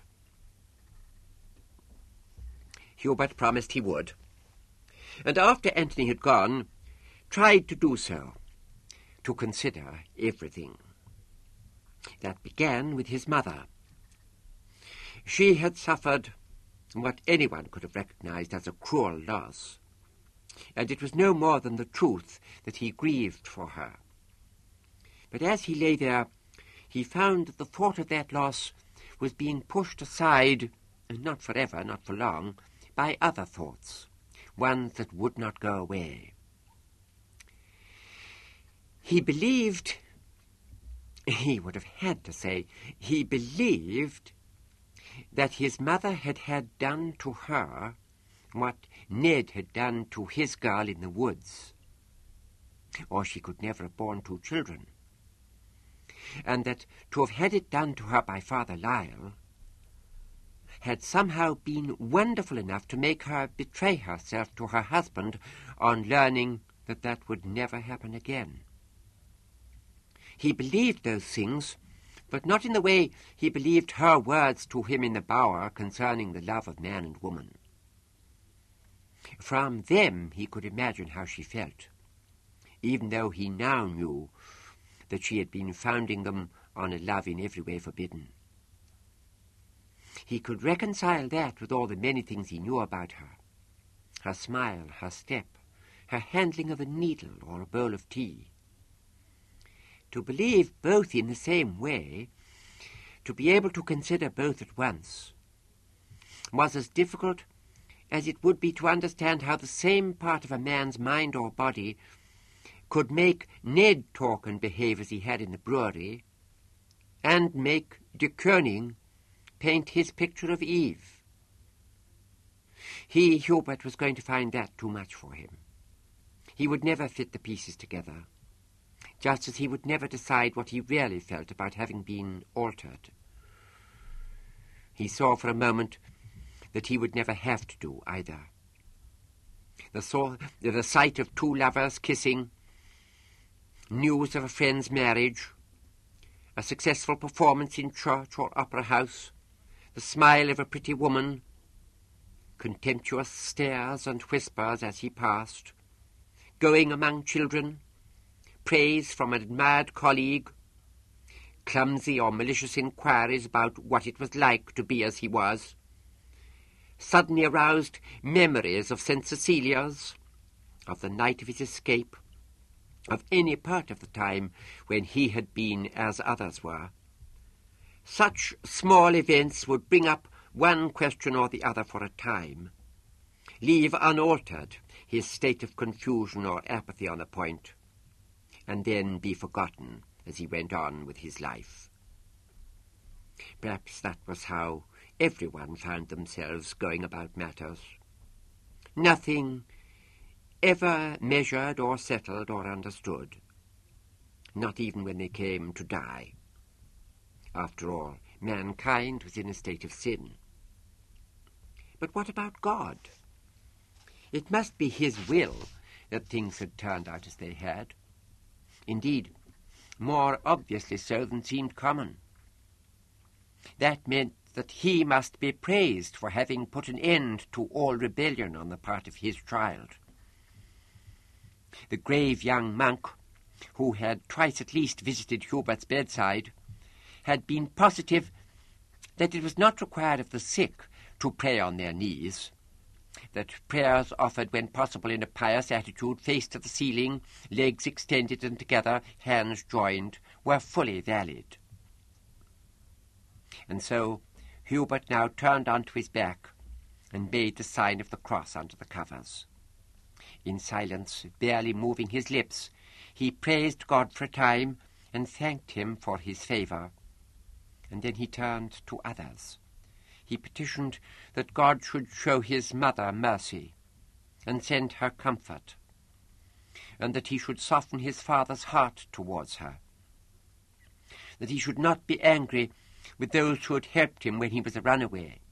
He ran through the list. What now? Perhaps, though he had ceased to rebel in action, there were still scraps of rebellion in his heart.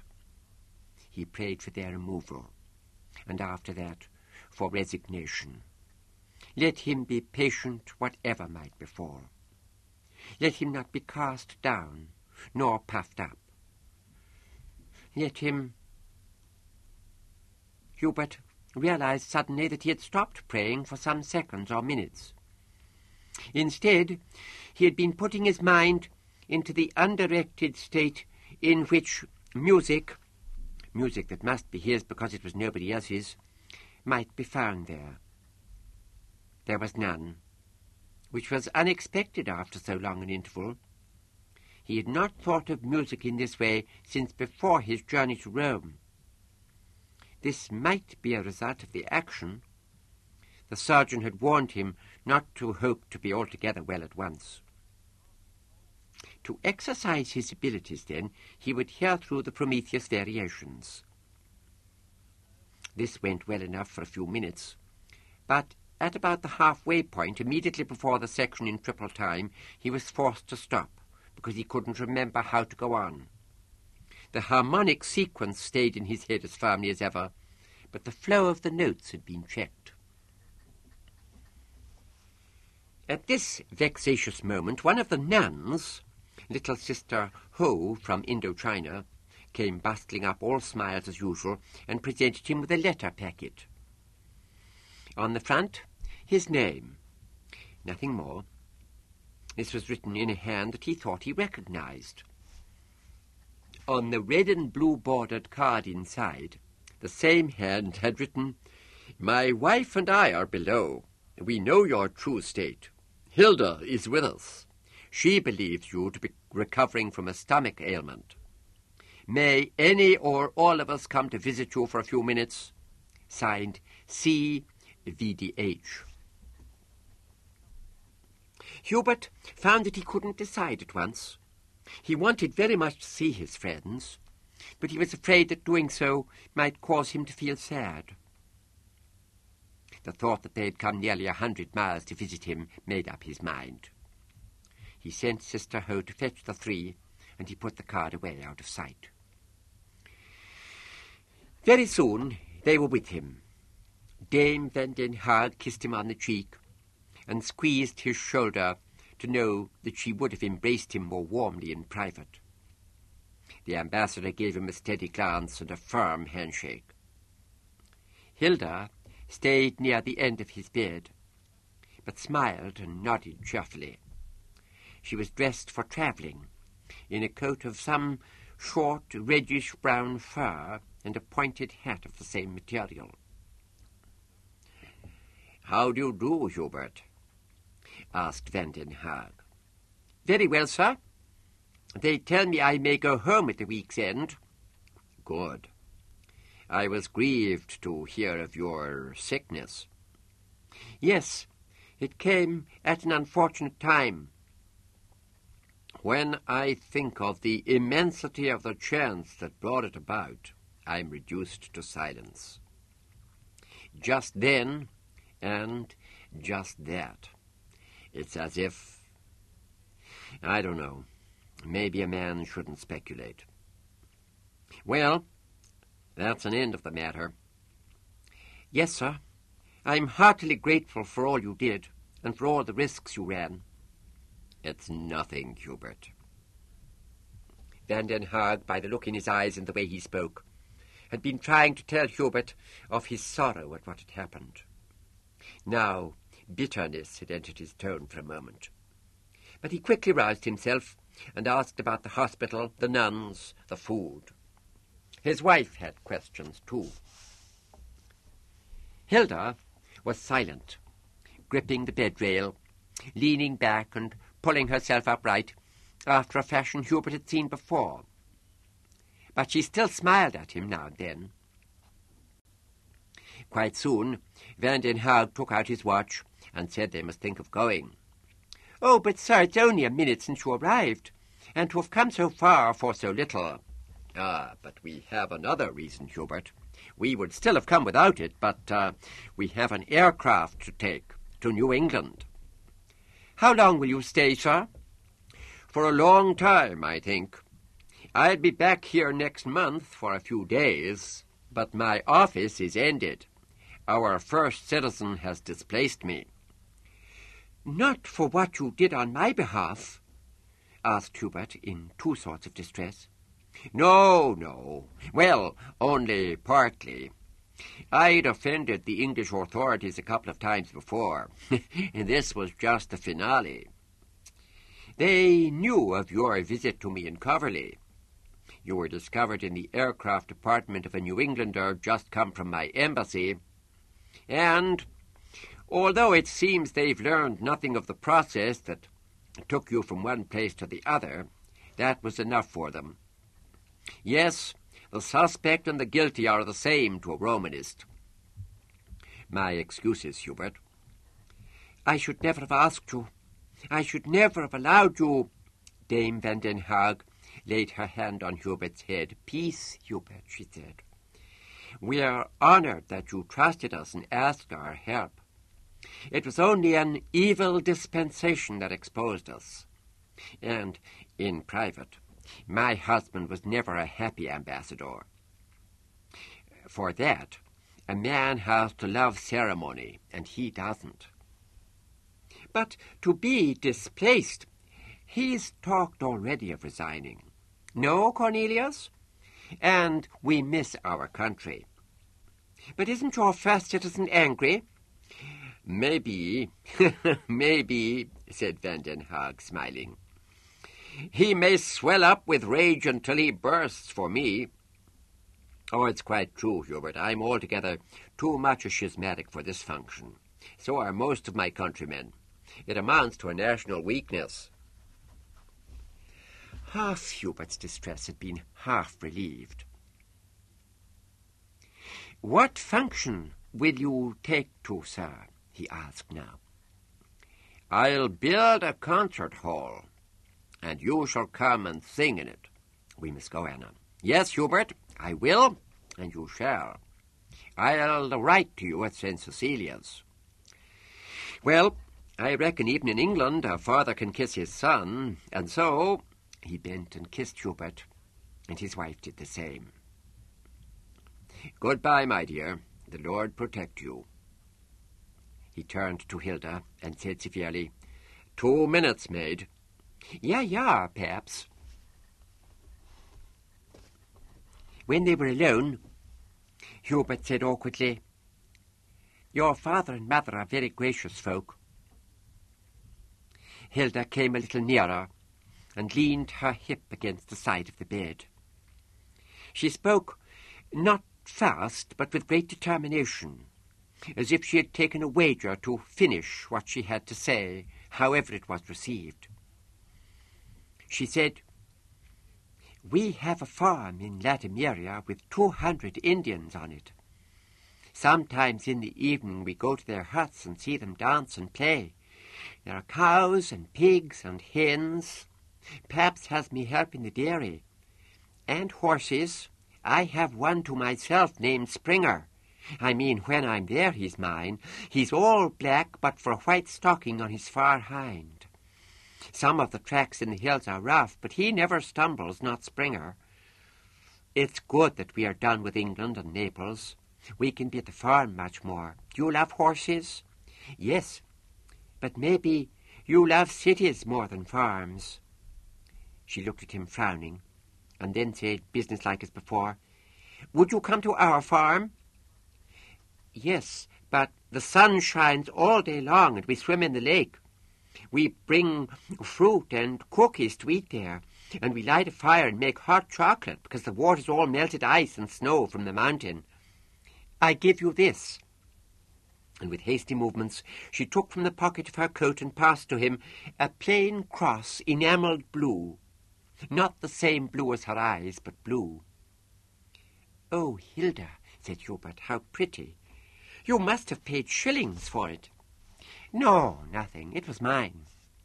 Thank you, said Hubert, closing his hand round the object. I wish I had something to give you in return. He could not give her, or anyone, the cross that Mark had given him. But she smiled and shook her head, looking at him very directly. No need, no need. So, what was that word you said in the garden that afternoon? Asked Hubert. It began with a C or a K. You said it was an Indian word. Kaiser Kai Heitin. Yes, that's right. What does it mean? Oh, no. Well, it means I love thee. It's Indian. It's truly what they say to each other, the Indians. But other folk say it too, sometimes. Goodbye, till we meet. And she pointed towards the window, but it must be New England she was pointing at. Before he could speak or make any movement, she had kissed her hand to him, turning away as she did so, and was running off down the aisle of the division. Hubert realized at once that he had failed to wish Hilda and her parents to any kind of divine blessing on departure. And he realized more slowly and dimly that that failure had sprung not from any fear of offending schismatic susceptibilities, as he had Domingo's. He would pray to God that the omission might be remedied. But he would not do that for the moment. He could not. He could think only of how it was impossible that he should go to New England before he was 21 years old, because his father must by law either go to or send an accredited proxy, and his father would do neither. And after he was 21, indeed much sooner, the design was even more impossible, because he could never be with Hilda after it was obvious that he had been altered. What had Master Van den Haag meant by his talk of a concert hall and singing? Here, the reasoning part of Hubert's mind shut down. He turned onto his side and pulled the covers up almost over his head so that only a little light came through. With the blue cross still in his fist, he pretended that he and Hilda were riding horses side by side. And then he found that he could pretend that her horse was running faster and faster, but that his horse did the same. And even when the ground began to slope upwards and the track became rough, they stayed near each other. Pope John the 24th was nearly at the end of his day's business in the cabinet of his summer quarter. The documents on the porphyry work table had been reduced to 3, and only 3 persons remained in attendance. These were Count Paolo Maserati, Inventor General to the Papacy, Father Gregory Satterthwaite, S.J., the private secretary who had served His Holiness since 8 years before his coronation, and Cardinal Berlinguet. Curtains of Swedish ermine kept out the late afternoon sun and moved now and then in the slight breeze. At this hour, the plain, the city, still scorched in the heat. But it was no more than pleasantly warm 2,500 feet up among the Alban hills, and thanks to clever sighting and careful building, the air seemed always fresh in the spacious apartments of the Castel Alto. The one who evidently found it not quite fresh enough at the moment was Count Maserati. Despite the thinness of his biscotto-coloured woodman-style suit, he was sweating a little. He said now in careful English, the mode and language in which the present Pope greatly preferred to be addressed. The size of the assay was determined by the chamber after due process, Your Holiness. On your advice, Count. The Pope stared heavily through his glasses. And as we and you have just been let know, it was too small. But no essay can ever be large enough to guarantee. We are struck dumb by you. We don't know what to say, we are sure. There's no lack of subjects after all. Over 150,000, without having to look outside Italy. And what are they? Heretics, apostates, runaways, New Englanders, spies, Turkish spies, grievous sinners, every mother's son.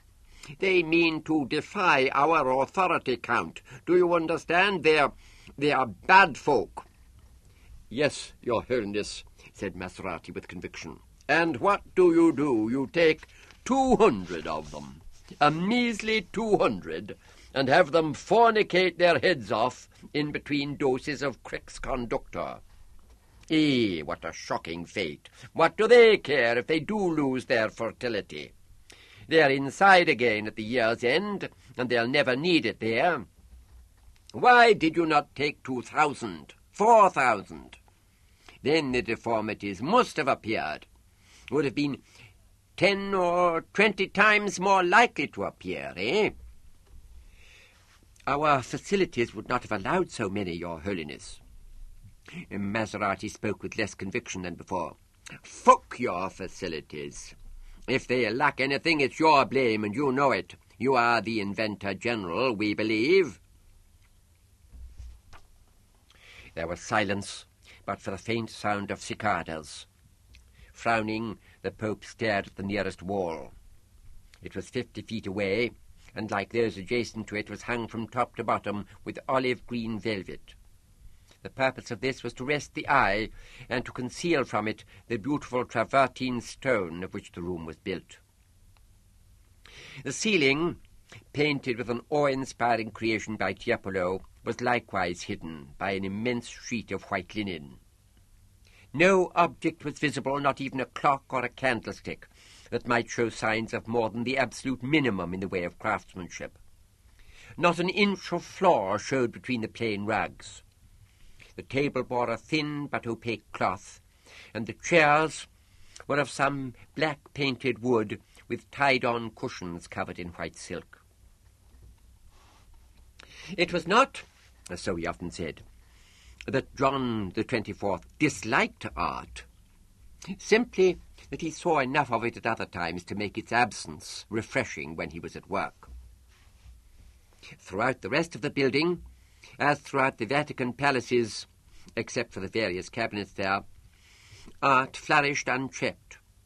Indeed, perceptibly added to in one room and another by the reigning Pope himself, who knew that this was one ready method of furthering his very settled ambition to be remembered with exceptional vividness as long as the papacy should last. The Vicar of Christ let Maserati wait for it a few moments longer, and then he said with some curiosity, "How old are you, Count?" 57, Your Holiness. Maserati spoke as if the fact singled him out for special and favourable notice, which was what he always tried to do when the Pope asked him this question. "Well, that's not truly old as men go today.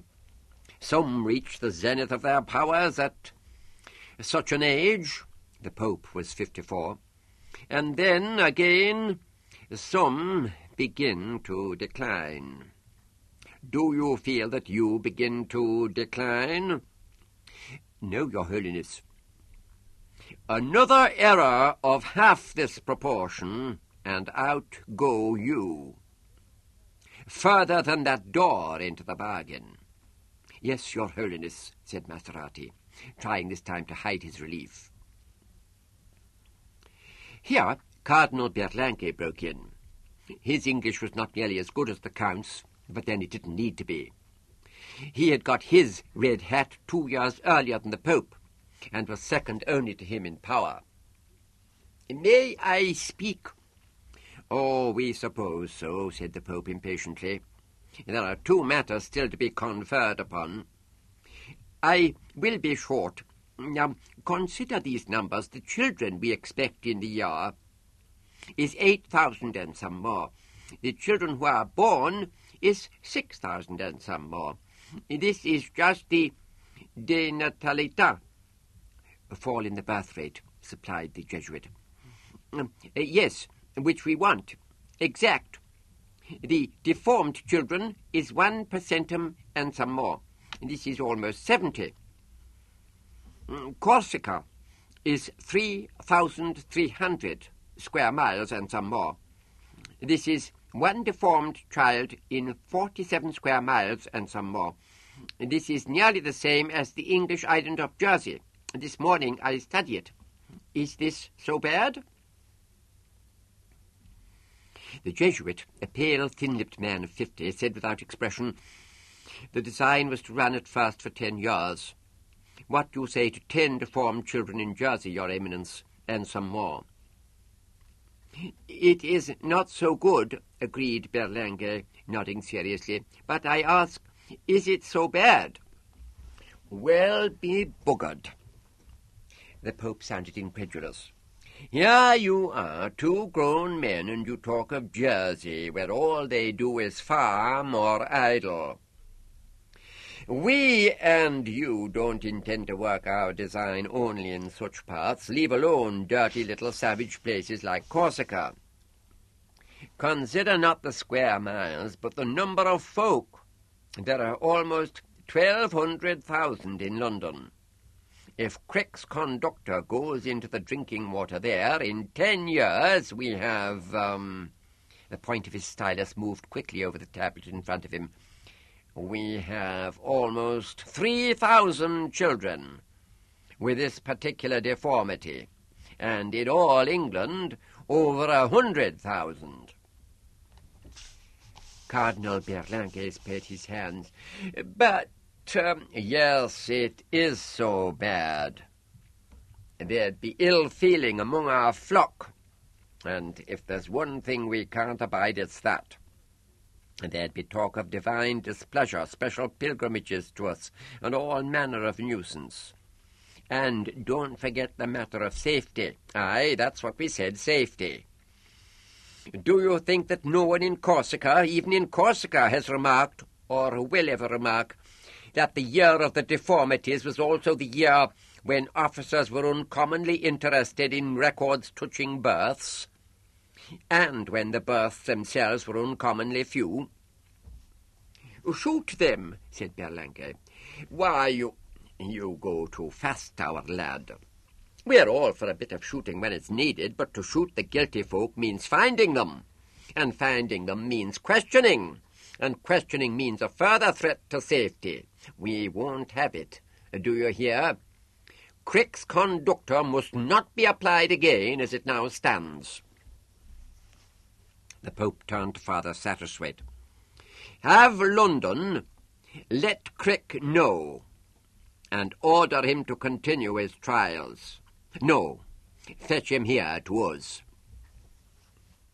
Now, as to our plague," he went on, with a glance at the second remaining document.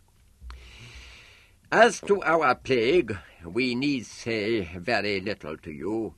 Our inventor general was right, at first and at last, as he so often is." None of the other 3 showed the smallest surprise at this change of tenor, certainly not Maserati, who knew quite well that the last phrases were intended to harrow his companions for talking of Jersey, not to mollify him in the least. "Yes, the indications were plain enough after the provings at East London and that Frenchy spot. The principle was too deadly to be transmitted, by which we mean—" The Pope gave a series of weighty nods at this point, "that the bastards awoke to life immortal before they could pass it on to their neighbours. The Sitges proving wasn't really needed, but we like to be on the safe side, as you know. We are afraid you'll just have to bear with us. We know we can rely on you to do that. Well, that's nearly 400 souls the fewer anyhow, and at least they didn't die in vain. To be reminded that the wrath of God can be strange and terrible and sudden does folk a power of good. Cease all trials of deadly principles," he added abruptly to the Jesuit. "All?" asked Berlinghe. "Aye, all." His Holiness gave a long sigh. "Safety again, see?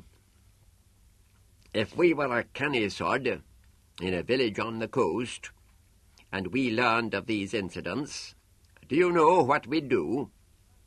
We'd conduct a design of night sentinels to watch for strangers, for anything out of the common coming by sea or land. That's what we'd do.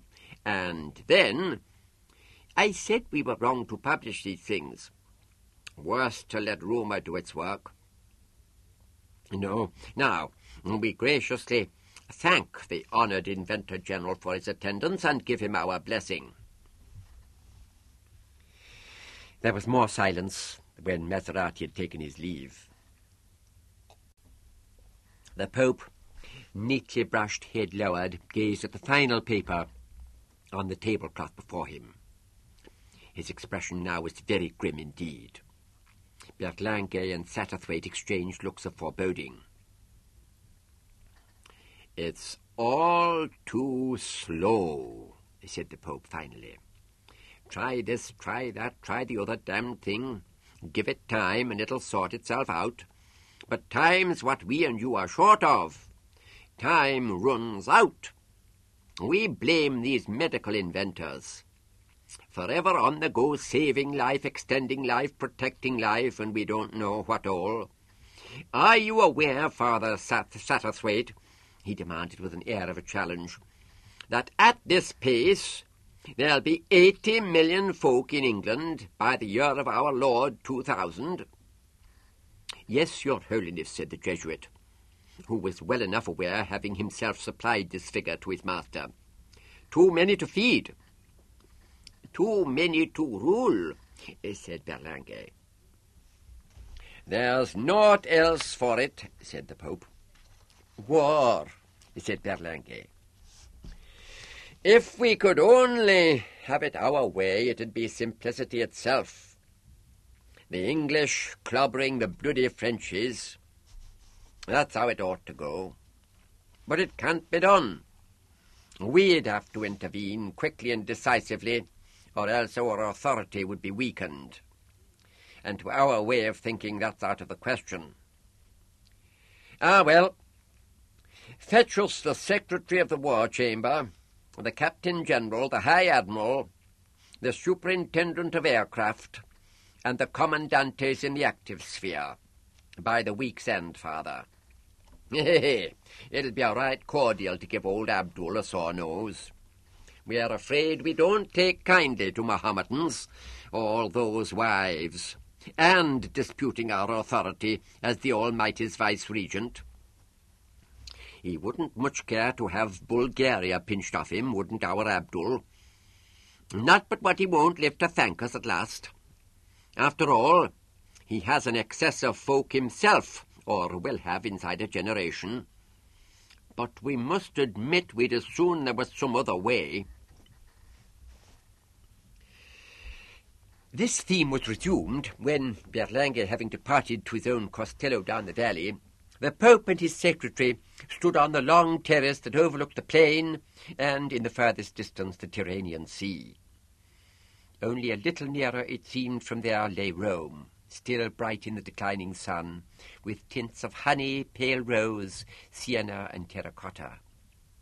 By comparison, the two men were no more than a step from the ruins of the Castel Gandolfo, a papal abode from early in the 17th century until the fatal night in 1853 on which a certain Percy Shelley, excommunicate English runaway and minor versifier, had set fire to it before perishing by his own hand. And the vineyard of the Castel Alto ran up almost to its walls, the source of a wine highly esteemed all over Latium, but altogether disregarded by its proprietor, who now clutched a pewter mug of the Yorkshire Stingo he regularly imported in bottle by aircraft.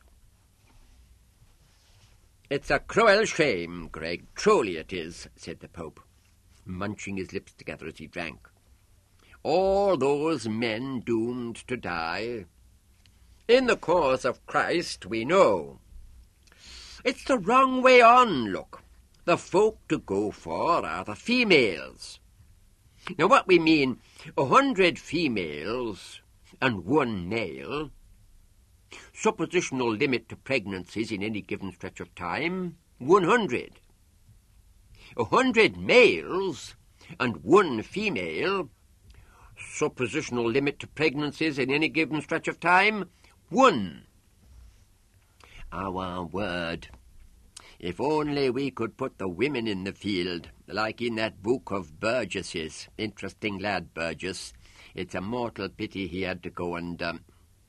Well, as we said, we do what we must do. But if we could just go about it differently, aside from artificial regulation, only Satterthwaite was on such terms with the Pope as to be able even to utter this phrase in his presence. That bugger Innocent the 17th, we'd give him Innocent. A Switzer he was, and you can't whack them for contrariness. As soon as folks start to really believe, we're not talking about perishing inventors and such like, but sensible folk like us and you, as soon as they start to believe that the birth rate desperately needs control, they go and put it to Innocent that he must sanction artificial regulation in some form. And what does he do? He ups and publishes a bull declaring any such practice to be murder, and its perpetrators to be subject to immediate excommunication. Do you follow us, Greg?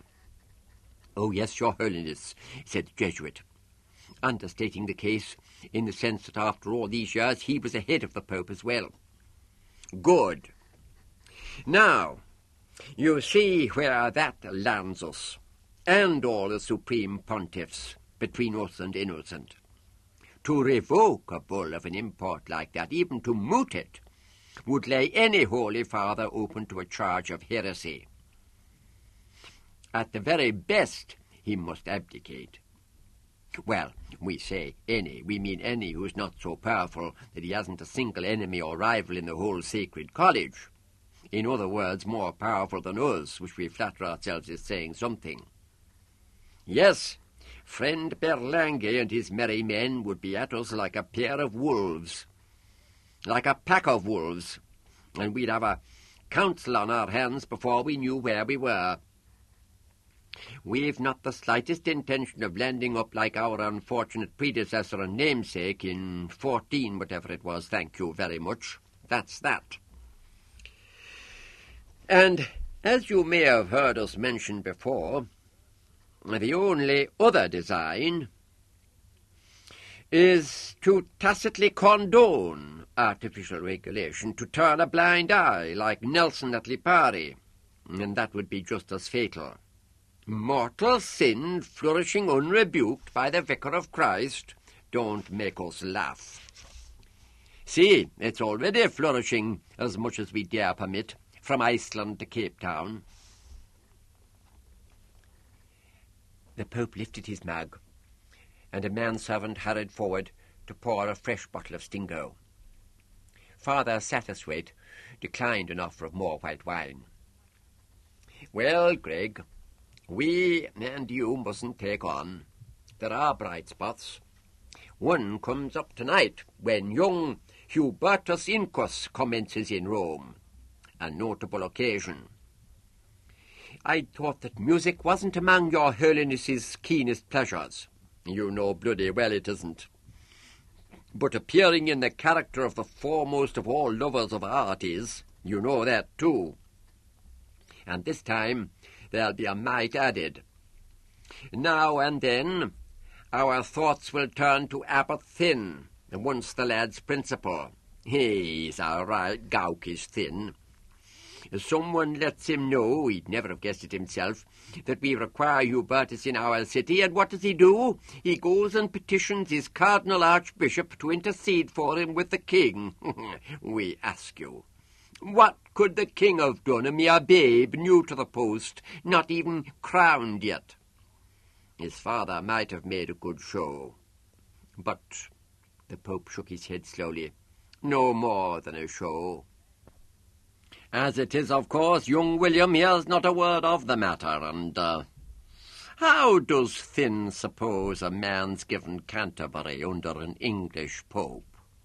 As we said, he's a gawk. Oh, well, we trust he soon settles down nicely in Madras. It's a fine city, we hear, though a touch hot in summer. The great bells began to sound in the tower above their heads. We say, is it that already? We must go and make ourselves beautiful for our guest. And you, Greg, hop to the transmitter and forewarn the Captain General and the others of our design. No time like the present, that's our motto.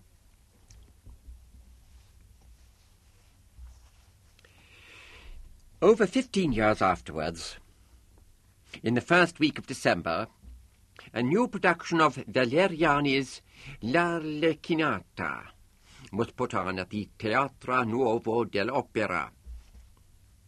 The recent alterations and additions to the building, designed to fit it for performances of works using the largest forces such as the present one, Wagner's Kreutz and the Butterworth trilogy, had been the occasion of an impressive architectural feat. The opera house now dominated the southern side of the Piazza Venezia. But by far the greater part of the medieval and ancient structures of the site had been preserved. In particular, the remnants of the tomb of Publius Bibulus, a landmark dating back to the 1st century BC, had been skillfully incorporated into the eastern end of the ridotto. To stand at that spot was to feel the continuance of all the centuries of Roman history as a living thing. So at least Pope John the 24th, now in the 25th year of his reign, had declared in a public letter to the principal mason. On a great chord sounded by 70 voices and more than 150 instruments, including 2 pianofortes and an organ, the first of the 2 acts ended. A couple of minutes later, Hubertus Incus was stretched on a silk-covered daybed in his private green room, eyes closed and body relaxed. His wig and outer costume hung nearby. Letters and taxigrams, flowers, fruit and confectionery covered a large marquetry tabletop and overflowed onto the floor. Now and then he sipped at the glass of still mineral water, which by invariable custom was to be his only refreshment until after the performance. There came a tap at the door, and his dresser answered it. A liveried usher handed over 2 name cards, turning his head aside and raising his eyes to heaven in a way that told of much pressure or reward. The dresser gave a shrug and approached his master. No, Ettore, nessuno. Ma 2 gentiluomini inglese, maestro. Ecco. Madre di Dio! By St. George's sacred... Well, sì, Ettore, subito! And very soon the usher had admitted 2 well-attired young men in their later 20s. The shorter of them was an ordinary-looking priest in clerical black and grey. The taller, a handsome dark-haired fellow in slashed velvet with pink lace at the throat and wrists. What followed was an interval of happy shouts, embraces, and hand-wringings. "Hubert, my dear, it's truly you, then!" "Thomas! Mark! After so long!" "You look not a day older, Hubert," said Mark. "Quite unchanged." "Oh, taller," said Thomas. "Grander and far richer." Upon that came more laughter and an offer of wine, which both visitors accepted readily. "You surprise me, Mark. I remember you as one likely to grow into a famous abstinent." "Oh, Hubert, was I so dismal? Tom and Decuman must have improved me after you left us." "Do you hear of Decuman? Where is he now?" Thomas grinned. "At this moment, most likely in the parlour or bedchamber of some Bulgarian miss. He serves in the troops of occupancy there. Before, he was at the taking of Adrianople, and he won a cordon for valour." "I can well believe it. By St. Peter, what a war that was," said Hubert. 30 million Christians dead. "Men, women, and children," said Mark. "Well, at least we won," said Thomas, trying to restore a light tone. When the Turk entered Brussels, I thought we were done for. And then it's strange that he should come so far and then be dislodged so fast. Enough, however. Hubert, your voice is a miracle still. Mark and I have been in raptures. Thank you both, I'm pleased. What a career you've had, said Mark. It must be a great satisfaction to you, the practicing of the art, I mean. What do you do in Rome, the pair of you? Asked Hubert. You didn't come all these miles to hear me sing. Wrong, said Thomas. In my case, wrong. I am here on just that purpose. Oh, and for the rest of the presentation, too, and the state of the theatre. Let me explain. I have a post with a weekly journal called The Onlooker. They sent me to write of this occasion, and of you especially. I knew you'd be a writer of some kind, said Hubert. Mark said with a smile, He's a writer of another kind as well, Hubert, although he's too modest to let you know himself. A writer of a most particular kind. Not T.R.? Certainly T.R., said Thomas. Oh, yes, it's grown respectable since the war. Some say because of the war. Even Mark will read it quite openly. I never see it now, said Mark. By the look of you, it must reward you well enough. Nothing ever seems enough to a man with a wife and a child, and another on the way. I can imagine, replied Hubert. You're in Rome about church affairs, Mark? Like Tom, to hear you. Or not altogether like Tom. I needed to make a pilgrimage, and I wanted to see the Vatican. But it wasn't till I found that he was to come that I needed and wanted pressingly. And you've justified me, Hubert. Such music, such a prodigious work. Yes. You speak as if you could do better, said Thomas jocularly. Not now, said Hubert. Do you still compose?